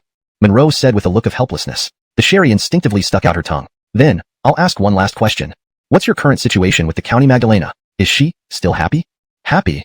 Monroe could sense two meanings in her words. Your Majesty, could you be more specific? Which kind of happy are you referring to? Happy means happy. Could there be any other kind? My point is the County Magdalena still satisfied with you? The Sherry looked somewhat annoyed, feeling awkward asking such a question. It was indeed embarrassing because what she implied by happy did carry an inappropriate connotation. The Sherry Dowager could be happy, but others might not necessarily be, including herself. The Sherry subconsciously thought that although she wasn't completely unmoved, she knew nothing about Ruthie, but she was fully aware of the Sherry Dowager's affairs. Eliot's happiness was not absolute. If one's heart wasn't content, they wouldn't be truly happy. Your Majesty, it's hard for me to answer this question right away. With my good looks, talent, and charm, to put it simply, Your Majesty, as a woman, if I married you. Xavier, you're daring. The Sherry blurted out unconsciously. Monroe, not fazed, smiled slightly. I'm not saying if. If I married you, how would you feel? The Sherry, beautiful face turned slightly red. The key is, I know you're a normal man, and I enjoy chatting with you, which might make me feel better. But the County Magdalena doesn't know any of this. What if she already knows? Monroe said with a smile. Why? Why would she know? Would Your Majesty like to know?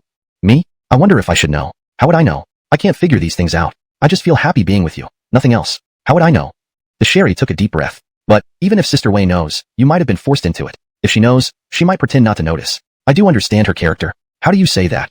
Monroe followed up with another question. Oh, it's like this. Previously, I thought it unnecessary, assuming you two might never cross paths. This is why I agreed internally for you to marry Sister Wei without Uncle Holt knowing anything. The Sherry nodded. You know about the Liang family. At the time, she came to the palace to see me, but she didn't say it directly. She spoke tactfully about encouraging me to govern diligently and care for the people. To put it bluntly, she said everything Uncle Holt did was for my own good, urging me to pay attention to state affairs and make decisions on my own. Sister Wei's character is clear to me. Her temperament is much like her mother's, strong-willed yet very sensible. But, as women, both the consort and Sister Wei have their limitations. I deeply regret not heeding Sister Wei's advice back then, not pushing the Liang family matters to a later date. The Sherry eyes reddened slightly. I often wake up from nightmares, and even now, thinking about this matter makes me very distressed. Back then, I acted like a 3-year-old child, agreeing immediately to Uncle Holt's accusations without a second thought. That's enough. Don't be troubled by this anymore. It's all in the past. If you hadn't done so at that time, Marcus might not have stayed peaceful. If he wasn't peaceful, your throne might not have been secure. What you need to think about now is nurturing hope among those who have become disheartened, ensuring the people live peacefully and without worries. Monroe advised sincerely. If I were you, it would be easier. What did you say, Your Majesty? The Sherry muttered these words subconsciously, but Monroe clearly heard them, pretending not to notice. Nothing. The Sherry acted as if Monroe hadn't heard. My point is, you're right. For the loyal ministers and for all our subjects, even if I have countless grievances, I will endure them. Let's work together for a brighter future. Together? Monroe chuckled. Don't try to use this to test me. Rest assured, I will do my utmost to assist you. No, I didn't mean it that way, the Sherry pouted, seeming slightly upset that Monroe misunderstood her trust. So, what did you mean? Monroe, of course, knew but pretended to tease her. What can't be said? I believe in you, and only you can truly help me make this country strong, ensuring all people live peacefully. I firmly believe you can do it. You're absolutely right. Men don't admit weakness. Even tied down, they still strive. Monroe said with a smile. Yes, Xavier, you're using the metaphor of resilience and strength. The Sherry replied. Yes, that's the meaning. Well explained. Monroe was speechless, indeed finding her explanation quite fitting. Yes, what you mean resonates with me deeply. The Sherry nodded seriously. By the way, the reason I didn't mention Zechariah today isn't that I can't handle him but that I wanted to hear your opinion. After all, you are now his direct superior. Not handling him was wise. I still have uses for this Zechariah. Monroe nodded. The Sherry smiled. Actually, I thought the same. He has been in the palace for so long. Giving him to you might serve great purposes. Plus, it shows respect to the Garfield King openly and covertly. Monroe smiled. My clever little one. Why are you so smart today? No matter high or low, I will reward you today. Hashtag chapter 290. Balthazar Eliottonly arrives. Do I still need a reward? The Sherry looked puzzled, never having heard such a thing in her life except from her father. Besides, what could you possibly have to reward me with? There are things I can reward you with that you've probably never seen before. Monroe said this with a smile. What kind of things? Show them to me. The Sherry asked innocently. Although Monroe had taken liberties with her last time under the guise of teaching, she took it as just a playful moment. Monroe cleared his throat. To put it simply, anything I have on me, you can take. Or, if something can satisfy your curiosity and wishes, consider it a reward. Upon hearing this, the Sherry looked delighted, but Monroe quickly waved his hand. You can't hit or bite too hard though. A little bite is fine. You guessed that so quickly. How did you know before I even said anything? The Sherry pouted. Other than your clothes, a decent belt, and a jade pendant, nothing else interests me. Little darling, aren't you clever enough now? You can do as I taught you last time, like bullying me. Monroe wouldn't say it exactly like last time because that would be admitting guilt. Humph, do you think I'm stupid? The Sherry turned up her nose. This isn't you rewarding me. Clearly, it's me rewarding you. Monroe smiled faintly. Then let it be a reward for me. I've been working tirelessly outside the palace lately. Tiring? The Sherry was speechless, even somewhat disdainful. You married a princess, and you don't think I know about it? You went to the national guest house to treat the 10th princess and saw her completely undressed. To you, managing all these affairs is tiring, but to me, it looks like you're living a much more comfortable life than I am. As she spoke, she suddenly frowned. Right, why should I reward you at all? Giving you control over the entire palace and harem is already a huge reward, isn't it? Fine. For the Sherry's sake, this is enough. I won't ask for any extra rewards. Monroe said solemnly. Sherry? Do you mean the harem sake? The Sherry grumbled without reservation but appeared indifferent, almost defiant, as if no matter what, her pride couldn't allow it. Look, I was giving you face, yet you told the truth anyway. Monroe chuckled. The Sherry rolled her eyes. Although she didn't speak, her stubborn demeanor suggested that she didn't need this name he was offering. Just then, Ruthie called out from outside. The Sherry immediately changed her tone, instructing Ruthie to enter. Your Majesty, Beryl Garfield has arrived. Hearing this, the Sherry glanced at Monroe. Why did he choose this moment to come, knowing you came to pay respects? There's no need for this. Monroe shook his head, unsure himself. The Sherry waved her hand to indicate. Please invite Uncle Holt inside. Yes, Your Majesty. Ruthie responded and left. Soon, she led the Beryl Garfield in. The Sherry didn't ask Monroe to leave since there was nothing to hide, and besides, he was already her son-in-law. Elliot object, pays respect to Your Majesty. Balthazar glanced at Monroe standing beside him, then gave a brief salute to the Sherry. Uncle Holt, please be seated. Greetings, Your Highness. Monroe also bowed. Balthazar only nodded slightly. Inside the palace, there were no father-in-law and son-in-law terms. Everyone must address each other formally. Quickly, Ruthie brought in a chair wrapped in bright yellow satin, not a small stool. Thank you, Your Majesty. Balthazar sat down. Xavier, there's nothing left here for you. You may withdraw. Wait. Balthazar gestured, so Monroe remained silent. Your Majesty, Xavier is no longer an outsider. It's fine to have him stay and listen. He can even offer his opinion. All right, as you wish, Uncle Holt. The Sherry nodded, feeling a sense of foreboding. Your Majesty, this subject heard that you placed Iko and Candace in separate quarters in the palace compound. Is this true? Yes, Uncle Holt, it's true. The Sherry was certain he was here to stir trouble. Your Majesty, regarding the matters of the harem, I've always refrained from interfering. At most, I remind Your Majesty occasionally, allowing you full discretion. But these two women are different. The crimes of the Liang and Xia families are serious. If you're just seeking pleasure, I would not interfere. Balthazar looked grave. But, given your favor towards them, I must speak up. Your actions are ill-considered. If this becomes known, the censors will undoubtedly comment. What do you mean, Uncle Holt? The Sherry interrupted, fearing he wanted to move them away, which would be shameful. Eliatrelai not. Tiana, so beautiful, causing such trouble. Your Majesty, think about it. If you favor them, what will the court and the people think? Does it suggest the Liang and Xia cases have hidden details? Balthazar continued. Indeed, a smart move. Monroe silently noted. This was well prepared. Eleotor enough. The Sherry couldn't refute it. This case was handled by you, Uncle Holt, so naturally, there's no issue. I had no objections at the time. I just didn't think much about it. Just two weak women. Could it really be that serious? Your Majesty, you are young and may not fully grasp the gravity. This concerns the state and the dignity of the court. Words are powerful. Your Majesty, as ruler, you face the officials and the nation. Actions must be cautious, never letting small matters jeopardize the greater good. Keeping these two women and a child is already a great mercy to the Liang and Xia families. Be cautious not to grant further favors. The Sherry pondered, knowing resistance would escalate the situation. Officials might petition against it. Uncle Holt, what can be done now?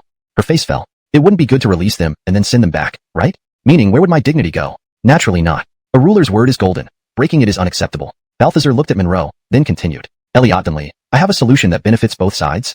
Hashtag chapter 291. An even greater reward. Uncle Holt, please continue. The Sherry felt a secret relief when she saw Balthazar glance at Monroe. Since Iko and Candace cannot return to the palace Yangxiang, Your Majesty could still reward these two women by granting them as concubines to someone who has made contributions. This would adequately demonstrate Your Majesty's wisdom, and naturally, none of the officials would have any objections. It would also be justifiable in the eyes of the people. Holy cow, Monroe inwardly rejoiced.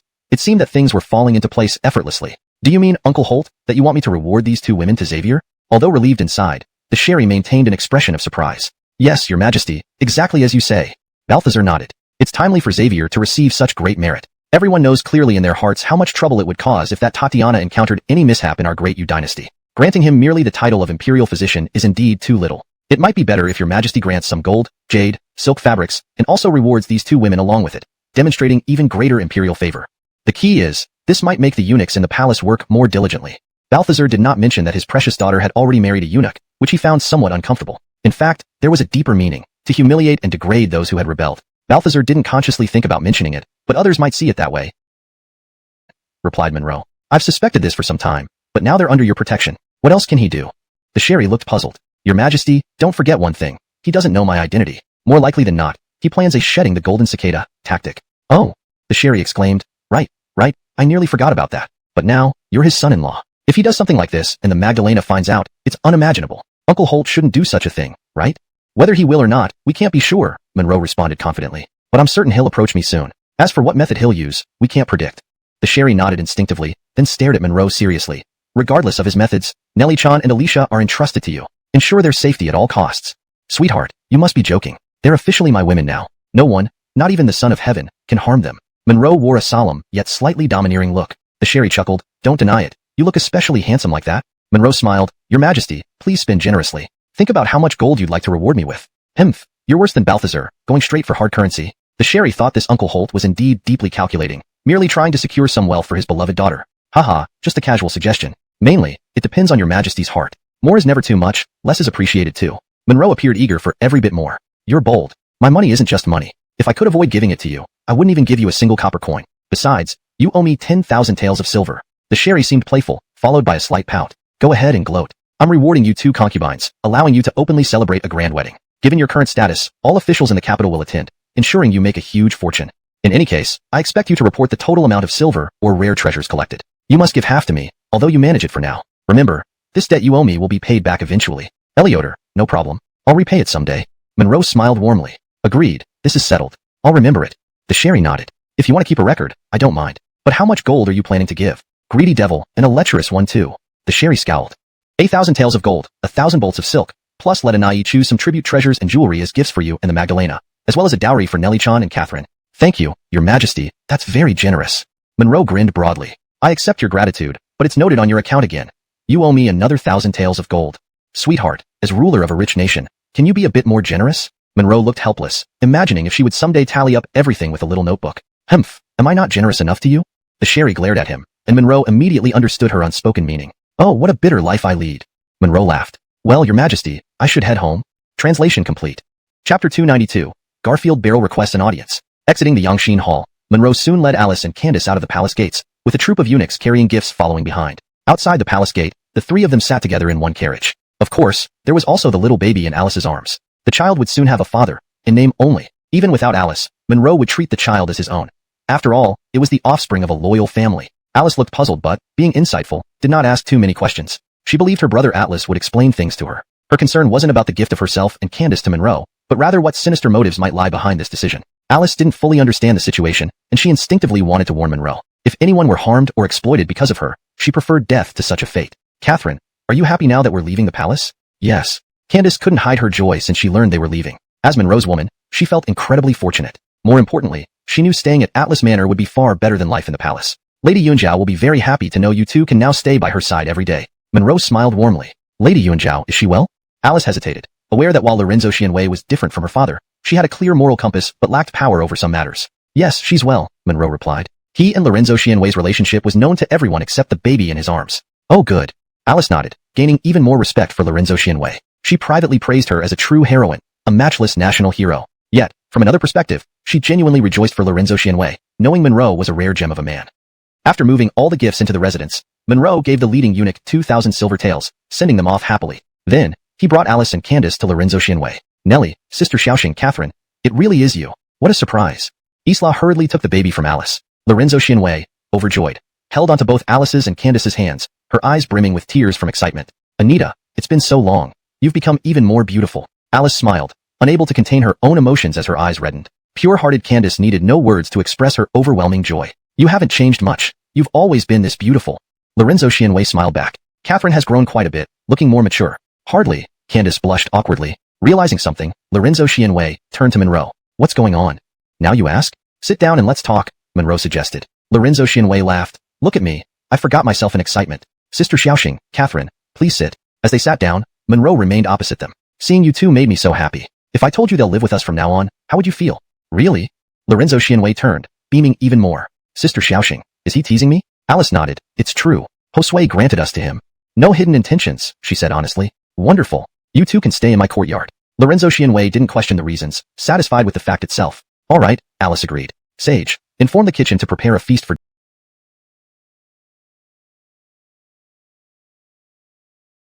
dinner. Yes, sir.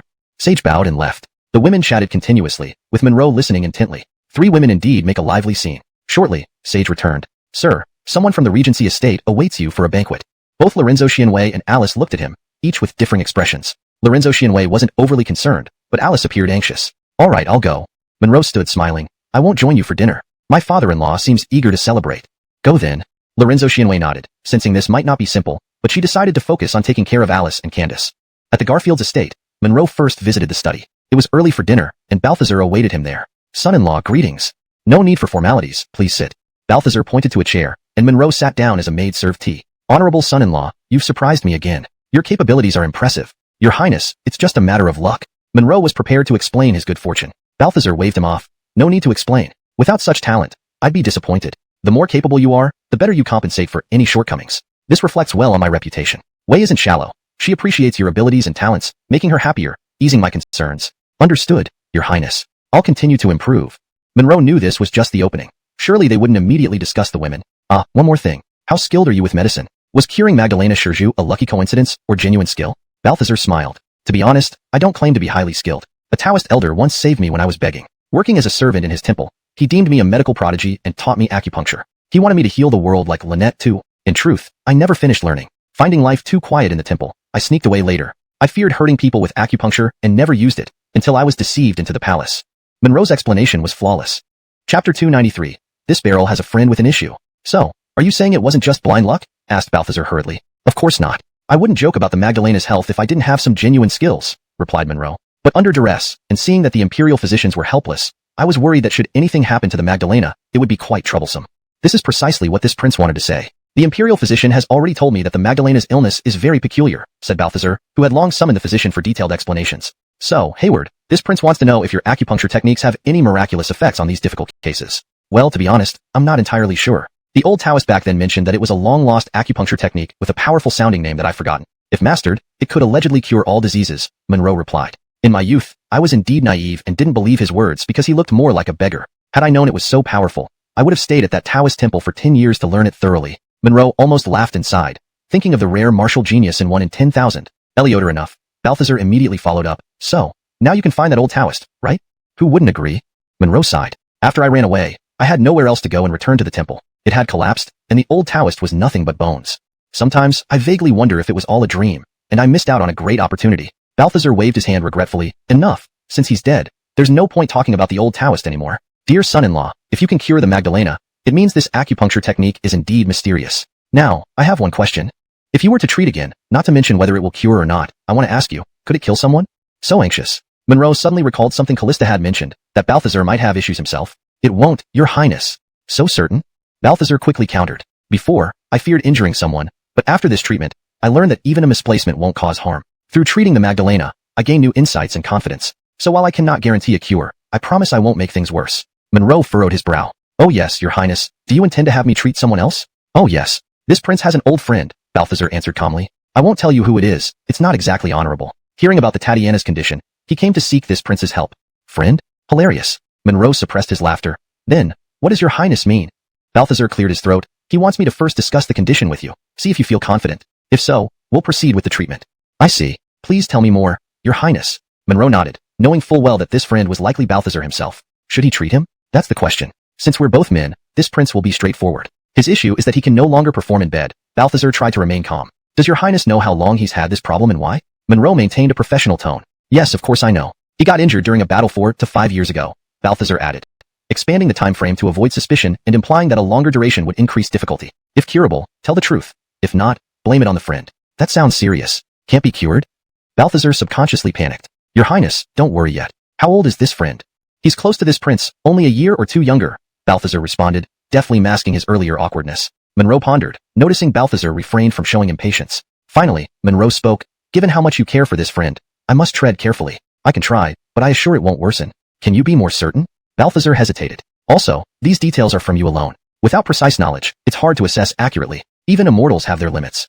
Impossible. Everything is intact. Balthazar paused, deep in thought. Oh, speaking of which, there's another detail he mentioned. Sometimes, seeing a certain woman seems to help like a miracle. Do you understand? Yes, I get it. Monroe nodded, forming more guesses. If that's the case, Your Highness, let him try with that woman as his remedy. I thought the same, but he can't obtain her, which is why he turned to me. Aiko. Monroe instantly realized, confirming his suspicions and understanding Balthazar's true intentions. This old fox planned a strategy. If Monroe could cure him, no further trouble would arise. Otherwise, it'd remain unresolved. Either way, he wanted Monroe to attempt the cure yet didn't truly want it fixed. What trouble are you stirring up, old man? Given this, things change. I believe I can handle it. Perhaps blocked channels need unblocking, making acupuncture especially effective. Monroe decided to take on the task, ready to address it, regardless of the outcome. Good, with your assurance, he can rest easier. Balthazar frowned. What, Hayward? Which channels are you referring to? The translation maintains the original style, tone, and paragraph structure while ensuring natural English flow and coherence. ####Chapter 294. No calling me mother-in-law. Your Highness, you want to ask where to stick the needle, right? You little rascal, you know the answer yet you ask. Blaine's old face darkened. Why did it feel like he was talking about himself? Don't worry, Your Highness. No matter where it's stuck, it won't cause any harm. Monroe was almost laughing inside. If it wasn't his problem, who would be this upset? It was almost self-deception. All right, no more beating around the bush. You understand the situation. Tell me honestly, how confident are you? Let's say, 70%, Monroe replied with confidence. Blaine's expression eased considerably. 70% was already impressive. Good. When we will start the treatment, I'll inform you later. All right, no problem. Your son-in-law is ready anytime, Monroe nodded. Just then, Lucia's voice came from outside the door. Your Highness, the banquet is prepared. The princess invites you, and the prince consort to join her. All right, we know. We'll be there shortly. Blaine spoke to the outside, then got up, looking rather content. Come, my good son-in-law, let's go drink. Soon, the two arrived at Nelliming Pavilion. Lin and Cyrus were already waiting.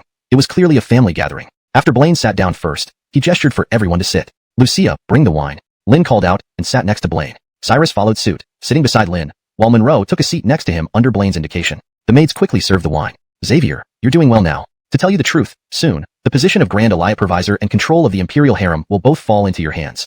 This revision removes the Chinese term Yiting and replaces it with Imperial Harem to ensure the translation reads naturally in English while accurately conveying the meaning of the original text.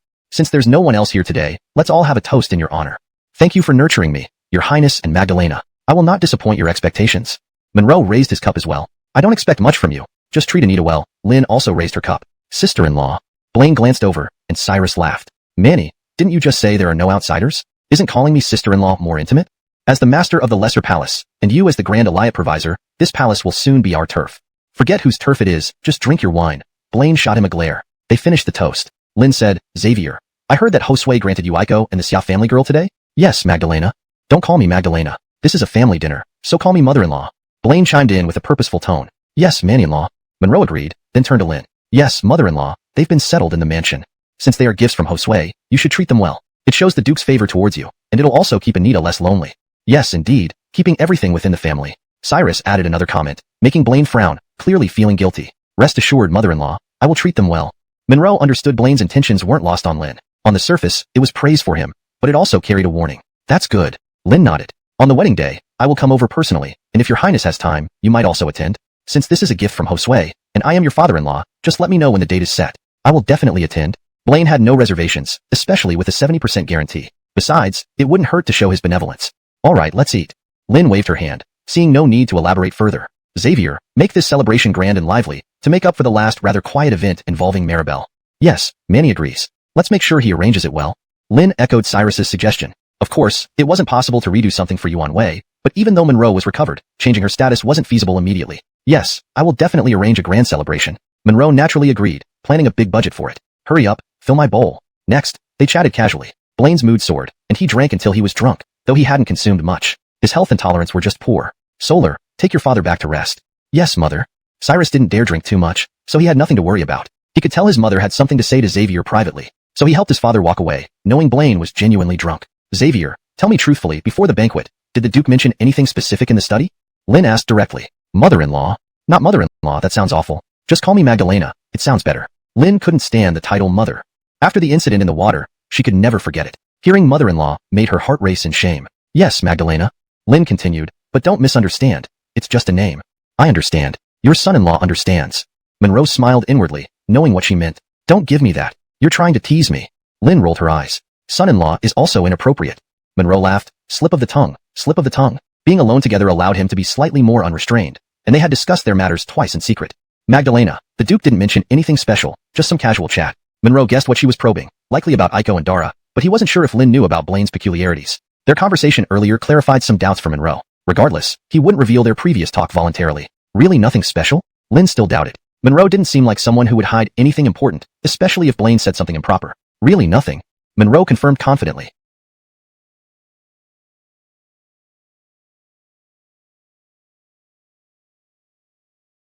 Chapter 295. I never used it. Since that's the case, let's pretend I didn't ask.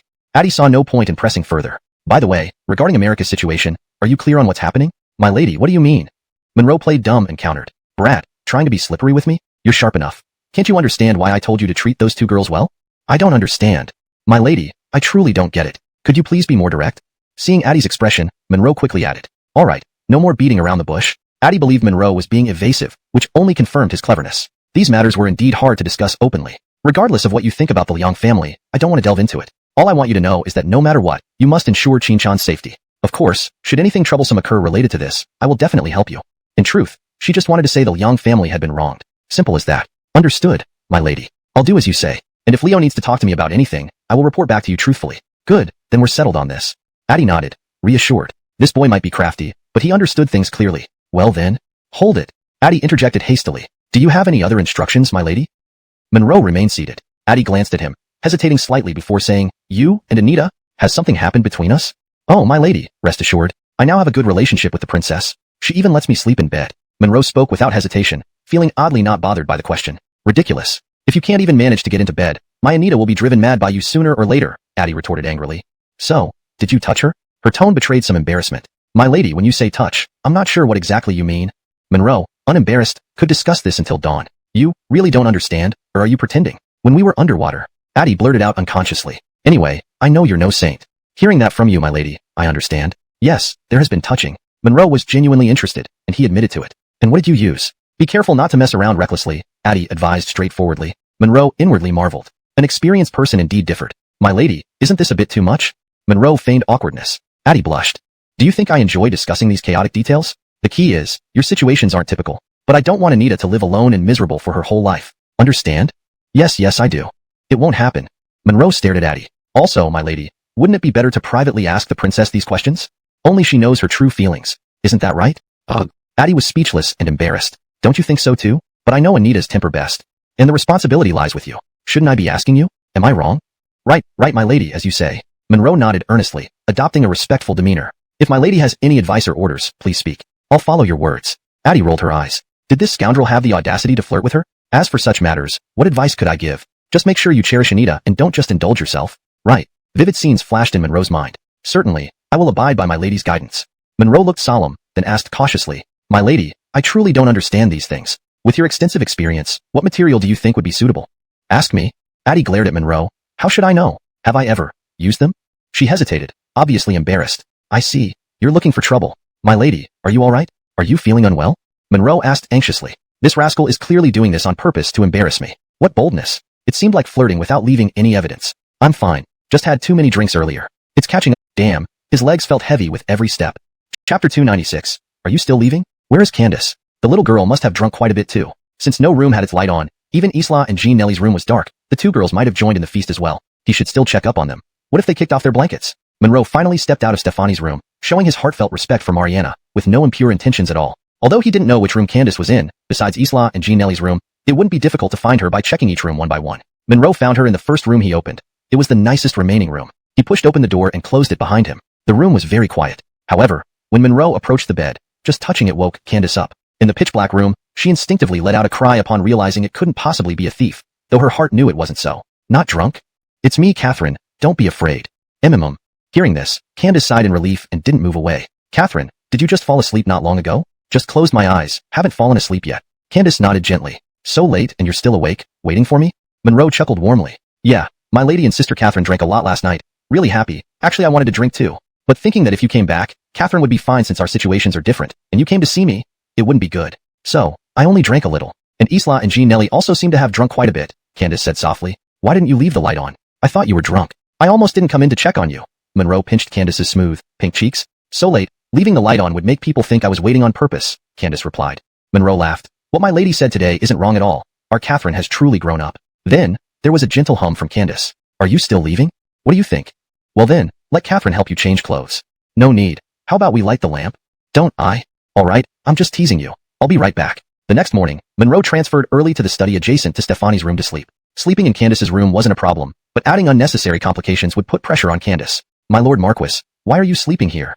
Jean Nelly came to tidy up the study as per Stefani's rules, doing so every day. Monroe, still lying on the couch, asked, guess why? Oh, last night. I forgot. Jean Nelly's face turned slightly red. Lord Marquis, let me prepare your wash basin. Has my lady and Miss Nelly Sean woken up? Monroe inquired. Jean Nelly nodded. Isla has gone to wake them. They were very happy and got carried away with the wine yesterday. Good, go ahead. Yes, Lord Marquis. Jean Nelly responded and left. At this moment, Isla came out of the room. Has my lady and Miss Liang risen? They're up. Let's get ready together. My Lord Marquis slept in the study last night. I'm preparing to serve him for washing up. Got it, I'll tell my lady. Isla returned to the room. Soon, after hearing Isla's report, Mariana felt a pang of embarrassment and realized something. If he slept in the study, he must have intended to come here and sleep, but saw her and left. Wei, you really should have told me last night. I thought Morgan slept alone in the study. Mariana also overlooked this, knowing Stefani's personality and subconsciously assuming they hadn't slept in the same room. Moreover, Stefani insisted on pulling her into a deep conversation. And the reason for drinking so much was because Mariana talked about things in the palace. Otherwise, she wouldn't have called Monroe Brother Atlas. Stefani felt a pang in her heart but appreciated Monroe's character more deeply. A man with great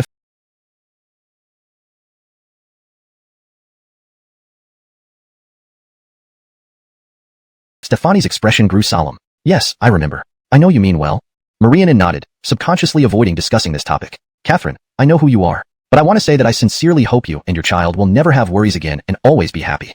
His character, you know better than me. I believe he will treat your child as his own, and please don't worry about me. I don't care about social status. In my heart, you will always be my dear elder sister. Stefani remembered advising Mariana and seized this opportunity to reiterate her thoughts. Chapter 297. Find a wet nurse for the child. After breakfast, Stefani secretly told Monroe about her conversation with Aiko, along with her feelings and thoughts. You are really a wonderful wife and a virtuous helpmate. I'm being serious. You probably know Nelly-chan better than most, but I still want to remind you that her situation is unique. You need to put in extra effort because it's not easy for her to change her mind once made up. Even if you win her heart, that's only 80% of the way there. The rest involves soothing her soul so she can truly be happy. Only when I see her genuinely happy will I be able to remove this thorn from my heart. Only then might teacher and Caitlin's resentment towards me dissipate. Alright, since my dear wife commands it, I'll do my best. Good husband. I believe in you. With your charm, how many women could resist you? Stefani's expression was both coy and admiring, as if she were a devoted fan. Monroe gently flicked her nose. You say that, and now I feel the pressure. What if I fail to meet your expectations? What will happen? That's impossible. Stefani smirked. If you don't complete this task, I won't let you near my bed. Really? Monroe feigned seriousness, prompting Stefani to pinch his waist playfully. Really? Alright, deal. I promise to complete the task. Monroe laughed heartily. Don't pout. Don't worry. It's not about getting into my bed or not.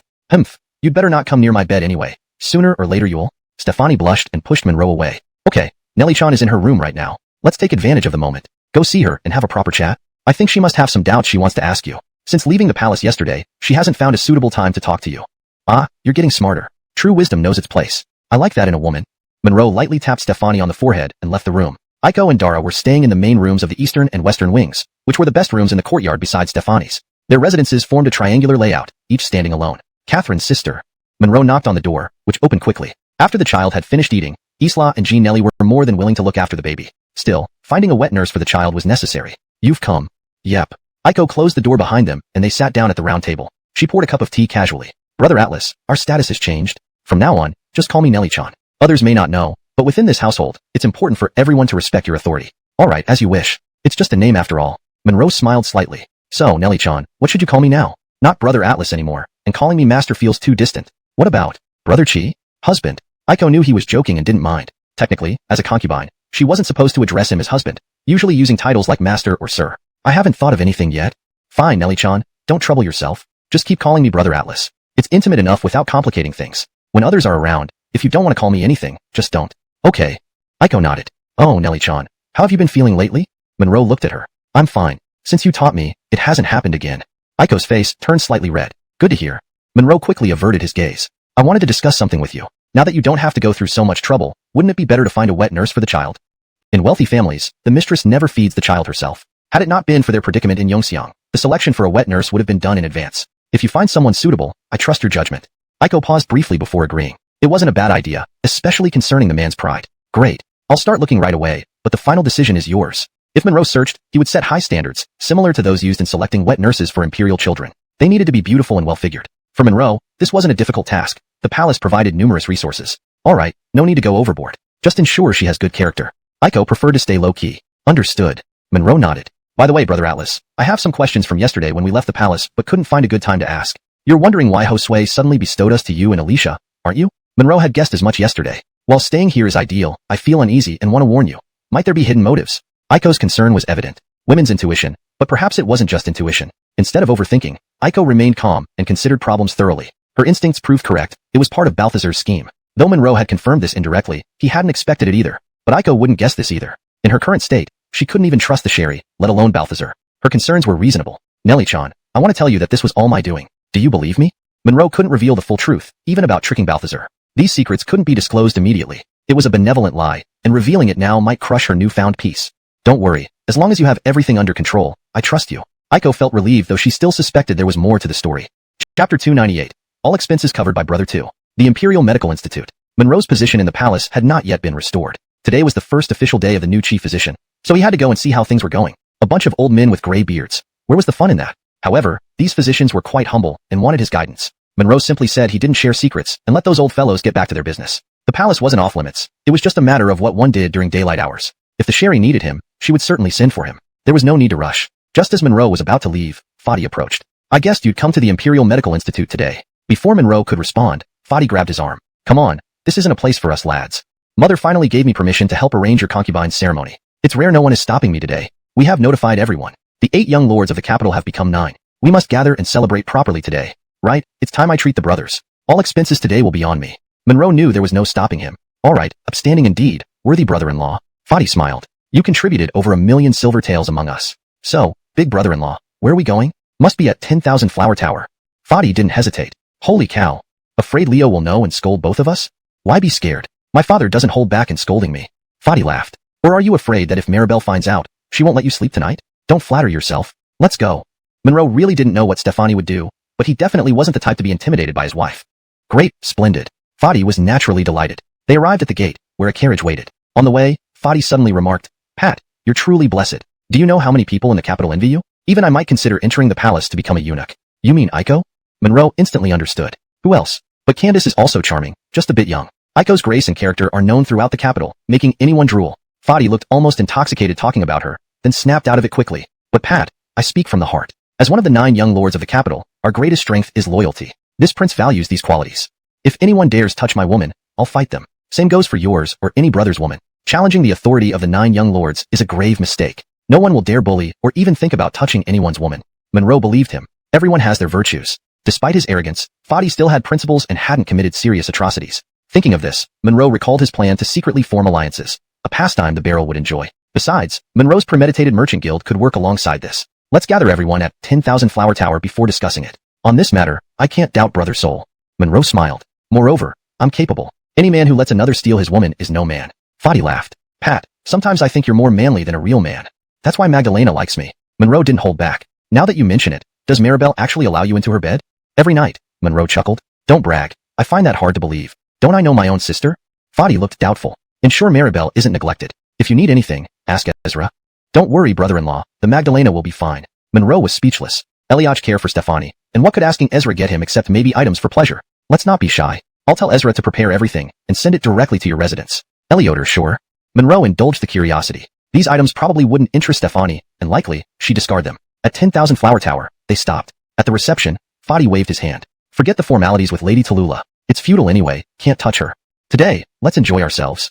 After confirming their identity, they entered. Get us drinks and make him a top-tier member here. All right. They reached the VIP suite, finding the door open, indicating others had arrived. Lena was already inside, ready to accompany her guests. Ezra, Basil, Mawankai, and Barning Yu were already there. 1 brother, 2 brother. All 4 immediately stood, observing proper etiquette. Lena, take my second brother, my brother-in-law, and register him as a member. And brothers, enjoy yourselves. Second brother will cover all expenses today. Second brother awesome? Translation notes *. The translation preserves the original tone and structure, ensuring a natural and fluent English rendition while maintaining the story's coherence and character dynamics. Chapter 299. Braggart Extraordinaire. Very soon, Monroe returned with Lena. With enough clout, it was just a matter of registering. Before long, the remaining members, Boyd, Dion, and Holt Ming, had also arrived. Second brother, you're awesome. The trio cheered again, evidently due to Fadi's praise while Monroe registered as a member. Fortunately, their status allowed them to charge on account. Otherwise, the money in their pockets wouldn't have been nearly enough to settle the bill. Actually, Monroe wasn't sure himself. He had only asked offhandedly while walking down the path. This time, Monroe sat at the position second only to Fadi. Lena, make arrangements. Yes, master. With a wave of Fadi's hand, Lena acknowledged and understood without needing further details. A table full of food and drinks was the bare minimum. Then came the beauties. If there were any newcomers, they must be brought here. If not, the top 9 women based on overall ranking would come. Selecting one was even simpler, as Monroe had seen before. A lottery system determined who was chosen. It was really a game. Hold on. Monroe called out to Lena, who was about to leave. Just set up the food and drink for now. I'll let you know if anything else is needed. Yes, master. Lena complied and left. Everyone knew that Monroe wasn't being stingy, but likely had special plans. Brother-in-law brothers, I have something to discuss with everyone, so let's ask the ladies to leave for now. Yeah, no problem. Fadi agreed first. By the way, old three, you look better today. Want to challenge second brother like last time? Soul brother, are you trying to kill me? Smiling, he glanced towards Monroe. Second brother, your alcohol tolerance, I admire. No, I completely respect you. I have a question, one I'm sure everyone is curious about. How much alcohol can you actually handle, second brother? Everyone, including Fadi, looked at Monroe with curiosity. Monroe laughed silently, raising one finger. 1 gene.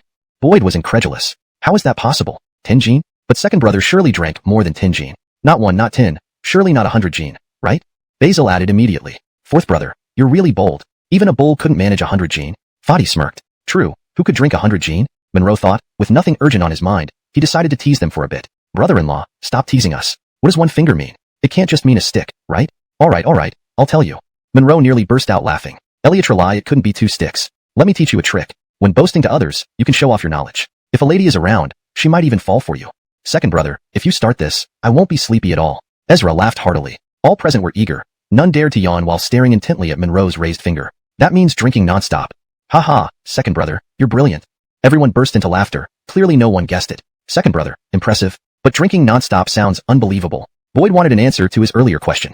I've never been drunk and don't know my limit. So, when everyone else falls over from drinking, who am I supposed to drink with? Hence, it's always nonstop. Monroe never spoke empty words. Your explanation makes perfect sense. I truly admire you. Boyd bowed in admiration. I think from today onwards, Basil should give up the title of the most knowledgeable among us. Second brother truly deserves it. Basil smiled. I agree. Second brother truly knows a lot. The Tatiana's illness stumped many great doctors, yet second brother cured her with acupuncture. That's godlike. I'm not just impressed. I'm utterly in awe. Probably few in the capital wouldn't agree. Anyone who claims otherwise is simply envious. Basil suddenly grinned. Second brother, how about telling us about the Tatiana? Is she beautiful? And what about her figure? Does it measure up? Damn, I didn't say anything yet, and you bastards already know everything. Fadi cursed softly. True, when Xiaomei was around, I didn't get a chance to ask you. Second brother, you were there too. Could you miss it? Monroe chuckled, mocking their obsession. Me too. Fadi slapped his forehead. Hey brothers, remember, seeing the Tatiana isn't easy. You need genuine talent. You, Basil, probably can't make it in. After all this talk about me having no culture, it took just a couplet for me to gain entry. Why is that? Basil questioned skeptically, turning to Monroe for confirmation. Weren't we talking about the couplet our eldest brother used? He managed it with a couplet. Fadi looked smug. Heard it? Admit it. The Tatiana is incredibly beautiful, more so than my sister, who's quite famous in the capital. As for her figure, it's quite graceful. Those specifics you'll have to ask Xiaolin. Wait, hold on. What kind of upper couplet did you come up with? I heard she's a genius like our sixth lady. Did you really stump her? Basil, being the most erudite, was naturally curious and understood the rules. Clearly, she couldn't respond, thus proving talent. Fadi was momentarily stumped, realizing he hadn't remembered. Monroe instantly got it, recognizing Fadi's bluff. Old two, brother-in-law, shouted out. I'll take a sip of water. Fadi, now, Basil echoed. Right, second brother, apart from non-stop drinking, what else did you plan? Boyd motioned with his hands. Monroe smiled, and then extended 4 fingers, but skipped the middle finger. Haha, this time I got it. You've really got something up your sleeve. Basil slapped his thigh. Non-stop drinking, right? You got it pretty sharp. Monroe laughed heartily. Right then, the food arrived. Soon, the table was filled with delicious dishes. Adley, go rest for a while. Monroe waved his hand as Adley and the other serving maids went downstairs. These maids, though older, had great figures and charming appearances. The heavenly assembly indeed had its methods. For instance, women at Wanhuajlu, who grew old and wished to settle down, would receive dowry based on their contributions. Women without means of living were provided re-employment opportunities. These chosen maids handled easy daily tasks and earned decent incomes.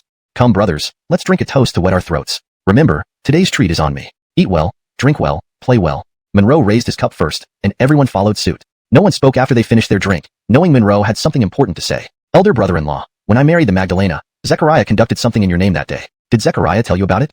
He did. Old Eight's father took care of it, didn't he? It was like an indirect celebration for you. Is there anything else? Fadi looked puzzled. Don't underestimate these beggars. United, they form a formidable force. Though not highly skilled, as long as you can feed them, they dare to do anything. But we won't use them for those purposes. I've planned a way for the 9 young lords of the capital to gain fame worldwide and offer our brothers meaningful projects that will definitely interest you.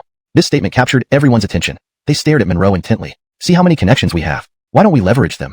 In short, the ultimate goal of my plan is to surpass the heavenly assembly and control the economic lifelines of various nations. Wow, sounds incredible. Fadi's eyes shone with excitement, and the others felt similarly. After all, these were all kids born into wealth, only interested in eating, drinking, and playing. We aim to be the best. Monroe said confidently. There are thousands of beggars. By utilizing the capable ones, we can address employment issues and generate substantial wealth. This will benefit the country and its people.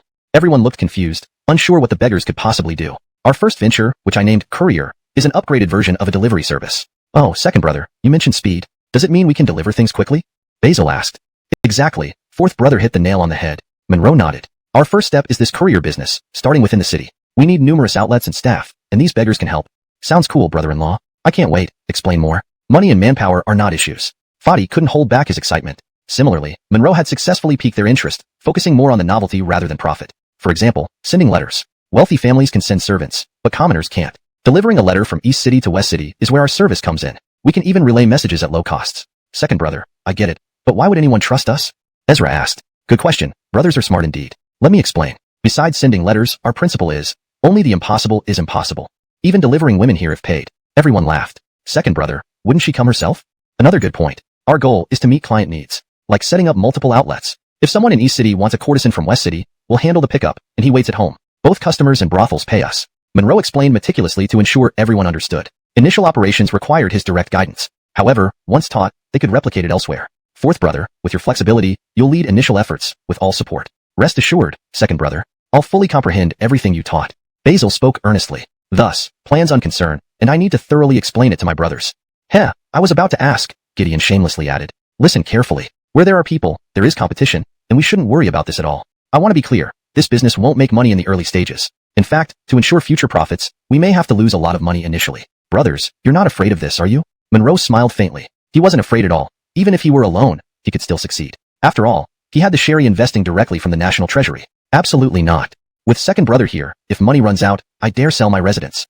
Money, truly the root of all evil, for these brothers. So, in the early stage, we will burn money to gain market share and fame, burning a lot. Only someone as wealthy as Tyandui, Universal Society, could sustain it. Ordinary people wouldn't manage. But actually, I hope someone follows our lead. It'll pave the way for us. While Universal Society can manage for some time, others will eventually go bankrupt due to lack of funds. Once we pass this subsidy period, when our reputation is established and dependency grows among the people, our business model will mature. Then, it's the time we recover costs and make big money. Monroe wasn't afraid of Universal Society. Or third brother this time. This name sounds impressive, better than Universal Society. Basil nodded earnestly. Do you think your barrel can't think of a name? I agree. Gideon grumbled. 9 Dragon Chamber of Commerce, 9 being the highest number, symbolizing our 9 members. But I feel it's still too low-key. What about Longqian Chamber of Commerce? Monroe suggested. Longqian against Universal. Yes, this sounds even more impressive. Basil looked at Boyd, laughing. What are you looking at? Second brother's name sounds great, and it's smoother to pronounce. I'm all for it. Boyd didn't care much. Does anyone have another good name? If not, let's go with Longqian Chamber of Commerce. It indeed sounds nice, almost like an official government chamber. Gideon glanced at the remaining brothers. Monroe did indeed mean it. No. Unanimous agreement. Let's call it Longqian Chamber of Commerce. Tomorrow, we find the most bustling and prime location for our headquarters and hang our signboard. Monroe concluded. But absolutely not near 10,000 Flowers Tower. We need a proper place representing Longqian Chamber of Commerce's image, so we can't be careless. This area around 10,000 Flowers Tower was the golden zone for pleasure quarters and brothels. This is easy. Let's choose somewhere near the government offices, Gideon proposed. If necessary, we can build a new building. Monroe nodded. Yes, elder brother's suggestion is sound. We can explore that tomorrow. Building a new structure might be essential, but let's first secure a temporary spot and raise our flag first. Hee, okay. Leave the headquarters to me. Gideon patted his chest. Now, let's decide on the express delivery name. How about this? You, brother-in-law, choose it. You're the wisest. That's fine. I thought of something earlier. Brothers, listen and chime in if you have better ideas. Monroe smiled. The name needs to be simple, easy to remember, down to earth. How about Shop Boy Relay Station? Yes, that's great. It's very relatable and makes people understand its function instantly. Basil agreed immediately. Fourth brother agrees, so there's no problem. Gideon nodded, raising his cup. Okay, it's decided. Drink a toast, then let Adley serve the goods. Translation note. The translation keeps the same paragraph and line breaks as the original text while ensuring fluency in English. Pinyin names and key terms such as Tyandui are retained for authenticity. Chapter 302. Craving Your Body. An hour and a half later, the Josiah brothers had gradually returned to their dedicated rooms with the women they had chosen. Fadi was already drunk and was carried into the inner bedroom to sleep. He might also have felt that entertaining during the day was inauspicious. In the end, only Monroe remained unscathed, with Adley still waiting by his side. You can go now. Monroe gestured to the woman he had just chosen, who sat beside him. Of course, Fadi had not skipped his turn but was now being attended to inside. The woman responded and left promptly. Adley, you've worked hard. Come, sit and join me for a couple of cups. Adley walked up to Monroe and said in a coquettish voice, Master, don't you wish to pay a visit to Miss Tallulah? Is it possible? Monroe asked instinctively but soon realized an issue. She could very well be the mysterious princess from Dashi. Anyone else might not be allowed, but Master, wouldn't you be? Adley smiled demurely. Now, you are a legendary figure renowned throughout the capital. All right, let's go. Monroe got up and followed Adley out. Adley, I presume Barbara is the one we're meeting? Master, all I know is that Pia admires your talents. Adley replied. Fine, I hope she genuinely admires my talents. Monroe asked casually, knowing it was obvious. Adley was quite dutiful, saying what needed to be said and not uttering a word more. They soon arrived at the room they had visited before, the residence of Reba. Master, please feel free to proceed. This servant will take her leave. Adley spoke, and then turned to leave. Donghua building had strict rules. Meeting someone like Reba, a goddess-level figure, required following protocol strictly. No matter one's status, even top-tier members had no right to meet her without permission. Everything had to follow a set procedure, starting with submitting a formal letter. Only after Reba's approval would one gain the privilege to meet her. Otherwise, her presence was off-limits. Clearly, Adley had already completed the necessary steps beforehand. The letter was a simple formality, but crucial was Reba's consent. It wasn't hard to imagine that Reba herself wished to meet him. Donghua building's reputation wasn't undeserved. There were no guards upstairs or downstairs. They were confident no one would dare cause trouble here, as doing so would bring severe consequences. Without hesitation, Monroe pushed open the door and walked in. Barbara matches purple attire. Reba wore a purple low-cut fairy dress, making her look even more enchantingly beautiful as she sat at the zither stand. Master, do you have any songs in mind? Hearing this, Monroe smiled and shook his head. Reba looked slightly surprised. Why not? Could it be that Master finds Pia's zither skills unsatisfactory? The zither doesn't intoxicate. People do. Pia's voice is like heavenly music. Why would other instruments be needed? Monroe shook his head again. Master truly knows how to please women. Reba smiled. So, Master, what would you like to do? Monroe's lips curled upward. Naturally, the things that lovers enjoy. Master says this, but Pia is somewhat puzzled. Please enlighten me. Reba replied. I'm thinking only of men and women together. What do you think men and women most desire when they're together? Monroe asked with a smile. Reba blushed slightly. Though she hadn't fully grasped earlier comments, these straightforward words were clear enough. Master, did you come here only for such thoughts when meeting Miss Tallulah? Or what? Monroe directly countered. Pia is breathtakingly beautiful, yet we've only met once. It's not as if I've pined for you since our first encounter or lost my appetite. To be honest, I have no such fantasies. My only thought right now is that I crave your body. Only that.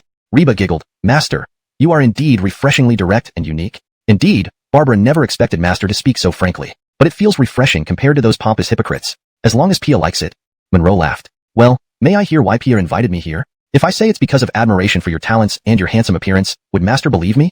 Reba replied. Of course, now, you are the sole surviving heir of Dashi. Does Master doubt the authenticity of my identity? Reba questioned. Chapter 303. Jean. Terrifyingly capable. Actually, to me, it's not so important whether you're a real princess or not. Monroe spoke frankly. But now that the night pearl is tied to a treasure, I can't ignore this matter anymore. Jean indeed thinks things through carefully, Zara praised. This was crucial. Now that matters concerning the night pearl had escalated to this extent, involving so many people, if her identity was false, then the treasure would likely be non-existent too. Not just Balthazar, Monroe also wanted the treasure and everything it entailed. Most importantly, if this turned out to be a grand lie, it would be an unbearable humiliation. It would be like rubbing his intelligence in the dirt. So please, Magdalena, help Atlas clear up this confusion. Monroe really wanted to hear what story lay behind all this, though he couldn't fully determine its authenticity. However, true is true, and false is false. If they were to collaborate, any deception would soon come to light. My mother was once a widow who sold tofu for a living, hailed as the most beautiful woman locally, known as Tofu Shishur, or the Black Widow, which meant she brought misfortune. Though my mother was incredibly beautiful, many lusted after her beauty, but no one dared approach her truly. First man died of intoxication on our wedding night. Second man lost his mind and jumped into a well without even drinking. Since then, no one dared scheme against my mother again. The name Black Widow spread around that time. Later, when my father visited that place and heard of this incident, he met my mother and fell in love with her. He considered himself the true Dragon Emperor, believing my mother could not harm him, so he secretly consorted with her. Afterwards, my mother became pregnant, but Manny had already left and knew nothing about my existence. No one believed my mother could have consorted with anyone, assuming the unborn child must be monstrous, thus expelling her. Eventually, a nun from the mountain temple sheltered my mother until I was born, staying on the mountain and learning arts from my master. At 8, my mother passed away, telling my master my true origin before dying. When Manny learned about it, he kept it quiet and let my master continue teaching and raising me. Later events should be clear to you. After the Ellis and royal family were killed, my master told me this secret and gave me the other night pearl. All my people were secretly cultivated by my master under Manny's instructions. As for my being in the pleasure quarters, no one really cares. Zara clarified everything in one breath. It's not surprising that no one knows. It makes perfect sense. Monroe found no holes in the story, though that wasn't the core issue. Royal affairs were not strange. For common-born princes and princesses to exist was normal, unable to return to the palace due to their low-born status. If the treasure truly existed, keeping one pearl for oneself and another with commoners was a prudent strategy. Then, Miss Ziyun's purpose in coming to Dayu isn't hard to guess. Obviously, it's to restore your kingdom. Clearly, the old emperor's night pearl had arrived in Dayu, especially since Balthazar had supported the current Arab king personally. Thus, they could unexpectedly change the Arab kingdom again. Yes, that's my mission, Zara confirmed. So Miss Ziyun plans to use the treasure as leverage to regain your throne with Dayu's support. But, Miss Ziyun, I have a question. Are you so confident that our Garfield will not betray you, or might take the treasure and go back on his word? Monroe had foreseen this problem long ago. Zara smiled. Jean is perceptive. If you were in charge, perhaps I wouldn't worry so much. But since I've decided to act, I must have a foolproof plan. impossible to be toyed with by Balthazar. Alright, then I won't press further. Magdalena won't tell me anyway, Monroe replied. All this was obvious. If Zara revealed the final secret, she would not be where she is now. Thank you for understanding. Zara nodded slightly. Now, do you still choose to proceed as planned? Expectedly, Monroe did not dwell on it. Is there a better choice for me, Jean?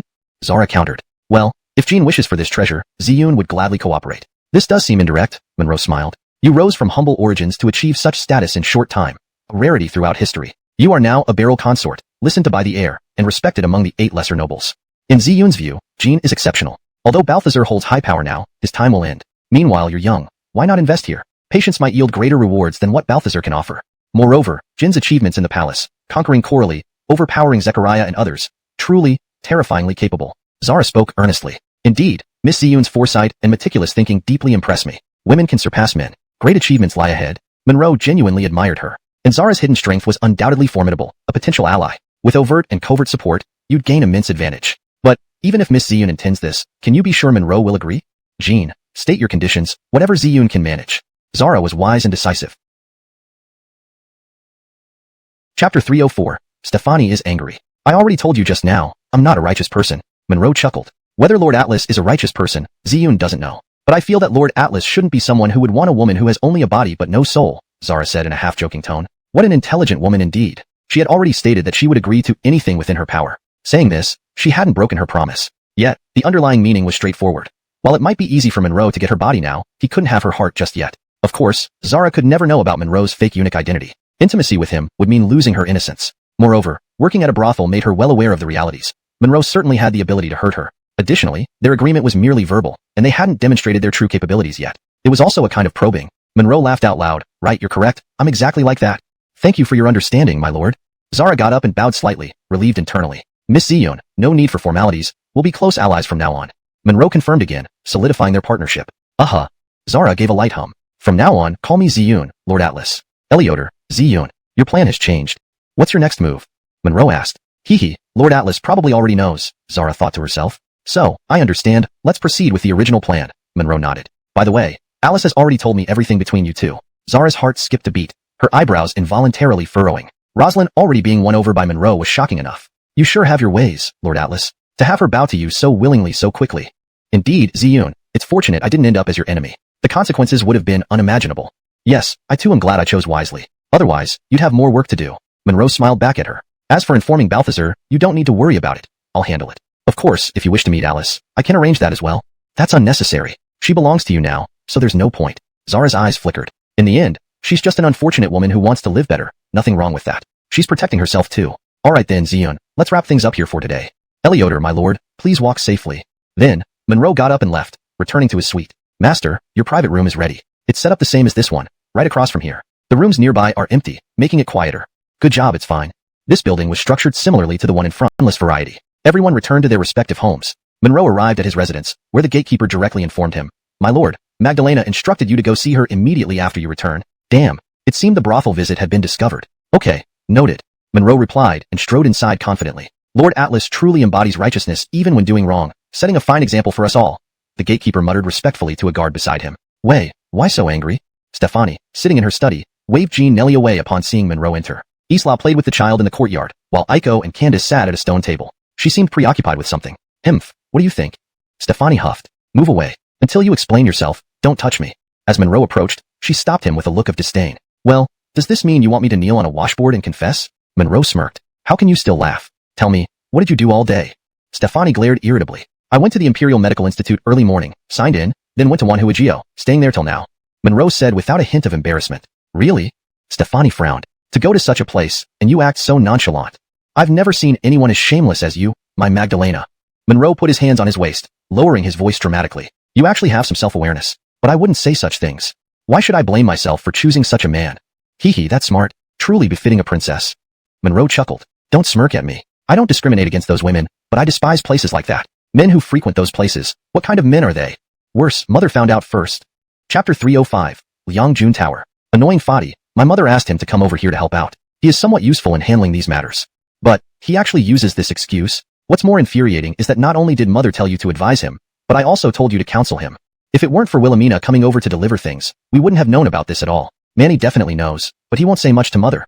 You see, If Manny passes away and leaves the throne to him, alas, Stefani sighed, as if she couldn't bear to speak further, unable to imagine what would happen. But you even went along with him?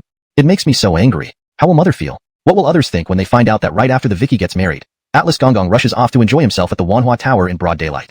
Magdalena, if I say I was doing something important today, would you believe me? Monroe had a serious look on his face. Indeed, Balthazar wouldn't have any issues knowing this. Who would have thought that Lin's maid Wilhelmina would come by to deliver items, and Fadi had never been there before? It wouldn't take long to figure out where it was. Why wouldn't I believe you? If you can't trust your own husband, who can you trust? Besides, I believe that at most, you just drink some wine and listen to music there. Also, I'm not upset because of women. I've always said, as long as you don't forcibly take common girls or act respectfully towards women, no matter how many you bring back, I have no objections. Stefani maintained her firm stance. Of course, courtesan women definitely didn't fall into the category of respectful behavior. But why couldn't you talk about important matters somewhere else instead of going to such a place?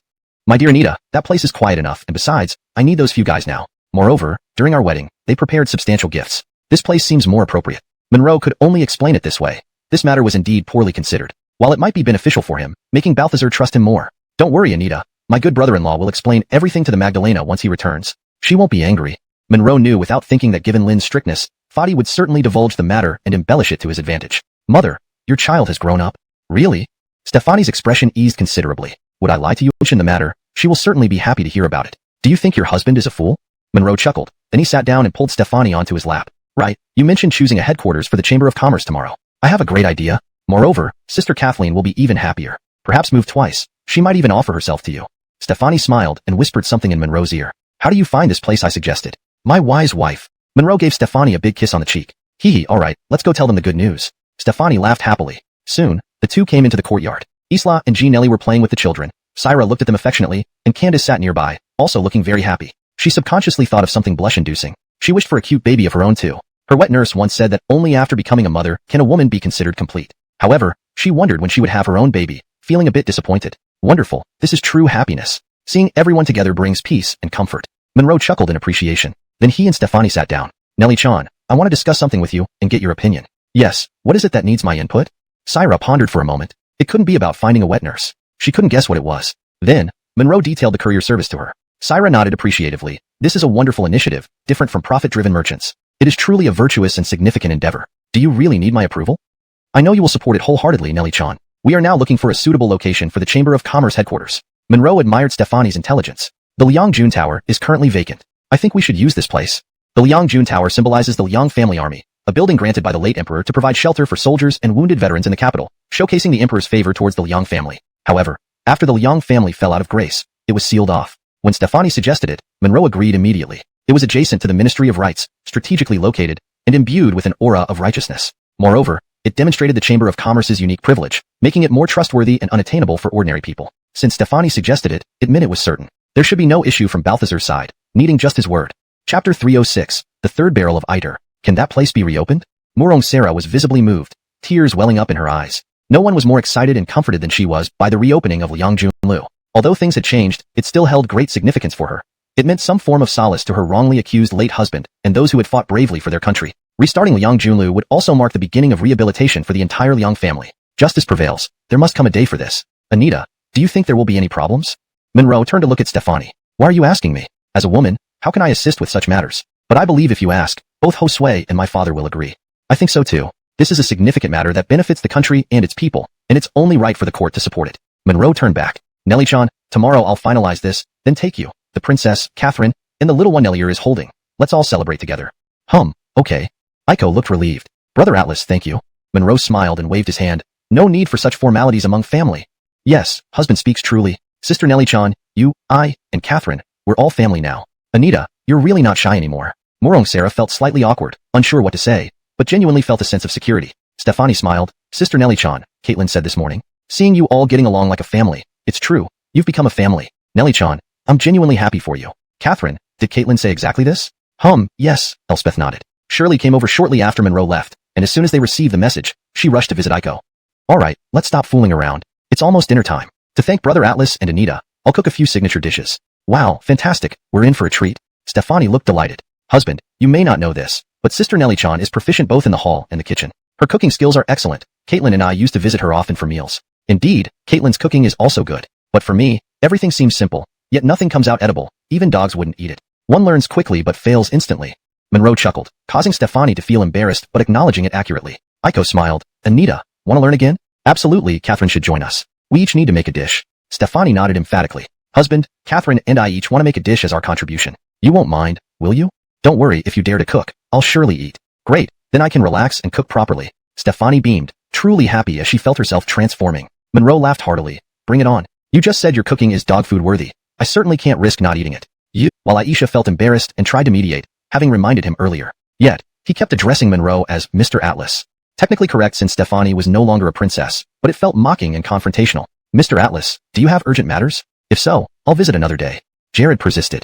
No problem, just family affairs. How can I not offer a drink when your highness visits? Monroe smiled. And your highness, being able to serve Magdalena Tin is an honor.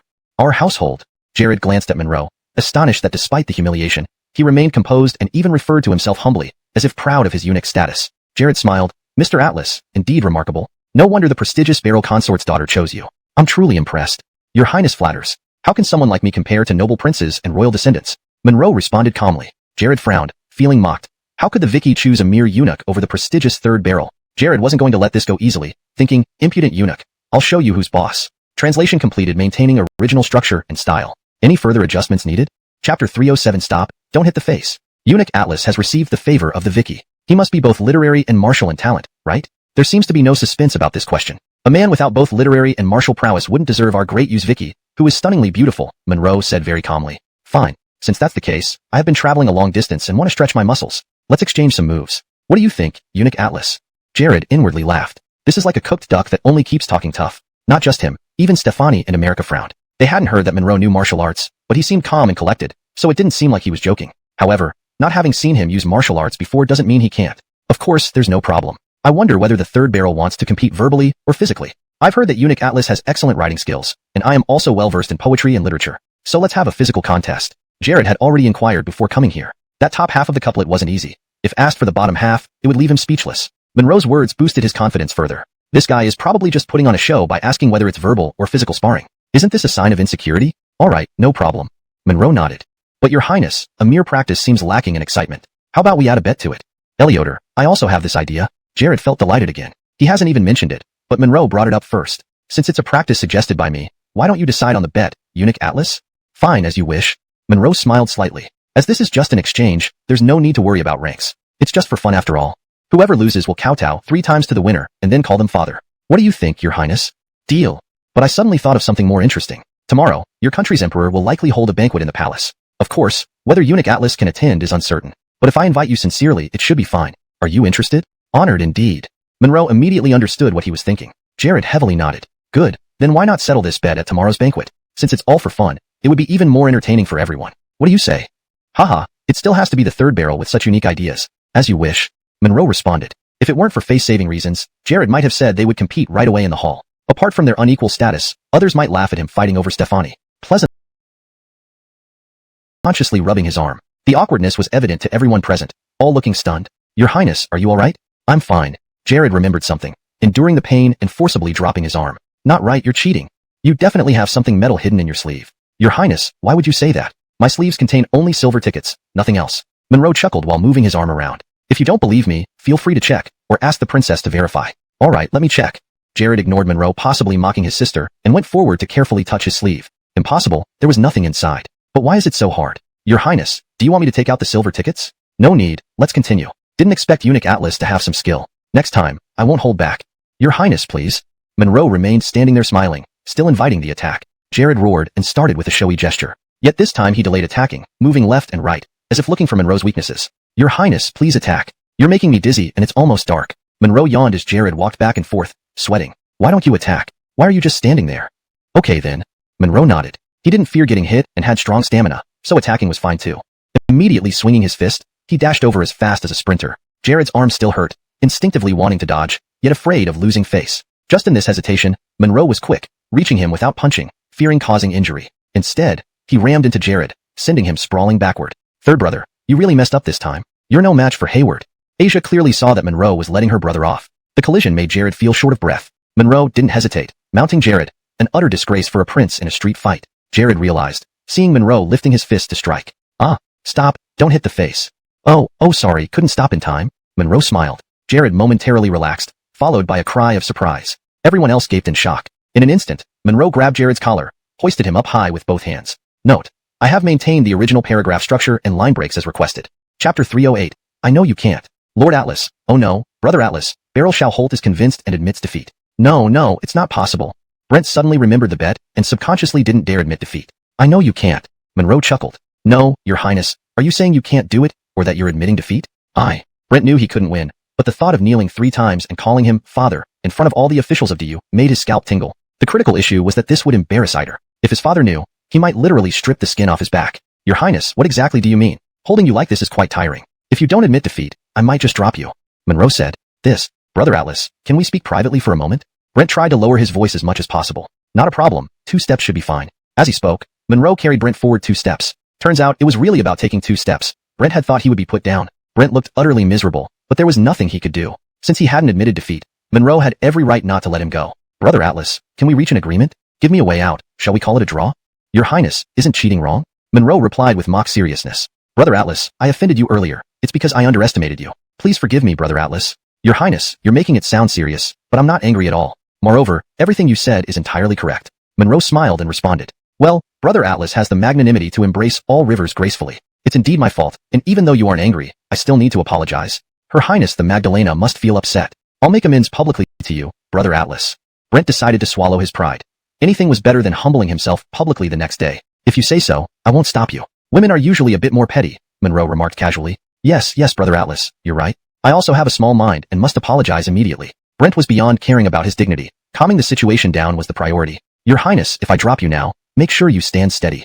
Eleotor, sure, thank you, Brother Atlas. Brent secretly breathed a sigh of relief. Then, Monroe tossed Brent forward, and he barely managed to stay on his feet. Brother Atlas is truly well-versed in both literature and martial arts. Most admirable. I naturally enjoy making friends, and I would love to have a friend like Brother Atlas. Brother Atlas, I think we should stop here today to avoid hurting our feelings. Brent bowed respectfully. Your Highness displays great heroism, which Monroe also admires. As they talked, they reached the crowd. Brother Atlas, today has turned into an unexpected encounter. I'm determined to make you my friend. Thank you, Your Highness. If there's ever anything I can help with, feel free to ask.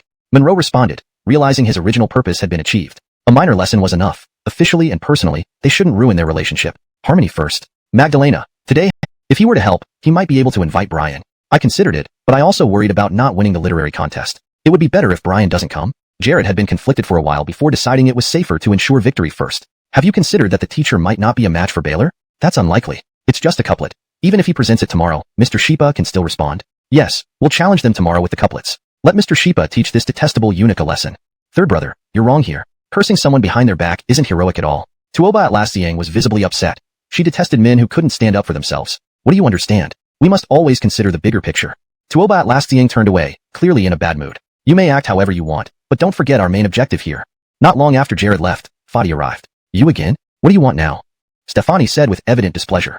Maribel, today I went to the 10,000 Flower Tower with Baylor on official business. I've already explained everything to Mother. She didn't say anything. Stefani sniffed but remained silent. Brother-in-law, you must have some important matter to discuss. Monroe hurriedly asked. Manny sent me. This time, the Northern Shi envoy, Aaliyah instinctively pouted but didn't press further. Her father placed great emphasis on respect and propriety. But deep down, she admired Monroe's thorough consideration. Seeing Marianne and Siarower would certainly delight Kiefer. They then called for Marianne and Siarower. With no carriage available, they rode horses. Both Marianne and Siarower came from military families and were skilled riders. Aaliyah and Stefani also frequently rode together. Less than half an hour later, they arrived at the foot of the mountain where the academy was located. Stefani glanced involuntarily at the rapeseed fields nearby, regretting the fading light prevented her from visiting them. Soon, they reached Kiefer's residence. Senior brother.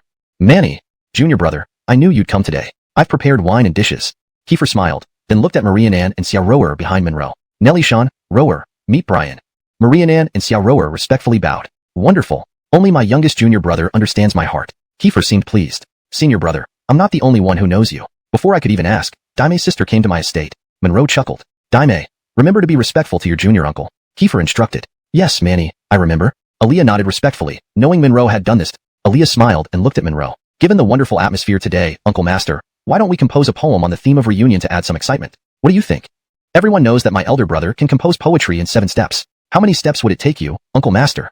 Daime, don't be impolite. Kiefer laughed heartily. But her suggestion deeply resonates with me. It was clear that the old man was determined not to back down. Monroe smiled slightly. Brother can compose poetry in 7 steps, an unparalleled feat both past and present. I can only look up to him. However, since Daimei proposes this, perhaps brother wishes to test his skills once more.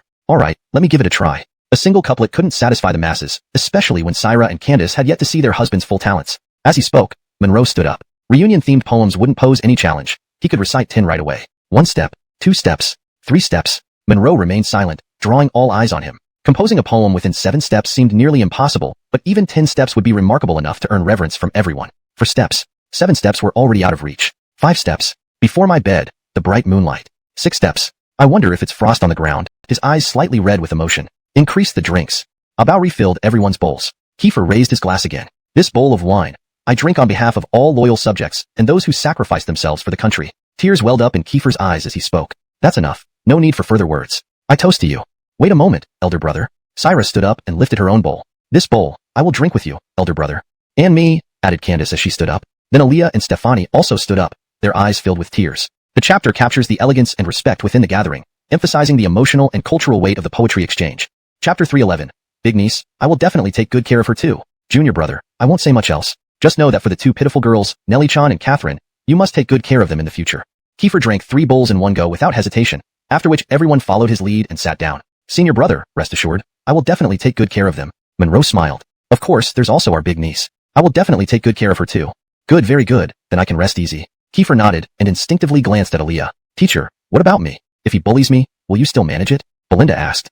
Kiefer pondered for a moment before sighing. Wei, you are a good child. I hope all of you will be fine. Yes, I remember your words. I won't let you down, teacher. I'll be a qualified wife and get along well with elder sister Sarah and little sister Catherine like family. Belinda replied with undisguised delight because her teacher had finally forgiven her. Daimei's sister, when you're free, you should come over to our place more often.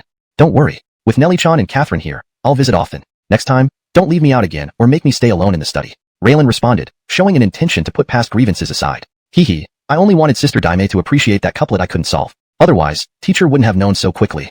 Yes, big niece. If not for that, how would there have been such a fortunate encounter that led to an uncle who cares for you? Monroe grinned in agreement. That's right, Uncle Atlas does care for Nadine very much. Raylan emphasized the last part. By the way, junior brother, once you set the wedding date for you and Nelly-chan as well as Catherine, please send someone to inform me ahead of time. I will definitely be there to celebrate. Thank you, senior brother. If you come, I might need to prepare a few extra gift lists. Monroe replied. Kiefer laughed heartily. You kid. Really something? The next morning, they left the academy early. To their surprise, he debated a couplet until a talented youth coughed up blood and died on the spot. So formidable. I should have a friendly competition with him. Monroe was already prepared to challenge this cunning Hayden. Certainly, they would debate couplets, for that was the only way to decide a winner.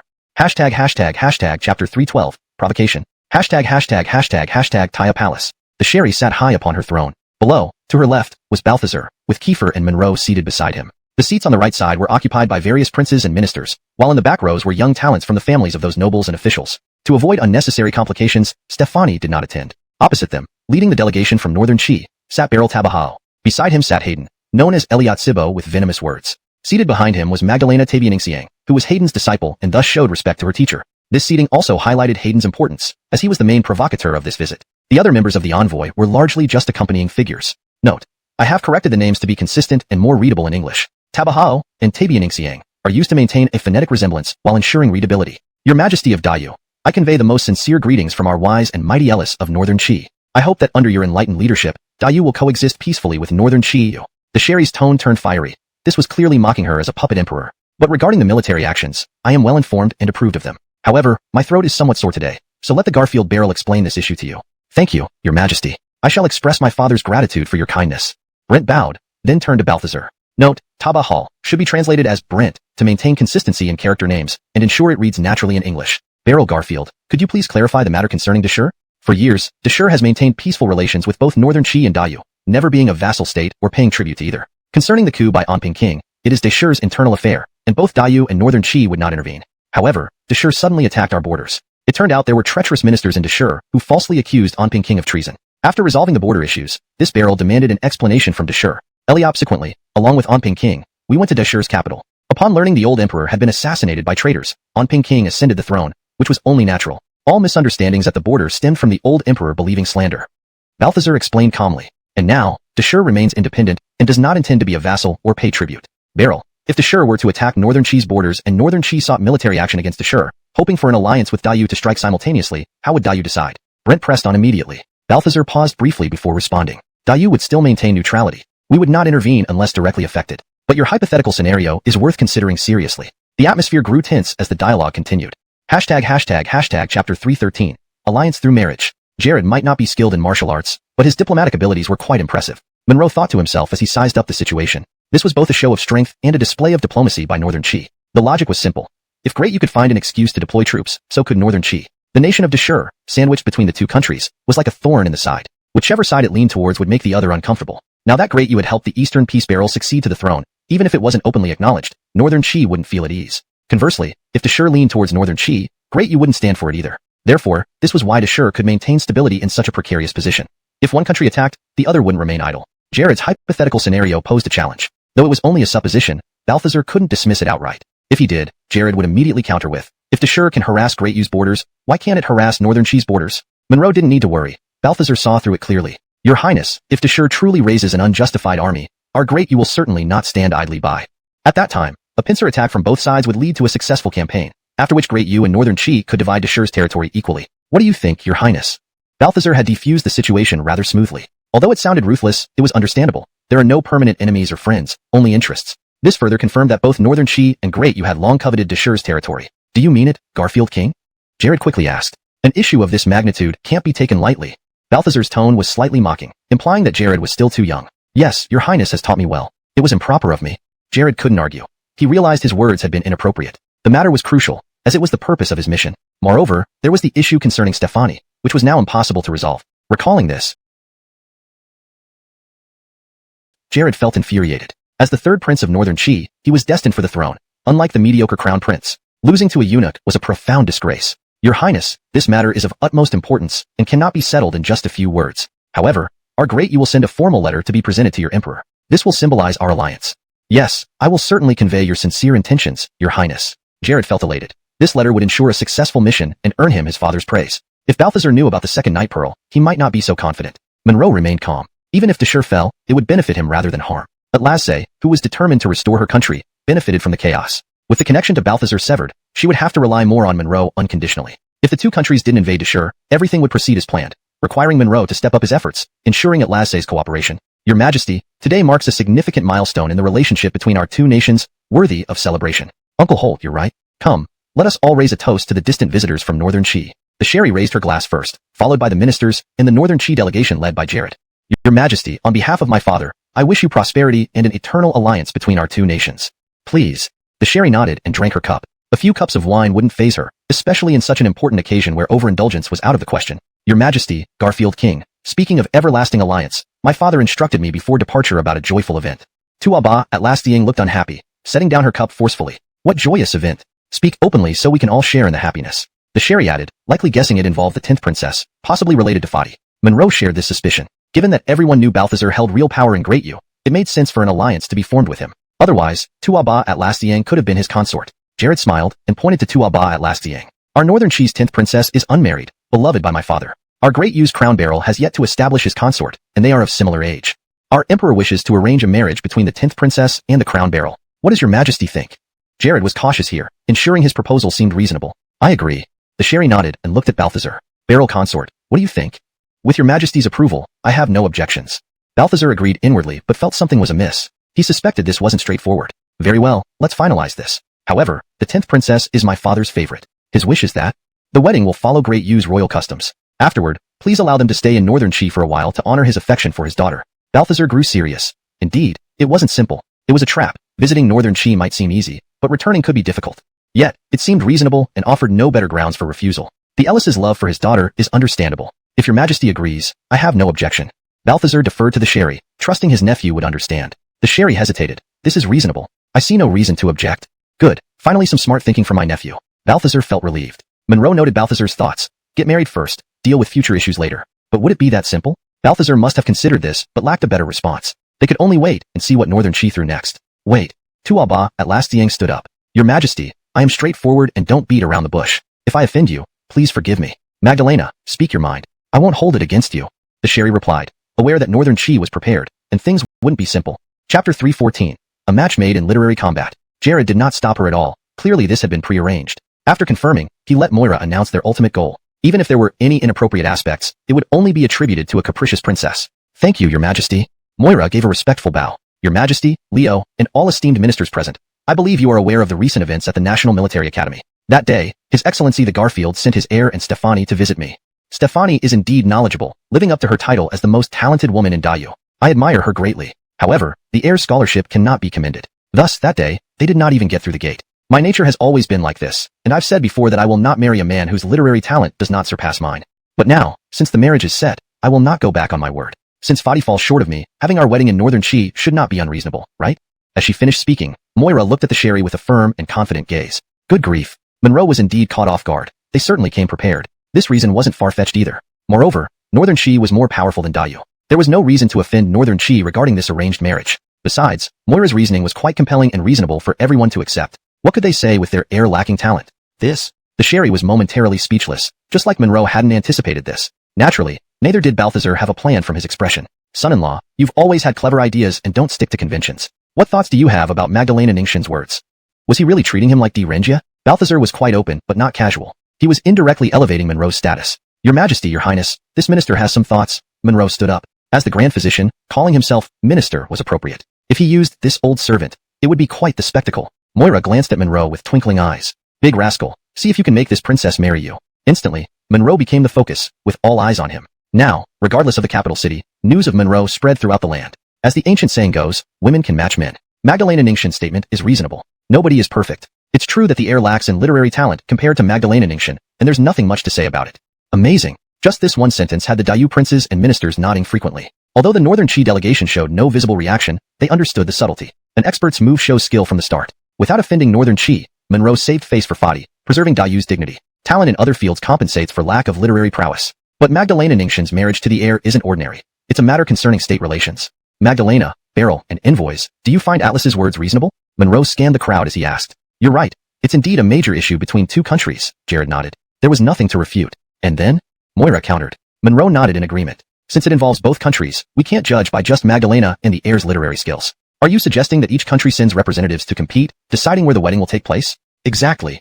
Monroe nodded. Moira instinctively glanced at Jared. Jared looked at Elliot Sheepa, who anyone could see had no objections. This proposal was flawless, leaving Northern Chi no choice but to agree. Your Majesty, I believe this is a good solution. Today, we have two literary masters from Dayu and Northern Chi, representing the highest scholarly achievements of both countries. Balthazar quickly added. Uncle Holt's suggestion is reasonable. I have no objections. We'll follow Northern Chi's preference. The Sherry spoke authoritatively, feeling relieved and pleased with Monroe's competence. Trusting him implicitly, she didn't even consider the possibility of losing. Elliot Sheepa glanced over. Teacher could solve it. There's no absolute first in literature, only in martial arts. Poems and essays aside, let's decide with a couplet. How about that? Elliot Sheepa suggested first. Wise words, Brother Sheepa. We have no objections. You are guests here. Please give the first half of the couplet. Yushunin truly displayed his confidence and grace. Monroe also intended for Northern Chi to present the first half. Thank you. I won't hesitate.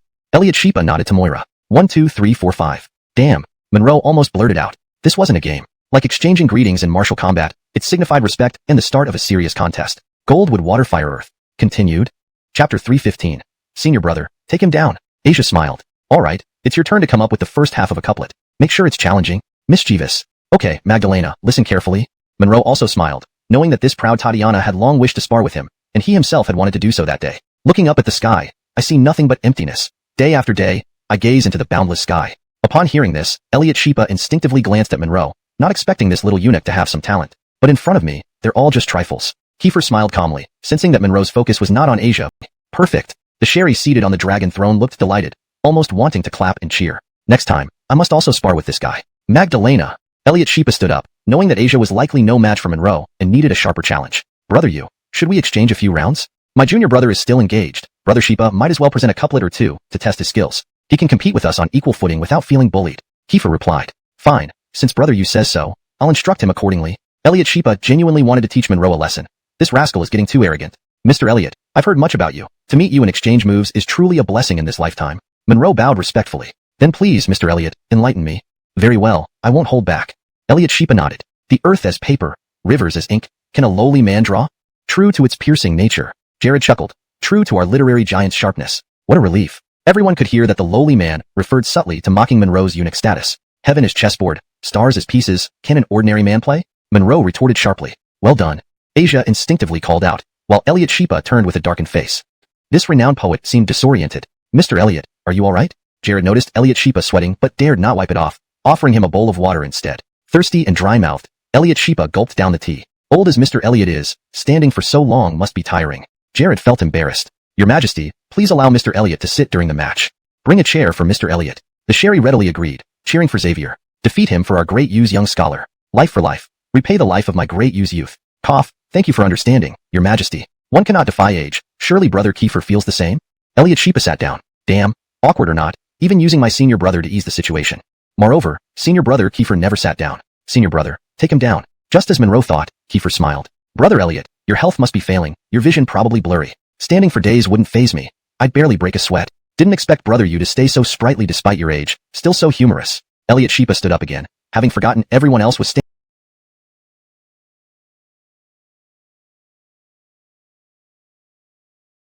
honorably. She subconsciously disliked this kind of demeanor. It was unseemly and dishonorable. Teacher, why don't you rest for a while? Let me handle this. Jared and Rosie helped Hayden sit on a chair. Your Highness, Third Barrel, should we send for a royal physician for old Master Elliot?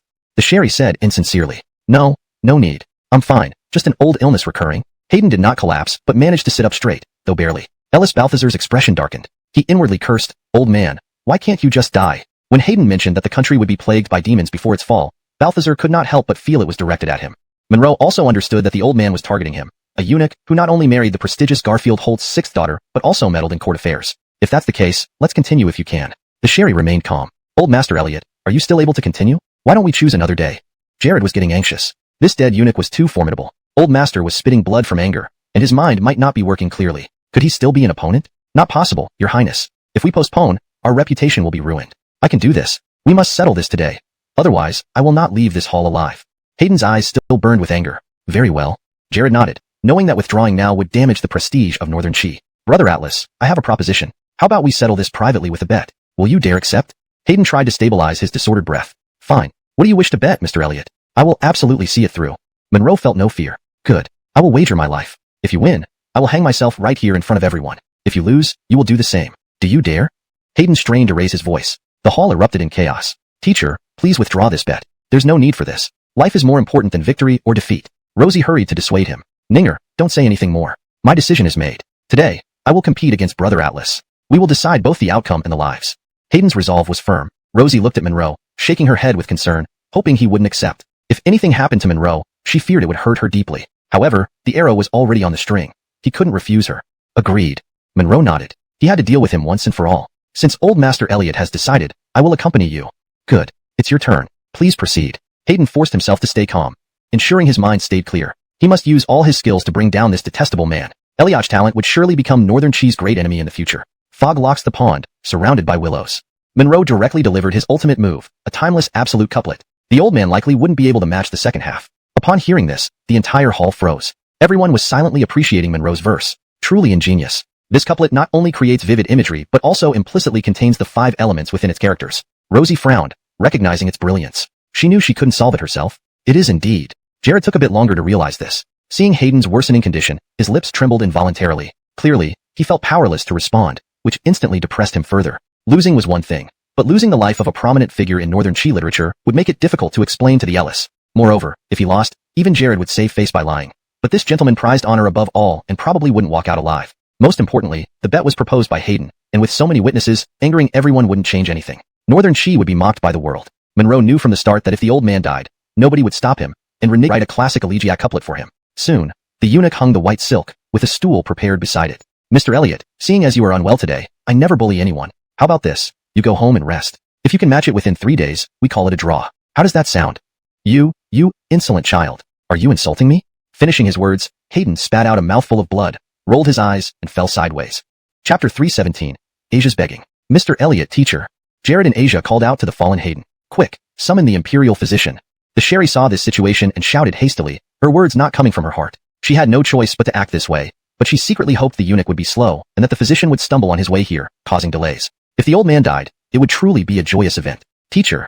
Asia, seeing Hayden lying motionless, instinctively checked his breathing. Third brother, teacher is not dead. He's still breathing, though very weakly. We just need to wait for the physician. Someone, quickly bring water over. Jared said urgently. He wasn't concerned about Hayden's life, but more about losing face for Northern Chi. He worried about how to explain this back home. Originally, he planned to gain favor with the Ellis through this incident, hoping one day to depose the crown barrel and become the new heir himself. Elliottonly, Asia remembered something and hurriedly stood up, walking to Monroe. Xavier, you know medicine. Please take a look at my teacher first. Although he has done things wrong, he is still my teacher. Xavier, I beg of you, save him. As she spoke, realizing it might be inappropriate, she immediately bowed to the Sherry. Your Majesty, the wager is one thing and moreover, it hasn't concluded yet. My teacher may not last until the physician arrives. Please allow Atlas County Marquis to treat him first. Magdalena, do not worry. It was indeed an oversight of mine to not mention that Xavier knows medicine. The Sherry nodded. County Marquis, please attend to Mr. Elliot immediately. Do your utmost, do not delay. Your Majesty, it is a doctor's duty to save lives, but I only have a superficial understanding. The last time I treated Magdalena was by chance. I've never treated anyone before that. Monroe naturally could heal, but he didn't want to. One glance from the Sherry told him everything. This was merely lip service. Deep down, she didn't want Monroe to intervene. The critical issue was that if Hayden were left untreated, there would be no problem. Only Monroe knew that if he intervened, Hayden would surely survive. But in this room, not just the Sherry and Balthazar, any clear-eyed person wouldn't lift a finger. They would wait for the physician. They feared that if the physician tried and failed, it would be fine. However, if Monroe tried and succeeded, all would be well. But if Monroe tried and Hayden died, Northern Chi would have ample leverage. In simple terms, they could blame Monroe, shifting responsibility onto him. Xavier, you can go ahead and treat him. Regardless of the outcome, there are so many ministers of Northern Chi, and great you here as witnesses. There will be no resentment or retribution afterward. As she spoke, Asia grabbed Jared. Third brother, please promise everyone here now. Her eyes were already red from crying, her deep teacher-student bond genuinely touching. Jared clearly did not want to make such a promise. If Hayden died without treatment, they could still use his death to settle scores later. Even if he died here in Great U, they could leave it for future grievances. Duke, there's no need. Even if I could, there's nothing I can do right now. Monroe stopped Jared. Magdalena, I don't have my needles with me. We must wait for the physician. But I promise, once the physician arrives, I will do my best. The translation retains the paragraph structure and line breaks from the original text while ensuring natural and fluent English.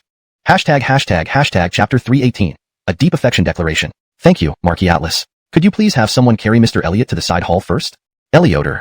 Monroe nodded. Your Majesty, may I request that Mr. Elliot be carried to the side hall to rest for a moment? Brent bowed and said to the Sherry. Guard, carry Mr. Elliot to the side hall. Subsequently, two sword-wielding guards entered, one supporting the body, the other lifting the legs, and carried Hayden to the side hall. Marquis, you should follow over and take care of him as well. Yes, Your Majesty. Monroe replied and followed Miley. The guards placed the unconscious Hayden on the bed and left the room. Baylor, if my teacher were to regain consciousness and still couldn't match your upper couplet, what would you do then? Monroe frowned, about to speak, but Miley quickly added, I don't know if my teacher would admit defeat willingly. I have a request which might seem too much for everyone in our Great U, but I sincerely hope you can let my teacher off. Clearly, Miley also found some aspects of her teacher Hayden's past actions contemptible. Do you mean you want me to tell you the lower couplet? Monroe immediately understood. It was indeed the most dignified way for Hayden. Is that possible? Miley looked hopeful. You must realize that if something happens to my teacher and North Chi loses face, my father Emperor might not say anything openly, but he will definitely hold a grudge inside. This isn't untrue, but others may not know, Magdalena. You should understand best that the peace between our two countries is only superficial. The ambitions of your North Chi are known to all. Eventually, there will be significant friction. If, perhaps, the Great Kingdom falls, the two countries might fight over territory. So, Hayden's life isn't so important. Even if he doesn't die, what's destined will happen. Just like how he insulted our Great U scholars back then. North Chi didn't even apologize, showing such arrogance without considering our Great U's dignity or the relationship between our two countries. Magdalena, this is karma. Frankly speaking, it's not that I want Hayden dead. He brought this upon himself, punished by heaven. That means, you won't let him off, even for me? Miley asked. Sorry, Magdalena. Monroe shook his head. I can promise to temporarily save his life, being straightforward with you to honor your teacher-student bond. But it's not entirely for you. I want to save his life and make him lose gracefully. Whether he accepts his defeat is his business. All right, I understand. Miley sighed with relief. In my place, I would probably refuse too. Not only out of loyalty to the court, but thinking of the person who jumped into the river after being humiliated by my teacher. It would be impossible to make that decision. So, Baylor, no matter what, thank you for this, and I won't bear any resentment towards you. All right, Baylor. Silver needles? Monroe asked first, thinking they should be essential. If not, it was destiny. I did. Fine. Leave the medicine chest behind and wait outside. Yes. The imperial physician felt relieved. He was genuinely anxious, reluctant to treat this old rogue, and worried that curing him might draw criticism while failing could result in becoming a scapegoat. Then I'll go out as well. Yes, it shouldn't take long.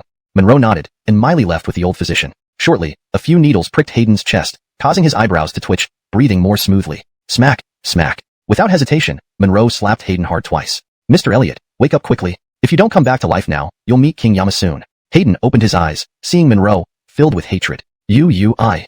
Monroe retracted his raised hand, waving it dismissively. Mr. Elliot, are you thanking me? Just a minor favor. No need to thank me. No need to thank me. Hayden coughed, realizing Monroe did this intentionally, but also knew he saved his life. Those slaps weren't necessary, but Hayden could only suffer in silence. Otherwise, people would laugh at his ingratitude. Then, I won't thank you. Fine, Mr. Elliot, your life is no longer in danger. Do you want to return to the guest house now, or be carried to the main hall? Monroe reminded casually. No need. I can walk to the main hall. Hayden tried to get up, forcing himself despite his weakness. Monroe didn't help him. Mr. Elliot truly has spirit. Surely, you already thought of the lower couplet in your dreams. Himph, I won't lose to you, or let you see me make a fool of myself. Hayden stood by the bed, taking several deep breaths before slowly walking toward the hall. Steady. Monroe smiled inwardly, hoping the old man wouldn't lose face. Chapter 319. A Battle of Wits. Hayden refused any assistance, staggering back onto the grand hall. The Sherry motioned for him to sit. This time, the old man didn't stand on ceremony and sat down heavily, too weak to remain standing any longer. He would have collapsed if he walked a few more steps. Your Highness Monroe, how is Mr. Elliot feeling? If he really can't manage, please send him back to rest. Thank you, Your Majesty, for your concern. I'm fine. I will not leave this hall until today's matter is settled, Hayden declared with all his might before Monroe could speak. Your Majesty, Mr. Elliot was just overwhelmed with anger. There's nothing seriously wrong. He's just weakened at the moment, Monroe added. Very well, let's continue then, the Sherry nodded. Asia hesitated but remained silent, knowing she couldn't sway her stubborn teacher. All eyes were now fixed on Hayden as he frowned, racking his brain to find the matching line for the couplet, but he struggled in vain. Defeat was not an option, yet he felt a deep sense of injustice. Your Majesty, we concede this round. Duke Elliot, you? Hayden's face darkened, about to rise. Monroe immediately realized that Jared was setting up to renege. Elliot enough. At the beginning of the competition, no rules were set stating it's a single round win or lose match. As the representative of the Northern Chi delegation, I strongly suggest a best of 3. Besides, deciding life or death in one round lacks the dignity befitting our great Diyu. Please grant us this favor, Your Majesty. Well, the Sherry felt a surge of displeasure. How audacious they were. When they had pressured our scholars to death, where was this dignity? But she knew refusing wasn't feasible, though she inwardly disliked it. Duke, what you say has merit, but this wager was proposed by Mr. Elliot of Northern Chi, and accepted by Duke Monroe of RDU. There's a personal stake here. Duke Chi, Mr. Elliot hasn't solved the second half yet, making you the current winner. What do you think about the Northern Chi Prince's suggestion? She deferred the decision to Monroe, trusting whatever he chose. This is tricky. Since Mr. Elliot suggests this, I have no issue. Previously, no such rule was mentioned because I only have 2 arms, 2 legs, and 1 life. Mr. Elliot, I agree to your request. If you can't answer, we'll play another round after acknowledging this loss. No, I cannot agree, never. Hayden's face flushed, coughing several times. I haven't thought of the solution yet, but I refuse to admit defeat. My many students will restore my honor eventually. With that resolve, Monroe understood Hayden was dead set on fulfilling the wager. A cunning old fox, he'd ensure revenge even in death. Ningxiang, help your teacher up. Teacher. Asia understood immediately. Quickly help me up. Do you want me to beg? Hayden threatened, ready to kneel. Jared showed no interest, seeing Hayden as petty. If he were in his place, aware Monroe had embarrassed them, he would have insisted on 3 rounds or even declared a tie. All right, I'll assist you. Asia helped Hayden up, who silently moved towards the stool under the white silk. Old man, are you truly courting death? Jared panicked. Ningxiang, wait. Your Majesty, we've lost this wager. Beryl Howe acknowledges it. Mr. Elliot honors his bet, keeping Northern Chi's promise. However, instead of saving him, perhaps something else could ransom his life. Both stopped, uncertain what Jared wanted. Beryl Howe, do tell. Let Duke Monroe hear it and decide.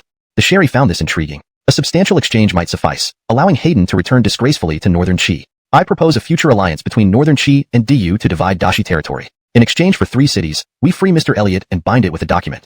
Gasps filled the hall. 3 cities for a useless old man seemed a good deal. In reality, it was hollow. Jared aimed to tie DU into war, obligating them to jointly conquer Dashi. Monroe looked upwards, turning his body. Pardon me, Your Majesty, I merely hoped for a golden ingot from heaven. Monroe replied, causing the Sherry to suppress laughter. Duke Monroe, does this imply you disagree with my proposal, or believe DU won't ally with Northern Chi to conquer Dashi? Jared cleverly pressed. Beryl, you misunderstand. An alliance is promised by our Garfield King, approved by Josue. No joking here. Monroe stayed calm, finding the tactics juvenile. Mr. Elliot's fulfillment of the bet is his choice. No one forces him. Even if he defaults, we will still treat him well, and no one will bring it up. Hence, there's no basis for you to offer cities. The mention of a golden ingot, while playful, isn't impossible. Impressive. This man will surely be Northern Chi's formidable enemy. Hayden muttered to Asia. Jared had no retort. The response was deflected effortlessly, hinting at disdain for the offered trade rather than outright refusal. As Hayden reached the stool, helped by Asia, he prepared to step up. Chapter 320. 1,000 Fine Steeds. Just as Hayden was about to be hanged. Hold it. Jared gritted his teeth. 1,000 fine steeds. As soon as these words were uttered, the whole crowd became restless. Even the Bakey delegation members drew a sharp breath. Hayden also secretly let out a sigh of relief. Though he claimed not to fear death, facing the gallows made him falter. This deal was something that Dayu absolutely could not refuse. 1,000 fine steeds. These were naturally superior warhorses. While Bakey had plenty of cavalry and warhorses, Dayu lacked in this area. A single warhorse often cost hundreds of gold pieces, yet there was still a shortage on the market. Moreover, with these 1,000 fine steeds, they could improve the genetic stock of Dayu's warhorses. The Sherry subconsciously swallowed hard. This was a windfall, and she couldn't help but start liking the damned Hayden. Beryl Atlas, I said earlier, everything is up to your decision. Monroe had already mentally agreed. This was an overwhelmingly beneficial exchange, a scholarly bookworm for future thousands of troops. He would gain immensely. However, Monroe did not rush to the mission was concluded. Jared was stifled with resentment and couldn't sit still, so he bid farewell and left. The banquet ended. Dayu emerged victorious, while Beiki suffered a significant loss, losing both their princess and troops. This marriage alliance was now unchangeable and set in stone. Tuoba at last Xiang would accompany the envoy back to Beiki and then be formally sent over according to the protocols of both countries. Monroe surmised that Beiki wouldn't delay, as they would undoubtedly urge Dayu to launch military operations after the marriage. This was the ultimate goal of Jared. If this didn't proceed smoothly, it would spell trouble for him. Your Majesty, Beryl Atlas has achieved a great feat, please bestow rewards as deserved, suggested Marcus once the Beiki envoy had departed. Yes, through the wisdom of Beryl Atlas against Hayden, we've not only crushed Beiki's arrogance, but also gained 1,000 fine steeds. I'm extremely pleased and must reward him heavily, responded the Sherry. Uncle King, what are your thoughts? Feel free to share them. The Sherry knew Marcus had already planned how to reward him. Your Majesty, Beryl Gideon has been unsuitable for the position of Xiao Fu. In contrast, Beryl Atlas is far more appropriate. Therefore, I suggest relieving Gideon of his duties and assigning this position to Beryl Atlas, replied Marcus. Xiao Fu, a prestigious role indeed. Now Monroe would practically control the entire palace. In reality, even without Marcus's recommendation, this position was destined for Monroe. Xiao Fu was essentially the head of the 9 ministers. Since Uncle King has recommended this, I approve. Thank you, Your Majesty. Monroe bowed gratefully. All right, today is a joyous occasion. Ministers, do stay and celebrate Beryl Atlas's victory. Let us not choose another day. Thank you, Your Majesty. All ministers voiced their gratitude. Very well, everyone relax and enjoy yourselves. Soon, the atmosphere became lively, with Monroe becoming the center of attention. Beryl Atlas 6, with your extraordinary literary talent and strategic prowess, it's truly a match made in heaven with our Dayu's foremost scholar, Magdalena Atlas Liu. Your Majesty, speaking of Magdalena Atlas Liu, this old minister suggests that since Beryl Atlas and Magdalena Atlas Liu's union is divinely blessed, we should seize this auspicious moment to restore her title. The old minister agrees. Another chimed in. One person proposing led everyone to agree. Marcus hesitated before standing. Your Majesty, perhaps this is not appropriate. Please consider carefully. The Sherry glanced at him, but remained silent. Another minister quickly interjected. Your Majesty, restoring Magdalena Atlas Liu's title today fits perfectly. Beryl Atlas has secured history-making achievements. Soon, the union between Beryl Atlas and Magdalena Atlas Liu will be celebrated by the common people. Your Majesty, restoring Magdalena Atlas Liu's title is not just our wish, but also the will of heaven and the hope of all citizens. Very well, I approve. From today onwards, Magdalena Atlas Liu's title is restored. Your Majesty, this? Marcus silently approved internally, but didn't want to leave room for criticism. Uncle King, this matter is settled. Yes, Your Majesty. Marcus sat back down and raised his wine glass. Ministers, it's thanks to Heim's efforts that we've reached such a favorable outcome. Let us toast to Heim. Beryl Holt, this old man has little contribution. I merely supported my junior brother. Gentlemen, I cannot hold much alcohol. Please bear with me. Kiefer didn't give any face, especially not to Marcus. Monroe quickly picked up his glass. Beryl Holt, gentlemen, let me toast to you all in place of my senior brother. Thank you for your kind intentions towards my senior brother. Excellent, gentlemen. Let's drink to Heim's health. To Heim's health. They all toasted and drank. Kiefer remained indifferent, ready to leave if not for considering Monroe's presence. Thus concluded this bustling event, with Monroe standing as the star. Hashtag chapter 321. The curtain is raised. After the banquet concluded, Monroe, Balthazar, and Kiefer left the imperial palace together. One glance was enough to see that the Sherry had a lot she wanted to say but refrained, likely due to Kiefer's presence. If she had wanted to keep Monroe back, it would have been simple. Even without summoning him to the Ministry of Works first, she could have directly asked him to stay and discuss some matters. After all, Monroe was currently a hotshot. Sir, I would like to invite you to my residence for a few days. I imagine you haven't visited Atlas Mansion yet, so I won't insist on this.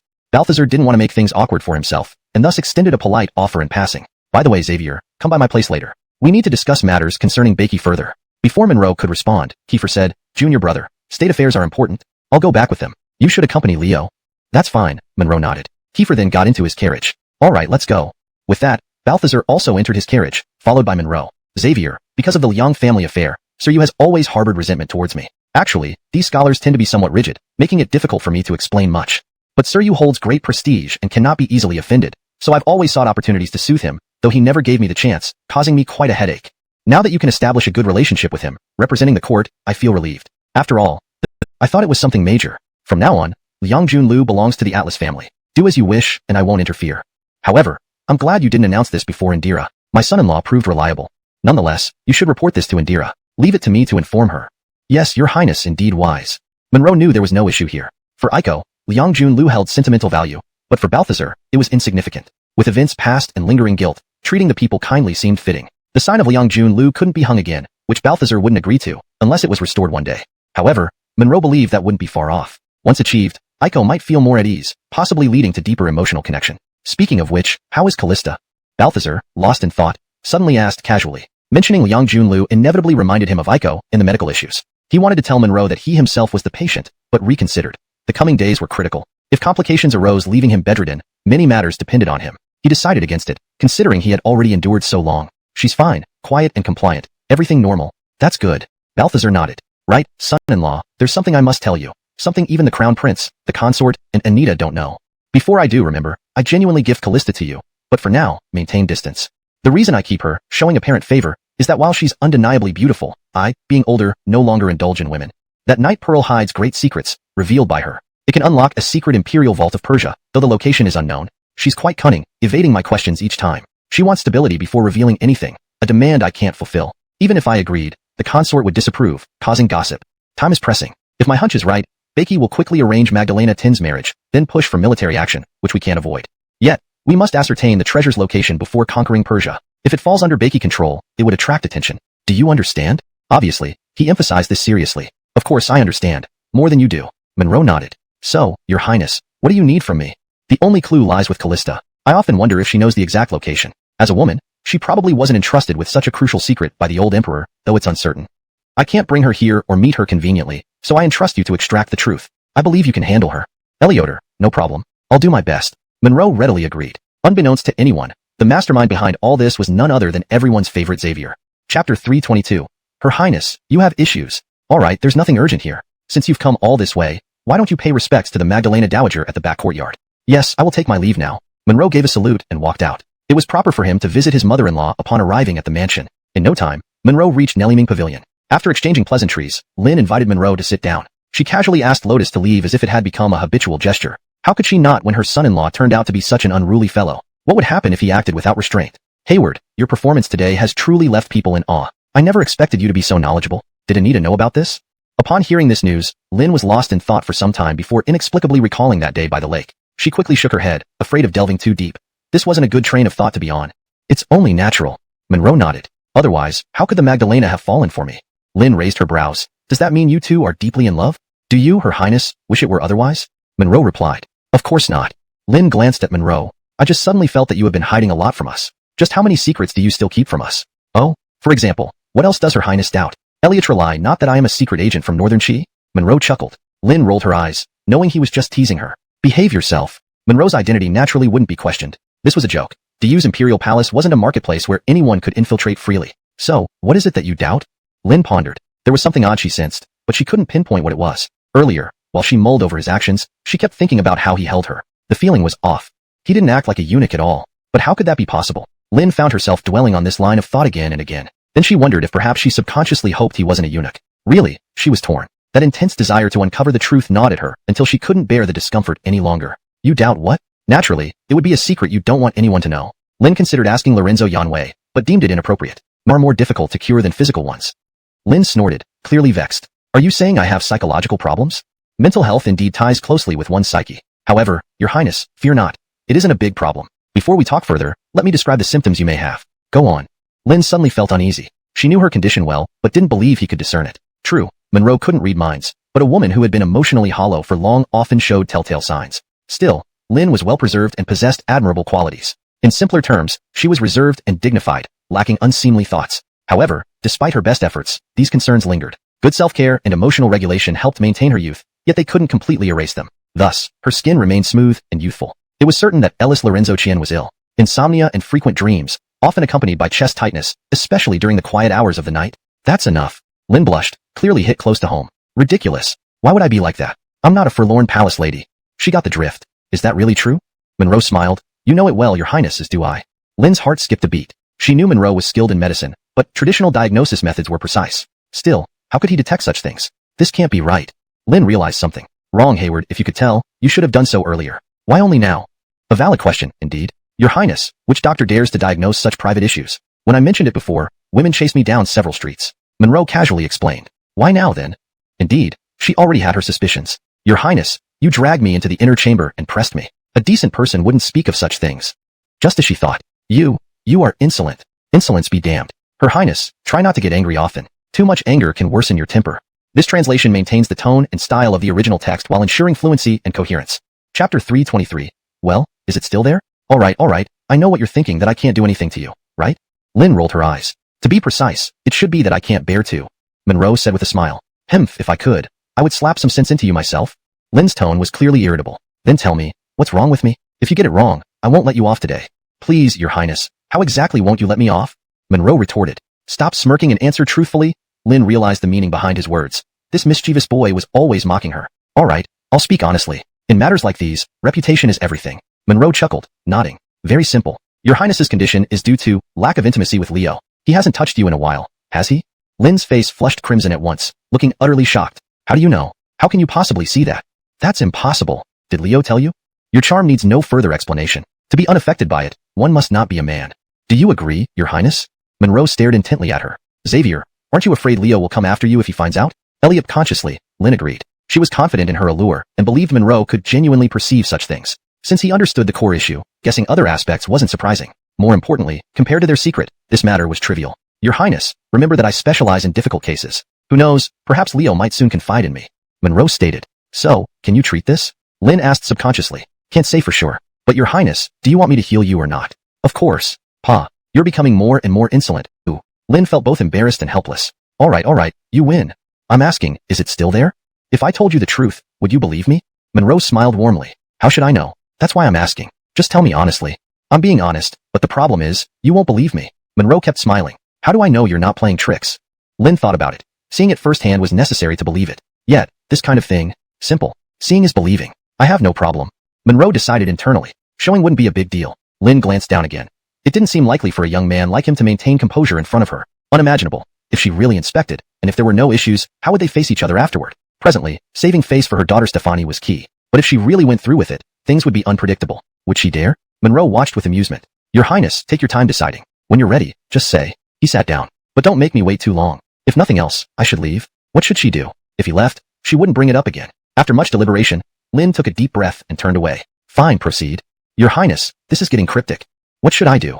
What else? Naturally, I need to check. This is final, understand? Afterward, you must live well with Anita, respecting me, and regarding your child. If you don't, it's not possible you'd never want children. Your Highness, if you believe me, why go through this trouble? Monroe almost laughed. Her foresight extended far. Likely, she'd long wanted a competent heir, not wasting excellent genes on a useless son. Note, the chapter includes intimate content and personal reflections which may vary in sensitivity. Please read accordingly. Chapter 324. The Magdalena was shocked. No, we must resolve this issue today, Lin said firmly. All right, you win, Monroe replied with a slight smile. But, Your Highness, you're turning away from me. I don't understand what you expect of me. Damn it, he couldn't resist. A perfect figure and shapely hips, who could stand it? Without special skills, he probably wouldn't have made it through the first act. Do you really think I can watch you undress? Lin gritted her teeth. Got it. She wanted him to undress so she could turn around and peek with one eye. Typical woman.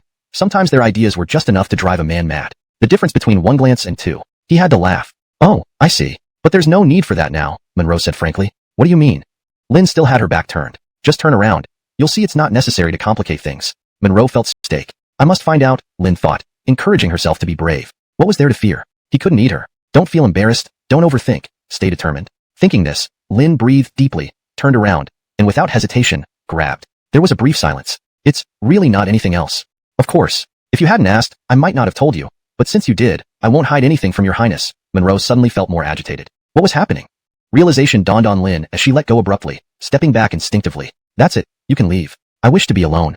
Saying this, Lin sighed deeply, then turned away. At this moment, she truly couldn't face him. Her heart was chaotic, feeling like she was being roasted alive, restlessly hot and uneasy. Magdalena, not that I don't want to leave, but you saw my condition. How can I go out like this?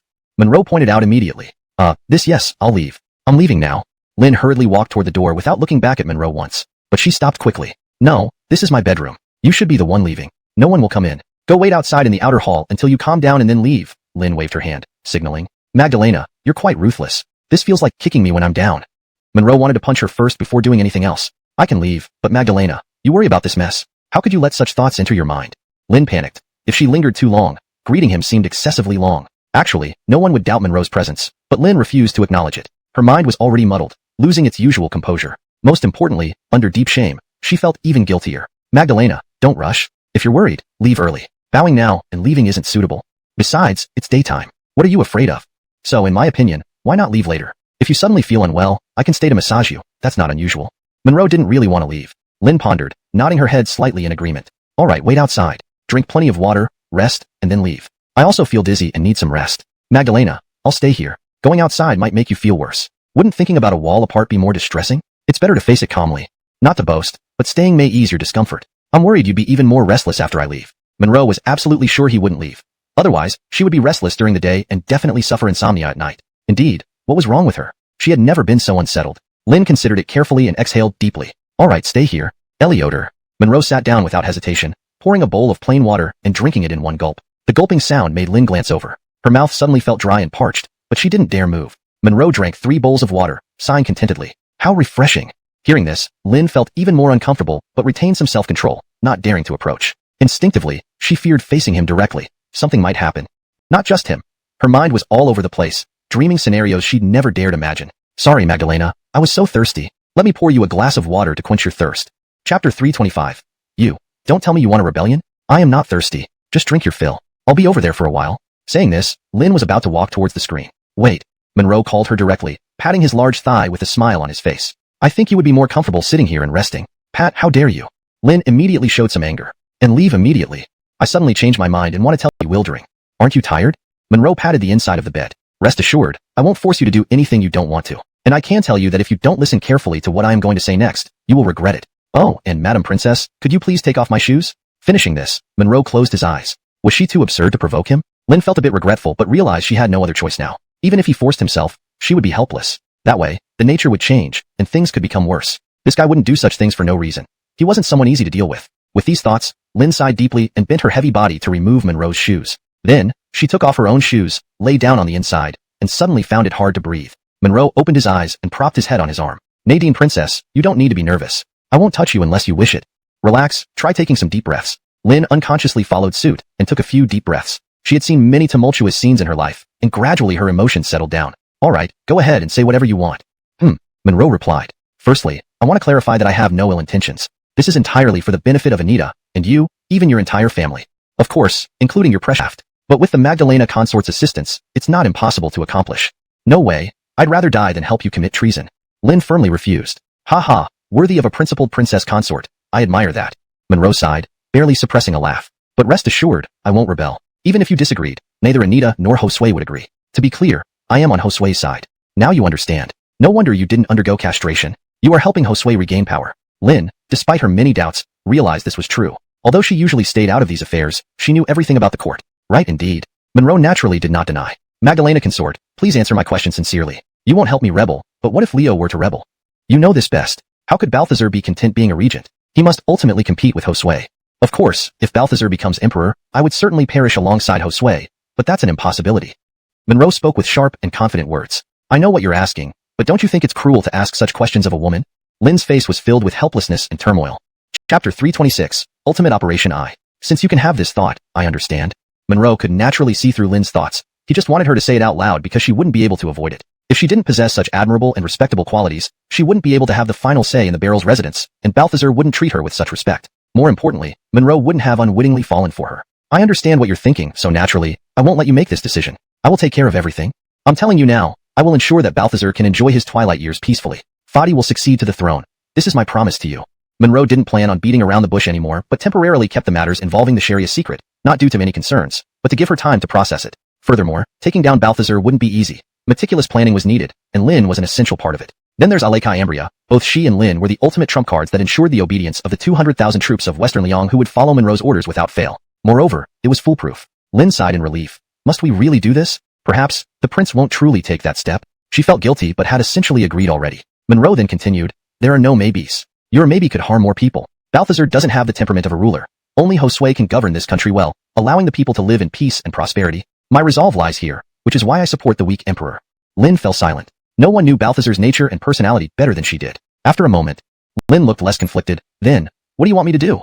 For now, your words are enough. Monroe got up. I still have plenty of things to plan. You can go into the palace later and wait for me at the Sherry's palace. Is there something between you and Yale that you haven't told me? Lin asked hastily. Monroe smiled, quickly kissed her cheek, making Lin blush instantly and shiver nervously. You. At this point, she instinctively felt less resistant. You'll know in due time. Just wait for me properly at the Sherry's palace. Don't miss our meeting. Okay. Lin nodded. Monroe swiftly got out of bed. You don't need to get up. I'll put on my shoes myself. Pa. Lin's face showed displeasure. Monroe laughed and left. Next, Monroe didn't go anywhere else. He directly summoned Lao Lu Barngyu and Lao Ba Dian. 2 tasks. You two handle them together and complete them as soon as possible. Rest assured, brother 2. Please instruct us. We will certainly do it perfectly. Both heavily nodded their heads, full of reverence. Monroe's performance in the Hall of nourishing heart made them even more admiring, hoping to achieve great things under Monroe's leadership. Monroe nodded. Lao Ba, go back to your father and tell him I said that he should dispatch all law enforcement officers and soldiers to find those beggars Zechariah tasked him with helping last time. Round up every single one and send them all to the North Garrison. Lao Lu, you handle the North Garrison matters by informing your father that these people will serve the Chamber of Commerce. Provide new clothes for all of them and keep them stationed at the North Garrison. I'll come over later to provide them with unified training. All expenses can be reimbursed from me later. Yes, brother two, it will be done. Upon hearing Monroe's instructions, they understood immediately and rushed off to carry them out. With several thousand people gathered together, one couldn't underestimate them. With the right courage, they could risk their lives. Please note that the translation retains the structure and tone of the original text while ensuring natural English expression. Any character names remain in pinyin form as instructed. Chapter 327. The Crown Barrels Matters. Yangshin Palace. After making arrangements, Monroe went directly into the palace. Lin should also enter the palace as soon as possible. Anai, you can leave now. The Sherry had become accustomed to this. She felt very comfortable being alone with Monroe. Though Ruthie had known the truth for a while, it was still a secret. Hee little lassie, I thought you wouldn't come to the palace today. Why did you suddenly decide to visit? She wouldn't have told you these things. You're too powerful. One day, will you sell me out? Obviously, she absolutely trusted Ruthie's loyalty and could only imagine what means Monroe might have used, which puzzled her. You're so cute. How could I ever sell you out? That's more like it. Paolo smiled, enjoying the light-hearted, candid conversation. It was far better than being the Ellis. All right, let's get back to business. Seeing Monroe turn serious, Paolo knew something important was coming and also became solemn. I convinced Lynn. She will come to the palace later tonight? What does that mean? Paolo widened her eyes in disbelief. I'm saying, I've already started planning and am ready to make my move, to take down Balthazar and reclaim all military and political power from him. Are you kidding me? Do I look like I'm joking? Monroe's expression was firm, and she naturally found it sudden. Paolo took a deep breath and then nodded firmly. Okay, whatever you need, I fully support you. Don't worry, I'll arrange everything perfectly, no risks involved. For now. About Lady Holt.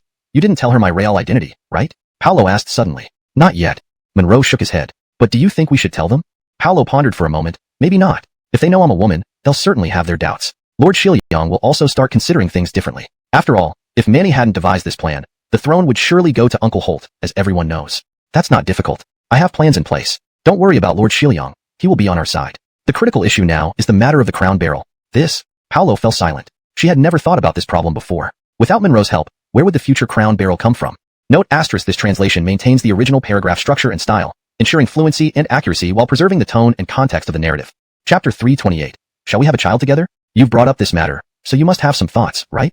Paolo turned her gaze to Monroe. I do have an idea, but it's not something I can accomplish alone, Monroe nodded. All right, stop teasing me. I'm on pins and needles here. Paolo shook Monroe's arm eagerly, her face full of anticipation. As you said, regardless of whether Lynn or the Sherry knows about your identity, including Fremont and everyone in the court, they will all have concerns. After all, from ancient times to the present, there has never been a precedent for a woman to rule on behalf of the throne. But, if we have a crown barrel of course, even if Ambria or someone else were to get pregnant, it would take some time before any result appears. So, you're saying that I'm beginning to understand, Paolo nodded. Monroe smiled. Go on. Let's see how clever our little darling is. I'm very clever, okay? Paolo muttered, then became serious again. Do you mean that even if they know about my situation, as long as you're here, by promising the Sherry that her son will be made the crown barrel and when he is older, I will abdicate the throne to him, Fremont will fully comply with us? No, not quite. Paolo suddenly widened her beautiful eyes. That won't do, that wouldn't do at all. If we go that way, won't the empire of Aldeanan effectively be no more? Let's put that aside for now. Have you thought about who you will eventually pass the throne to? Monroe asked calmly, as everything was under his control. Of course, it will be my son. It's not like I can't bear children. Paolo blurted out. You can bear children? Monroe hurriedly asked. Paolo glared at him, her face flushing slightly. Do you really think I'm stupid? Of course, it would be with a man. Well, what if we have a child together? Humph, you sure know how to come up with good things. All the best parts are taken by you. Paolo's cheeks grew even rosier. Although she had never considered this, her affection for Monroe was undeniable, and she knew it clearly in her heart. After all, don't let benefits fall into the hands of outsiders. Look at me, handsome and flawless, with unmatched wisdom. There isn't a single flaw in me. Where in this vast world could you find a more perfect man? Monroe said seriously. This seems true. A child born to you would surely... Paolo instinctively stopped herself mid-sentence. Her pretty face flushed crimson. Just tell me what you want to do. All right, no more teasing you. The decision to have a child together is settled. Monroe gently pulled her petite waist into his embrace. Wait, did I agree? And you just decided? Paolo glared at him but didn't pull away. In fact, she found his embrace quite comforting. Sleeping embraced by him might be even better. Sleeping alone truly feels lonely and unbearable. Maybe, if sleeping in his arms makes her feel safe and secure, she'd consider having a child with him. Her heart skipped a beat. Monroe continued, of course, there's also a better method, which is to make Fadi the successor. No. Paolo immediately objected. Forget it. Can you trust him? Monroe laughed heartily. I've seen it.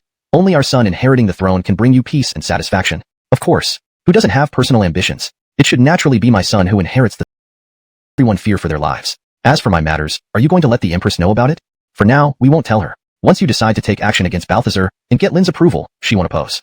It's about time. Let's head over together. Taiping Palace. Lin was already there. Yeah, Annie has a little secret to ask. Are you happy with Josue? Auntie, why do you suddenly ask this? Jackie's face turned scarlet. Why are you nervous before your auntie? There's nothing shameful in this conversation. Happy, very happy. Jackie said, blushing furiously. Upon hearing this, Lin took Jackie's hand and smirked. Can you elaborate more on how happy? Auntie. Jackie glanced at Lin, wondering what was wrong with her today. Asking such personal questions. Did she not feel happy herself? What exactly do you want you to say? Foolish girl, naturally, it's about your feelings. Tell your auntie more. Inside, Lin also felt somewhat awkward. She knew that Monroe was the one who made Jackie happy. She deduced that her eldest nephew might act similarly like her uncle. Otherwise, why would he ask others to do it? It must be. All right, you will tell auntie. After pondering for a moment, Jackie decided to speak up. Don't think that Olivia was about to leave when Monroe called out to her. Meifeng, you don't need to leave. Stay and listen. Upon hearing this, Olivia's heart skipped a beat, suspecting for a moment that she had misheard, or was perhaps missing him too much. Lin showed no surprise, while Mika looked at Monroe in disbelief. Don't be surprised. You didn't hear wrong. I mean for you to stay and listen. Monroe turned to Yasmin with a smile. Is there any problem, Your Majesty? Indeed. His meaning is my will. Yasmin gestured to the empty seat opposite them. Please sit. Yes, Your Majesty. Olivia sat down, nodding, questioning but unafraid. She would have followed that person to death without hesitation. Apart from Mika, who couldn't make sense of it, Lin had already concluded that Olivia, loyal to the Western Liang Marquis mansion, was now one of Monroe's people. There was no doubt about it because Olivia, whether by looks or figure, was immensely alluring to men. Besides, he was the one playing chess against Yuan Shuqian, with everyone on the board and the true opponent unknown to Yuan Shuqian. Moreover, Yuan Shuqian had no more pieces left to play, destined to lose. Your Majesty, this humble servant is confused. What has happened? Mika had no clue, even less than Olivia. It wasn't that she wasn't clever enough. There were just no suspicious points to suspect anything. This situation only led her to wonder what Monroe had done to the Ellis. Sherry, you need not worry. I am fine. There are things you don't understand yet, but you will soon. Yasmin quickly reassured her before turning back to Monroe. Baylor, should you speak or shall I? Your Majesty, you should speak first. Only if I reveal it personally will the Sherry not be too shocked. What Monroe referred to wasn't his false eunuch identity. He had already arranged for this matter himself. It was better to proceed gradually to give Mika time to adapt. Otherwise, she might faint on the spot. Monroe was quite curious how Mika would react upon learning that the man she was so content and devoted to was him. Would she reject it? All right. Yasmin nodded. Sherry, and Magdalena consort, listen carefully. I am not joking.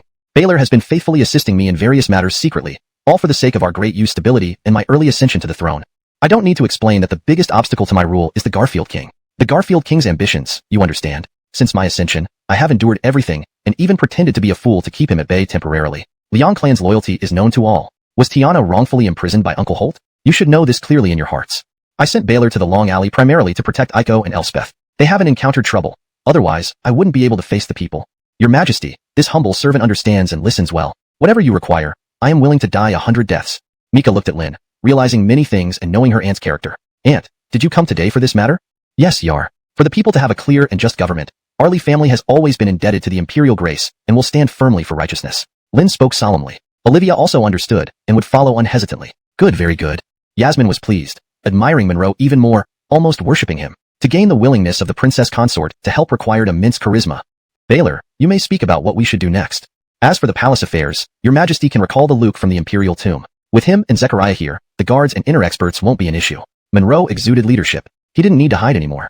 Next, we secure the city's defenses, the 9 gates, and the northern and southern camps. I have methods to control them within a short period. To ensure success, mobilize the Western Liang army, not needing many, 50,000 light cavalry should suffice, arriving in 3 days. For the Western Liang Marquis mobilization, along with your Majesty's secret decree, have the Sherry and Magdalena consort write you, and our Emperor has great judgment. Lin clearly saw Yasmin's intent. Smart and understanding woman. Monroe couldn't wait any longer. Chapter 331. I want to be the Sherry, grand finale. Alright, this is how it's decided.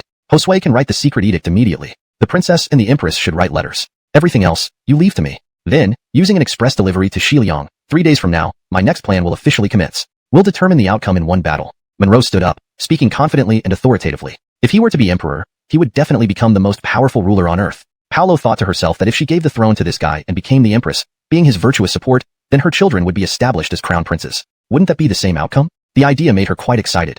She wished she could tell him right away, because deep down, Paolo really yearned to be a gentle and loving woman. Enough with the tomboy act. Still, she decided to put it off until after everything was settled. Otherwise, this guy might just laugh at her. Elliot pressing her excitement and impulse, Paolo resolved to talk about it once everything calmed down. Then,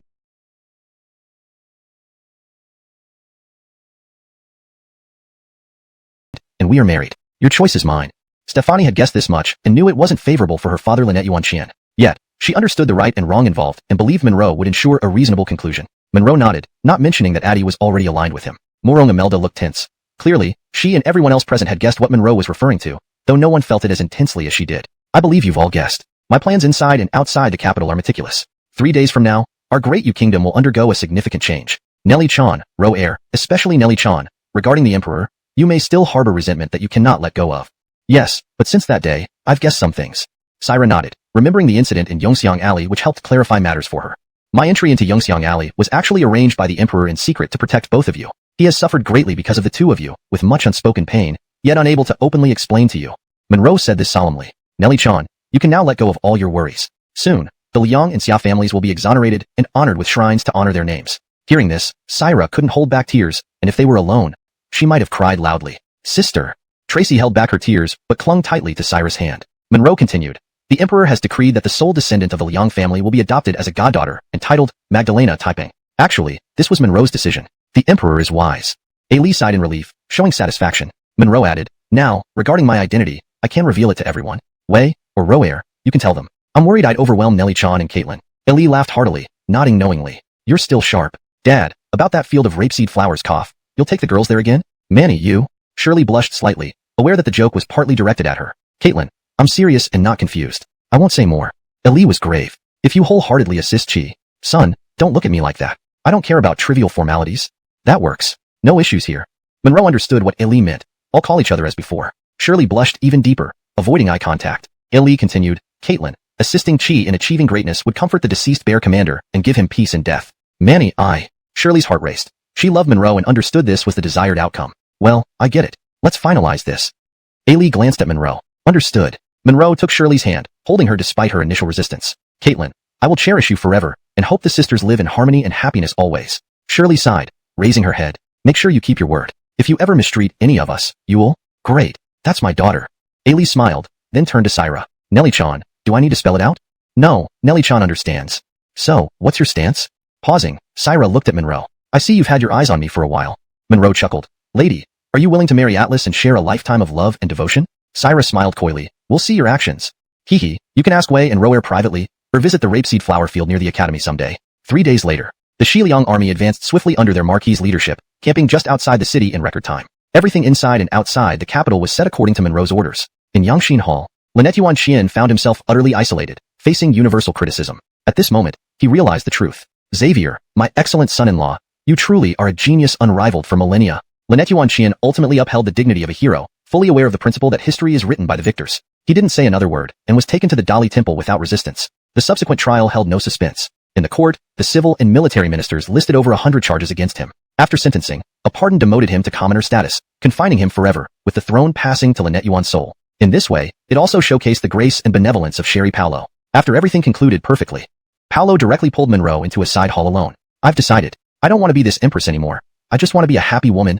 No, I want to be your empress. And Paolo leaped up, and Monroe swiftly caught her, whispering into his ear. Your Majesty, this servant wishes to bear you children, right now? That's simple. Monroe threw her onto the bed. I've endured you for too long, my Sherry. Hungry wolf pouncing. Ouch, not like this. Almost forgot the proper decorum. Paolo held Monroe's neck, giggling. Come back tonight. I'll make up for all the previous torment. Monroe went to Tining Palace. Without a word, he scooped up Mika.